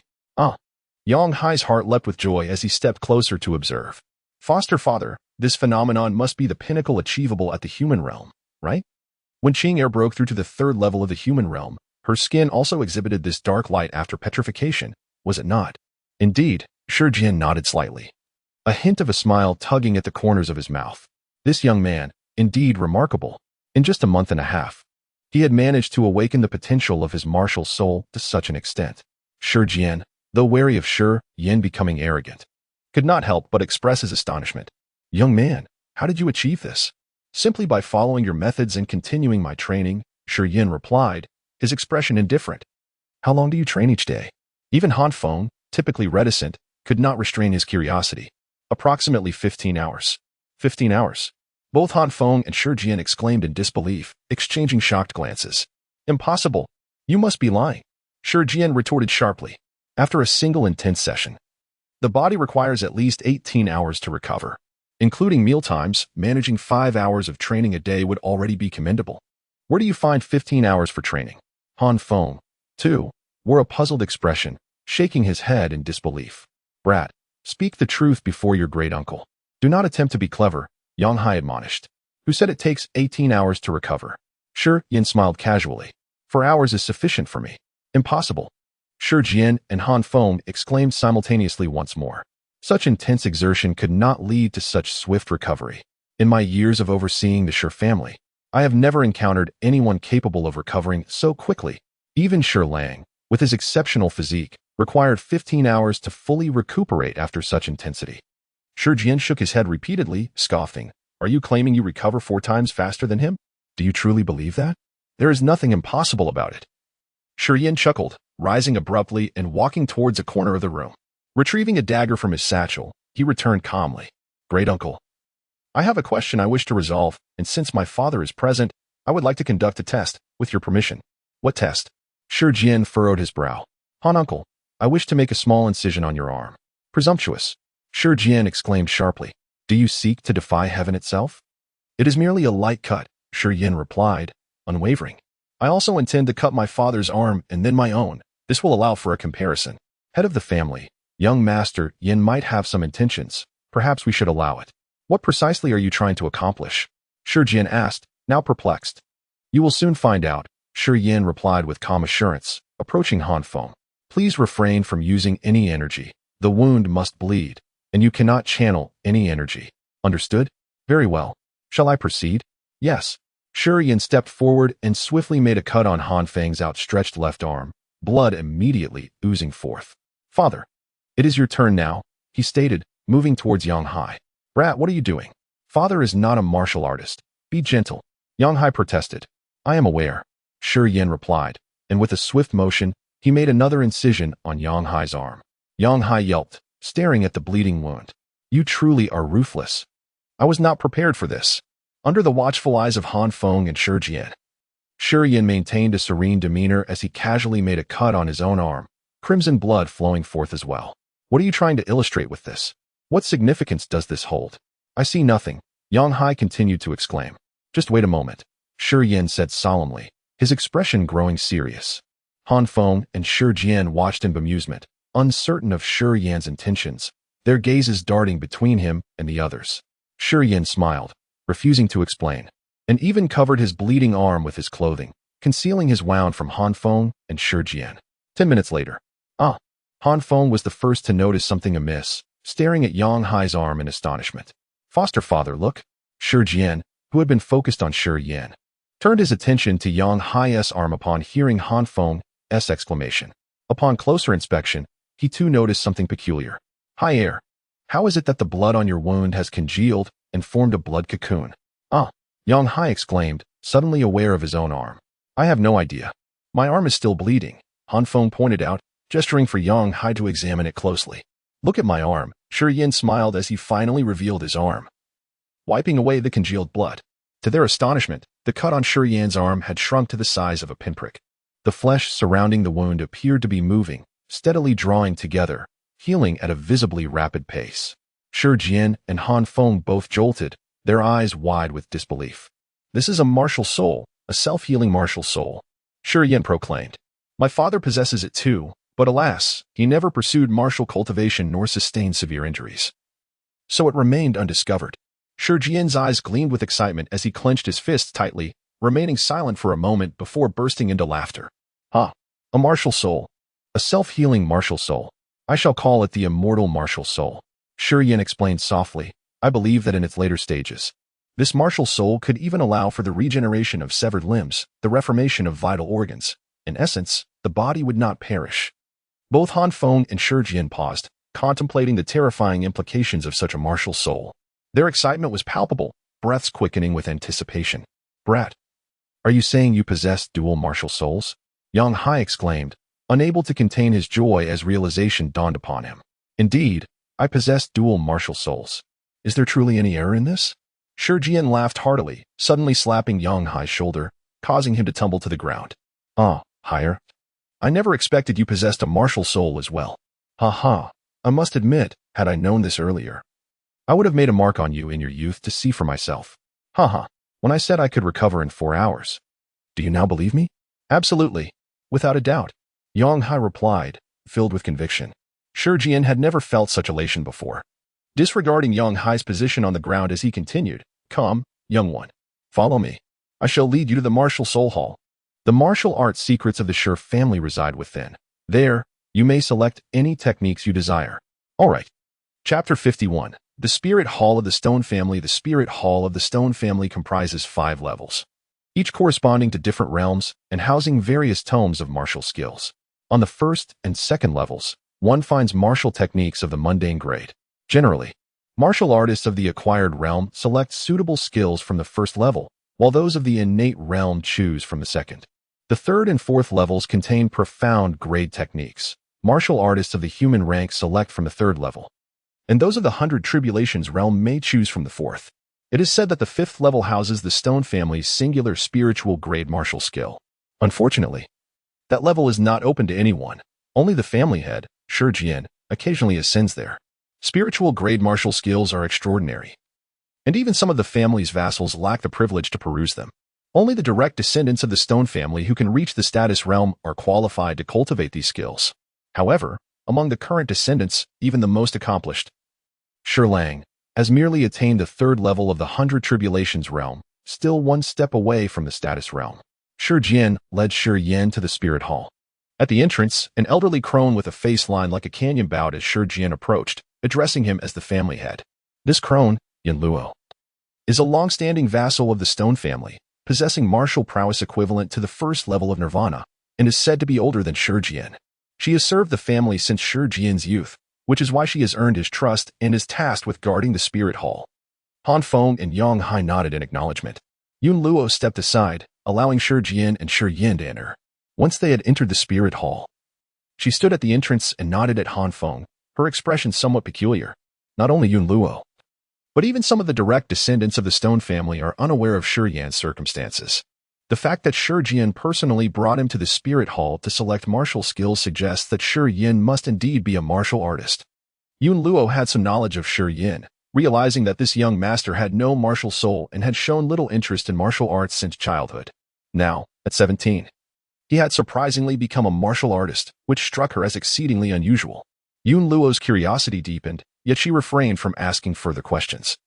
Standing at the entrance of the spirit hall deep in thought, ordinarily, she would lower the iron gate of the spirit hall and enter to monitor those selecting martial skills, preventing individuals from entering levels that did not correspond to their realm.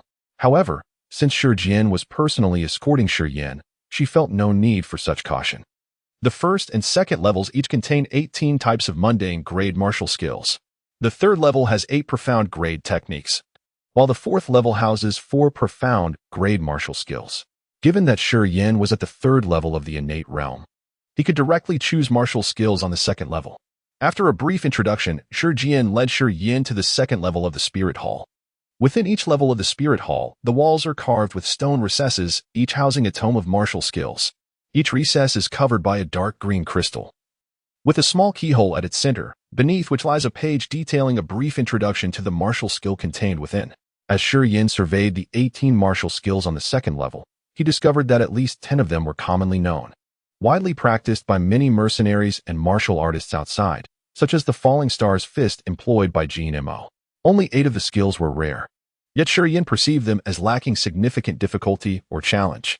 Inherently, Shi Yin is one who relishes complexity, finding joy in overcoming challenges. Thus, after a brief survey of the second level, he shook his head and said, "Great uncle, the martial skills here are rather uninspiring. Please take me to the upper levels." Previously, Shi Yin would not have dared to speak so freely to Shi Jian. However, he now deliberately revealed his immortal martial soul, clarifying his identity as a dual martial soul wielder to achieve this objective. To him, only that enigmatic martial soul held true significance, and he kept all its secrets tightly guarded, sharing them with no one, confining them to the deepest recesses of his heart. In contrast, the immortal martial soul posed no such issue. By openly acknowledging his regenerative abilities, he could secure greater privileges within the stone family and ensure Shi Jian would arrange a better training trajectory for him. His dual martial souls were sufficient to earn Shi Jian's indulgence for all his whims. Indeed, Shi Jian's face showed no displeasure, only a moment of hesitation as he grunted. "You are merely at the innate level. Hastily attempting to cultivate profound grade martial skills may not bode well." After a brief pause, Shi Jian nodded in agreement, saying, "True enough. Come, let us explore the third and fourth levels as well." An array of extraordinary martial skills was displayed within the recesses. Standing beside Shi Yan, Shi Jian eagerly elaborated on any skill that captured Shi Yan's interest, detailing its characteristics and cultivation methods. Indeed, the martial skills on the third level were far more intriguing. Shi Yan nodded continuously, swiftly committing the various profound grade techniques to memory. After a while, he urged, "Let us proceed to the fourth level." "Very well. I shall provide a thorough explanation of the 4 martial skills on the fourth level, as you are unlike the average person. You have the privilege of knowing in advance." Shi Jian led Shi Yin directly to the fourth level. Upon reaching the fourth level, Shi Jian approached a recess and said, "This is the star-shattering net. It condenses the essence within the body into luminous points, weaving them into a net of starlight that can bind the essence of an opponent, rendering them powerless." Intriguing, Shi Yin mused. However, do not entertain thoughts of cultivating the star-shattering net. It requires a profound reservoir of essence and mastery over it to a remarkable degree. As for you, you are still far from that level, Shi Jian remarked bluntly, moving to another recess. This is the 8 Desolation seal. When executed, it manifests handprints from all directions, sealing off every avenue of escape for the opponent, compelling them to confront you directly. Given our martial soul's characteristics, melee combat allows us to maximize our advantages. Thus, the 8 Desolation seal is particularly suited for those of us with petrifying martial souls. This one is also commendable, Shi Yin acknowledged. Yet do not entertain hopes of mastering it. Without reaching the 100 Tribulations realm, it remains unattainable, for the reasons are the same as with the star-shattering net. You require a robust essence to support your efforts. If you cannot even execute a single handprint, how can you hope to ensnare someone from all sides? What about the next one? Shi Jian continued. The shadow of the dark moon. This is a technique of movement that, when perfected, transforms the body into an elusive shadow. However, the difficulty is considerable, as it demands a high mastery of the realm and an acute sense of aura, which you cannot yet aspire to. And the last recess? Shi Jian inquired. The finger spear technique, Shi Jian exclaimed, as if suddenly recollecting something.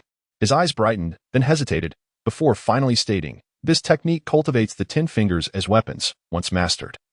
The fingers become like steel spears capable of piercing an enemy's body. When all 10 fingers are wielded as spears, it becomes effortless to extract hearts and lungs. In close combat, combined with our petrifying martial soul, its lethality is truly terrifying. I am interested in this one. Does it have any special requirements?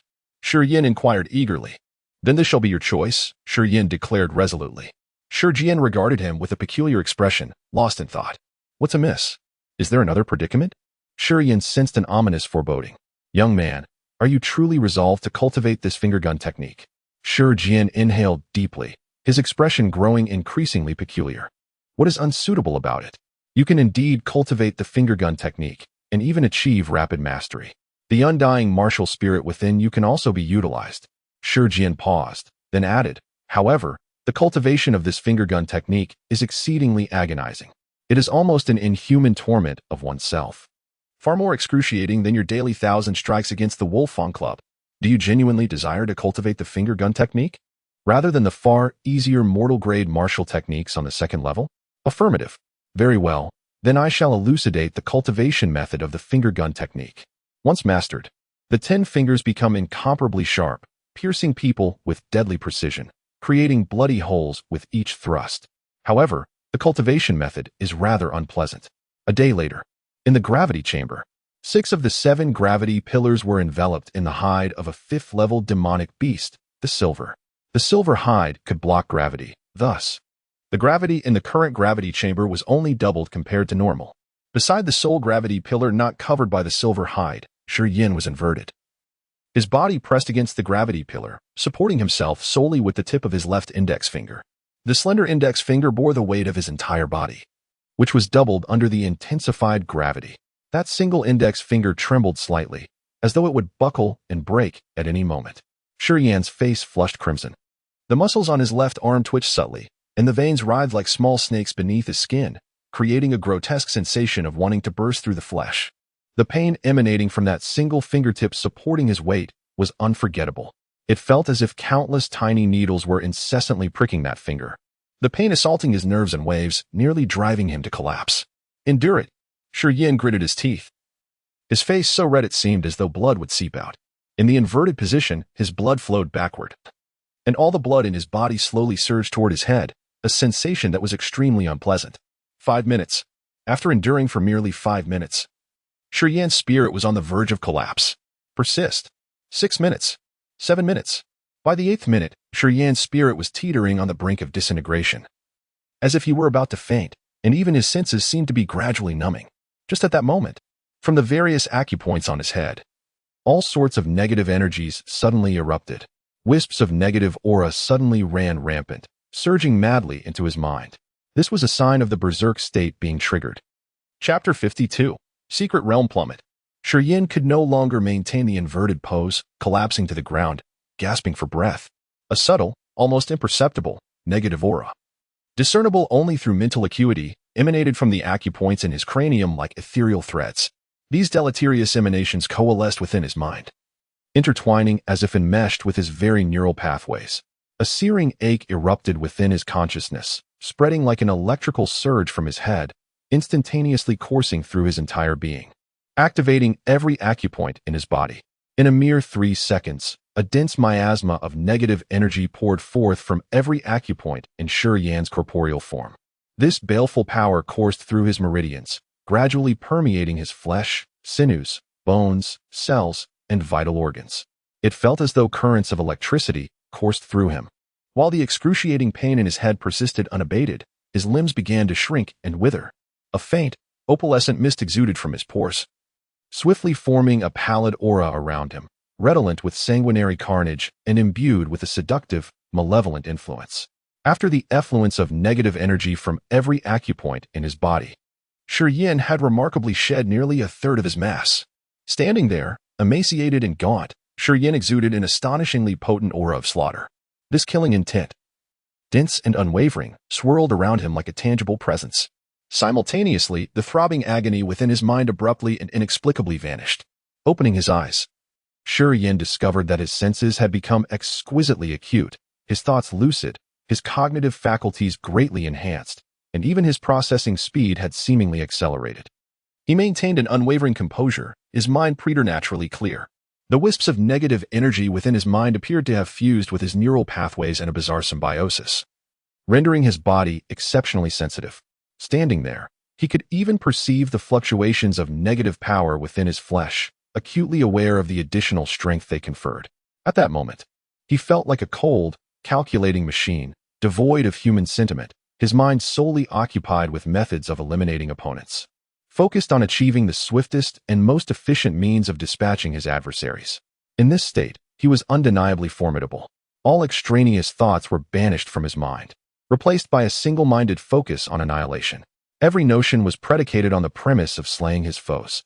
Bereft of compassion, he entertained no reservations, harbored no qualms. Huff, huff. Shi Yan gasped for air, resembling a bloodthirsty beast, exuding a palpable aura of menace within the gravity chamber, his gaze devoid of human warmth, as if seeking a target to devour. Halt! With unwavering resolve, Shi Yan forcefully suppressed the swirling mist into his acupoints. After an extended period, Shi Yan inhaled evenly, his weariness gradually subsiding, and slowly opened his eyes. His gaze had regained its clarity and depth, devoid of the absolute coldness and sanguinary intent. Berserk, first heaven. Only then did Shi Yan comprehend the true essence of the Berserk, first heaven. Beyond the physical transformations, the shift in his mental state was even more immediate and terrifying. He believed that in such a state of mind, he would become an utterly ruthless killing machine, capable of unleashing his body's latent potential to its fullest extent. In that state, he seemed devoid of emotion, driven solely by a thirst for carnage. Every thought revolved around the swiftest and most efficient means of killing. Utterly devoid of compassion. Terrifying. Upon regaining his senses, Shi Yan shuddered inwardly at the recollection of that bizarre state. It was at that moment that he realized that his initial training direction had been flawed. The cultivation of Berserk should commence with the mind, with the entire process driven by cerebral transformation. Only with the cerebral Berserk underway would the rest of the body follow suit. His previous approach, starting with the limbs and gradually encompassing the entire body, culminating in the mind, was incorrect. Consequently, he had experienced several instances of sudden collapse during his arduous training. With this, the final step in his Berserk training was finally complete. Exhausted, Shi Yan lacked the strength for finger-flicking soul-shaker training. He was compelled to remain seated, allowing the undying martial spirit within him to mitigate the after-effects of Berserk. After a complete cycle, his essence had recovered considerably, and he attempted to assault the blood ring on his finger once more. Alas, each attempt proved futile. Despite his third sky of the initial realm cultivation, he could not breach even the slightest barrier. The razor-sharp essence was met with an unyielding resistance upon contacting the barrier within the blood ring. As the essence receded like a tide, Shi Yan dejectedly rose, walked to the corner of the gravity chamber, and retrieved the spiritual grade martial technique, magnetic domain, from his backpack. Seated in the corner, Shi Yan furrowed his brow, meticulously perusing the yellowish scripture, page by page. At that moment, Shi Yan felt a surge of gratitude for the original owner of this body. Had it not been for his profound understanding of ancient texts and relics, he would have been unable to decipher the contents. Within the vast Shur family, it seemed that no one else possessed such proficiency in ancient languages. Fortunately, the former owner had transmitted all his knowledge of ancient languages to Shur Yin without omission. Otherwise, Shur Yin would have faced considerable difficulty, necessitating the assistance of a specialist in ancient languages to translate the text. This was, after all, a spiritual-grade martial technique. He had concealed information about this spiritual-grade martial technique even from Shur Jian and Yang Hai. Should the translator leak the news, it would undoubtedly generate a multitude of complications. One by one, the esoteric ancient characters were silently recited by Shur Yin. The scripture was not particularly thick, comprising only 27 pages. Before long, Shur Yin had completed reading all the ancient characters on the scripture. Closing the scripture, Shur Yin's expression was peculiar as he murmured, "This spiritual-grade martial technique is indeed intriguing. It requires different energies within the body for cultivation." The cultivation of this spiritual-grade martial technique was not restricted by realm, but it imposed specific requirements on energy. Although it was a spiritual-grade martial technique, martial practitioners in the acquired and initial realms could also cultivate it. It had only one prerequisite. The cultivator must possess at least two different energies within their body. Only through the mutual collision and friction of two different energies could a domain be created. The domain possessed the extraordinary ability to distort space, causing it to collapse and generate a powerful suction force. Once the domain manifested, it would draw anyone other than the caster into its confines. Within the domain, the affected individual's body would involuntarily rotate, their flesh would be compressed, and even their essence would be disrupted, preventing the smooth release of martial techniques. According to the author of Magnetic Domain, the greater the variety of energies possessed by the cultivator, the more potent the domain would become. If 3 or 4 different energies were combined to form the domain, it could even obliterate martial practitioners in the 100 refinements realm. If the variety of energies within the domain could reach 5, even martial practitioners in the earth realm would face certain death upon entering it. Shur Yin clutched the scripture, pondered for a moment, his eyes gradually brightening, and suddenly chuckled softly. In the realm of martial arts, a typical warrior possesses only a singular essence within their body. It is only those endowed with exceptional martial souls who may harness an additional form of power distinct from the essence, such as Dairang, who possesses the rare blue demon flame martial soul. Clearly, this extraordinary spiritual-level martial technique is beyond the reach of most warriors, as few individuals are capable of containing 2 or even 3 disparate forms of power within themselves. However, Shur Yin is indeed among that rare minority, as the negative energy that flows through his meridians is entirely separate from the essence, allowing him to cultivate it directly. Chapter 53. Arrival of the Zhua family in the gravity chamber adhering to a gravity pillar. Shur Yin inverted himself, his left middle finger as the sole point of contact with the ground, his physique strained to its limits. After a quarter of an hour, he transitioned to his ring finger, maintaining the inverted posture, alternating fingers every 15 minutes in a cyclical pattern. Wisps of opalescent mist enveloped his arms, subtly shifting in accordance with his mental fluctuations, drifting before him. Minute strands of essence emanated from his fingertips, pulsating with a faint luminescence, infusing the ethereal mist.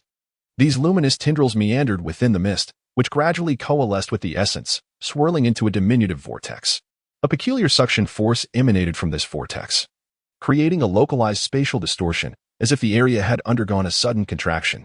The surrounding air was instantaneously drawn in, imparting a palpable heaviness to the space. Shur Yin's gaze intensified, fixated on the nascent domain field, intently discerning its enigmatic power, adding another increment of essence.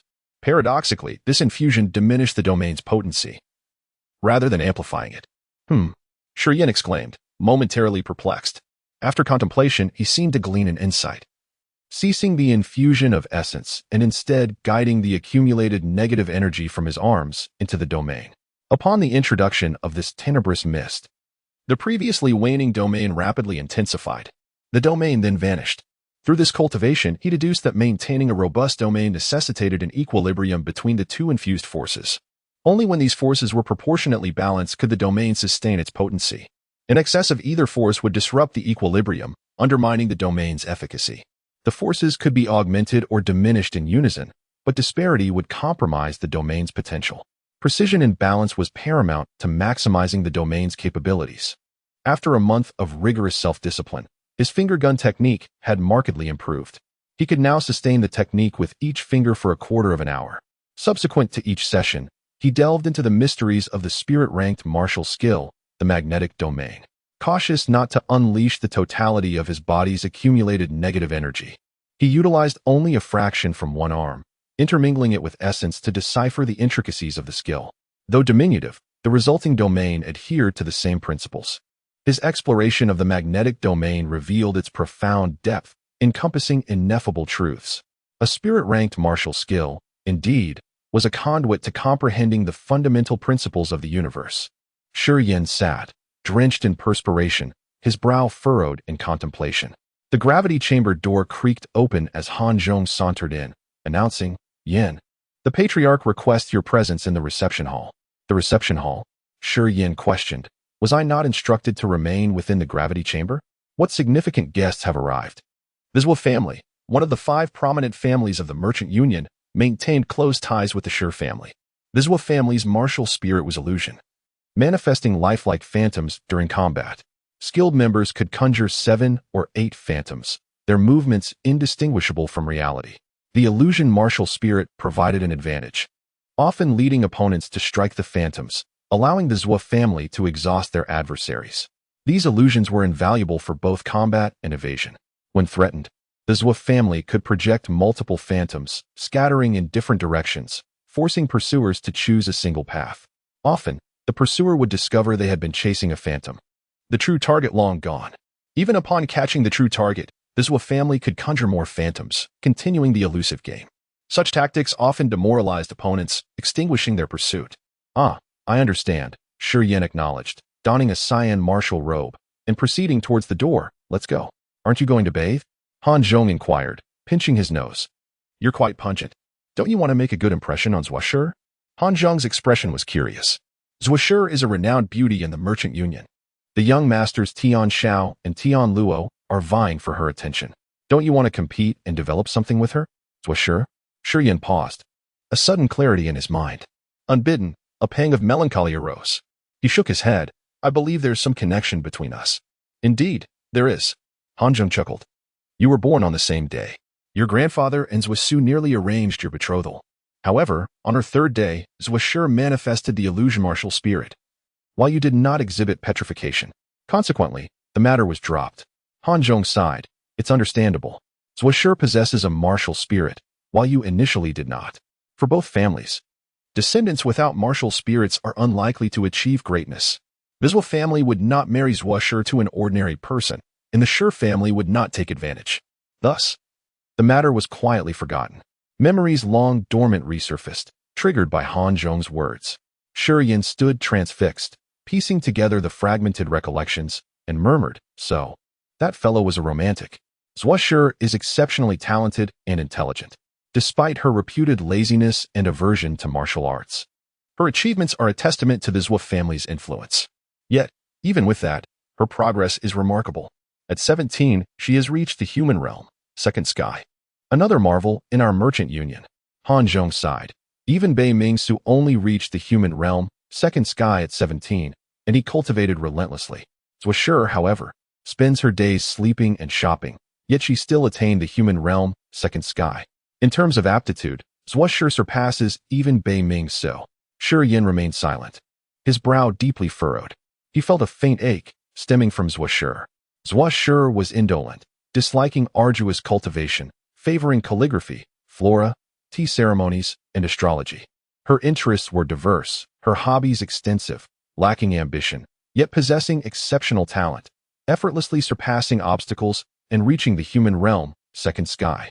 Zhou Shi possesses not only remarkable talent but also striking beauty. The owner of this body, upon merely encountering Zhou Shi, indelibly imprinted her likeness upon his heart. Regrettably, this individual is not particularly eloquent and possesses a keen self-awareness, never revealing his feelings. It is a quintessential case of unrequited love. After a moment of contemplation, Shi Yin elongated his voice and remarked, "It appears that this girl is indeed a prodigy, doesn't it?" "Absolutely," Han Zhong affirmed with a nod, adding, "Otherwise, Qi Xiao from the Yunwu mountain range would not have insisted on accepting her as a disciple after just one meeting 3 years ago. Determined to bring her to the Yunwu mountain range. Qi Xiao is a formidable being of the heavenly realm, one of the rare powerhouses in the Merchant Alliance, the Liuhua Empire, and the Divine Protection Empire. It is said that the infamous Bei Mingshang once suffered a loss at his hands. Oh. Shi Yan replied with an indifferent expression. Shall we proceed? After all I have said, you remain unmoved? Are you not considering refreshing your appearance to leave a good impression? Han Zhang responded with a wry smile. Given that this girl is so sought after, closely watched by both Qi Xiao and Zhu Su, I undoubtedly have no chance of claiming this precious gem for myself, so there is no need to waste any effort. Chapter 54. Zhu Shi. Before the reception hall of the Shi family, there lay a modest garden, adorned with a myriad of flowers and many exquisite plants. This garden, in every season, was a symphony of blossoms, with an intoxicating fragrance that perpetually lingered in the air. As Shi Yan approached the garden, his gaze was immediately drawn to Zhu Shi, who was surrounded by a group of young men. Amidst the floral splendor, Zhu Shi stood gracefully, her long, slender legs a testament to beauty. Under the sunlight, her porcelain-like skin radiated a rare luminescence, while her delicate face was accentuated by gem-like eyes, crystal clear and devoid of any impurities. Although he was already aware of Zhu Shi's striking appearance, seeing her in person left Shi Yan momentarily awestruck. As if witnessing a breathtaking vision, Zhu Shi was indeed a beauty on par with Mu Yudi, yet she was taller, her legs even more elegant and eye-catching. Casually handling a small watering pot, she tended to the flowers, her clear eyes reflecting a hint of helplessness, suggesting that she was not particularly fond of such special attention. Shi Yan merely cast a fleeting glance in her direction before turning to make his way toward the reception hall at the back of the garden. Shi Yan, a young man called out, and the attention of those gathered around Zhu Shi shifted towards him. Is there something you need, big brother? Shi Yan paused, turning his head to inquire. Upon hearing Shi Tianxiao's words, Zhu Shi seemed to finally take an interest. From a distance of about 10 meters, her lake-like, clear eyes settled upon Shi Yan. I am busy. My great-uncle is looking for me. We can talk later, she replied. Zhu Shi's bright eyes displayed a flicker of confusion as she scrutinized Shi Yan's retreating figure, questioning aloud if he has no interest in martial arts. How could he possess a higher cultivation level than you? What? Shi Tianxiao exclaimed, taken aback. Little Shi, are you sure you aren't mistaken? In these 17 years, I have never seen him practice martial arts. How could he have any cultivation? Zhu Shi's delicate face showed a moment of astonishment before she responded earnestly. He clearly has the cultivation of the innate third level. How could he not have trained in martial arts? The divine eye technique that old man taught me allows me to discern another's cultivation level at a glance. His level is not higher than mine, so I cannot be mistaken. Innate third level, exclaimed Shi Tianluo, shaking his head in disbelief. Impossible. Absolutely impossible. This kid has not practiced martial arts for 17 years. Could he really reach the innate third level overnight? That's absurd. Seeing their skepticism, Zhu Shi gently shook her head and chose not to elaborate further. Moving on with her watering into another area of the garden. Great uncle, you summoned me? Shi Yan entered the reception hall, first bowing respectfully to Shi Jian, Han Feng, and Zhu Su. After greeting them, he inquired about the matter at hand. Zhu Su, in his 60s, with graying temples, sat in his chair exuding a scholarly demeanor rather than any sense of arrogance. He appeared less like a head of a prominent family and more like a teacher from an academic society. Having been close friends with Shi Jian for many years and with a solid alliance between the Shi and Zhu families, Shi Jian had confided in Zhu Su about Shi Yan, keeping it from many others in his own family. Zhu Su furrowed his brow slightly, extending a somewhat frail left hand to gently rest upon Shi Yan's wrist. Let us begin by petrifying your body. Shi Yan complied, and soon felt an influx of myriad peculiar energies coiling like threads into him from his wrist. These threads seemed alive, skillfully traversing every corner of his body without causing any pain, merely inducing a slight itch. They coursed through his veins, penetrating his marrow and organs, before finally dissipating at his wrist. Zhu Su released his grip, his brow deeply furrowed as he pondered for a moment before stating, "There is not a single anomaly." Shi Jian was overjoyed, exclaiming, "So this means the boy's martial soul is perfectly normal? He can continue to grow?" "That should be the case," Zhu Su mused, his expression somewhat peculiar. "Old brother, is there not another martial soul within him? How can you tell?" Shi Jian, unable to contain his joy, burst into laughter. "Zhu, you truly have a knack for this. The boy indeed possesses a martial soul that can heal wounds. I had planned to reveal it later, but you figured it out first." A spark of intrigue flashed in Zhu Su's eyes as he slightly twitched his lips. After a considerable pause, he nodded gravely, exclaiming, "Congratulations, old brother." "Haha, congrats indeed." Shi Jian chuckled heartily. "Your daughter is remarkable too. She has now reached the second level of the human realm. Even that old fellow Qi Xiao has requested you to take her as a disciple. Her future achievements will surely rival those of the Biming family's young scion. Zhuo Su sighed with a mix of pride and exasperation. That girl has undeniable talent, yet she is far too lazy. If I don't constantly urge her, she would never bother to practice. If she had the tenacity of Biming Su, her accomplishments would undoubtedly be greater. As the conversation progressed, a hint of pride illuminated Zhuo Su's expression, clearly reveling in Zhuo Shi's innate gifts. Your daughter's training speed is impressive. However, this rascal Shi Yan has suddenly entered the innate third level. For over a decade, he had not practiced, if we are to compare training speeds. I have yet to see anyone surpass him, Shi Jian remarked with a smile. Zhuo Su's eyes sparkled once more, regarding Shi Yan with a knowing smile. The dual martial souls are indeed formidable. It seems the Shi family is poised to secure a victory in the upcoming martial arts competition. Of course, Shi Jian unabashedly replied. I kept him under wraps for so long just to make a statement at the competition against the Mo family. This boy's fortune is truly remarkable. Otherwise, how could he have surprised me so much at 17? The two elder gentlemen continued their banter, discussing trivial matters as if forgetting Shi Yan's presence. Well, be diligent. Do not slacken, Shi Jian admonished sternly. Oh, by the way, I heard you are quite knowledgeable about ancient texts, correct? Zhuo Su suddenly recalled, slapping his forehead. Zhuo Shi has come into possession of a turtle shell inscribed with ancient characters. She wishes to know what those characters mean. Once you are finished here, could you assist her? Certainly. Chapter 55, The Eccentric in the Garden. Before the reception hall, several young men from the Shi family trailed behind Zhuo Shi. Their smiles obsequious as they vied to impress her with their words. Among these young men were both collateral descendants and direct heirs, such as Shi Tianxiao and Shi Tianluo. Zhuo Shi wandered through the blossoms, appearing somewhat distracted, her pace leisurely, yet she did not halt. She held a small watering can, idly swaying it as if she were a sprite amidst the flowers. Shi Yan emerged from the reception hall, pausing in contemplation before striding towards the blossoms. Making his way to Zhuo Shi's side, he extended his hand and requested, "Let me see the turtle shell." "You brat. Now you seek to curry favor with Zhuo Shi? Where were you just moments ago?" Shi Tianxiao remarked with dissatisfaction. "The great uncle summoned me for a matter." Shi Yan replied casually, adding, "I am here merely to assist grandfather Zhuo, which differs from your intentions." "What intentions do we have?" Shi Tianxiao, feeling somewhat guilty, suddenly pinched his nose and exclaimed, "Shi Yan, what on earth is that odor emanating from you?" A sour scent gradually wafted from Shi Yan. Initially, the others paid no mind, but upon Shi Tianxiao's remark, the young men, who were preoccupied with impressing Zhuo Shi, suddenly noticed and began to cover their noses, scolding Shi Yan for his lack of decorum. Unexpectedly, the sole female in the gathering, the focus of everyone's attention, Zhuo Shi, did not recoil. She remained there with her watering can, seemingly indifferent to the sourness radiating from Shi Yan. She gazed at him in surprise, her curiosity piqued. Typically, the young men who visited her presented themselves impeccably, often dousing themselves in floral essences to avoid any unpleasant odors that might offend her. In contrast, this individual appeared disheveled. His martial attire wrinkled and dusty, clearly unwashed for quite some time, and he bore the unmistakable scent of recent training.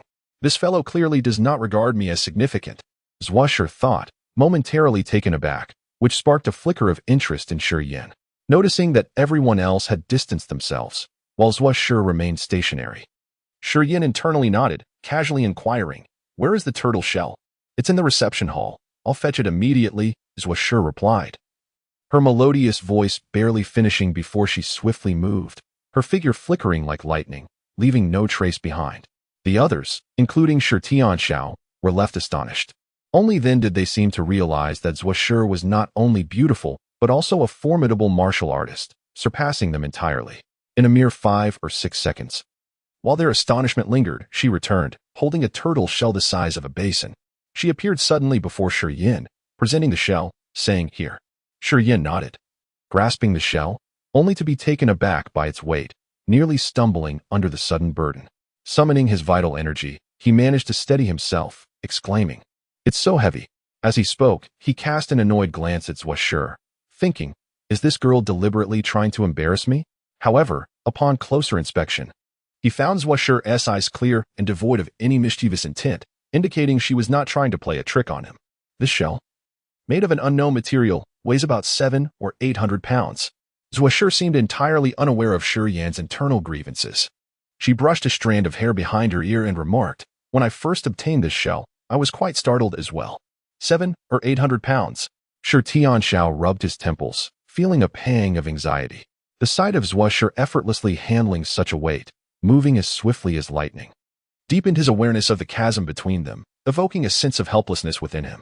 Shi Yan, having managed to seize the weighty shell after a brief pause, was equally astounded, realizing that Zhuo's earlier statements were indeed not without merit.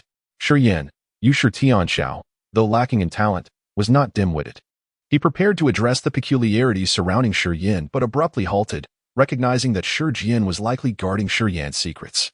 Shi Yan maintained his composure, ignoring Shi Tianxiao, scrutinizing the turtle shell before turning to Zhuo. "This is an ancient script. I will require some resources to decipher it. Come with me to my room." With that, Shi Yan carried the shell and proceeded towards his quarters. "All right," Zhuo nodded, following him at a measured pace. "Elder brother, should we follow as well?" Shi Tianluo asked with an odd expression after Shi Yan and Zhuo had departed. "Cough, it wouldn't hurt to take a look," Shi Tianxiao replied, his curiosity piqued. He glanced at the reception hall, noting no one was emerging, and thus followed Shi Yan to his residence. Shi Yan's abode was a 3-story stone building. The ground floor was cluttered with various items. The second floor served as a resting area, while the third floor housed enormous bookshelves filled with ancient texts and accounts of various relics. Upon ushering Zhuo into his room, Shi Yan spotted Shi Tianxiao and his companions approaching and called out from the doorway, "I require silence. You need not enter." With that, he shut the door and turned to Zhuo, saying, "Let us head upstairs." Zhuo nodded obediently, trailing him to the second floor. "Take the turtle shell to the third floor and sit for a moment. I need to bathe and change clothes on the second floor. I will join you shortly." Shi Yan handed the shell back to Zhuo, nonchalantly gesturing towards the stairs leading to the third floor. Why the sudden desire for a bath? Zhuo wrinkled her delicate nose, casting him a disapproving glance. "Well, I do not need to concern myself with your feelings. Do not overthink it, little girl." He replied dismissively. "You're the one overthinking," Zhuo retorted. "Stop wasting time. Hurry to the third floor." Shi Yan, unabashed, promptly removed his martial attire and tossed it onto a nearby rack, revealing his form clad in shorts, lazily casting a sidelong glance at Zhuo. "Aren't you leaving yet?" Taken aback by his lack of modesty, Zhuo felt a flush of embarrassment. Muttering a curse under her breath as she hurriedly ascended to the third floor, her face flushed. His physique is quite decent, Zhuo thought as she climbed the stairs, assessing him in her mind. The third floor spanned 200 square meters. In this expansive room, among the towering bookshelves, were peculiar jars, various ancient vessels, and an array of antique drinking cups. Once upstairs, Zhuo casually pulled an ancient book from a nearby shelf and flipped through its pages, only to find that she recognized none of the characters. Shaking her head, she mused inwardly, "What an eccentric." Zhuo's interests were quite broad. The myriad of ancient texts on the third floor predominantly pertained to history and the lifestyles of ancient peoples. In this regard, Zhuo harbored no interest. Occasionally, she would stumble upon an ancient text she could comprehend. After glancing at it for a few moments, she found it utterly uninteresting, further solidifying her belief that Shi Yan possessed a peculiar temperament. Why would one concern themselves so deeply with the habits and customs of ancient people? What relevance does it bear to you? Is it of any utility? Zhuo curled her lips, deeming Shi Yan to be even more uninformed than herself. Chapter 56. The True Essence of Xuanwu and the Spirit Armor of the Dragon Turtle. Zhuo wandered around the third floor, feeling rather bored. She eventually stood still beside the turtle shell on the ground, idly waiting for Shi Yan to arrive. Half an hour later, Shi Yan slowly ascended the stairs, looking quite handsome in his new azure robe. Zhuo, having encountered countless dashing young men, was somewhat immune to their charm, especially since every man in the Zhuo family was exceptionally good-looking. "Girl, you seem accustomed to making others wait, unless you experience the frustration of waiting yourself. How will you understand its hardships?" Shi Yan remarked with a cold snort. He did not rush over, but instead meandered around a few bookshelves, drawing upon his deep-seated memories. He retrieved a thick, dusty ancient tome before finally approaching Zhuo. Zhuo was momentarily lost in thought, taken aback by Shi Yan's words. After a brief pause, she nodded gently in agreement. "You make a valid point. I have always been the one others waited for. I had never truly waited for anyone. It turns out this is what it feels like. But why did those people wait for me so long without showing any irritation, always smiling and conversing with me? That is because they are foolish, Shi Yin replied bluntly. Zhuoshi stifled a laugh, her bright eyes glancing at him. You truly lack kindness. How could they be foolish? I think you should be called Xin instead. Why is that? In our culture, a child's name compensates for what they lack in life. For instance, the name Zhao Xin implies a deficiency in gold, while Wang Miao suggests a lack of water. Hence, you should be Xin. You are clearly lacking in intelligence. Is that so? It seems you are not as dim-witted as I thought, Shi Yin replied with an indifferent expression. If you were not lacking in common sense, how could you be oblivious to their intentions? If they seek to please you, they would not dare to reveal any dissatisfaction in your presence. Men, before they attain something beautiful, are often rather petty. Once they possess it, they become even more so. Are you speaking of yourself? Zhuoshi's eyes sparkled as she looked at him, amused. Ahem, I meant that most men are like that, but I am an exception.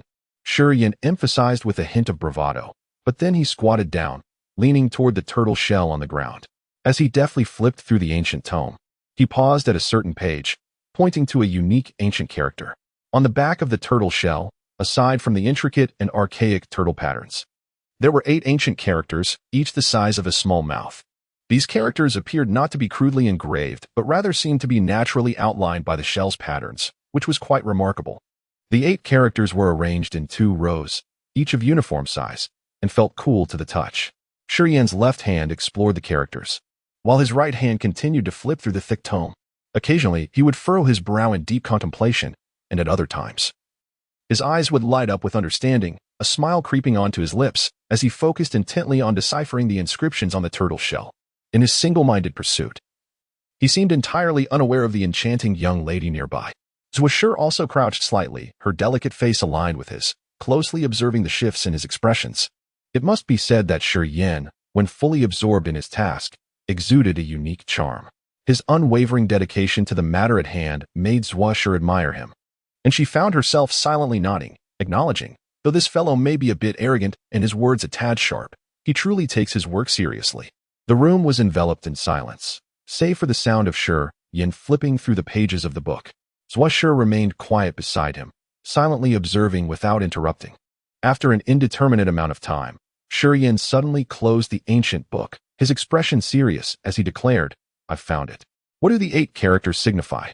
Zhuoshi inquired, her eyes gleaming with excitement. Dragon turtle spirit armor. True essence of Xuanwu. Shi Yin proclaimed in a deep voice. Zhuoshi gasped.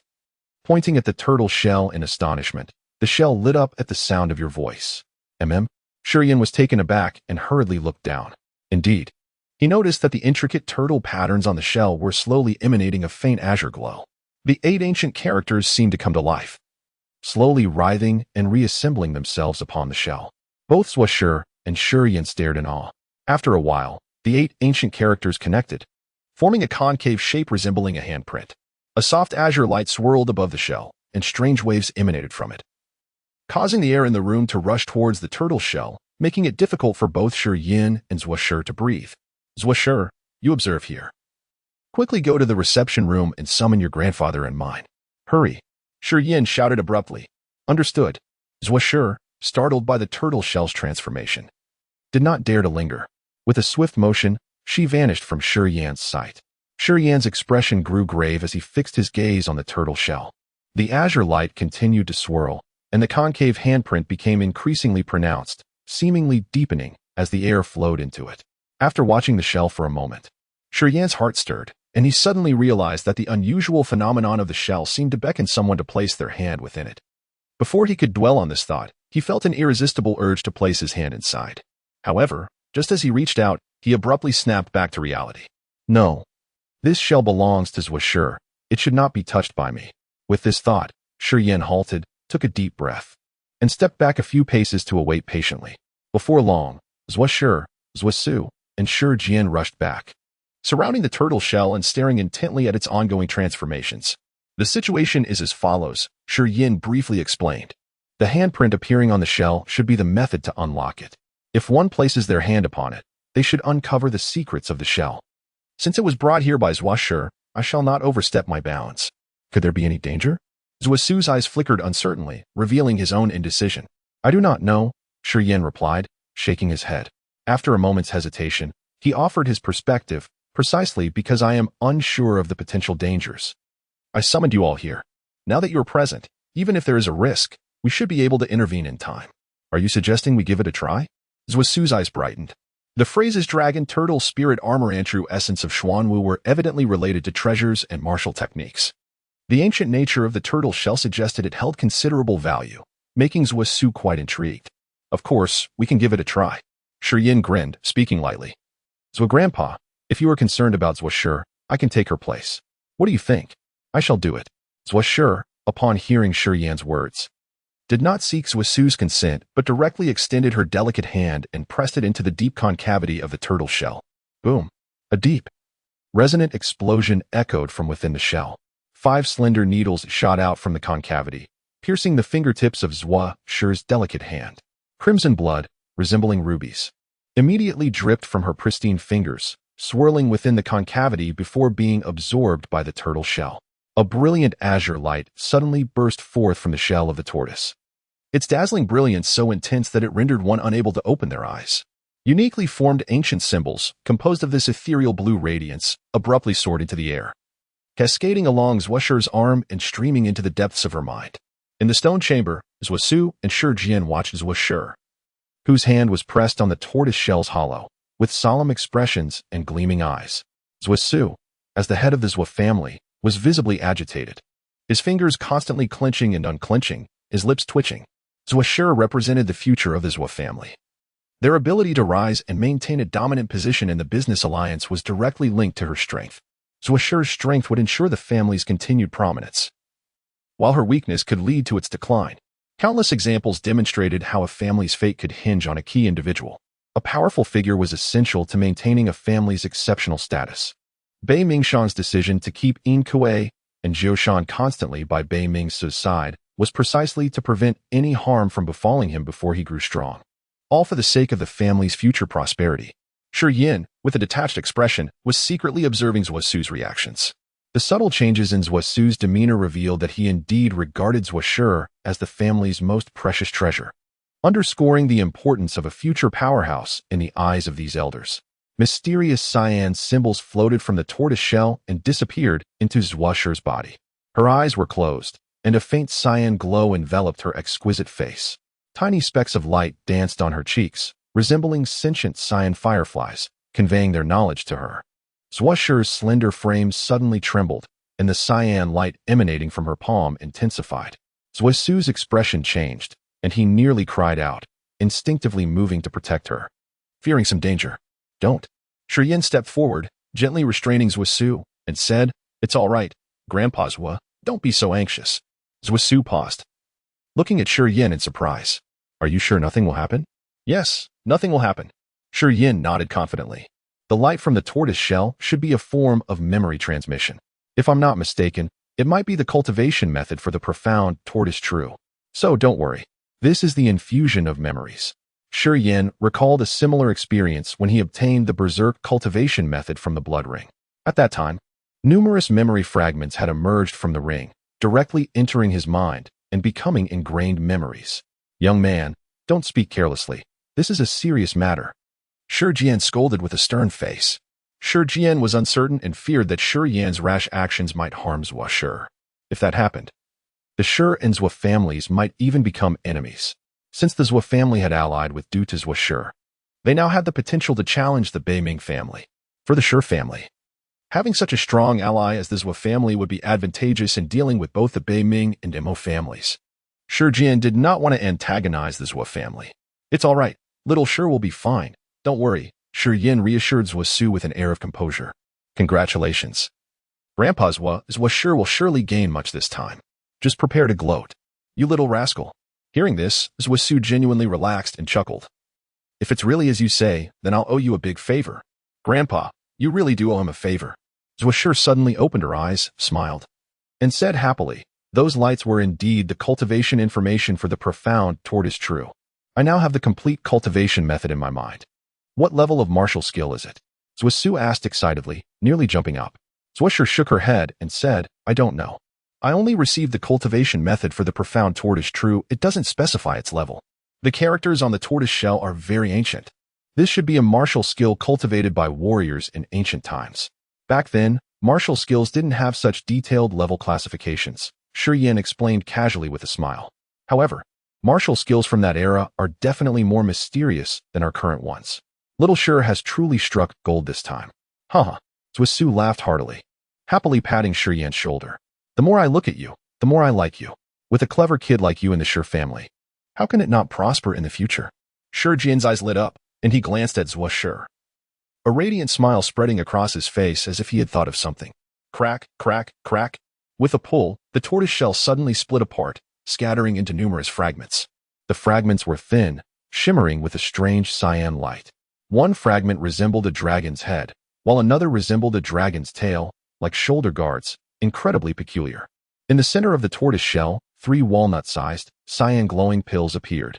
The pills were shaped like adorable dragon turtles, with dragon heads and tortoise bodies, incredibly lifelike. A refreshing medicinal fragrance emanated from the 3 pills, so rich that the mere scent invigorated everyone present. These 3 are dragon turtle pills, specifically for cultivating the profound tortoise true. This set of tortoise armor is the dragon turtle spirit armor, said to possess great defensive power. Zhusu reached out, picked up the 3 dragon turtle pills, and unceremoniously put them into her bosom. I need the dragon turtle pills to cultivate the profound tortoise true. These 3 pills are just enough to help me master it. Zhusu's face beamed with even greater joy as he clapped his hands and laughed excitedly. Shi Jin, however, looked somewhat dejected, staring intently as Zhusu collected all the dragon turtle pills. He smacked his lips, unable to restrain himself, and muttered. Shi Yin also contributed. The dragon turtle spirit armor can be as then. Zhusu lightly kicked the dragon turtle spirit armor on the ground with her small foot, wrinkled her brow adorably, and giggled. I don't want to wear this turtle shell. It's too cumbersome. Whoever wants it can take it. Good. Shi Jian exclaimed and quickly signaled Shi Yin with his eyes, urging him to pick up the dragon turtle spirit armor. Is this appropriate? They're a set. Zhusu hesitated, reluctant. Even though he liked Shi Yin, he didn't want to part with the dragon turtle spirit armor. Shi Yin remained motionless, shaking his head. I don't want it. My Shi family's martial spirit excels in defense. I don't need to burden myself with such heavy turtle armor. You. Shi Jian was furious, stomping his foot and shouting, you don't know what's good for you. If you don't want it, you can give it to someone else. Fool. Shi Jian cursed inwardly. Young man, I like you. Zhusu laughed heartily, winking at Shi Jian. It's not that I'm unwilling to give it away, it's just that Shi Yin himself refused. You can't blame me for this. With that, Zhusu quickly gathered the tortoise shell fragments, his smile deepening. Grandpa, if you wear this dragon turtle spirit armor, you look like an old turtle. Why don't you try it on? Zhusu giggled. Indeed, what the girl says is true, brothers Zhu. Why don't you try it on? Shi Jian secretly rejoiced, gloating. Outrageous. You brat, what nonsense are you spouting? Zhusu's face turned green, and he glared at Zhusu. If you talk nonsense again, I'll never pick you up from the cloud mist mountains again. I'll let you be bored to death at. Little Shi won't dare anymore. Zhusu stuck out her tongue and begged for mercy. Of course, alas, I never expected that a small figure like would be able to steal Mu Sun's treasure map. Now, the mysterious pavilion has released another document. Whoever manages to obtain both maps will find the opening of the heavenly gate exceedingly effortless. Alas, Shi Jian sighed deeply. Kalu? Shi Yin furrowed his brow and murmured, pondering for a moment before tentatively inquiring. Isn't Kalu a 5th-grade alchemist of the mortal realm? Oh, you are aware of Kalu as well? Zhusu replied, intrigued. He may not be significant, yet the fragment of the treasure map he possesses, which points to the heavenly gate, holds immense importance. Zhusu asserted emphatically. I have already dispatched Kalu. That fragment of the treasure map is currently in my possession. What? Zhusu, Shi Jian, and Zhusu exclaimed in unison, their eyes widening in astonishment. Chapter 58. The Conspiracy in the Gravity Room. Shi Yin retrieved an old, faded map from the corner of his backpack and casually handed it to Shi Jian, saying, here it is. The expressions on Shi Jian, Zhusu, and Zhusu's faces reflected a blend of skepticism and curiosity. As Shi Jian took the map and examined it closely, his eyes gradually brightened. Indeed, this fragment seemed genuine. The paper displaying signs of age with its slightly blurred patterns. Let me see. Zhusu, feeling impatient, snatched the map from Shi Jian's hands. After a brief inspection, he exclaimed, this map is undoubtedly authentic. In the Zhua family, we possess similar parchment, crafted from the soft skin of an ancient beast, impervious to water and fire, and remarkably durable. Detail the circumstances of your encounter with Karu. How many individuals are privy to this matter? Shi Jian asked gravely, his excitement barely concealed. You are truly an oddity, Zhua Shi remarked, her beautiful eyes fixed intently on Shi Yin, her curiosity about him intensifying. Here is what transpired. Realizing the significance of the map, Shi Yin decided to recount his experiences emerging from the ancient cave without further concealment. Does the Mo family know about this? Zhua Su's expression shifted, and after a moment's pause, he let out a cold laugh. No wonder the Mo family has lingered in the silent town. It appears they have been searching for your whereabouts. The Mo family. Shi Jian grunted angrily, declaring, It's fortunate that Shi Yin is unharmed. If the Mo family had injured him, I would risk my life to ensure their destruction. He continued, The Mo family has grown increasingly audacious. If we do not teach them a lesson, they will think the Shi family is without power. Mu Yudi and Di Yalan were taken by Bei Mingsu. Do they know your true identity? Zhua Su pondered before asking again. Neither Mu Yudi nor Di Yalan, nor anyone from the Mo family, knows who I am. I introduced myself to Mu Yudi as Ding Yin, a pseudonym, Shi Yin replied. Good lad. Fortunate that you are cautious. Otherwise, this situation could become quite troublesome. Zhua Su praised. Since we have obtained half of the treasure map, we must acquire the other half. Shi Jian's eyes sparkled with determination as he turned to Zhua Su. Brother Zhua, we should dare to take this risk. If we retrieve the other half from the Piao Miao Pavilion, our families can unlock the heavenly gate and venture into the divine realm in search of divine artifacts. Zhua Su narrowed his eyes, a flicker of intrigue gleaming in his pupils. After a moment of contemplation, he said, The Piao Miao Pavilion is not devoid of capable individuals. Forcibly obtaining the map from them will require careful planning. After a brief hesitation, Zhua Su continued, I will immediately draft a letter and send it via messenger eagle to the Yunwu mountain range, informing Qi Xiao of this situation. With his expertise at the heavenly realm, we can ensure our plans proceed without a hitch. After all, Bei Mingshang also covets the treasure map. He has been restless and has been eyeing the Piao Miao Pavilion's map. Excellent. With Qi Xiao's support, our chances of success increase significantly. Shi Jian exclaimed with joy. Qi Xiao, being Zhua Shi's master, had a close relationship with the Zhua family and was a formidable presence at the heavenly realm. Once he arrived in Tianyan City, the alliance between the Shi and Zhua families would render them unafraid of the Bei Ming family. He was not concerned that Qi Xiao would monopolize the secret of the heavenly gate. Despite the myriad treasures hidden within the divine realm, there were also unpredictable dangers. Having a heavenly realm expert accompany them would make the journey significantly easier. Moreover, Qi Xiao is but one man. No matter how greedy he was, he could not claim all the divine artifacts for himself, unlike the Bei Ming family, which was a vast clan, intent on seizing every advantage. Young man, it would be best if you refrained from participating in the upcoming martial arts competition, Zhua Su contemplated. The Mo family recognizes you. If you reveal yourself, they will inevitably realize that the treasure map is in our hands. Should the map from the Piao Miao Pavilion be seized, they will immediately suspect us, and we could become targets. Shi Jian hesitated but eventually nodded, resigned.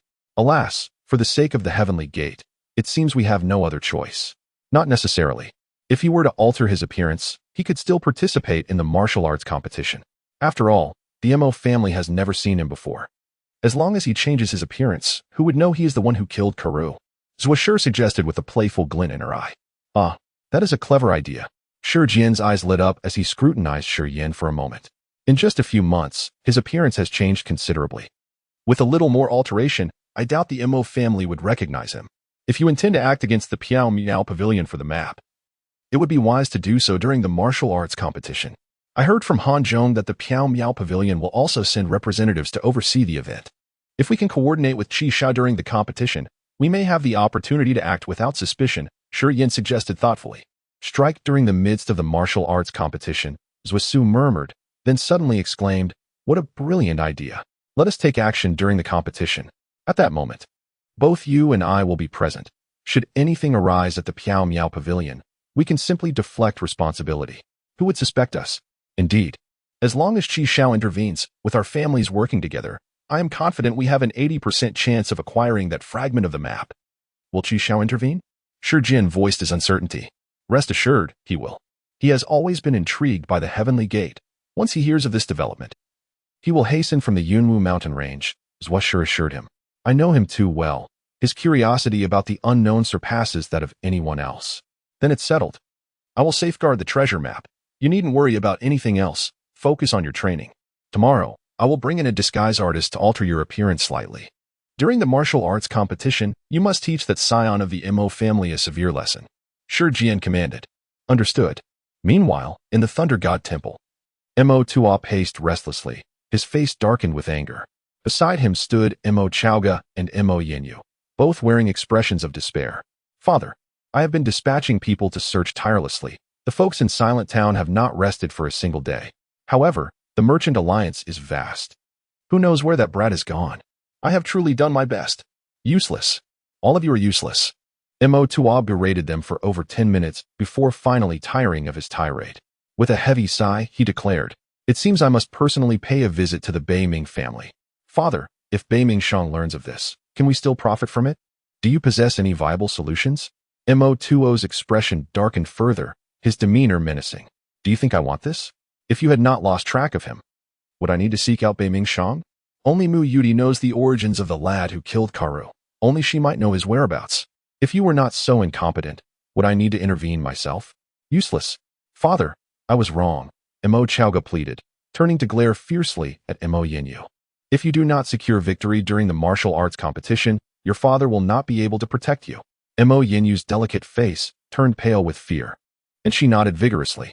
In the Beiming family, a small island rose in the center of a crystal-clear lake, adorned with bamboo structures. In the courtyard of a bamboo pavilion, Muyudi's silken hair danced in the breeze. Her expression one of intense concentration as her nimble fingers deftly plucked the strings of a zither.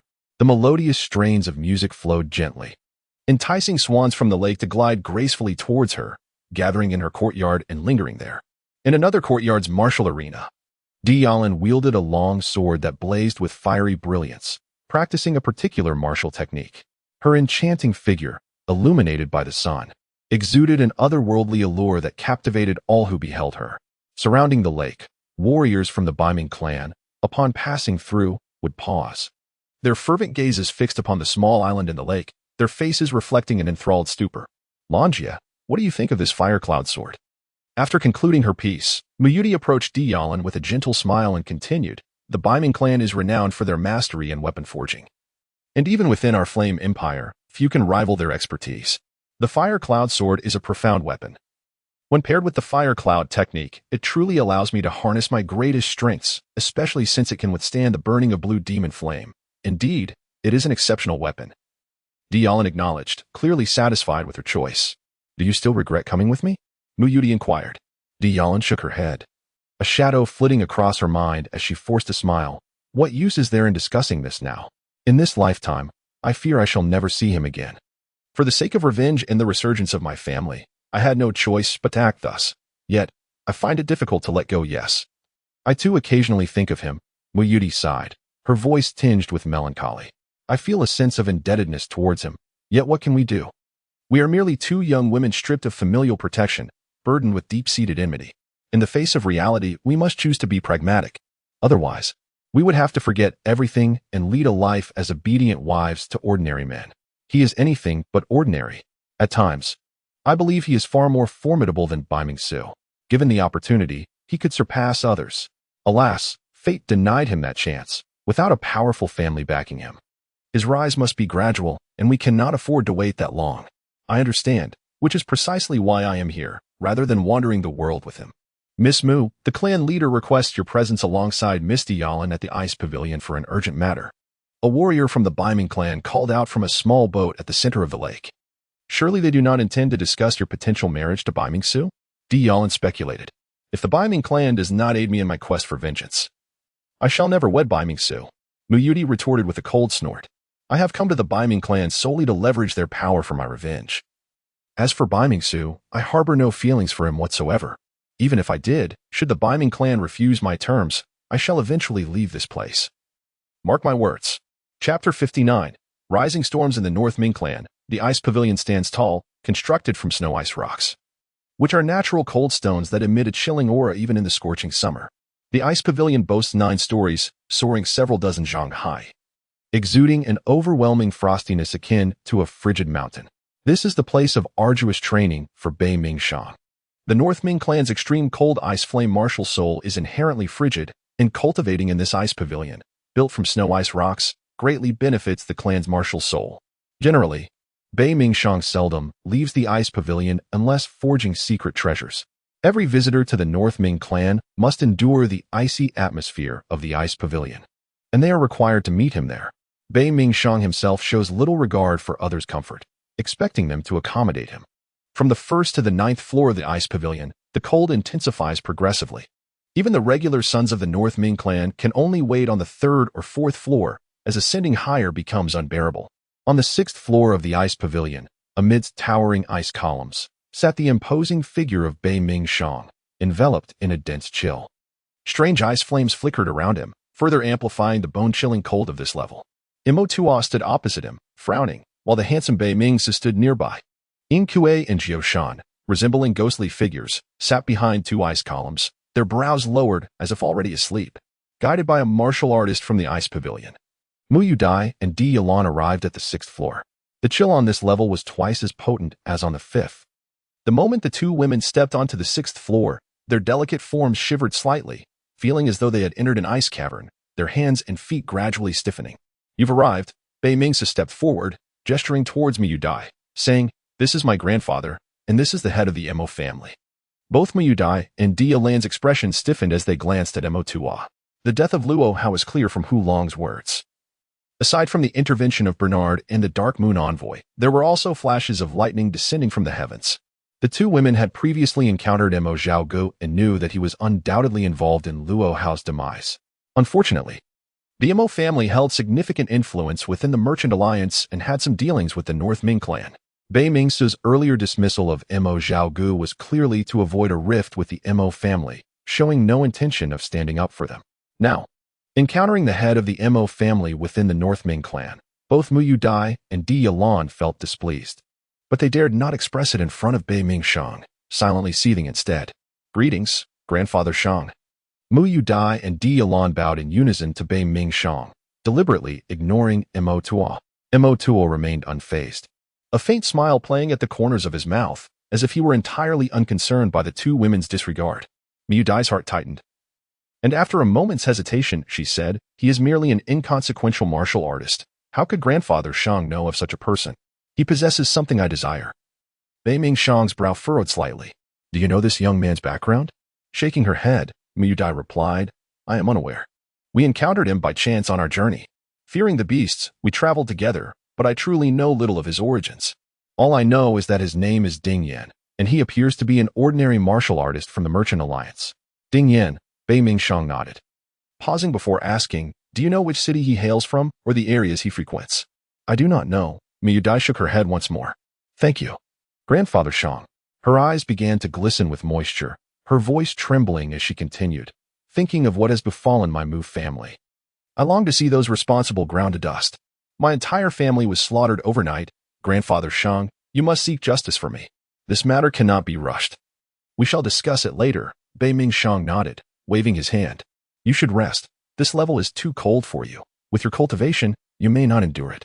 "Yes." Mu Yudai did not linger. Bowing again, she tugged at Di Yalan's sleeve, and the 2 of them retreated. Could that girl be concealing the truth? After Mu Yudai and Di Yalan left, Mo Tuo frowned and remarked, "With only a name, the search will be quite troublesome." "Sir, what do you think?" Bei Ming Shang cast a glance at Bei Ming So. Bei Ming Shang nodded, saying, "Yes, keep an eye on those 2 girls. Remember not to be deceived. I do not wish for you to become a pawn in someone else's hands, understand?" "Grandfather, I am aware," Bei Ming So replied with a smile. "Well then, I shall take my leave." Mo Tuo did not elaborate further, nodding before departing. "There is no hurry. We will handle them one by one," Bei Ming So declared confidently.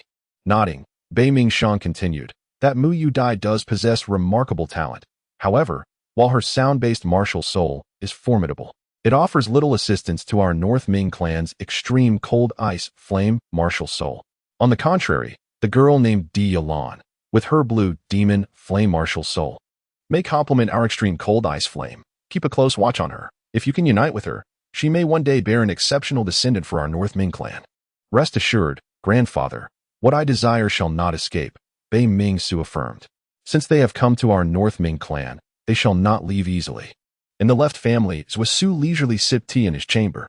Behind the screen, a shadowy figure crouched, reporting, Bei Ming Shang has sent word, requesting us to locate a youth named Ding Yin, claiming he has stolen something from the North Ming clan. They are willing to offer 5 weapons upon finding him. 5 weapons. Zhou Su mused, chuckling lightly. Bei Ming Shang truly is miserly. He hopes to exchange 5 weapons for half of the incomplete map leading to the Heaven's Gate. What a clever calculation he has made. Master, what shall we do? Search for him.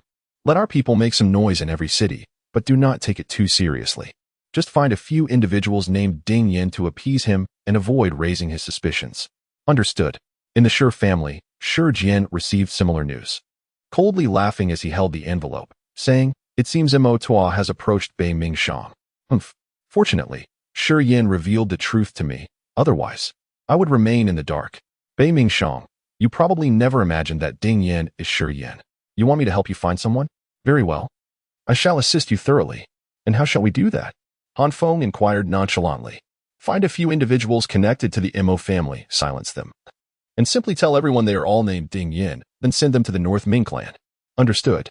The North Ming clan, the Left family, the Mo family, the Shi family, and the Ling family, the 5 great clans of the Merchant Alliance, whether ostentatiously or covertly, were all in search of a person named Ding Yin. In a short time, the name Ding Yin became a sensation within the Merchant Alliance.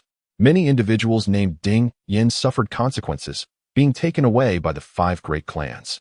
While others closely associated with the Mo family but not named Ding Yin also faced unwarranted calamity, being brutally injured or rendered mute, subsequently delivered to the North Ming clan.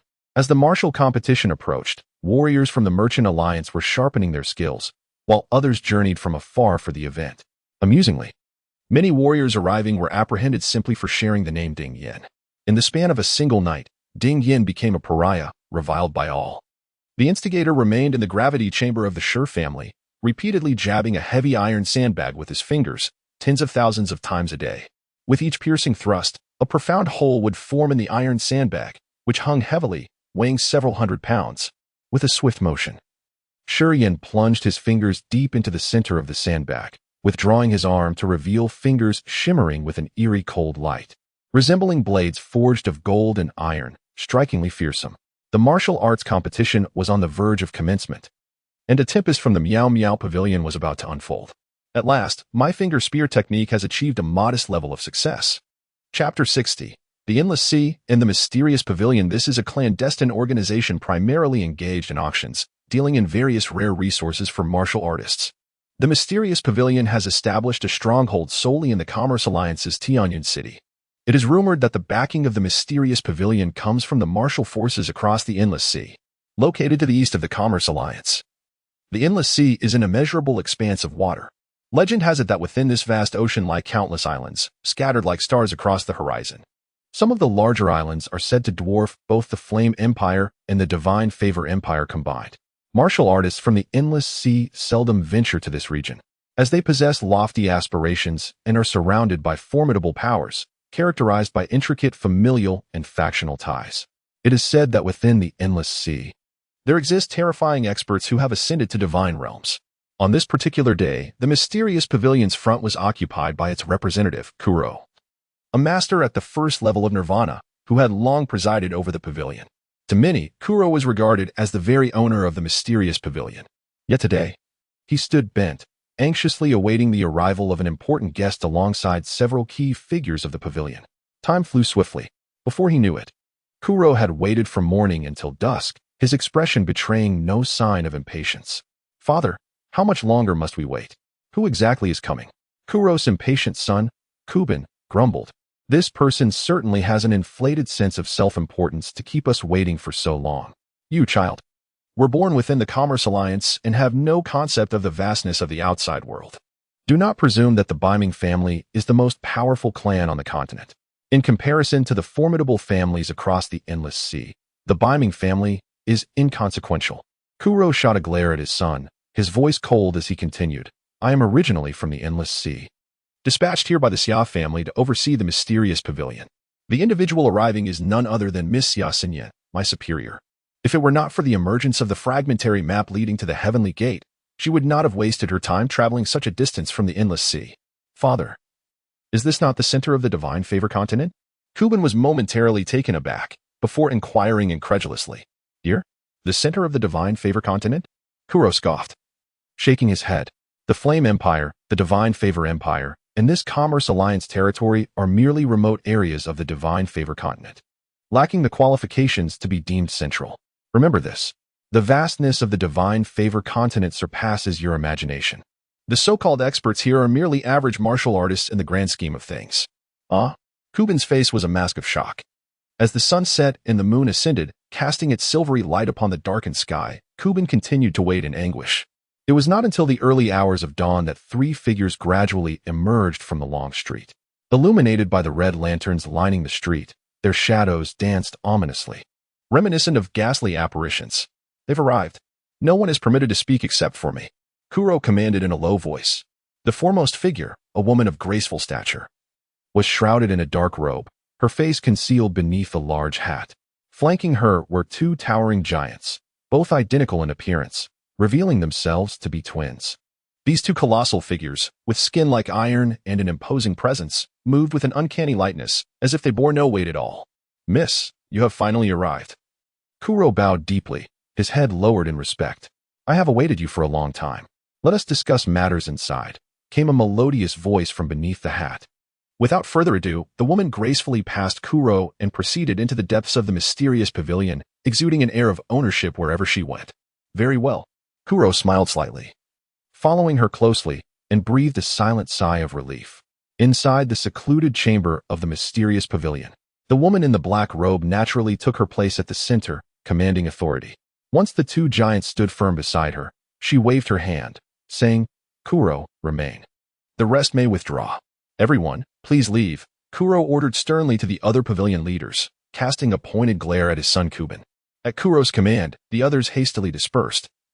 Exiting the chamber, Kuro stepped forward, bowing to the woman before producing an account book from his robe, presenting it with both hands. Here are the accounts from the past several years. Please review. Mississippi put the account book away. I did not come here to audit, the woman replied. Waving her hand dismissively, she removed her hat, revealing a breathtakingly beautiful face that could enchant the world. Frowning slightly, she said softly, now, hand over the fragment. Of course. Kuro quickly retrieved a fragmentary map pertaining to the Heavenly Gate from his attire and respectfully offered it to her. Xia Xinyan delicately pinched the fragment between her jade-like fingers, glancing over it with a nod of approval. Indeed, this appears to be authentic. Miss, there are also 3 sky-repairing pills and a piece of blood spirit crystal, all sent via the spirit void array from the undying Yang family, specifically for you, Kuro added. The Yang family is quite generous, yet their arrogance grows. Xia Xinyan huffed disdainfully. The mysterious pavilion is not solely under the purview of my Xia family. The Yang family holds the greatest stake here. To send only 3 sky-repairing pills without even a representative is truly presumptuous. The Yang family requests your assistance in locating someone. The head of the Yang family, Emperor Yang Qing, has personally stated that he has used the blood-seeking technique to ascertain that his grandson, Yang Hai, is still alive and located in this vicinity. He wishes for you to find him on this trip. These 3 sky-repairing pills shall serve as your reward. Kuro kept his head lowered, avoiding eye contact with Xia Xinyan. Speaking hesitantly. What? A flicker of anger crossed Xia Xinyan's exquisite face. So that's why the Yang family is so generous. These 3 sky-repairing pills are merely compensation for me to do their bidding. The Yang family has become increasingly overbearing. Kuro bowed even lower, refraining from uttering a word. 50 years ago, Emperor Yang Qing and the Yang family's experts entered the 4th demon domain. During their time there, his son, Yang Xiao, perished in battle, and shortly thereafter, his wife gave birth to a child within the 4th demon domain, after defeating a demon lord. Emperor Yang Qing was pursued by the other 3 demon lords in a fit of rage. His wife fell in battle soon after, and believing he could not escape, he resorted to the blood escape technique, tearing through the fabric of space to send the infant out of the 4th demon domain. And then? Xia Xinyan inquired, her eyebrows slightly furrowed, maintaining her composure. Recently, the 3 demon lords of the 4th demon domain have been stirring once more. Emperor Yang Qing must be preoccupied and unable to come in person. Another giant interjected. Indeed, The Yang family has conveyed that one of their 3 Shura kings, Xiaohani, has already departed from Undying Island with 50 Shura blood guards. He will arrive within a month at most, hoping that you can help locate the child before his arrival, Kuro slowly explained, still keeping his head lowered. Shura King Xiaohani. 50 Shura blood guards. Xia Xinyan scoffed. It seems Emperor Yang Qing is quite invested in that infant. The Yang family has acted with impunity across the endless sea, incurring the wrath of many. In recent years, they have often clashed with demons in the 4th demon domain, resulting in a dwindling number of Yang family members possessing the undying martial soul. Given that the infant is Emperor Yang Qing's own grandson, he certainly would not be indifferent to his fate. One of the colossal figures, Kuro, declared, "From now on, I shall oversee the ethereal pavilion. You need not concern yourself with it. Focus solely on locating the grandson of the sovereign Ya Qing. The king of Shura, Xiaohani, is on his way. If we are unable to find him by then, I would feel quite reluctant to accept these 3 heavenly restoration pills. Do you grasp my meaning?" Xia Xinyan regarded Kuro with a calm demeanor. "I understand," he replied with a nod. "I will take possession of the blood spirit crystal for now. Once you track down those referred to as Yang Hai, simply bring them to the ethereal pavilion, and this blood spirit crystal, tampered with by the sovereign Ya Qing, will reveal the identity of Yang Hai." Xia Xinyan idly caressed the blood spirit crystal and remarked, "Very well, I shall take my leave." Kuro bowed and stepped back. Once outside the chamber, he could not help but chuckle bitterly to himself, murmuring, "The 5 great families are scouring for a Ding Yin, while I am tasked with finding Yang Hai. The Merchant Alliance is certainly bustling with activity."